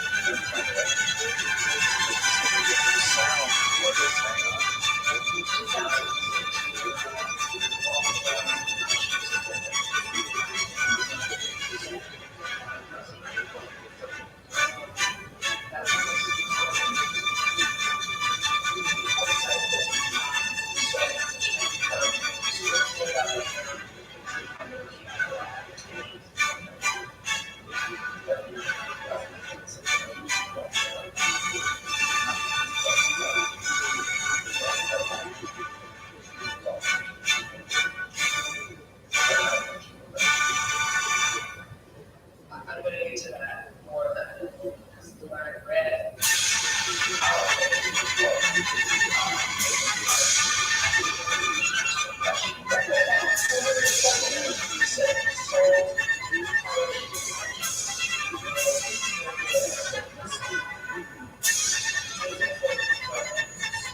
attention during these weeks. Sign up and you'll find out notice of the next lectures we held in January and February. Thank you for your attention.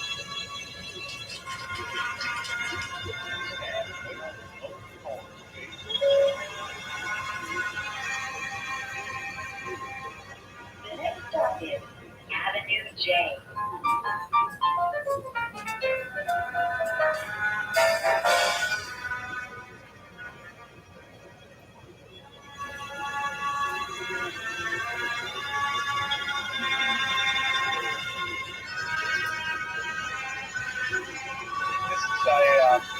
This is a difficult topic in some ways because the consultation then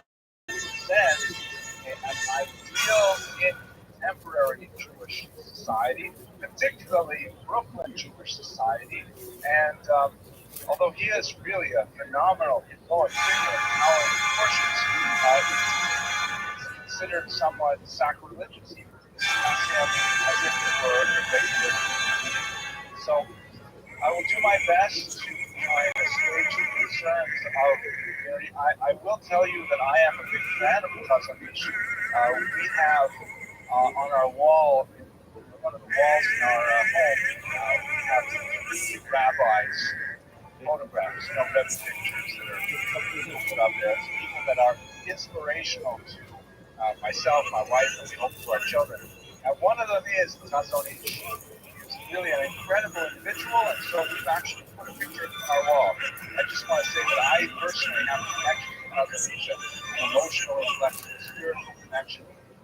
But I'm also a historian, so I'd like to try and give you some of the contours of his life. And I think that when we learn the details of the difficulties that he endured, the challenges that he faced, we will see more of his greatness at the same time.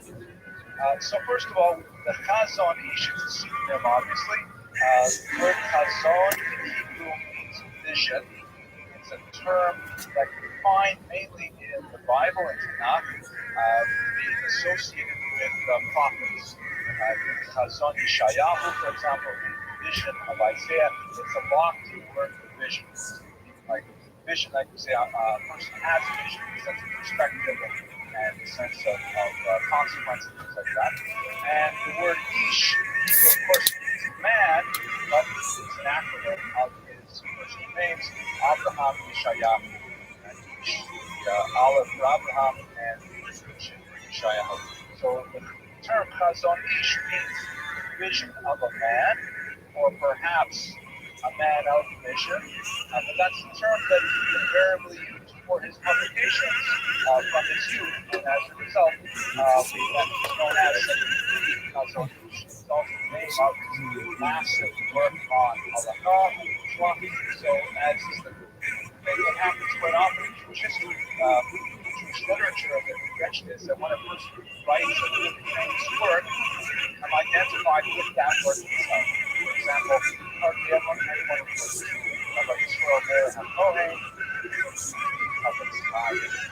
wrote some phenomenal work, and he's identified with that work so closely.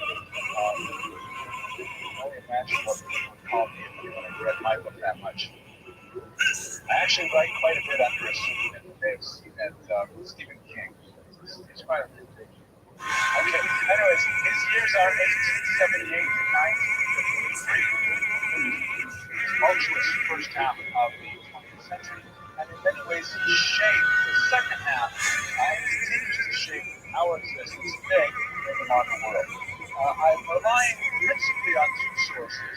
The first is this biography published by ROTHSCHILD by Rabbi TRUMAN. Well written, fascinating. I actually read it twice. I got a lot of personal inspiration out of it. It is, however, within the category of hagiography. It's a book that is written as a homage, a book that's written as a tribute to the subject, not intended to be a historically critical, analytical kind of history with multiple viewpoints and things like that. It's really a book that extols the virtues of Chazanish, and we will explore those over the next 40 minutes or so as well. But I've also relied on some academic work by Dr. Benjamin Brown, who's a fascinating, very well-read scholar. He produced this massive biography, astounding 965 pages. He was no spelled the compressed language, so translated English would probably be upwards of 1,000 pages. Massive biography. Without doubt, critical, hands down, nobody's ever going to write another biography of Chazanish for 100 years kind of book. And there's some absolutely phenomenal perspectives on the Chazanish that you won't get in the hagiographical literature, such as the volume I showed you earlier, or the very famous Pedera Dora, very important Hebrew language biography of Chazanish. You have Dr. Brown, who takes advantage of multiple testimonies, a lot of famous people who knew the Chazanish. For example, the Finnish writer Chaim Rada was his student, and Chaim Rada later wrote quite a bit about because of these sugar things. Well, but unfortunately, like an academic historian, rather than look for a follower, and so it has to take its own development. Nevertheless, I think there's a lot of material that we can use from both of these sources to get a critical, maybe not critical, a fuller introduction to the life of this phenomenal scholar. Here's my sources. So let's go just a little back. I want to situate him in the Jewish religio-philosophical world. I realize for many of you this will be boring, repetitive, but for the rest of the class, it's useful. And we do have over 600 people in Latvia who are enjoying these lectures, so I got to do something to place upon this. So the term Orthodox is actually a term that was, because of ancient push, associated with ultra-Orthodox, lady movement, very powerful. This is very powerful here in Brooklyn, not too far away in Lakewood, New Jersey, and many other centers around North America. So we want to understand where this exactly comes from. What is this inspiration? The term Orthodox, originally is a subset, it's a 19th century term, and it's actually applied as a term for appropriate criticism of the Orthodox movement by the Reform movement. Wanted to portray the traditionalist Jews as being rigid and uniform, monochromatic. Treating orthodoxy one doctrine, one way, as if to say that these Jews only know one way is the Jewish, whereas the rest of us is like the opposite. But if you try to break down this term orthodoxy, actually translated spectrum. So the history of the Orthodox, so to speak, has a major breaking point at the turn of the 19th century with the French Revolution. Up until 1791, when Jews in Europe were emancipated formally, in France in particular, and then over the next 100 years, the rest of the continent, Jews constituted one basic community, one tikva. If they had to attach a name to themselves, they were often called the Old Believers.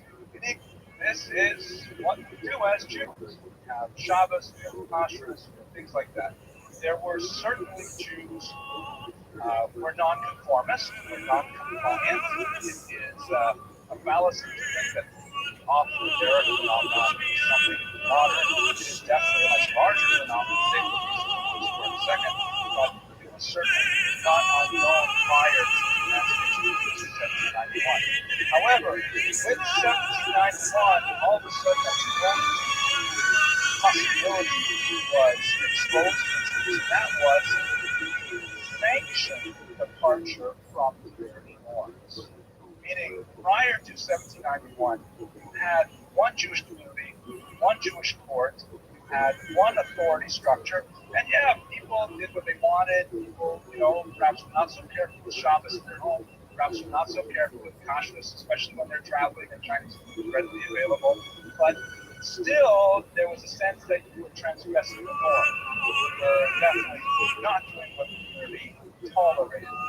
It happened, but it was always considered something sub rosa. In 1791, and the dissolution of the authority of the traditional rabbinate, no longer had coercive power like they did when they constituted legislative and judicial body within the various states that Jews lived. Then Jews had the freedom to say, hey, why should we affiliate with the traditional community? Let us create our own associations. We do not have the boundaries of halakha.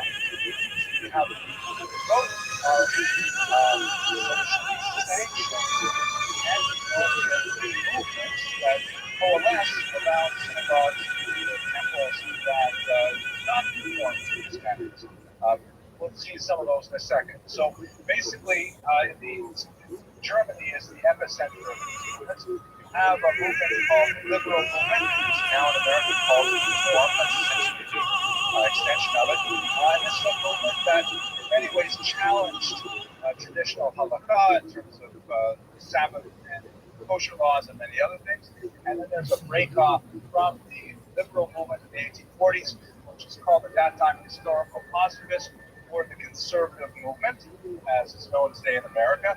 There are several other smaller groups we won't go into today. But then you have several groups who also stay within the norm of halakha, but yet they express it very differently. These are the three groups that we look at. First are the Hasidim, which are actually modern Jewry's first reform movement because they challenge the Talmudic elite in Lithuania proper. Misnagdim, so-called opponents of the Hasidic movement, the Talmudic traditionalists. And finally, the so-called neo-Orthodox or modern Orthodox that were primarily expressed in Germany. So looking at this chart, we basically have one Jewish community with a more or less compliant population. A lot of people who maybe would not be observing Jewish law, but there's really not much choice other than converting to another religion, say Christianity. And then there's like a huge seam in time with the change of the French Revolution that creates several different movements. Two that are definitely contra halakha against well, there's a lot to say about that. And three which fight with each other very bitterly sometimes, but nevertheless see themselves in traditional halakha. If I can put it in a slightly different way, we have a spectrum of Jewish religious movements, and this, I think, can express us even in the 21st century. You have on the left, let's say, openness, the idea that outside society is not at all toxic to Jews. Jews can participate actively in non-Jewish politics, music, art, what have you. And on the right, you have insularity, a feeling that Jews must close off the world outside, must try and limit exposure to various non-Jewish cultural influences and so on. And there's a big dividing line here, which is this one basic theological idea: are there 613 commandments or not? Meaning, does the Torah have the sanctity of being given by God exactly as we have it today? More or less, I'm kind of like paraphrasing. So on the right of that movement, you have, on the left, you have the Reformed conservative, let's say, who are on that spectrum that way. And on the right of the 613, you have the so-called modern Orthodox and the RAD. And this brings us back to the Chazanish. The Chazanish is very much associated with the Haredi movement. The term Hared means central, in the sense of God here. The centralized word of God is actually derived from the verse in Isaiah. And the Haredi generally come in two flavors. They are either the traditionalist Lithuanians, known as the Litvaks, the yeshivish community, because they are associated with the great yeshivas of Lithuania, or they are the Hasidim, with one major exception. It's very difficult to capture, and that is, of course, Chabad. Chabad is an unusual movement. Theologically, it definitely tends to be on the Haredi end of the spectrum, but in terms of its practices, it's quite often very open to modern technology. The modern technology, trying to put the Chabad on this spectrum is like putting Donald Trump on a political spectrum. It's also very difficult. So that's where we are. We're going to talk about the Chazon Ish, who's one of the most important figures of the Haredi movement, specifically the Lithuanian Haredi movement. That is his intellectual and cultural organization.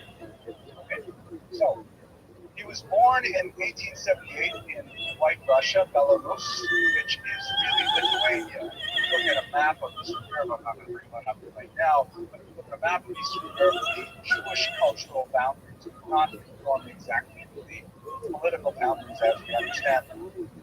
He was one of 9 from a distinguished rabbinic family. Many of his siblings went into rabbinic as well. And he was a child prodigy. Ironically, he was, without doubt, the most important proponent of long-time yeshiva study, especially from childhood into adulthood, into kollel of the 20th century, and yet he himself never attended yeshiva, except for a very brief period of time that lasted less than a week when he was a child. He was sent off to yeshiva. He didn't like it very much. According to Dr. Brown, he was homesick and he wanted to come back home. He was just a young boy, and in fact, he stayed home. And exceptionally diligent individual, however, someone that they would call in the parlance of yeshiva a masid, a perpetual student, very self-motivated, very self-disciplined, and he simply studied on his own, or with his father, or with cousins. He had tutors when he was very young, but he rapidly, like Gomer Goen, who in many ways was his intellectual progenitor, he simply taught himself, completely immersed in the text, making his own way through them and achieving brilliance without really the assistance of any institutional framework. When he was a young man, in his mid-20s, he married a woman named Basi Ray from not too far away in Lithuania, who supported him the rest of her life.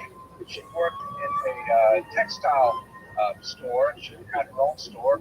He just puttered around there occasionally when she needed an extra set of hands, and otherwise he was free to completely devote himself utterly and to the study of Torah. Anyways, they had a textile shop first in Lithuania. Then they suffered a terrible robbery at one point. The Chazon Ish and his wife were in bed in this tiny two-room apartment, and they heard the robbers in the store that was next to them. But they were concerned about, the violence that they interrupted them while they were robbing. They finally got up the next morning, left the room, they saw that absolutely everything was taken. So at that point in 1933, they decided to make their way to Israel, and in Israel she set up the same kind of business and worked there as well. So what was the most important thing about the Chazon Ish? What was the lead motive of this individual? If I can get across one thing in this lecture, it's that he was completely and utterly dedicated to the study of Torah. It's called in Lithuanian Hebrew Torah Lishma, Torah for its own sake. He believed that the study of Torah was the answer to absolutely everything, and that he could discover tremendous insights simply by studying the Torah on the diligent manner. Not just insights about the Torah, but insights about so many other things. There are phenomenal wonder-working stories surrounding the Chazon Ish, like one story, for example, it's hard to know what to make of such stories. They don't really fall within the purview of the traditional documented sources that we use for history. But a father came to the Chazon Ish. His child was suffering from a brain tumor. The doctor said it was inoperable, and the Chazon Ish pulled out a piece of paper and drew a diagram of the brain and indicated exactly how the doctor should operate. The parents decided to go ahead and ask the doctor to operate. Anyways, the doctor in fact did, and deviated only on one small detail. The child survived, grew up to adulthood, and so on. But that one small detail that deviated gave the child a terrible limp or something like that. So they asked the Chazon Ish, that's absolutely amazing. How is it possible that you, who spent your entire life just studying Torah, should know how to perform brain surgery? He said that I simply studied the laws of the structure of the tabernacle, the Mishkan. From understanding, of course, on what level the laws of how the Mishkan was constructed, make a connection to the structure of the brain. There are these amazing kind of miracle stories associated with those stories, as they say, about you or me, but we tell them about the Chazon Ish. But as we shall see, the Torah was always at the core of any of its responses to the challenges of modernity, the idea of the absolute and utter dedication to Torah, no matter what the consequences. He was fearless in his representation of his interpretation of the Torah against figures who are far more well known than he. And I'll show you a couple of examples. So, as I mentioned, his most famous work, very large work, multi-volume work that he published already at the beginning of the 20th century, is a work called Sefer Chazon Ish, the book of Chazon Ish.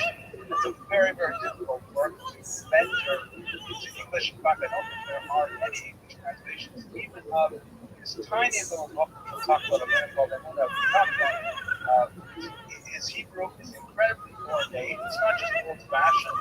It's like incredibly convoluted and difficult, and he is not a generous writer. He abbreviates almost everything. He assumes that before you read his work, you've already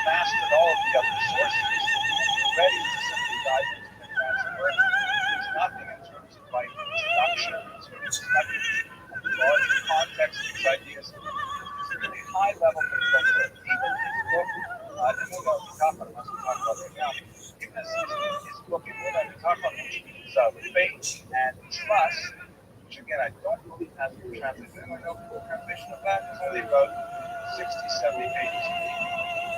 English. There is a book by, there is a book called Faith and Trust by Rabbi TRUMAN, on the same book.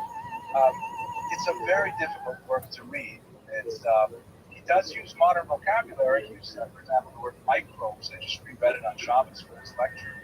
Microbes, which in Hebrew is microbes, but the style is very difficult, ornate, complex, although really writes.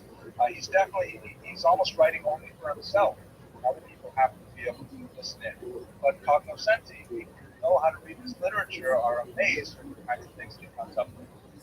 His first volume appeared up in 1905. There's a lot of interesting things to say in many ways. Like commenting on the Davis chart, for example, it was really interesting volume at that point.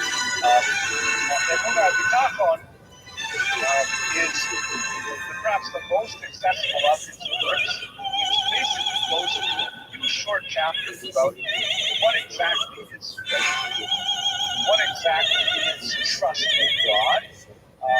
He takes issue with the Muslim movement. He discusses this several times. The Muslim movement, which looks at certain texts to emphasize self-development, and he felt these are very nice books, but they take away time from Torah study. If you're studying the Moshe Chaim Santos and Shara or Thomas and Ramos, one of these other books, you're not studying regular Torah, which is basically Gemara.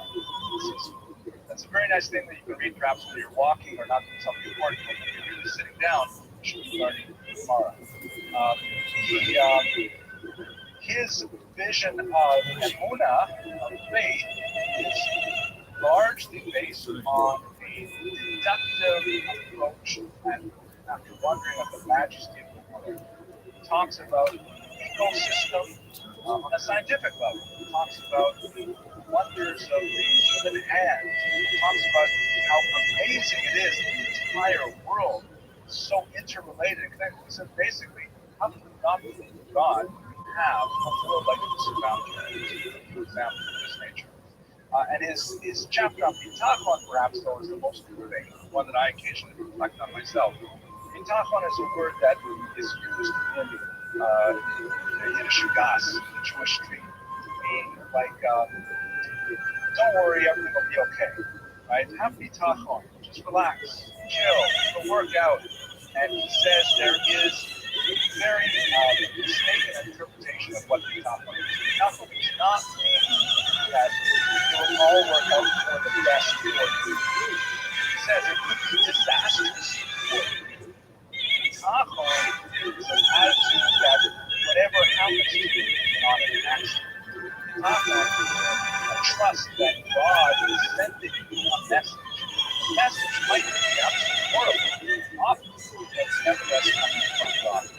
So it's not necessarily a real good rabbi. It's more like someone who relates to more like kind of problems. But on the other hand, he's loved the rabbi in Israel. People would seek him out, come to his home till 4 a.m., petitioning him all kinds of questions and requesting blessings and things like that. Let's look at some of his decisions that made such a big deal, because he was a really innovative thinker in Jewish law and shaped a lot of things we do. For example, electricity was really just coming of its own. The Russian Empire, where he lived, wasn't fully electrified until the 1930s. So, in Halacha, Jews are trying to figure out what exactly is electricity. I mean, is it fire? It's fire that is emitted, but on the other hand, it doesn't seem like fire. It has some elements. So the rabbis really argued for a long time about what do we do with electricity? How do we understand it on Shabbat or on Sabbath? Some rabbis had kind of like a halfway point here. They said that, look, you can heat something up, like a filament in a light bulb, but that's like heat. That's like fire. So we should use light bulbs. But something like the base electrical fan, why not? Right? It's not actually, it's not saying in the Torah that the fan is limited. But Chazanish concluded that because it's certain switch on the electric circuit. The electrons that just transfer themselves down. I don't know what I'm talking about in science, but it creates a flow, a circuit of electricity. That is what makes it. So that's really common practice today. Is that observing changes do not turn on or off light switches, which open the day. Another really fascinating one that actually affected me as well. The date-line contribution. This came up during the war when Shiva and other Jews had fled from Europe and were in Shanghai and Japan. And the real question is, because the world is round, you must have some point in the world where you say, once you cross this line, it's now the next day. Otherwise, there's no way we can maintain one consistent date for the entire world because the sun is 12 hours ahead of the other side of the world at any given time. So the convention is to rely on this map here. This is what we have the daylight, international daylight, which happens to be ironically pretty much slicing the world in half with Jerusalem on the other side. Jerusalem's got this whole that rainbow of the world. So if you would go exactly halfway around the world, you pretty much get to the daytime. But a lot of rabbis were in doubt as to how that would affect Japan. So they pulled together in Israel because there's a question. What do we do about Yom Kippur? One thing, what do you do about Shabbos? That's enough. What do we do about Yom Kippur? So they pulled together a 23 rabbis in Israel during the war to debate this issue. They did on a fast day, 30 days of something valiant, 30 days of strength. I'm not sure. And these 22 rabbis said Thursday is Yom Kippur. Don't worry about the dayline. Thursday is Yom Kippur. Chazon Ish, like the telegraph, to all the Jews who agree to that, that Wednesday is Yom Kippur. Fast on Wednesday, eat on Thursday. It takes a tremendous amount of, the Latin and French to go against the common opinion. But his feeling was that basically the edge of Asia is really where the good line is. Since Japan constitutes body violence off the coast, they actually moved on the day before. So to this day, Jews of Japan generally, who are famous by the Jews of Japan observe Saturday as Shabbos, which is the opinion of the rabbis in Israel, but the Chazon Ish says they should be on Sunday. They should observe Shabbos on Sunday. Hawaii is the other way. Jews in Hawaii observe Saturday as Shabbos, but Chazon Ish observe Friday. Maybe that's representation, but anyway, I can tell you a personal story. I don't know. My son Boaz in Japan. I was there for an academic conference once, and I was a little bit younger than he was. I still have some dark colors in my beard. I'm wearing a traditional Japanese robe called yakuta, and my son is wearing a traditional Japanese cloth called a diaper. And the funny story is, so we went to Japan for a few weeks when I was I don't remember what, postdoc or something, and we asked Shaila a halakha question: what do we do about this whole Shabbos controversy? And the answer we received was that we should follow the opinion of the 23 rabbis and observe Shabbos on Saturday, but we should also follow the opinion of the Chazon Ish and not transgress anything on a Torah level on Sunday. So a regular Shabbos on Saturday, but on Sunday only things prohibited by the Torah, which was actually a great learning experience. Like, for example, if you turn on a light switch with your elbow, that's medically prohibited, so okay, light switch, right? Like this on Sunday.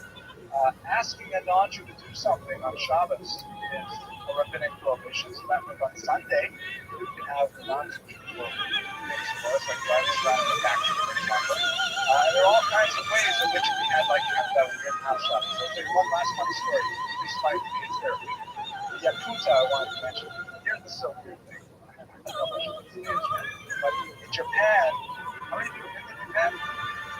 Okay, so you. I can make up whatever I want. But basically, they like to sell things in tubes. So they're a very small family. They sell things in tubes a lot. 2 cups, 2 forks. And one of them is always like a little bit bigger. You know, like the man's cup is a tiny bit bigger than the woman's cup. So that's just the way they do things. So when we were in a university in Hokkaido and a university residence faculty, they brought my wife and I these really beautiful yakutas to wear. They laid them out really nicely.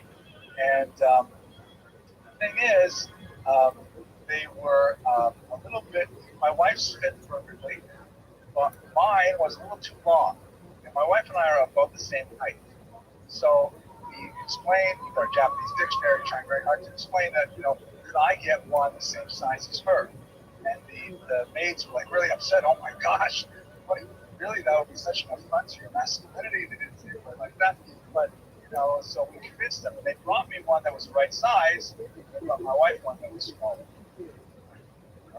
So anyways, that's another example of the Chazonish's opinions, which was no wrong. The Jewish world as well.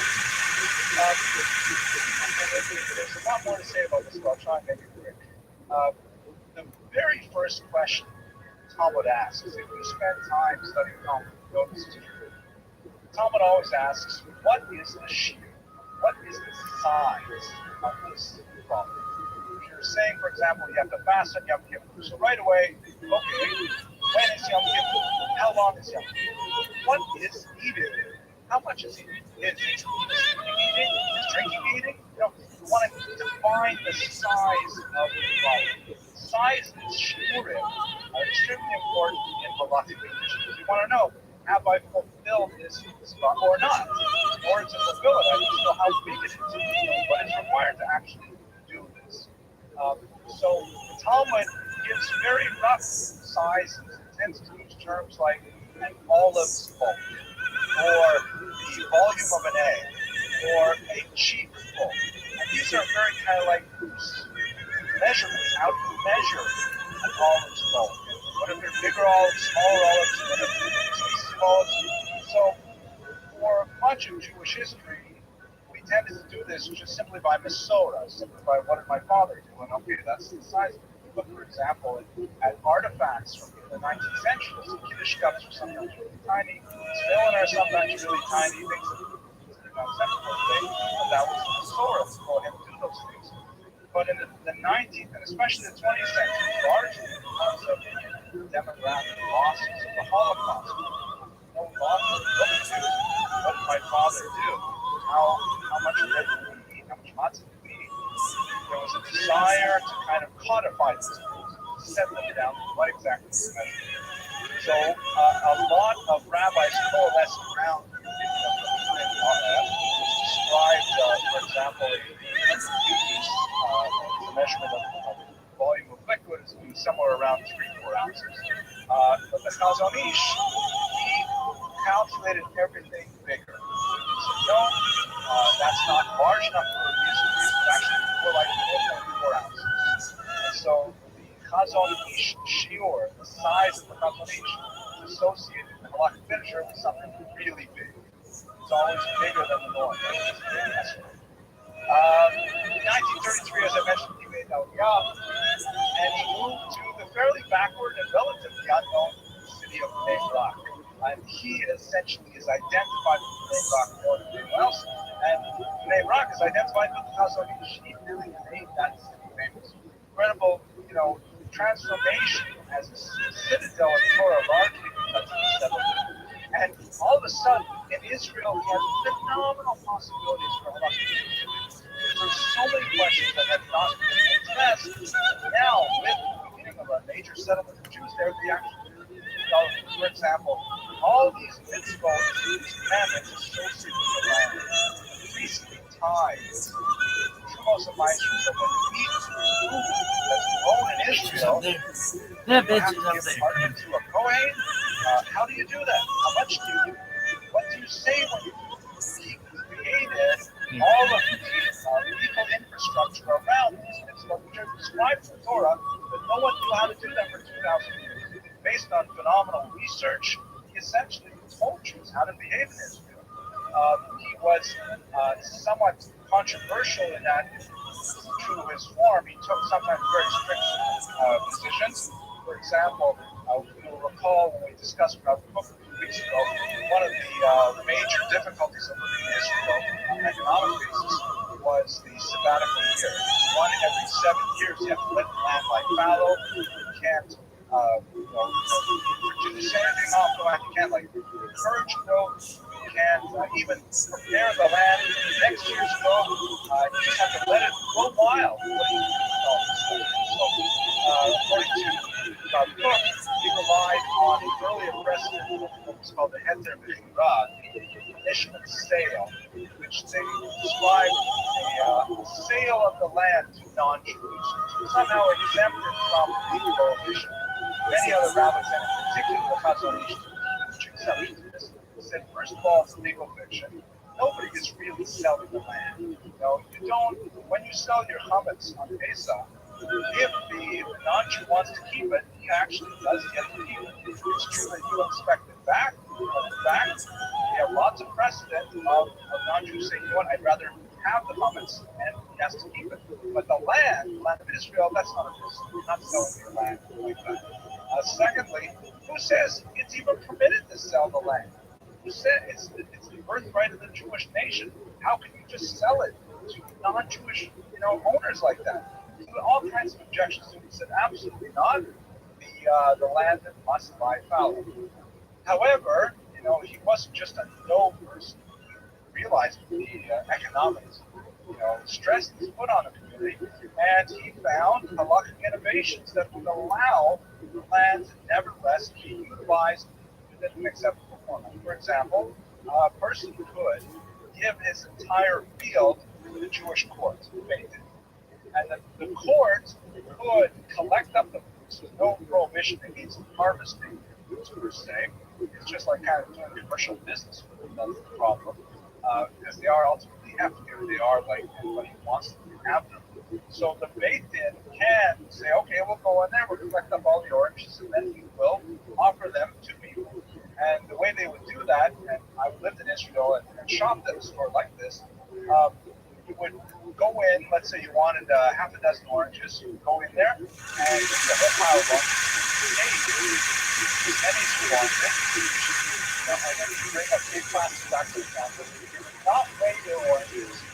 You would sort of eyeball them, and would try to guess a price for you. Pay for them, but the payment was really for just the business of keeping the store open, the lights on, and people coming to work. You weren't actually paying for the oranges themselves. You could just walk straight out of the store with them if you wanted.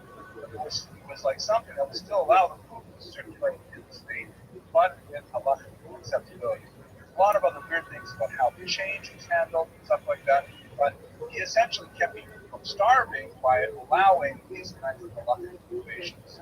That was a weird store, by the way. I was studying in Kollel at the time. I was a young man studying full-time Torah in yeshiva, and you had to prove that you were a student of Kollel to be allowed to shop at the store because everything was like subsidized rate. And I remember I went in there and I had to fill out this application form. And under children, it had 10 lines. Really a lot. Separate hours for men and women. Sometimes Russian women would show up, just poor, who were not necessarily in Kollel, and they would have like extra skirts around, skirts, and they could come and shop there.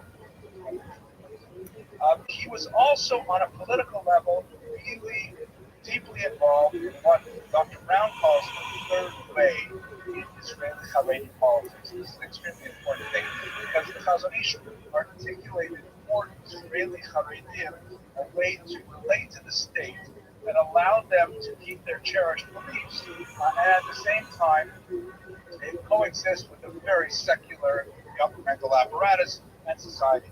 Specifically, let us recall that Israel, as a society, started because it's trying to reach two objectives, which are sometimes in conflict. Israel is striving to be a Jewish state. Obviously, that means maintaining a Jewish majority, it means honoring the Jewish calendar, Jewish traditions, because it should be right on with all of the states and forests that are going. But at the same time, Israel is very clear to be a democratic state, a state in which the majority vote pertains, which sometimes, either being democratic or being Jewish, one of those values has to give way. And that applies not only to Jews and their non-Jewish citizens of Israel, or the neighbors outside of Israel, but it also applies to religious and non-religious Israelis who often come to terms with, the majority of us in Tel Aviv want to go to the movies on Friday night, but that's not very Jewish, at least in the understanding of the Orthodox. So how do you mitigate those values? So there were some of the Haredi Jews in Israel, those who voted Jew, wanted to maintain a steadfast opposition to the Torah Karta movement, kind of an option of It's easier. Instead of saying, I just go. but they're actively opposed to the state of Israel. Sometimes they engage in publicity gathering stunts like going to Palestinian political events and things like that. And they're very staunch opposition to the state and Christian and and on the other hand, on the other extreme, you have complete embrace of the state that you find primarily among secular Israelis, and you would also find among Rabbi Kook's followers, the Mizrahi, for example. By the way, with regards to the Rabbi Kook and the Shemitah, the Scott of the Year things, the Chazon Ish was very, very famous for his very modest dress. He basically wore the same kapota his entire adult life.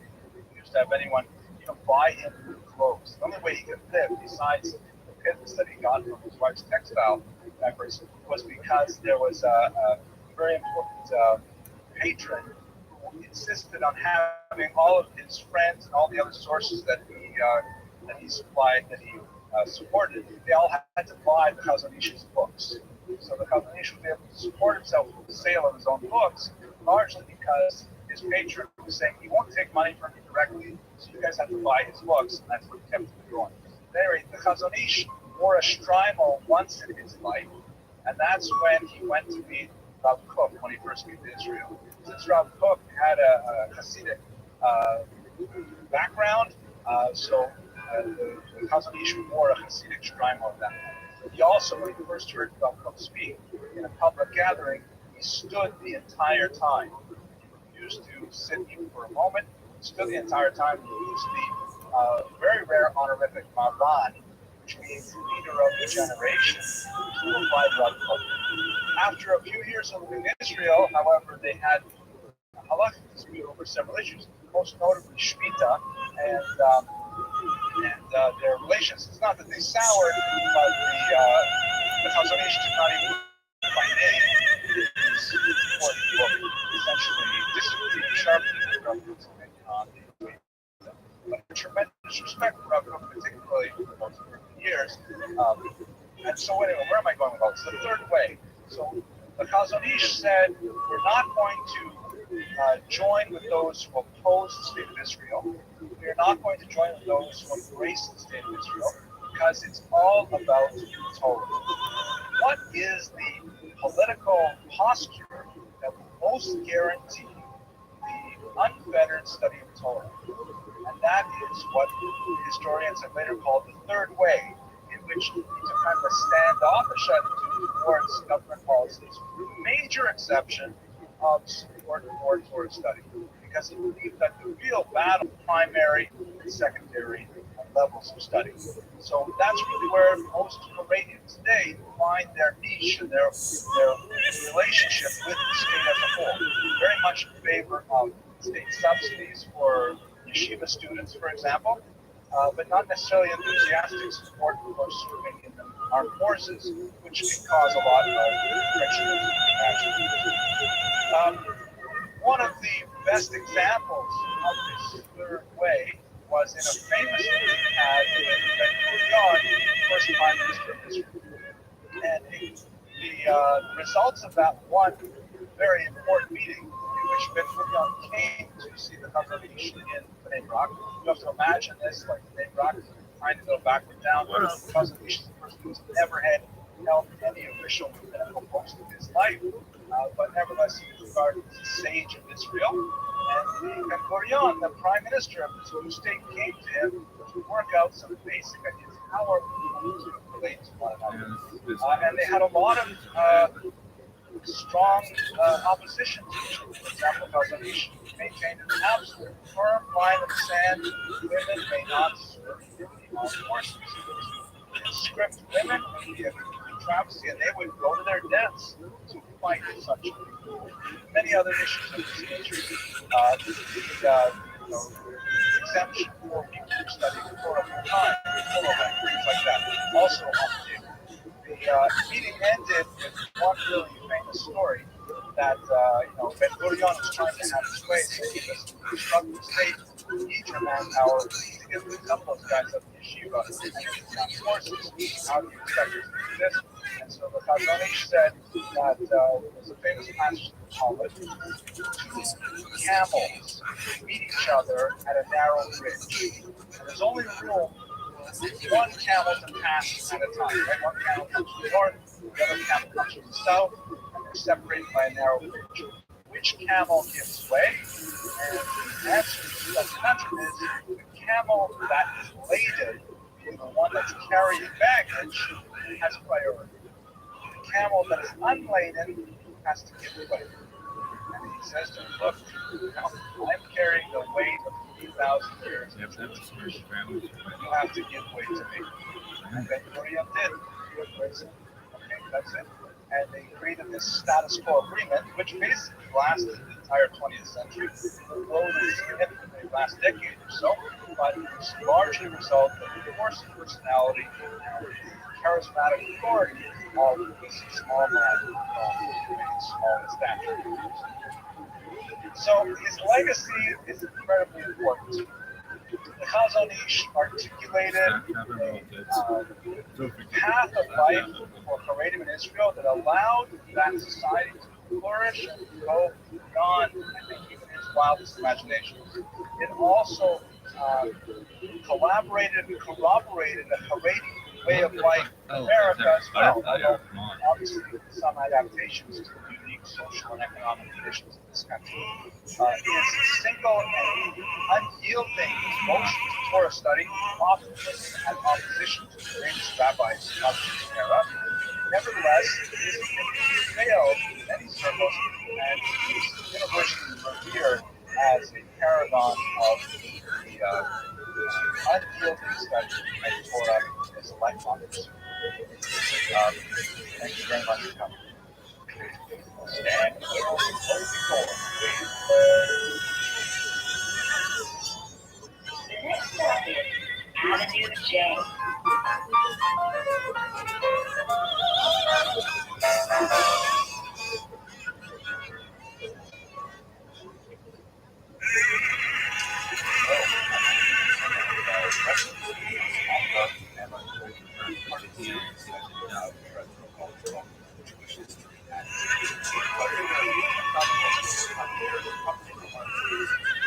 Either here because and my book was, and the title was so enticing. And I had no questions. But you never watch anything. Or you want to play with but may not know anything so just a couple words of introduction. This lecture is a little different from most of this concentrates on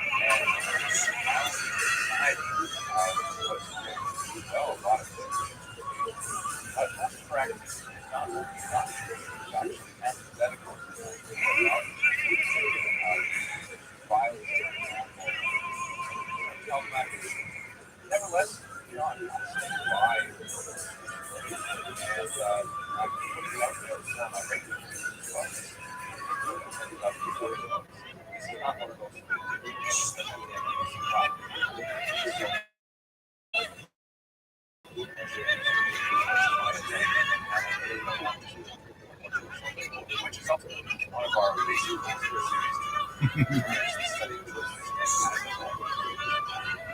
like I said, now, but I would like to start with a little joke. And the joke is actually very relevant to tonight's discussion. We will return to this joke because it has deep meaning for any contemplation of who Emma Goldman was. So the joke goes like this. There's a woman who lives in 5 towns, and she's been there for a long time, and she has her children grown up and married and so on. And one day she's playing mahjong with other women from her synagogue, and she just puts down a towel and says, you know what? I'm going to Tibet. You know this joke already, please don't do it. So I'm going to Tibet. And they say, what are you talking about Tibet? What's wrong? Why don't you just go to Boca? What's Tibet all about? She says, no, I want to go to Tibet. So she goes to a travel agent. The travel agent says to her, Tibet? What, a woman of your stature? And you want to go all the way to Tibet? You know, it's difficult. They don't have, she says, I am absolutely 100% behind you travel to Tibet. So he buys her a ticket. She goes to Tibet. She goes to Tibet. She gets to Tibet. And she says, I want to go to the Stone Mountain. And they say, no, you know how difficult it is. You have to hire a Sherpa. You have to go through all kinds of wilderness. Nevertheless, I'm not leaving. I want to go there. She hires a Sherpa. She gets to the Holy Mountain. She says, I want to climb the Holy Mountain. I said, no, this is a sacred place. Only, Tibetan monks are allowed to climb this mountain. Nevertheless, she forces her way up and she gets to climb the Holy Mountain. She gets to the temple. She starts banging on the door. I want to get to the temple. They won't let her in. She refuses to leave. It's getting dark. It's cold. She begs that their family let her into the temple. She says, I want to see the Holy Man. He's maintained a vow of silence now for 12 years. He hasn't spoken to anyone. He hasn't seen anyone, especially not a woman here in the Tibetan monastery. Nevertheless, she barges her way into the inner sanctum. She goes in, she finds this man seated in a lotus position and quietly contemplating the universe. She walks up to him and she says to him, come home already. Thank you. When I put this on the internet, I reduced up the laptop. It's actually a very relevant joke because it speaks to some of the questions of Jewish identity. It's not quite fascinating. The question of who is a Jew? What makes one a Jew? What elements make one jettison and still remains a Jew? I'm really fascinated by a lot of these questions, and Emma Goldman, in her life and activities, will sort of explore the other limits of Jewish identity. Maybe a mountain for us. I notice that when I speak about much more obvious Jewish characters, I have about twice the audience that I have today. And ironically, on the internet, and the obviously on the internet, whenever I speak about Jews who are known, but not necessarily for being Jews, there's a huge audience.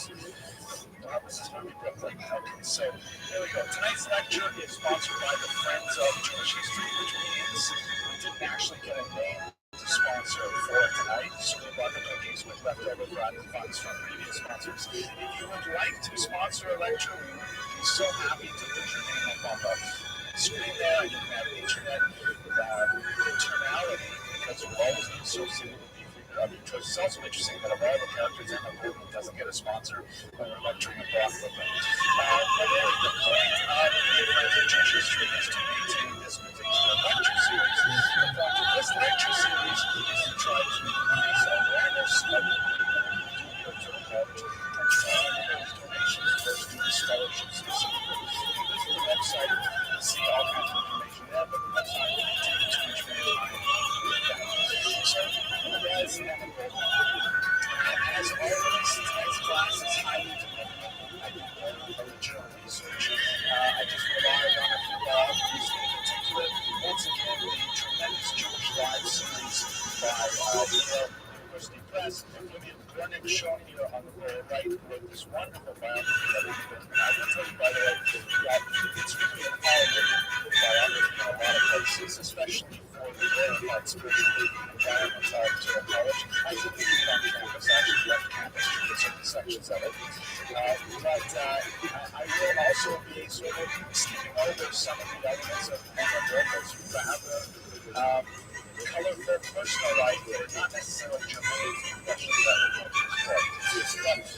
But to give you a brief outline of why she is so significant, and perhaps why she is significant, especially in a context of understanding the lives of the Jews over the last century or so.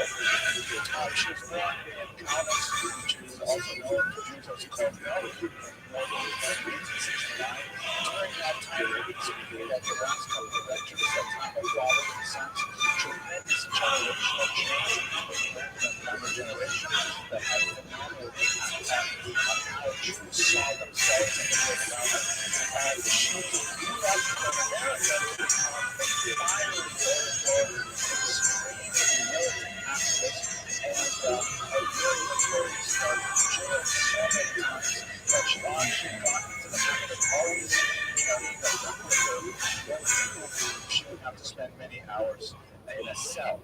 Her causes were primarily anarchism, because exactly anarchism is as a political ideology. Also, very, very staunch women's rights supporter, although not necessarily in the context that one might think. For example, as we shall see, she was an opponent of the suffragette movement. She did not believe that women should be agitating to have the uniform vote, while she certainly was a huge proponent of women's greater freedom. So let's start that shortly.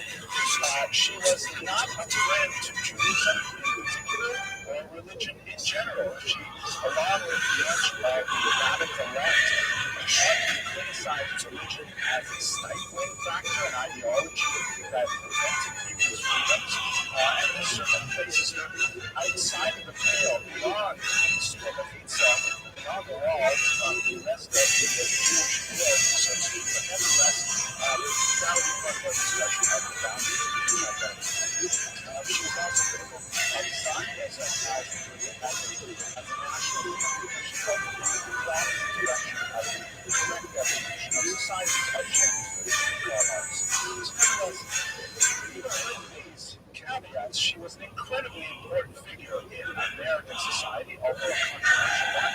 I think as Jews, we can learn a lot from her life trajectory, and there's a tremendous amount for us to contemplate as we explore the nature of our own Jewish identity development. So let's go straight to the material then.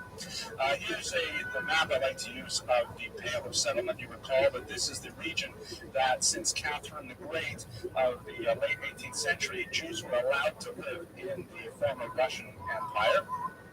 Some of the great cities, Kiev, Warsaw, Vilna, of course, even though Kiev, for example, was actually closed to Jews, nevertheless a huge Jewish population persisted there, were well known as cities, but cities like, or towns like Radicchev, the home of Rabbi Yitzchak, and others were well known in the Jewish landscape. She came from the northern part here in Kovno region, which is in Lithuania. You can see her here with her family.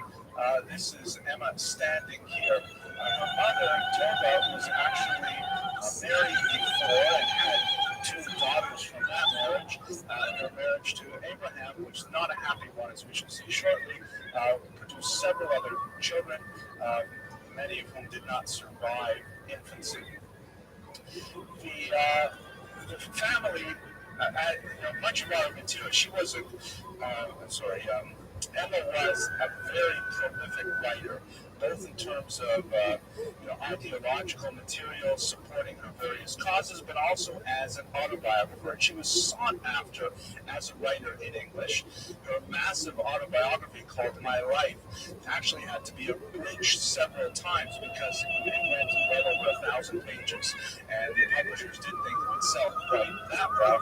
Even the modern version, long after her fame, was rekindled in the 1970s once feminism went into another wave of activity. She recorded her life with a brilliant sense of wit and tremendous sense of color and environment, so it's really quite an engaging read. We don't have a lot of third-person accounts to sort of validate some of her assessments of things, but for example, in her family, she claims that she had a terrible relationship with her parents, and they had a terrible relationship with each other. Her mother was constantly mourning her first husband, and her second husband, Abraham, according to Emma, was perpetually unsuccessful in every business he turned his hand to. He was also doubly frustrated because he had this idea in his head that if only his firstborn child, with his wife Tova, was a boy, then everything would be all right. And of course, not only did it not turn out to be a boy, it was a girl. It was also Emma, and Emma was an extremely problematic and willful child in many ways. She describes a tremendous clash of words with her father. Her father physically abused her many times, striking her with a whip, and she refused to cry in his presence because she wants to maintain a steadfast sense of what was right and refused to give in. She was a rather brilliant young child and did very well in all of her exams at school, but her religion teacher refused to give her a character reference to allow her to go on to secondary school. Reports on the web of attachment to Jewish identity that her parents had. In the 1860s, when she was born, it was marginally possible to live a secular Jewish life, particularly in the large cities that they lived in, but it's more likely that they had a somewhat desiccated attachment to traditional Jewish activities. The Shabbat was probably nominally observed, but it does not seem like there was any religious Warmkeit, no religious warmth or enthusiasm in their home whatsoever. Emma was told by her father at age 15 that she was to marry, and she insisted that instead of marrying, she really wanted to stay in school. Her father, enraged, told her that Jewish women need know only three things. One, how to make gefilte fish. Two, how to cook noodles and cut them really fine.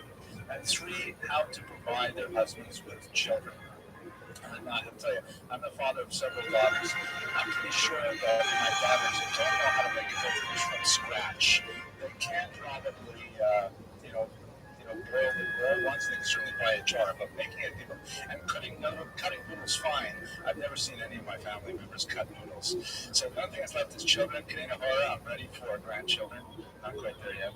I would probably edit that. The first section I because nobody laughed. It's probably not very fun. Okay.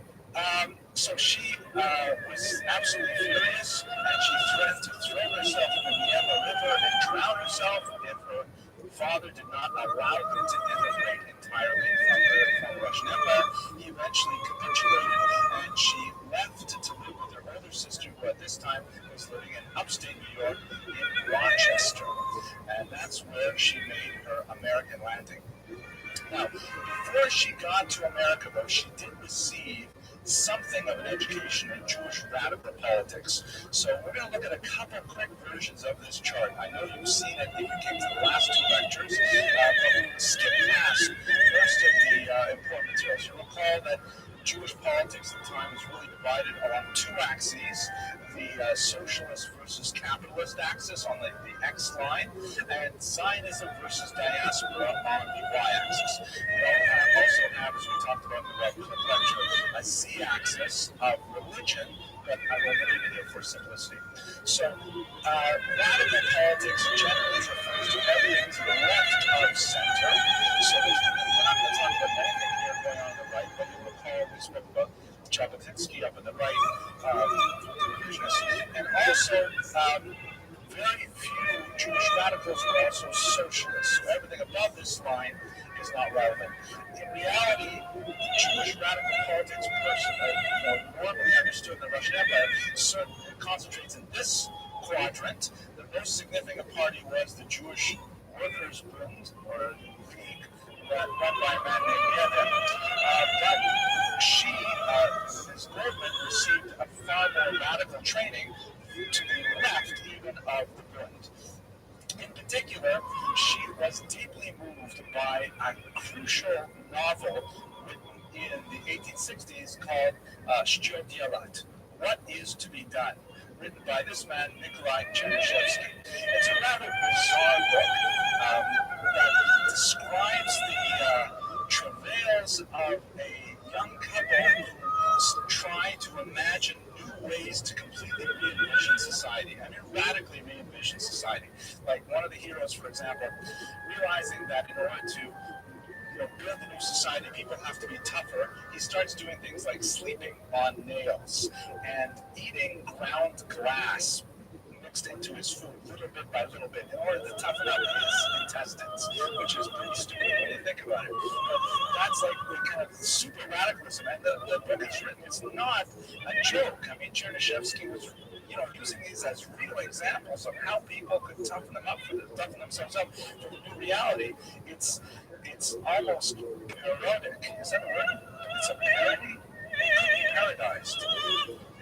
That's not a word. That's another one. This is going to be a really short lecture. Anyways, this novel shook Eastern Europe. Everyone was reading it. It was originally published in 1863, published many times. Had a huge impact on Mikhail Bakunin, a very important anarchist, and Pyotr Kropotkin, also a very important anarchist, and most significantly on Vladimir Ilyich Lenin, who was, of course, the founder of communism, at least in the modern Soviet sense. He knows that he lost a fair bit of the facial hair, but he kept the title in his own version of his book. In 1902, he published a short pamphlet with exactly the same title, very consciously imitating Chernyshevsky, and he described essentially the beliefs of what would become the Soviet Union. A powerful work that resonated with ages. Emma Goldman herself was deeply moved by this work and started to enter the orbit of anarchism as well, even as a teen, while still in the Russian Empire. Just a quick shout out here to one of my graduate professors, Professor Viola at the University of Toronto, who in a graduate seminar on 1930s, he insisted that we read this 400-page Russian novel, and I could not figure out why are we reading this thing. But here it is, 40 years later, and I'm still getting a lot of scholarly energy out of reading that particular book. So thank you to Professor Viola for that. Now let's take a minute and try and do the same kind of thing with Jewish politics in terms of American politics. We have the same spectrum. It's a little bit different, and we'll put capitalism on the right. But in the American context, capitalism basically means a smaller government, which means wonderfully fewer taxes. And it is a truism in America. Nobody likes paying taxes. Some people feel better about what the taxes go to pay for, but nobody actually likes taxes per se. I've done a scientific survey of that. And on the left, of course, we have socialism. America has very little actual socialism in the European context, but everyone, the basic idea towards left is that government should play a larger role in our lives. Government should take care of us in many different ways: retirement, employment, health, all these kinds of things.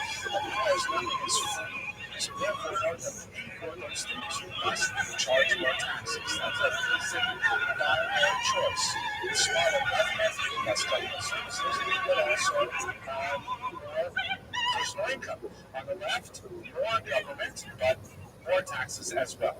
Now, we have another y-axis issue. The Jewish context will be Zionism versus diaspora. And in the American context, it's, putting these both in quotation marks, traditional social values, which refers to how we define our private and family selves. Do we define a marriage as being between a man and a woman, or some other interesting combination involving homosexuals or not? Or do we go for quote-unquote progressive social values, which argues, we don't need to be like 1950s. This is pre-Olympics, things like that. We can have multiple varieties of our self-definitions, our private definitions. So with this project, we can plot not two political parties, but four basic ideologies.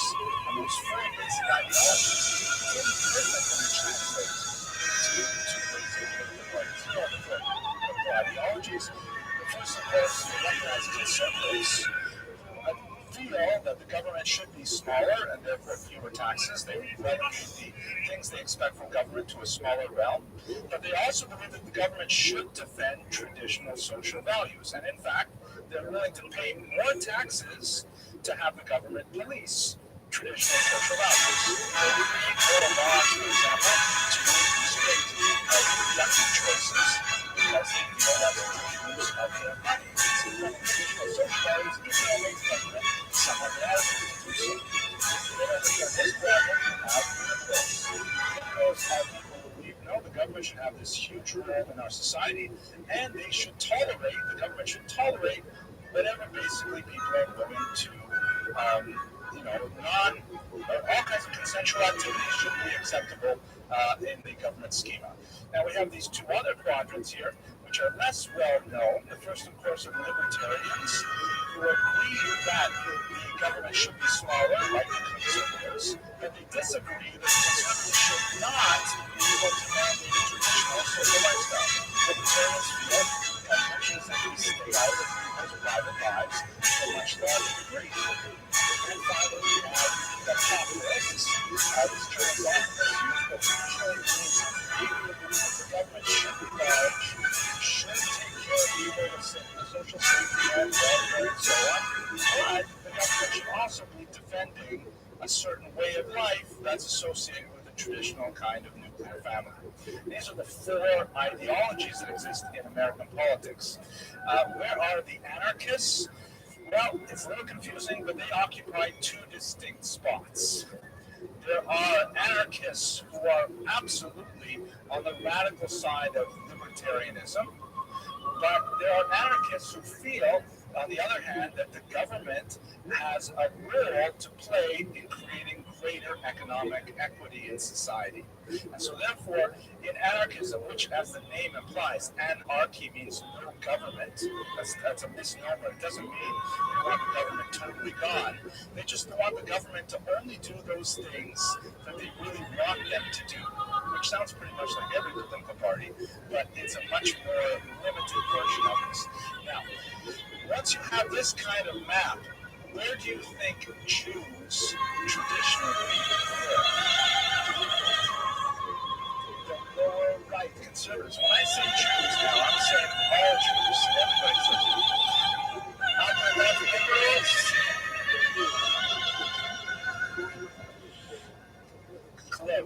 Close. It's basically here.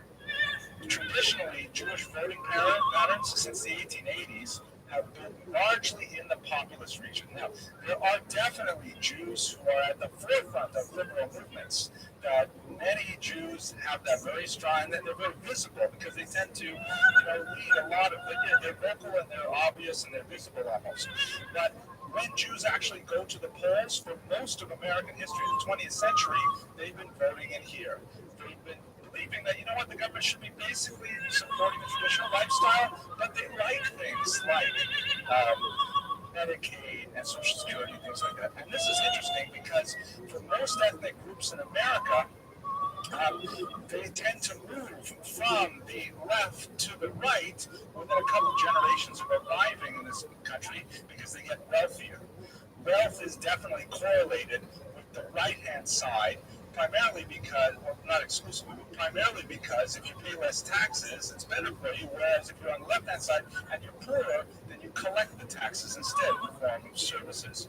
So Jews historically have been primarily here, with some significant exceptions in the liberal world. That changed dramatically in the 1980s with the Reagan era, when there was a major breakaway within the Jewish world. I don't know what happened then. This is what might be confusing you about my question, especially when I put it historically. The Orthodox split from the conservative reform and non-affiliated Jews. And in the 1980s and onward, all of a sudden you have a growing trend of Jews moving over to the conservative. Now, for example, the last three elections, we've got other numbers on the current election, and it's a difficult one because Donald Trump doesn't exactly click. You've been trying to figure out where does Donald Trump fit on this map. I think it's probably somewhere over there on the other wall. It's very hard to actually pick. Maybe it's that wall over there. I'm not sure. But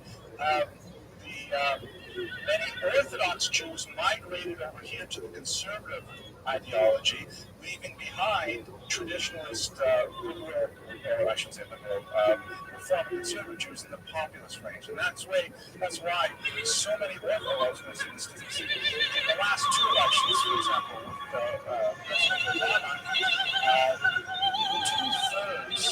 three-quarters of American Jews are Democrat, and 1/4 is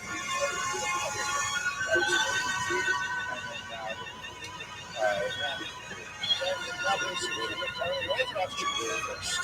Approximately 3/4 of Orthodox Jews voted Republican in ViralRabbi, and 1/4 voted Obama. So it was a fascinating split within the Orthodox community, the reasons for which are interesting, but not going to be talking about our discussion today because things is too far away from where we are. Nevertheless, our point is to understand where the anarchists are, and they're way up there on the top, both on the right and the left, and that takes us back to Emma Gordon. Okay, so she arrived in America and went straight to her family in Rochester. She immediately started working in textile factories there, which is really all she was trained to do in Eastern Europe, although she was literate in a few languages, reading in German, for example, Russian, and developed her English skills quite rapidly. After a couple of years of this, she eventually married a sensitive young man. It turned out their relationship unfortunately did not work out. She stayed with him for a while and ultimately left him. She did not leave Rochester right away, so she was persuaded to return to him, and they remarried. They were divorced, and then he married her. But then she was convinced after a few months that he, in fact, was unable to fulfill the requirements of a marriage, and so she simply left him again without any proper divorce document, which is one more element of the story. And she ended up moving to New York City in 1889. On the very first day there in 1889, her life was changed by a few encounters. One that she sought out, and another that was, in fact, a happenstance. This is a great picture. I just want to show you this. This is an image from 1909 that it sort of depicts the American self-image, American Jewish self-image of the American Jews here on the left, dressed in very fine and colorful clothing, and they're literally welcoming with open arms their draggled and poor Russian Jewish brethren who look a little bit more traditional perhaps in their dress. And the words on the top, on the left, of course, you see the American eagle, and on the right, you see the Russian two-headed eagle. The verse that's on the banner there says, under the shadow of your wings, give us shelter. Something that the American Jews are around here welcoming in these new immigrants. And she was part of this massive wave of nearly 3 million Jews who fled from the Russian Empire between 1882 and 1928. They made their way to America. Now, while in Rochester, one of the reasons why she ultimately separated from her husband was extreme distress over the Haymarket affair. Now, this image, which was widely reduced, and this is in fact not entirely accurate, there's some chronological presentation, but the bottom line is that police opened fire on a group of protesters. And as a result, several people were killed, and 4 men were arrested. This was called the Haymarket affair. After a long trial, which, by the way, over the question of an 8-hour workday, people were protesting, trying to get an 8-hour workday.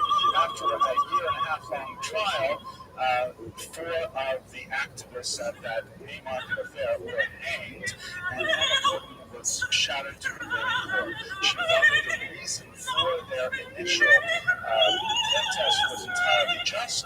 She felt that they were treated badly and that the entire system failed them when they were hung. In her discussions with her husband, she could not find any point of contact with him. She talks about how she was not able to feel any sympathy for the Haymarket activists, and not having an emotional connection, not having a physical connection. That's when she decided she would leave her husband and make her way to New York. She specifically wanted to contact this man, Johann Most, who was was a writer and editor for Die Freiheit newspaper, the freedom newspaper, German language, American newspaper, widely read by Jews. German and Yiddish are closely related languages, so once you master the English, the Latin alphabet, it's actually much more possible for German Jews to read English than I should say Russian Jews to read it. And she sought him out because she saw him as a voice of reason and as a great intellect to guide her and educate her. Because she's a very young woman at this point. And while she was there on the very first day, she arrived with $5 and a sewing machine, hoping to ply her trade in New York City. She met by chance Alexander Bergman, known as Sasha, affectionately to Emma Bergman, and they maintained a lifelong relationship that went through thick and thin and many imprisonments of both parties. She would not be associated exclusively with Sasha, but she was really her soulmate more than anyone else. The two of them launched a career of anarchist activity that drew national attention. Perhaps the most controversial aspect of their work was something they called attentat, which is a French word known by most as propaganda of the day. Meaning, when they're trying to make a point, it's one thing to speak, it's another thing to publish, but it's still another thing to commit acts of great symbolic value, including what we might call terrorist acts, certainly directed assassinations and so on. This is in fact what they were involved with. We are talking about criminal activity without a doubt. She was an extremely brilliant orator and was able to whip up a tremendous amount of frenzy. She was greeted sometimes by 10,000 men who would come out to hear her speak about workers' rights, about the 8-hour day, about proper working conditions and so on. The kinds of issues that she tended to focus on were social justice issues, particularly for workers. This puts her more towards the left-wing anarchist type. She also spoke extensively about women's reproductive choice, which is why she became a heroine to the feminist movement in the 1970s. She was actually jailed for contravening the Comstock Law, which was an 1870s law that was passed to ban the discussion of any lewd or lascivious material. In other words, pornography. So her discussion of women's health issues was considered by the authorities to be pornography, and she was actually jailed several times for this. But it was an extremely important thing for her, a major element of her personal agenda and appeal. We should bear in mind, and this is Vivian Gornick's thesis, and she defends it very well, that gender and sexuality were not incidental to Emma Bergman's work. They were central. It's not like she was a political activist and also a woman. Her womanhood was also a key element of her political activism, and she felt that women, as a sex, were completely, oppressed by the large. She didn't use the word patriarchy at the time, but she was really a pioneer of these kinds of thoughts. She also, in this context, quite fascinating, she believed in beauty. She was very much taken with aesthetics. She felt that the right to appreciate beauty was something that the modern state had defiled, that people needed to be opened up to the possibility of spontaneity, of art, theater, and so on. And she championed these as much as she championed, for example, women's rights. At one particular rally, she famously began to dance, and one of the fellow anarchists said to her, you can't do that dancing in public like this when we're trying to have a rally. It's really disruptive. And she turned to him apparently and angrily said, if I can't dance, I don't want to come to your revolution. And dancing was intrinsic to the revolution as she understood anarchism. And that's perhaps one of the more, creative and original aspects of her thought. Here she is in one of her many mugshots. She was first arrested when she and Bergman conspired to assassinate Henry Clay Frick, who was a major industrialist, and they completely botched it. Thank God for Henry Flynn. Bergman managed to shoot him twice in the leg and then tried to stab him, but he was ultimately caught, and Flynn survived. And Bergman was to remain behind. The deal was that when Bergman actually performed the act of assassination as a political demonstration, Bergman would stay behind and then explain why he did it. So she was part of the conspiracy, but she actually did not commit the crime. The two of them, however, went to jail. And then, among other witnesses, Bergman was sent to jail for 14 years. She quite a bit less. When she came out, I already mentioned how she was arrested for violations of the Comstock law and also for inciting to riot because crowds gathered around her wherever she was going to speak. And just having that many men in one area all upset about one particular aspect of women's policy is something which is quite dangerous. She engaged, by the way, post-divorce.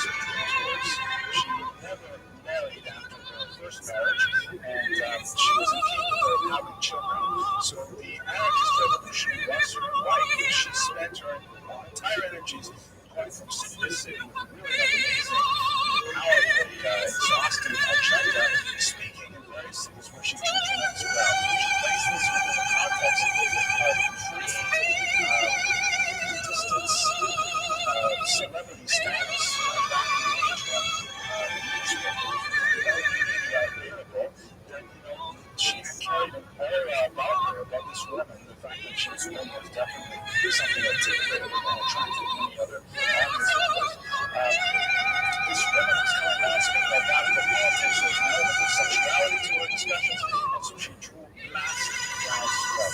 She was often miscast as a communist because people didn't really understand what anarchism was. The FBI at one point called her the greatest danger for women in America, and that was certainly without too much exaggeration. She was arrested after President Kennedy was assassinated in 1901. He received the cover page of the Chicago Tribune. She was, however, not involved in this particular plot. A man named Chuck Norris had attempted to, or actually succeeded in assassinating the president, and after his arrest, he claimed that Emma Goldman was his inspiration. So, not without some basis, that he was assumed that just like she had been involved in Frank's life, she wasn't involved in the assassination attempt on the president. It turned out that she was not involved in it, but she refused also to disassociate herself from this individual, saying that he was a very sensitive young man, who was her once, and she refused to release the act. So this is, by the way, if you haven't figured out by now, this is definitely not your typical Asiatic graduate program president. Not in the same category as most of our topics. This is the mugshot taken of her when she was arrested for the Kennedy assassination. She also published an extremely important journal, considered one of the foundational journals of radical politics in the modern world, certainly Mother Earth. The one that, of course, because all of these issues were confiscated by the FBI when she was deported from the country. But certain issues were saved and were eventually killed when she really was. This example from 1915, I think, says it all. The capture rates of the gunmen on guard to see that property remains stolen. And there's a policeman who looks like a thug, and is your typical, perhaps somewhat shady citizen who you can tell from his posture and his clothing, perhaps he would like to get into this walled area here to pillage the wealthy behind him. But the policeman here is in a thuggish manner protecting property which has already been stolen from the poor by the rich. So definitely, so many elements in this particular image. You can see certainly the socialist bent, the criticism of capitalism, the criticism of the concentration of wealth, but also the biting social satire that was typical of Clinton's speeches represented in magazine companies. It's definitely a very female activist in America. Now, to return to her stance on feminism, it's ironic that she showed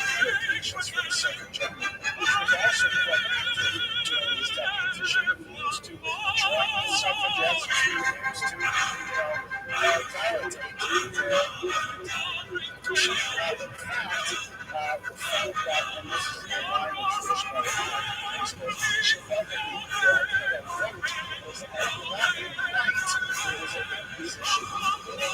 People should not feel, people should not have the need to actually exercise their democratic rights by registering, like, filling out this paper and so on the ballot. She felt that people should govern themselves far more organically, far more spontaneously. Official structure should just sort of evolve like it is college. We have that kind of environment, right? How he talks himself, anyways. It's strange when you read anarchists and what they think. It's hard to, for me at any rate, to really understand how they could possibly think this would work. But nevertheless, it was kind of an esprit. It was kind of a zeitgeist. It was sort of like a thing that people were engaged in. Like, I also totally missed out on the age of Aquarius, right? The whole hippie era. Some of you may remember it. I was too young at the time, but when you think about Woodstock, it's hard for me to imagine what those things were like too. So, things like this happen. She valorized femininity. She was also always a very careful dresser, always portrayed herself, with the latest fashions and so on, wherever she did. And she actually felt that motherhood was not only a burden, she felt that it was like the highest status that a woman could honestly hope for. She was not, she felt that mother, and it was ironic, given the fact that she was physically incapable of having children, it was ironic that she felt that motherhood was perhaps the most glorious anarchistic element a person could engage in.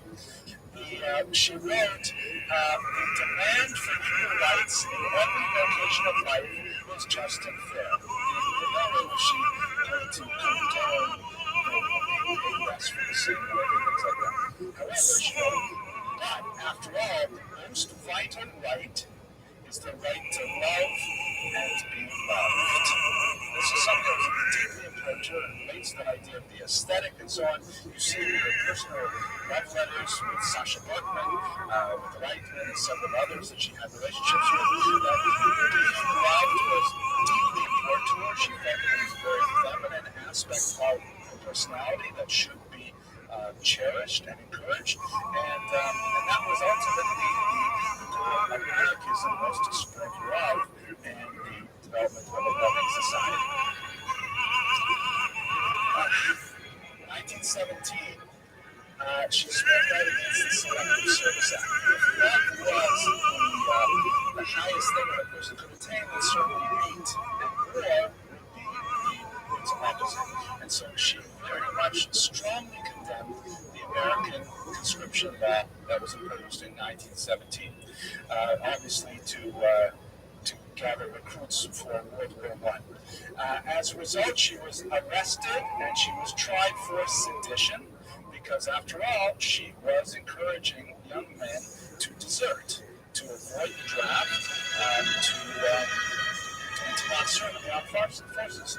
Ironically, I told you a little bit about my Canadian background earlier. Some of my best teachers in high school, absolute best teachers, were American draft dodgers who had come up to Canada in order to avoid serving, and I guess it would be Vietnam at that time, yeah.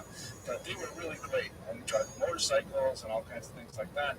But sentenced 2 years in prison for her activities, followed by deportation. In other words, she was to lose her American citizenship because of her seditious acts, and she was, sure enough, deported to the Soviet Union, which had arisen, of course, from the ruins of the Russian Empire in 1917. This is a photograph of her prior to her deportation. Now, at first, this was a moment of great rejoicing for anarchists and leftists in general, because after all, in the early 1920s, the Russian Empire, the Soviet Empire, was considered a workers' paradise. It looked like, the dreams and hopes of so many leftists since Marx, Das Kapital, was actually coming to the fore, that Lenin's vision was being realized in the Soviet Union, a workers' paradise, the friendship of peoples, equality in every way. And it came, however, crashing to a halt under the leadership of Stalin, shown here on the right, as the great spokesman, the director of Soviet society, because he essentially proposed a totalitarian vision on how that society would grow. But it didn't take that long for Emma Goldman to see through Russia, and together with Bergman, really early in the 1920s, she was completely disillusioned with the Soviet Union. In fact, this is the title of her famous book from 1923, written quite early on, and it represents a complete about-face for Bergman and for many other anarchists who were incensed that she could write a book criticizing the Soviet paradise. But nevertheless, she saw the incipient kernels of totalitarianism in the Soviet Union, particularly in the constant revolt that was part of the period. Her criticism of the Soviet Union was not well received neither by the left nor by the right. Nevertheless, she held fast to her opinions as one would expect one less before. So, coming to the end of this discussion of her life, she was not allowed back into America except for a very brief time when she was allowed to engage in some speaking tours. She spent most of her life in exile, either in Europe or in Canada. In fact, she would pass away in 1940 in Toronto. Later, her body would be returned to the United States where it would be interred. But she lived very unhappily in exile after this point. She was alone. She was distanced from her many, many thousands of followers in the United States, and she was basically dependent on the largesse of those wealthy enough to support her while she was living in France or in Canada. She did manage to write her memoirs and to receive a fairly significant amount of money from her publisher, but she lived a life that was devoid of much activity, and she was quite depressed for most of it.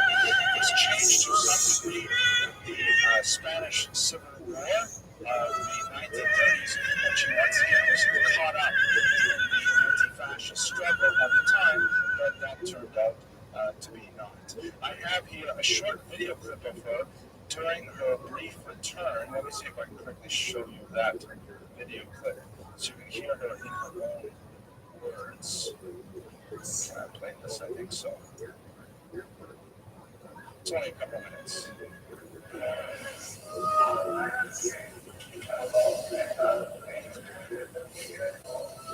Can I make it louder?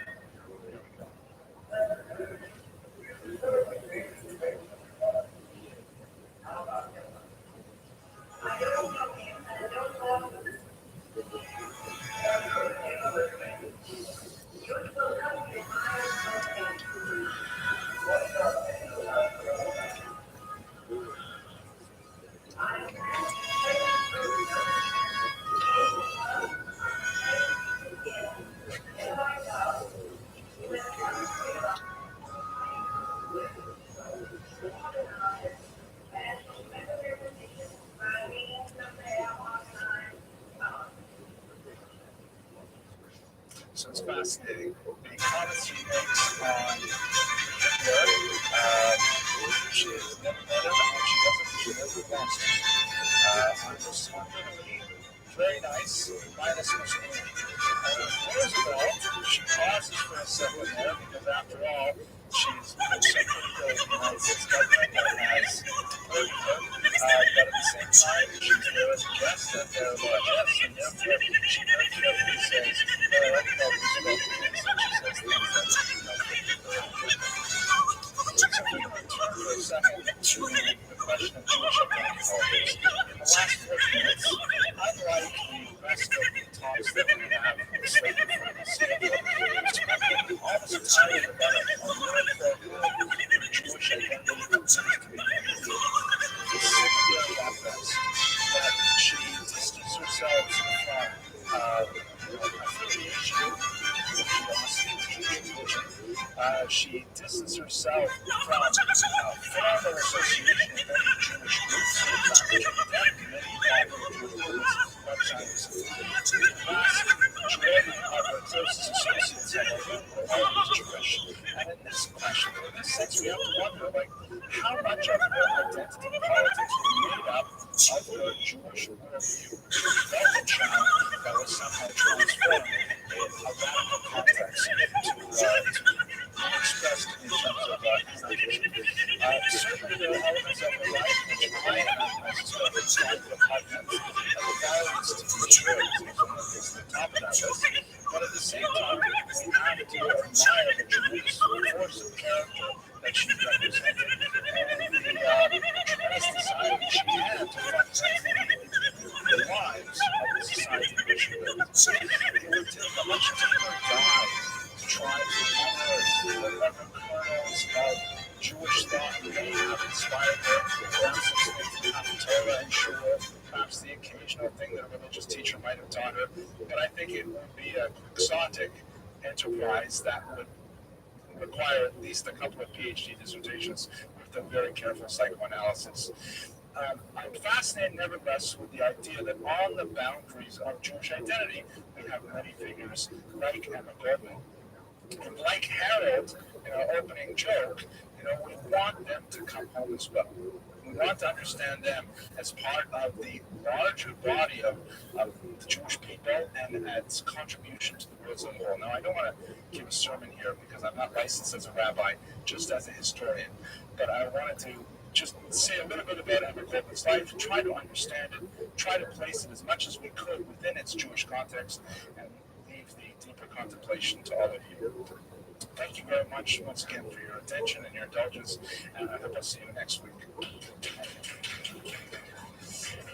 Stand clear of the closing doors, please. Next stop is Avenue J.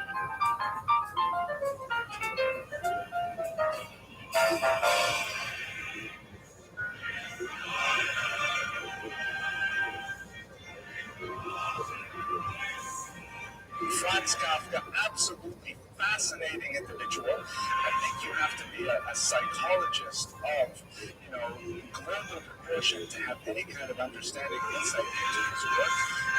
It would be a challenge for me to say anything relevant or useful about Franz Kafka in terms of a literary analysis, but I'm going to place him within a Jewish context, give you some historical background that may have informed some of his rather bizarre and deeply disturbing writings, and hopefully we'll get a better sense of who he was as a person and what he represents within the scope of Jewish history. His years, of course, 1883 to 1924. He died of tuberculosis, but in that time he produced some absolutely fantastic, amazing literary works, some of which he published during his own lifetime, and others which he deposited with his good friend Max Weber with the instructions that upon his death the manuscript should be burned. His best friend, however, realizing the phenomenal value to the larger reading public, disobeyed his friend's wishes and had them published nevertheless. And so we have many great works of literature of Kafka's pen as a result of his friend Max Weber's material as a book. I want to thank in particular two sponsors we have for today's lecture. Neil Robinson, who is the supporter of this series from California. He and his wife Bridget have come to the plate many times to make sure that everything ran well and we were able to raise scholarship funds for our students. And also an anonymous sponsor named Joseph Bienenstock, who also came to this plate and decided to help out with these lectures. We're really grateful for the sponsorships. Your attendance is sponsorship as well, but it's always nice to be able to just make it a little nicer how the student intern and the food and so on. My research, as always, this is essentially a 60-minute book report where I read a couple of biographies and then try to present what I learned the night before in class. This is college, right? That's what everyone does here. It happens that I know a little bit more about Kafka because I read him as a young man, but I relied very heavily on this one last book in the series of the Yale Jewish Lives series, Saul Friedlander's Franz Kafka, The Poet of Shame and Guilt. You'll see that the biographies of Kafka are really span the gamut of tremendous range of takes of why Kafka wrote the way he did. We'll have a look at it specifically from the Jewish perspective. And to that end, I want to read you one quote which I think encapsulates the entire lecture. If you have somewhere else you need to go, you can probably just read this quote and then you can leave because you will get the whole thing really within this brief paragraph. Max Brod, I mentioned earlier, his close friend, wrote a letter to him about 3 years before he passed away.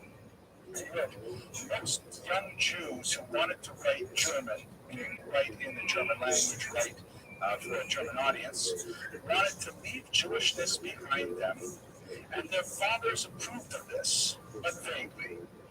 This vagueness was what was outrageous to them. But with their posterior legs, they were still glued to their father's Jewishness, and with their waving anterior legs, they found no new ground. The ensuing despair became their inspiration. Let's just unpack this strange paragraph a little bit because it really is Kafka in a soundbite. So he, of course, was a young Jew who wanted to write in German. We're going to talk a little bit about the complex nature of identity politics in Prague at the turn of the 20th century. And he wanted to leave his Jewishness behind him, meaning like so many Jews of his generation, and really the prior 3 generations before him, they wanted to escape into a secular identity, to be accepted within German-speaking civilization. Prague, especially, is a little bit complicated, but basically it's a German, for Jewish purposes, it's a German environment. And their fathers were also part of this plan. They felt that the natural and appropriate evolution for Jews of the late 19th, early 20th century was essentially to assimilate, or at the very least acculturate, into the German milieu. So in other words, you have these young Jewish writers wanting to write in German, wanting to succeed in the German, cultural sphere, and their fathers said, no, that's really good, we're getting ahead. But vaguely, meaning their fathers did not really want this to happen completely. They wanted them to somehow retain some Jewish identity simultaneously. They wanted them to succeed in their fields, but at the same time they had to have some roots in their Jewish identity. And the vagueness was what was outrageous to them. Fascinating phrase, meaning the young Jewish writers thinking, well, what is it? I mean, is Judaism real? Should I be hanging on to this ancient tradition? Should I find meaning in this great conduit of civilization that has sustained my ancestors for so many generations? Or should I abandon it? Why should it be somewhere in between? The vagueness itself is the difficulty. And now, if you've read any of Kafka's works, you probably hear the allusion, but with their posterior legs, they were still glued to their father's Jewishness, and with their waving anterior legs, they found no new ground. You know, recognize that sort of literary allusion. It's okay if you plagiarize yourself, it doesn't really count. Actually, it does, but the metamorphosis, exactly. It's a strange sort of insectile metaphor, right? There's this bug, the Jewish German writer has posterior legs. They're stuck to Judaism like with a fly paper kind of thing. But the waving anterior legs can't find any traction in the non-Jewish world. Backwards, they're stuck in Judaism. They can't leave it behind, but they also can't move forward properly either. And that Nishtahin and Nishtaher, neither here nor there kind of position, is exactly the sweet spot for inspiration. And this is what gave Kafka his energy. Much of his writing, I think, can be boiled down to exactly this particular statement of identity. He's talking about himself. He's talking about his own appreciation of Judaism, Jewish culture, and Czech and German culture at the same time, not being completely at home in either, and that is where he derived most of his energy. That's the end of the lecture. The rest is going to be all details. Let's go into the details, though. So here's Shimshon's family. He was the eldest son of Herman and Julie Kafka. The name is actually a Jewish Czech name that goes way back. The name Kafka is a type of a bird. His father was a petty businessman. He had a small store. He was the son of a chauffeur himself, and he does not fare well in Kafka's writings. Kafka himself, Franz Kafka, was, let's say, obsessed with his father, felt constantly unable to live up to his father's wishes, and felt in many ways that he was not half the man his father was, and resented him very deeply. Julie Kafka helped out in the store extensively, and so Franz, the eldest, was something of a latchkey kid as he was growing up, often alone, spending a lot of time in solitude, which was great for his literary genius, maybe not so great for his personal development. In fact, we have a letter he wrote to his father in 1919, 103 pages long, Briefe an der Vater, letter to the father, which is a, and imagine that Kafka at this point is 38 years old, and he's writing this, essentially novella-length letter to his father, in which he essentially dumps on his father for, the way he treated him and boorishness. And we're not talking about abuse here. We're talking just about a personality conflict that was very, very deep-seated for Kafka and fueled much of his own internal anxieties. He gave the letter to his mother, asking her to give it to the father, and his mother refused. Later, after his death, it came to the hands of Max Brod, who published it, so we have the entire text of it, and psychologists have made quite a bit of hay understanding the context of his conflict with his father. He had 3 younger sisters, or 2 younger brothers who did not survive infancy. He was very close with his sisters, and in fact, he lived at home until he was 31. So he was very close with all of them in every context. He knows that the frightening thing, the unfortunate, sad thing about their names is that they're very rough. He is 1944, 1942, and 1942. They were all, of course, killed in the Holocaust. We will not go into many of the other psychoanalytical topics that are associated with Kafka, but let's focus on the Jewish aspect of it. So he is a son of Prague, the great city of Czechoslovakia, which is dominated by the great figure of the Maharal, shown here in a statue outside of one of the main buildings in Prague. The Maharal, great rabbi, very prolific, the author of a large series of writings that take up on my bookshelf in an older edition about a foot and a half of deeply philosophical writings. Remarked that incorrectly to have created a golem, incidentally. Many people who know something about the Maharal say that he created what was artificial anthropomorphs that later went about anti-Semitic circles in Prague, but that's actually a legend that's not appropriately associated with the Maharal. Anyway, Prague is a beautiful city, still beautiful today, very, got a beautiful castle that figured deeply in many of Kafka's writings. But what's important about it for us is identity politics. Here you're going to have a look at where it is in the year 1915. This is a map of the Austro-Hungarian Empire. The red line here indicates its borders, and perhaps the most obvious thing that should jump out at you is that it is a deeply multinational empire. A very large Jewish population that were spread out from the borders of Switzerland at the west all the way out to Ukraine in the east, and it was made up of many different nationalities, many different languages, many different faiths as well, Christians of those denominations, Jews and Muslims all living here, and after 1863, led by a dual monarchy made up of Austria and Hungary, hence the Austro-Hungarian Empire. Prague is right up here in the Czech Republic, at the very top. And Prague is a very complex spot within the larger Austro-Hungarian Empire because, first of all, it's an urban center. Jews tended to live in urban centers. There were some, particularly over here in northern Hungary, for example, that tend to be much smaller centers. But for the most part, Jews gravitated to cities, medium and large-sized cities.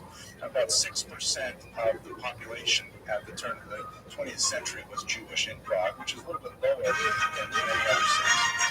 Anyway, Prague was complex because it was a city within the Czech lands that the vast majority of people who lived in the surrounding region of the farms in particular were Slavs, speaking Czech, which is a was a Slavic language. The cities tend to be dominated by Germanophiles, that is, those who gravitate to the German tradition, either Germans themselves, Austrians, or of course Austrians speak German, same language as in Germany proper, and Jews as a minority tend to gravitate towards state power when they live in cities. Like for example, if you look at Montreal, which is overwhelmingly francophone, French-speaking, but the Jews who lived there, especially up until the 1970s, with René Lévesque, who was one of the most important separatists leaders in Quebec, the Jews in Montreal overwhelmingly spoke English because they gravitated to the dominant power in Canada, the federal government, which was English-speaking. When Quebec became much more francophone and much more strident in its attacks on English language speakers, then Jews migrated out of Montreal, this time into Toronto, for example, where all of a sudden bagel consumption went up and considerably improved over the pre-Quebec era. That was a joke too, but nobody laughed. Canadians, but it was actually very funny. Anyways, and at that point, after a lot of the Anglophone Jews left, then the Jewish population became much more francophone as Jews from, for example, Morocco came there and started populating the region. But in general, Jews tend to sort of orient themselves towards a state power. So Jews living in Prague generally do not speak Czech. They oriented themselves to the Germans. They spoke German and they wanted to identify with at least Austria, perhaps with Germany as well. Of course, if you go further another 20, 30 years into the 20th century, this would be the starting point of World War II because Hitler would demand the Sudeten Mountains, which are just around the outside of the Czech Republic, saying they're essentially part of Germany. Chamberlain would release them, declare peace in our times, and then war would ensue. So if you were a Jew living in Prague in the year 1900, there were a lot of different competing forces trying to define your identity, whether or not you were a Jew, whether or not you were a Czech. The Czechs were undergoing a tremendous renaissance of their national identity at this time, whether you were a German, or whether you were an Austro-Hungarian, some kind of nationality less member of the large federal government that was always different. There was no strong, monolithic, single culture to which you could belong. And Kafka, like many Prague Jews, felt this kind of tension, trying to determine exactly where are they going to place their bets in terms of the national conflicts and the linguistic conflicts that would ensue. It's also important to note that, as I alluded to when we looked at his first quote, the Jewish population internally was changing dramatically. Unlike many of the populations that we looked at in Russia and in Ukraine, which essentially had a very, domineering kind of government that was not quite totalitarian in nature, but nevertheless very English and very demanding in its requirements of the citizens. The military service that was 25 years long and things like that. The Austro-Hungarian Empire was really quite enlightened. Although Jews did not have the same level of civil and especially social rights until quite late in the 19th century, there was nevertheless a consciousness that Jews did belong in that society and that they did have some standing alongside other nationalities. Just to give you one example, the Jews serving the Austrian army were given kosher food, which is understanding that you're in the army and you are a citizen of Austria-Hungary, and therefore you should have some rights in that army. And that just gives you a sense of the difference in tone between the Russian Empire and the Austro-Hungarian Empire. One of the impacts of this positive way in Eastern Europe and the Russian regions, they were rebelling against Russian authority or capitulating entirely. But in the German-speaking lands, Germany proper as well as the Austro-Hungarian Empire, there was a sense that maybe we can find a place of accommodation. Maybe if we just adapt our own culture a little bit, we will be able to conform and we will be able to be accepted in society as a whole. You see this much more in Germany than in Austro-Hungary, but nevertheless there was this movement towards towards assimilation that was very profound, particularly in the urban centers to the west, less so in the rural centers to the east. Okay, so here's a photograph of Max Brod. I mentioned a couple times, one of the most important associates of Kafka. He met him in law school, and he was an ardent Zionist, and he was one of the most important Jewish influences on Kafka. Also, one more detail about his life before we get a couple more details, and we'll get into his literature. So he went to law school. He didn't have a tremendous amount of enthusiasm for it. He certainly didn't want to work in his father's business. In fact, when he graduated law school and he tried his hand at litigation, he really had no taste for conflict. He really did not enjoy the rough and tumble aspects of a legal career. So he decided to take this job, which he held for the rest of his life, working in an insurance agency, adjudicating claims, which was, pretty humdrum, sort of desk job that was, did not stand out anyway, but masked a deeply active internal life that he could engage in with freedom once the working day was over. Here is his fiancée, Felice Bauer. He actually was engaged to her twice. He broke it off twice. He never married. He did have some significant relationships with women. Felice is perhaps the most significant because he wrote hundreds of letters to her, sometimes daily, and of course they were published as well. So now we have a good sense of what he thought of her.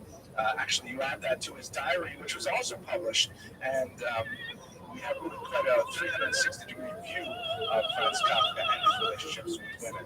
He never could bring himself to marry any of the women that he had relationships with, and of course there's a treasure trove of information about his personal proclivities that are beyond our discussion here. So let's now focus, since we have a quick overview of his life and his associations, let's look at his writings briefly, and then we will turn to the Jewish influences on them and see what we can tease out of it.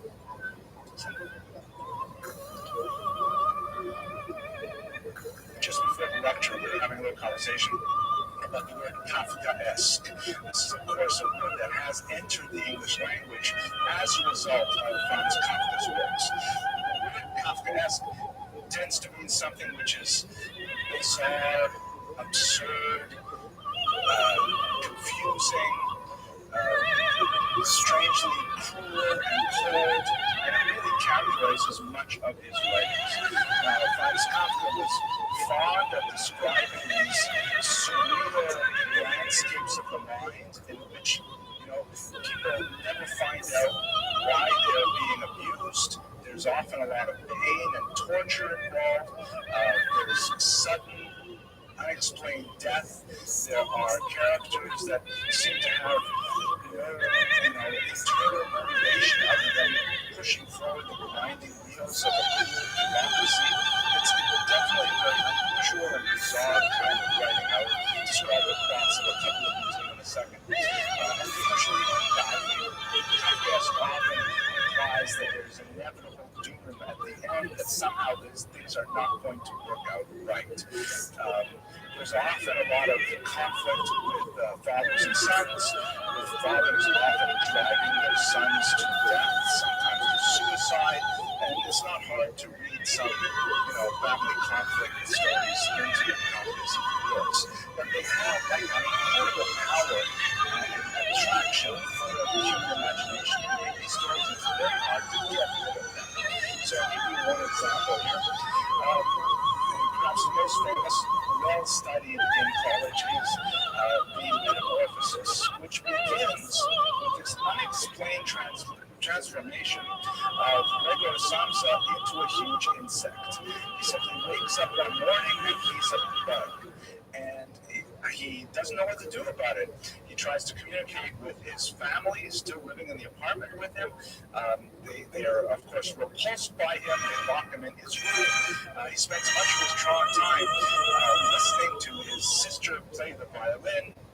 There's a lot of strange conflict, and the story simply ends at that point. It's an extremely difficult story, just like this picture.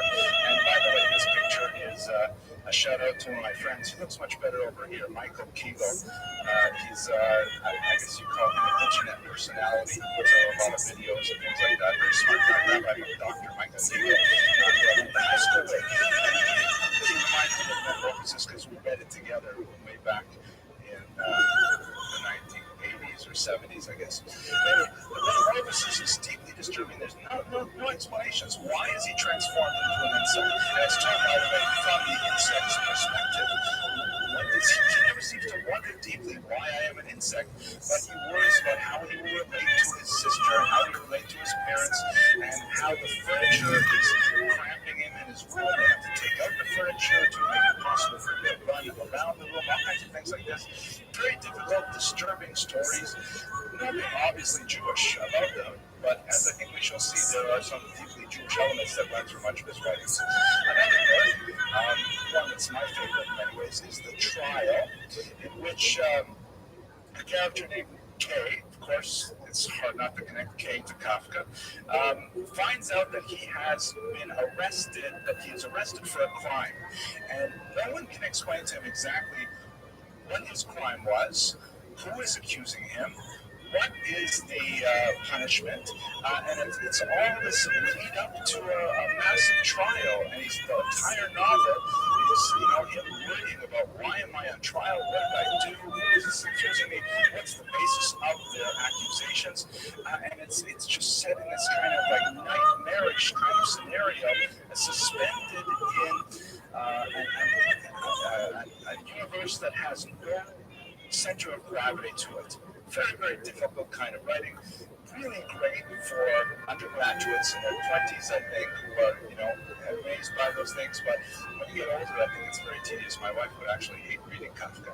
Actually, she does hate reading Kafka. But this is the kind of story that he writes. And he wrote several, some of which he published in his lifetime, and as I mentioned earlier, some of which he refused to publish, but he refused to destroy as well. He did destroy many of his manuscripts, but he had several stories. He said, you know what, I can't bear to destroy them. I also don't want to publish them. So he ended up in Max Brod's hands. So that's the sort of shorthand version of Kafka and his writings and his family and so on. What about the Jewish part of Kafka? Where does that come from, and what does that have to do with his writings? So we know a fair bit about Kafka's internal relationship to Judaism because he left quite a literary record, his own diary, very extensive correspondence, and so on. We know that he had a kind of a perfunctory association with Judaism as a young child.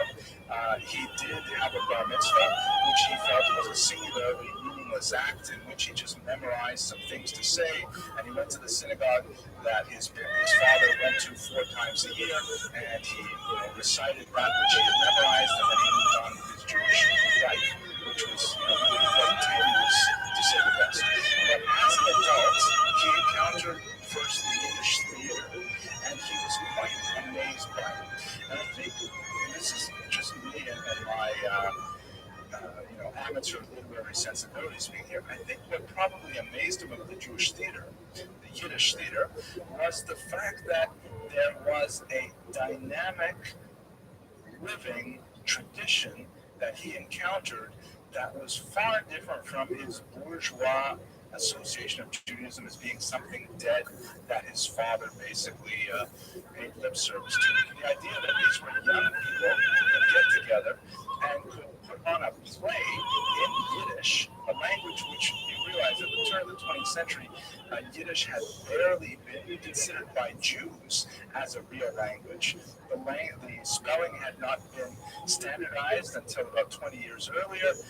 There were huge debates over basic rules of grammar of what was Yiddish.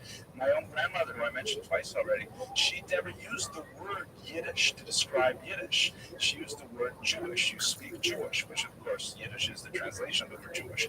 But it was like, that was just like that's true. We would say it's like Ebonics. It's like, that's just what ghetto talk. That's the way Jews would refer to Yiddish. They didn't take it seriously as a language, except for a few circles in Lithuania.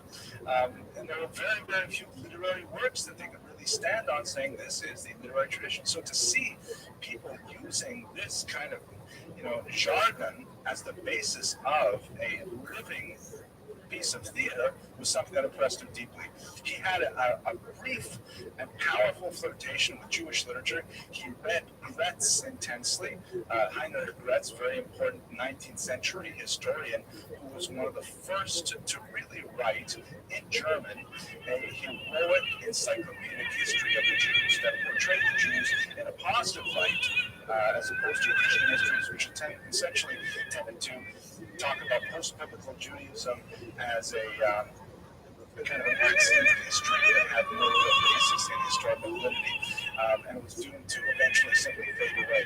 Gretz portrayed the Jews as a heroic, long-suffering people who nevertheless managed to rise from the ashes, phoenix-like, and create, brand new civilizations and be extremely creative. And I think this fascinated Franz Kafka because he had never encountered, so to speak, the live charge, the actual AC/DC current of Judaism that really existed in his time.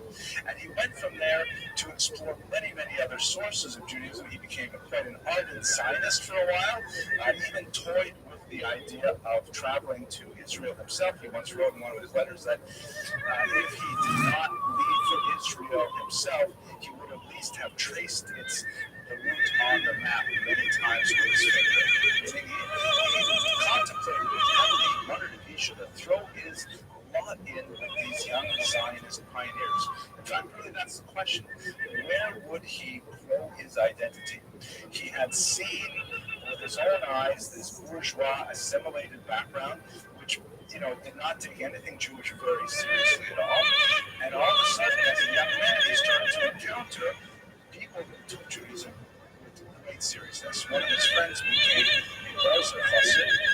a Baal Tshuva. He became very deeply associated with Judaism, and he was fascinated with this. Why would someone go backwards in time? Why would someone, leave the modernity that was proud and suddenly join the 15th century? How did that happen? So I would like to say that with his association with Judaism that occurred in his early 20s, he encountered many literary sources that informed his writing. I'm going to take you through three of them very briefly, and I'll leave it up to literary scholars to see if there's any merit in my personal analysis. The first influence I would like to suggest was undoubtedly Midrash. You cannot walk 4 steps in Jewish biblical interpretation without encountering Midrash. Now, I know that pretty much everyone in the room has a good sense of what Midrash is, but forgive me if I speak for a couple minutes for the internet audience. I have 600 people in Latvia right now who are reading what exactly is Midrash, so I'm going to tell them. Midrash is an essential aspect of rabbinic literary productivity of the ancient period.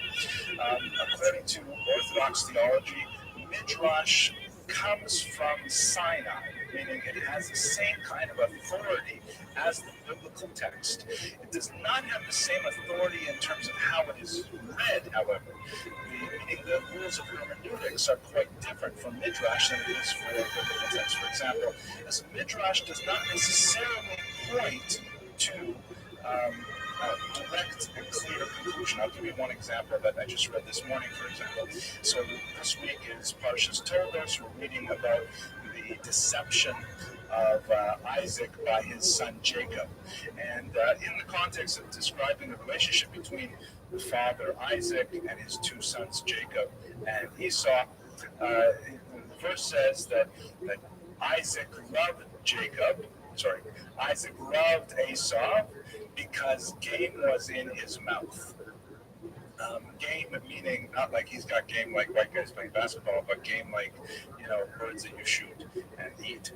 I'm having fun. I don't know about you, but so what happened? So the standard way to read that, I think, is we know that Esau was a hunter, and that he would go out and he would kill animals and he would bring them home, and Isaac would eat them, which is problematic in terms of how things are kosher. But the idea is, reading it simply, it means that game was in his mouth, meaning that Isaac got to eat meat as a result of Esau's activity. Whereas Jacob was sitting in the base medrash learning Gemara all day. He wasn't bringing home any kosher rabbit stew or anything.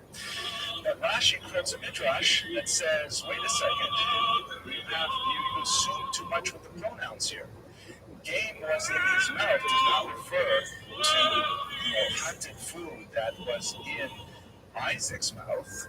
Rather, game was in his mouth, meaning that Isaac was trapped within Esau's mouth.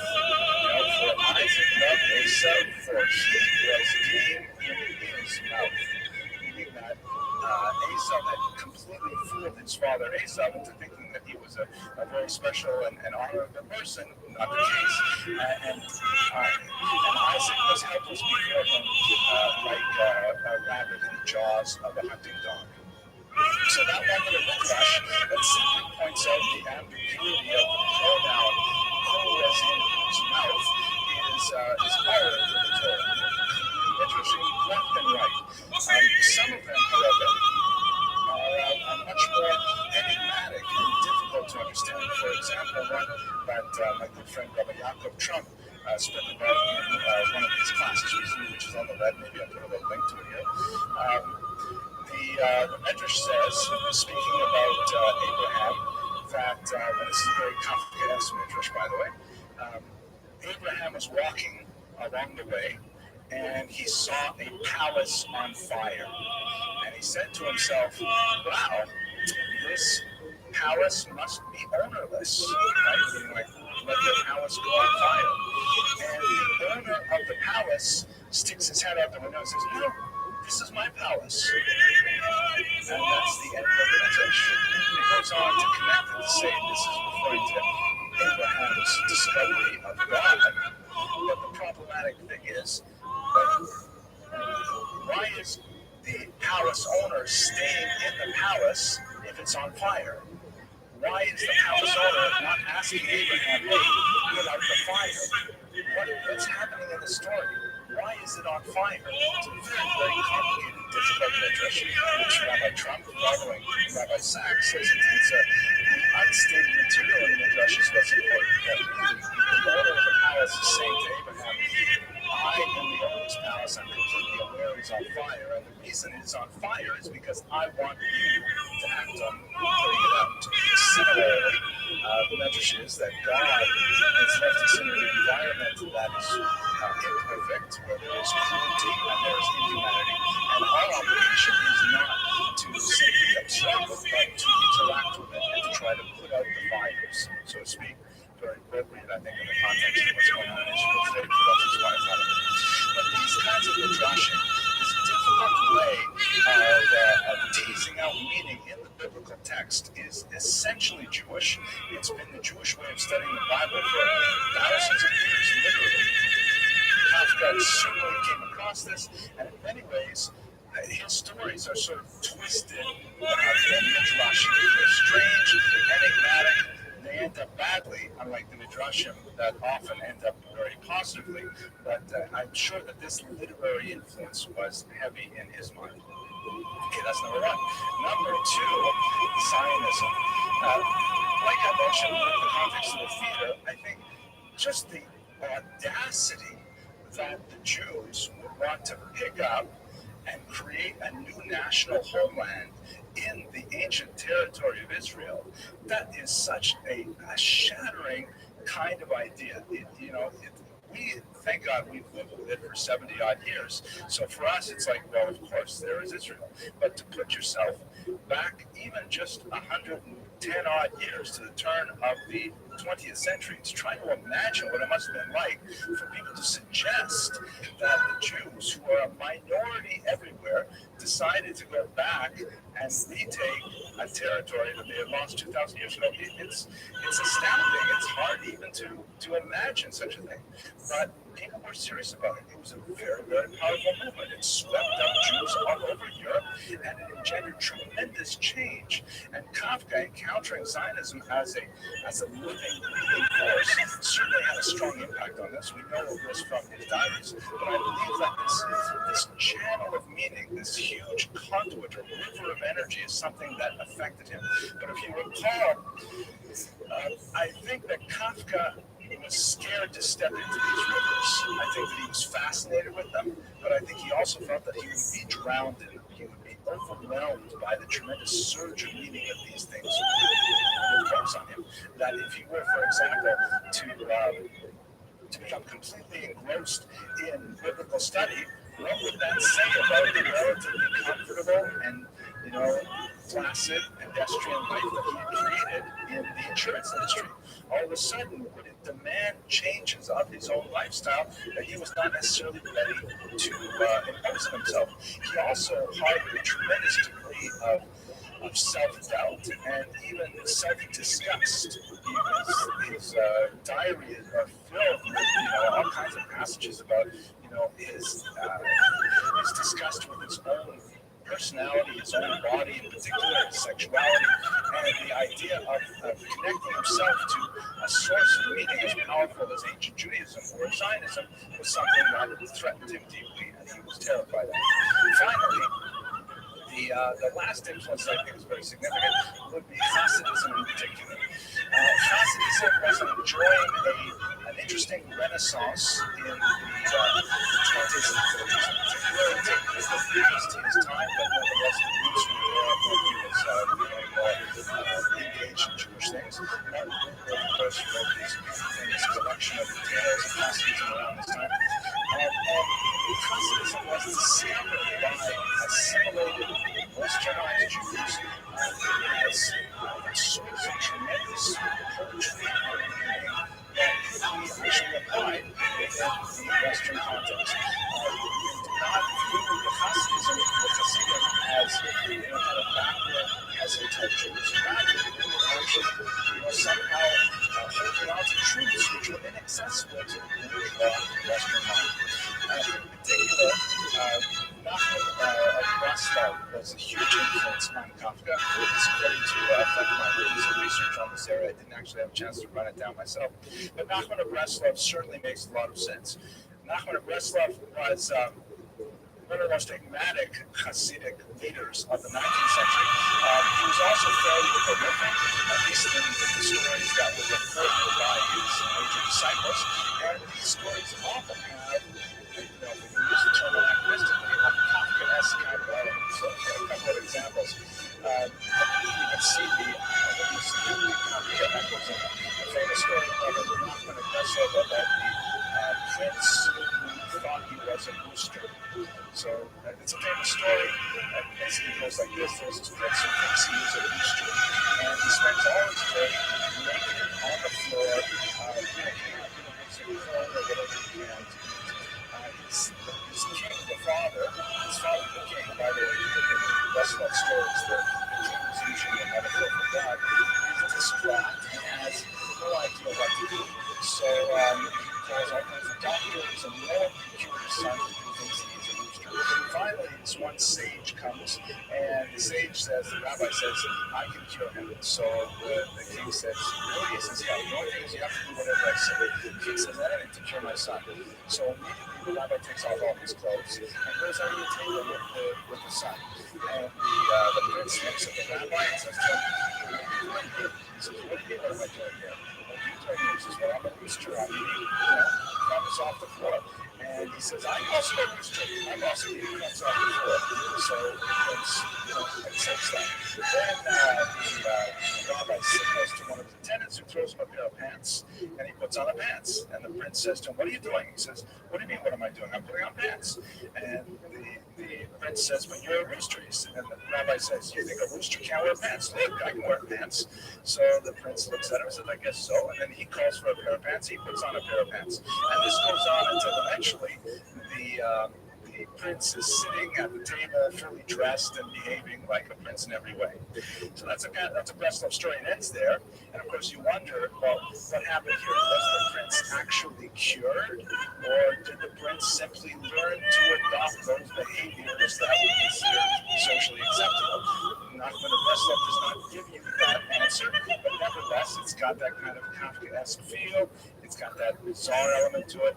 Many others like this. Another one, for example, about a very short line about a year when a Chaldean, a seer of the stars, tells the king that the wheat harvest is poisoned, and everyone who eats the wheat that year will go insane. And the king says, what should we do? If we don't eat the wheat, then everyone else will think we're insane.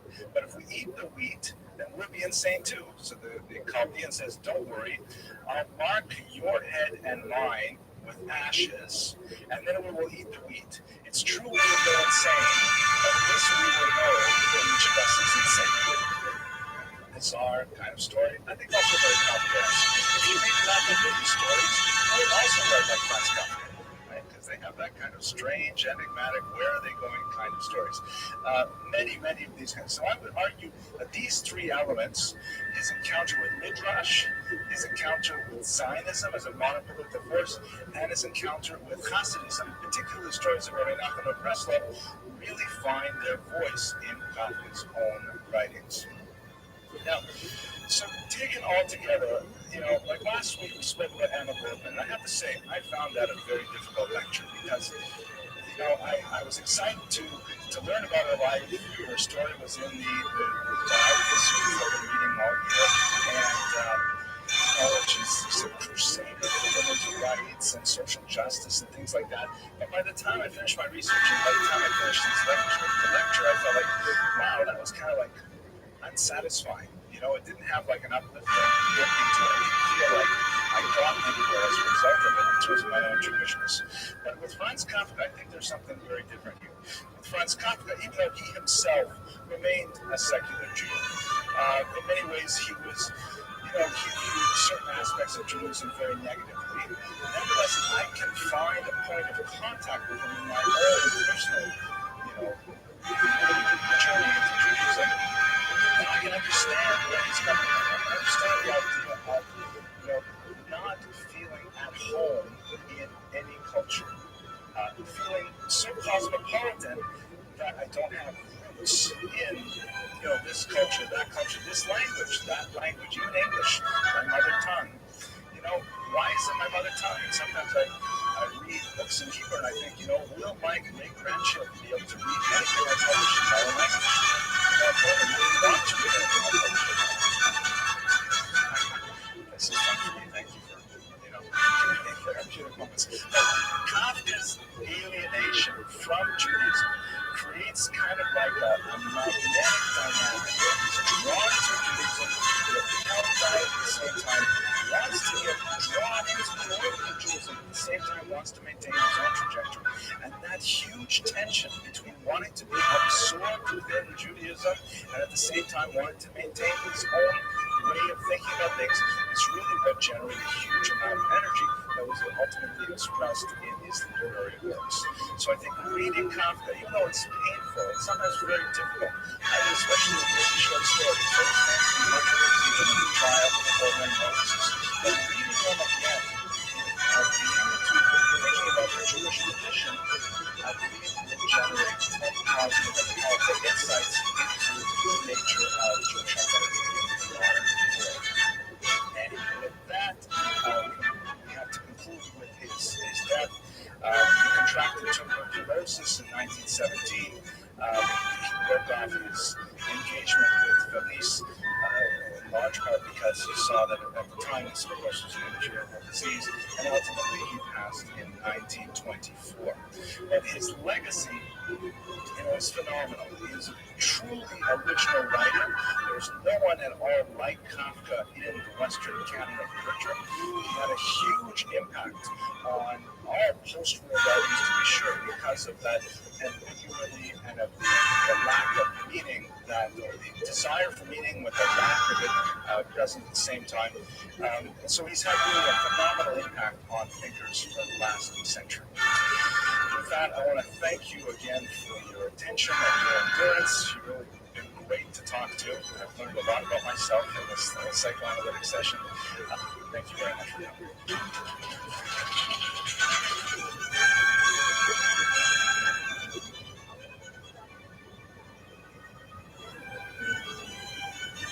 Stand clear of the closing doors, please. The next stop is evening,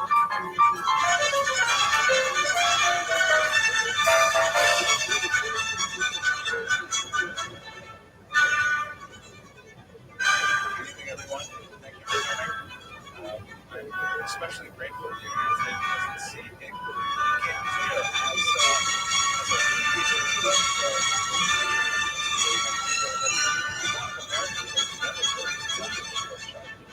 that I'm just curious what maybe in this audience have ever heard of Yamish Porkchop.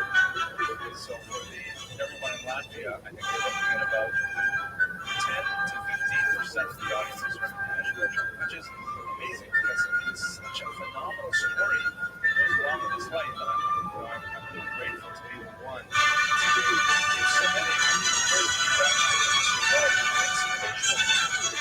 So let's take a look. Who was Yamish Porkchop? Let's all remember how to pronounce his name. Yamish Porkchop. He was a pseudonym. His real name was Hendrik Goldschmidt, which is much easier for us. But he wrote under the name Korchak. He became famous as the name Korchak. In some contexts, he used both names, but he was quite a literary figure, and so he adopted this as his pseudonym, and it has to stick. He is known by one of his most famous biographers as the King of Children because his great contribution to modern society is the reimagination of the rights of a child. He was a pioneer of children's rights in the 20th century and a heroic legendary figure who took care of orphans in particular. And so much of his work reaches into so many areas that affect us today in terms of how we relate to children. I mean, it's a strange sort of thing because, we think that the concept of a child is fairly constant throughout the intellectual history of the world, but it's not in fact. If you look at, for example, children tend to look just like small adults, adult proportion, and smaller scale. And that's not even what they look like. Children have you see a baby, for example, raise his hands over his head, his elbow is pretty much at the top, right, lower down because their proportions are quite different to their body. We have the same kind of blocked mindset with regards to how we understand child psychology. So Korchak was one of those figures who really gave us a radical new way to look at the child, a fundamentally humane and sophisticated way that has directly and indirectly benefited the lives of millions. His years are 1878 to 1879, relying lecture quite heavily on this biography by strongly encouraged to read it himself. She was also a pioneer of children's adoption.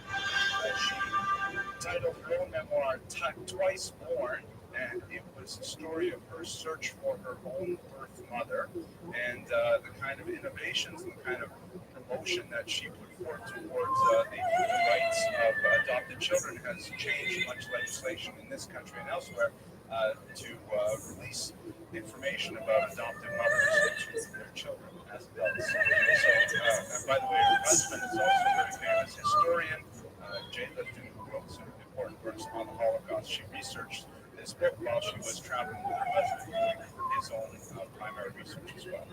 So let's go straight to the life of Janusz Korczak, known as Hendrik Goldschmidt. He came from a rather unusual background for this particular series.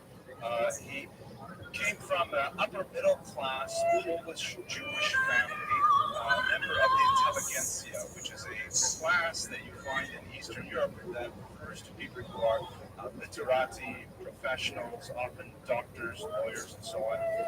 They were assimilated, but very patriotic Jews.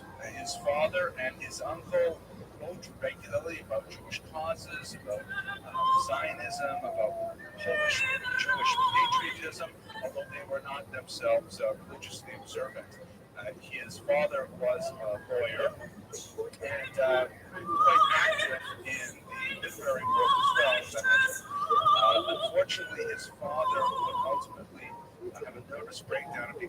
a sanatorium for the rest of his life. And Henrik Goldschmidt always felt a kind of an ambivalence towards his father. As a result, he occasionally referred to himself deprecatingly as the son of a madman, and it contributed most likely to his own decision not to marry and have children himself. We'll get to that decision a little bit later in our presentation, but his background was basically an assimilated Polish Jewish family. He occupies, and his family occupies, a very special moment in Jewish history that we really only have a few examples of this. America happens to be very similar to Polish Jewish in many ways, but let's kind of explore what the 19th century meant for Jews living in Poland. We should bear in mind the demographics.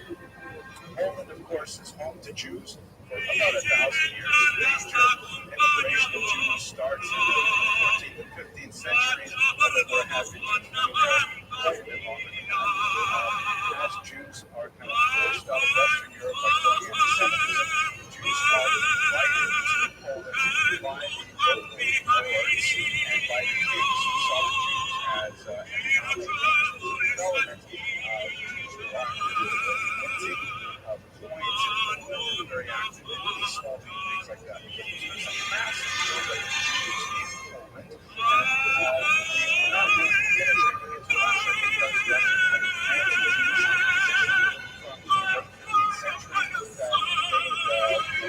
Poland like a big stop for Jews. So piling up as immigrants into these Polish communities. And their relations with Poles was sometimes difficult. Jews moved on to act as middlemen for most of the Polish lords, and often maintained in present right Jews collect taxes, land taxes, and tax farm, the various types of as we mentioned in many contexts, Jews as a minority tend to orient themselves towards state power. Because as a minority, they are vulnerable, and it makes more sense for them to identify culturally with the dominant power rather than identifying with the people among whom they live, which occasionally has tragic consequences as the local population sometimes rises up against the landlords and Jewish agents, which was in fact the case in the 17th century in particular. But in the 19th century, Jews and Poles strengthened this relationship in very profound way, primarily because Polish and Jewish intellectuals found common cause in their quasi-exile status, found a meeting of the minds that resulted in a flourishing of Polish and Jewish that we also saw, for example, in Germany in the 19th century, and we see to a large degree in America as well. A good part of the reason for that, I forgot to mention one thing, just to give you a sense of the rootedness of Jews in Poland, the Jews were given such significant freedoms and rights within the medieval Polish kingdoms that they actually organized all of their municipalities called Kiev into one massive superstructure called the Council of Lands, sometimes referred to as the Council of Four Lands. This is a couple of pages from the minute book of the Council of Lands, which effectively created a Jewish state within a state extended from the Baltic to the Black Sea and allowed the Jews a phenomenal degree of self-government that they really had not had since they had left Israel 1,500 odd years before. That came crashing to a halt just shortly before the partitions of Poland. And this is where the Polish-Jewish synthesis really begins to take effect. Poland, a large but comparatively weak country, was envied by its three neighbors: Germany to the west, Austria to the southwest, and Russia to the east. And so one of the most cynical political acts of the modern era, these three large empires simply made a deal with each other to carve up Poland with three successive partitions. So you see this sort of color code. The German Empire took several more sections between 1770 and 1795. The Austrian Empire took the sort of other sections on the Russian Empire. This is a Swedish section. These three separate sections. So in the space of a couple decades, Poland simply disappeared from the map. And Poles were absorbed into the populations of these three different empires. The Jews, of course, were a minority who were living in exile, quite comfortably in some cases, for many centuries, and the Poles all of a sudden found themselves living in exile in situ, meaning they're still living in their homes, but all of a sudden their country is no longer part of Poland. And so as the Polish drive for reestablishing a national state began to grow in the 19th century, they found common cause with many Jews who had identified with Polish culture, creating this unique moment that only lasted about 60 or 70 years when Poles and Jews found common cause with each other. Here's another way to look at it that's more relevant for our story today, because we're going to be looking at Warsaw, of course, the capital of Poland, which was deep within the Russian Empire. And the Russians, in particular, realizing the Poles were not only geographically more European, they were culturally much more European, much more Western, much more advanced than most of European Russia. They really put their foot down on any kind of Polish national expression. Polish language was forbidden in many contexts, the Polish education system and so on, and they really did everything they could to try and Russify the Poles. It's funny when I show my students, they really can't believe it, but Russia is a monstrous country. It's 1/6 of the world's land surface, but it really only ends right about here on the coast, maybe over here. We've got the Ural River, and everything past here is all Siberian. So most of what happens in Russia is this tiny section here, which is European Russia, and Poland represented the most European of the Russian section. So this is the period of time in which Henryk Goldschmidt was born. It's a period when Jews and Poles are coming closer together than they ever have before. There was some failed uprisings in Poles in 1863, for example, that the Jews participated in actively. They sang songs about them, and they celebrated this kind of alliance of peoples, hoping to throw on the yoke of Russian servitude. This is something that Goldschmidt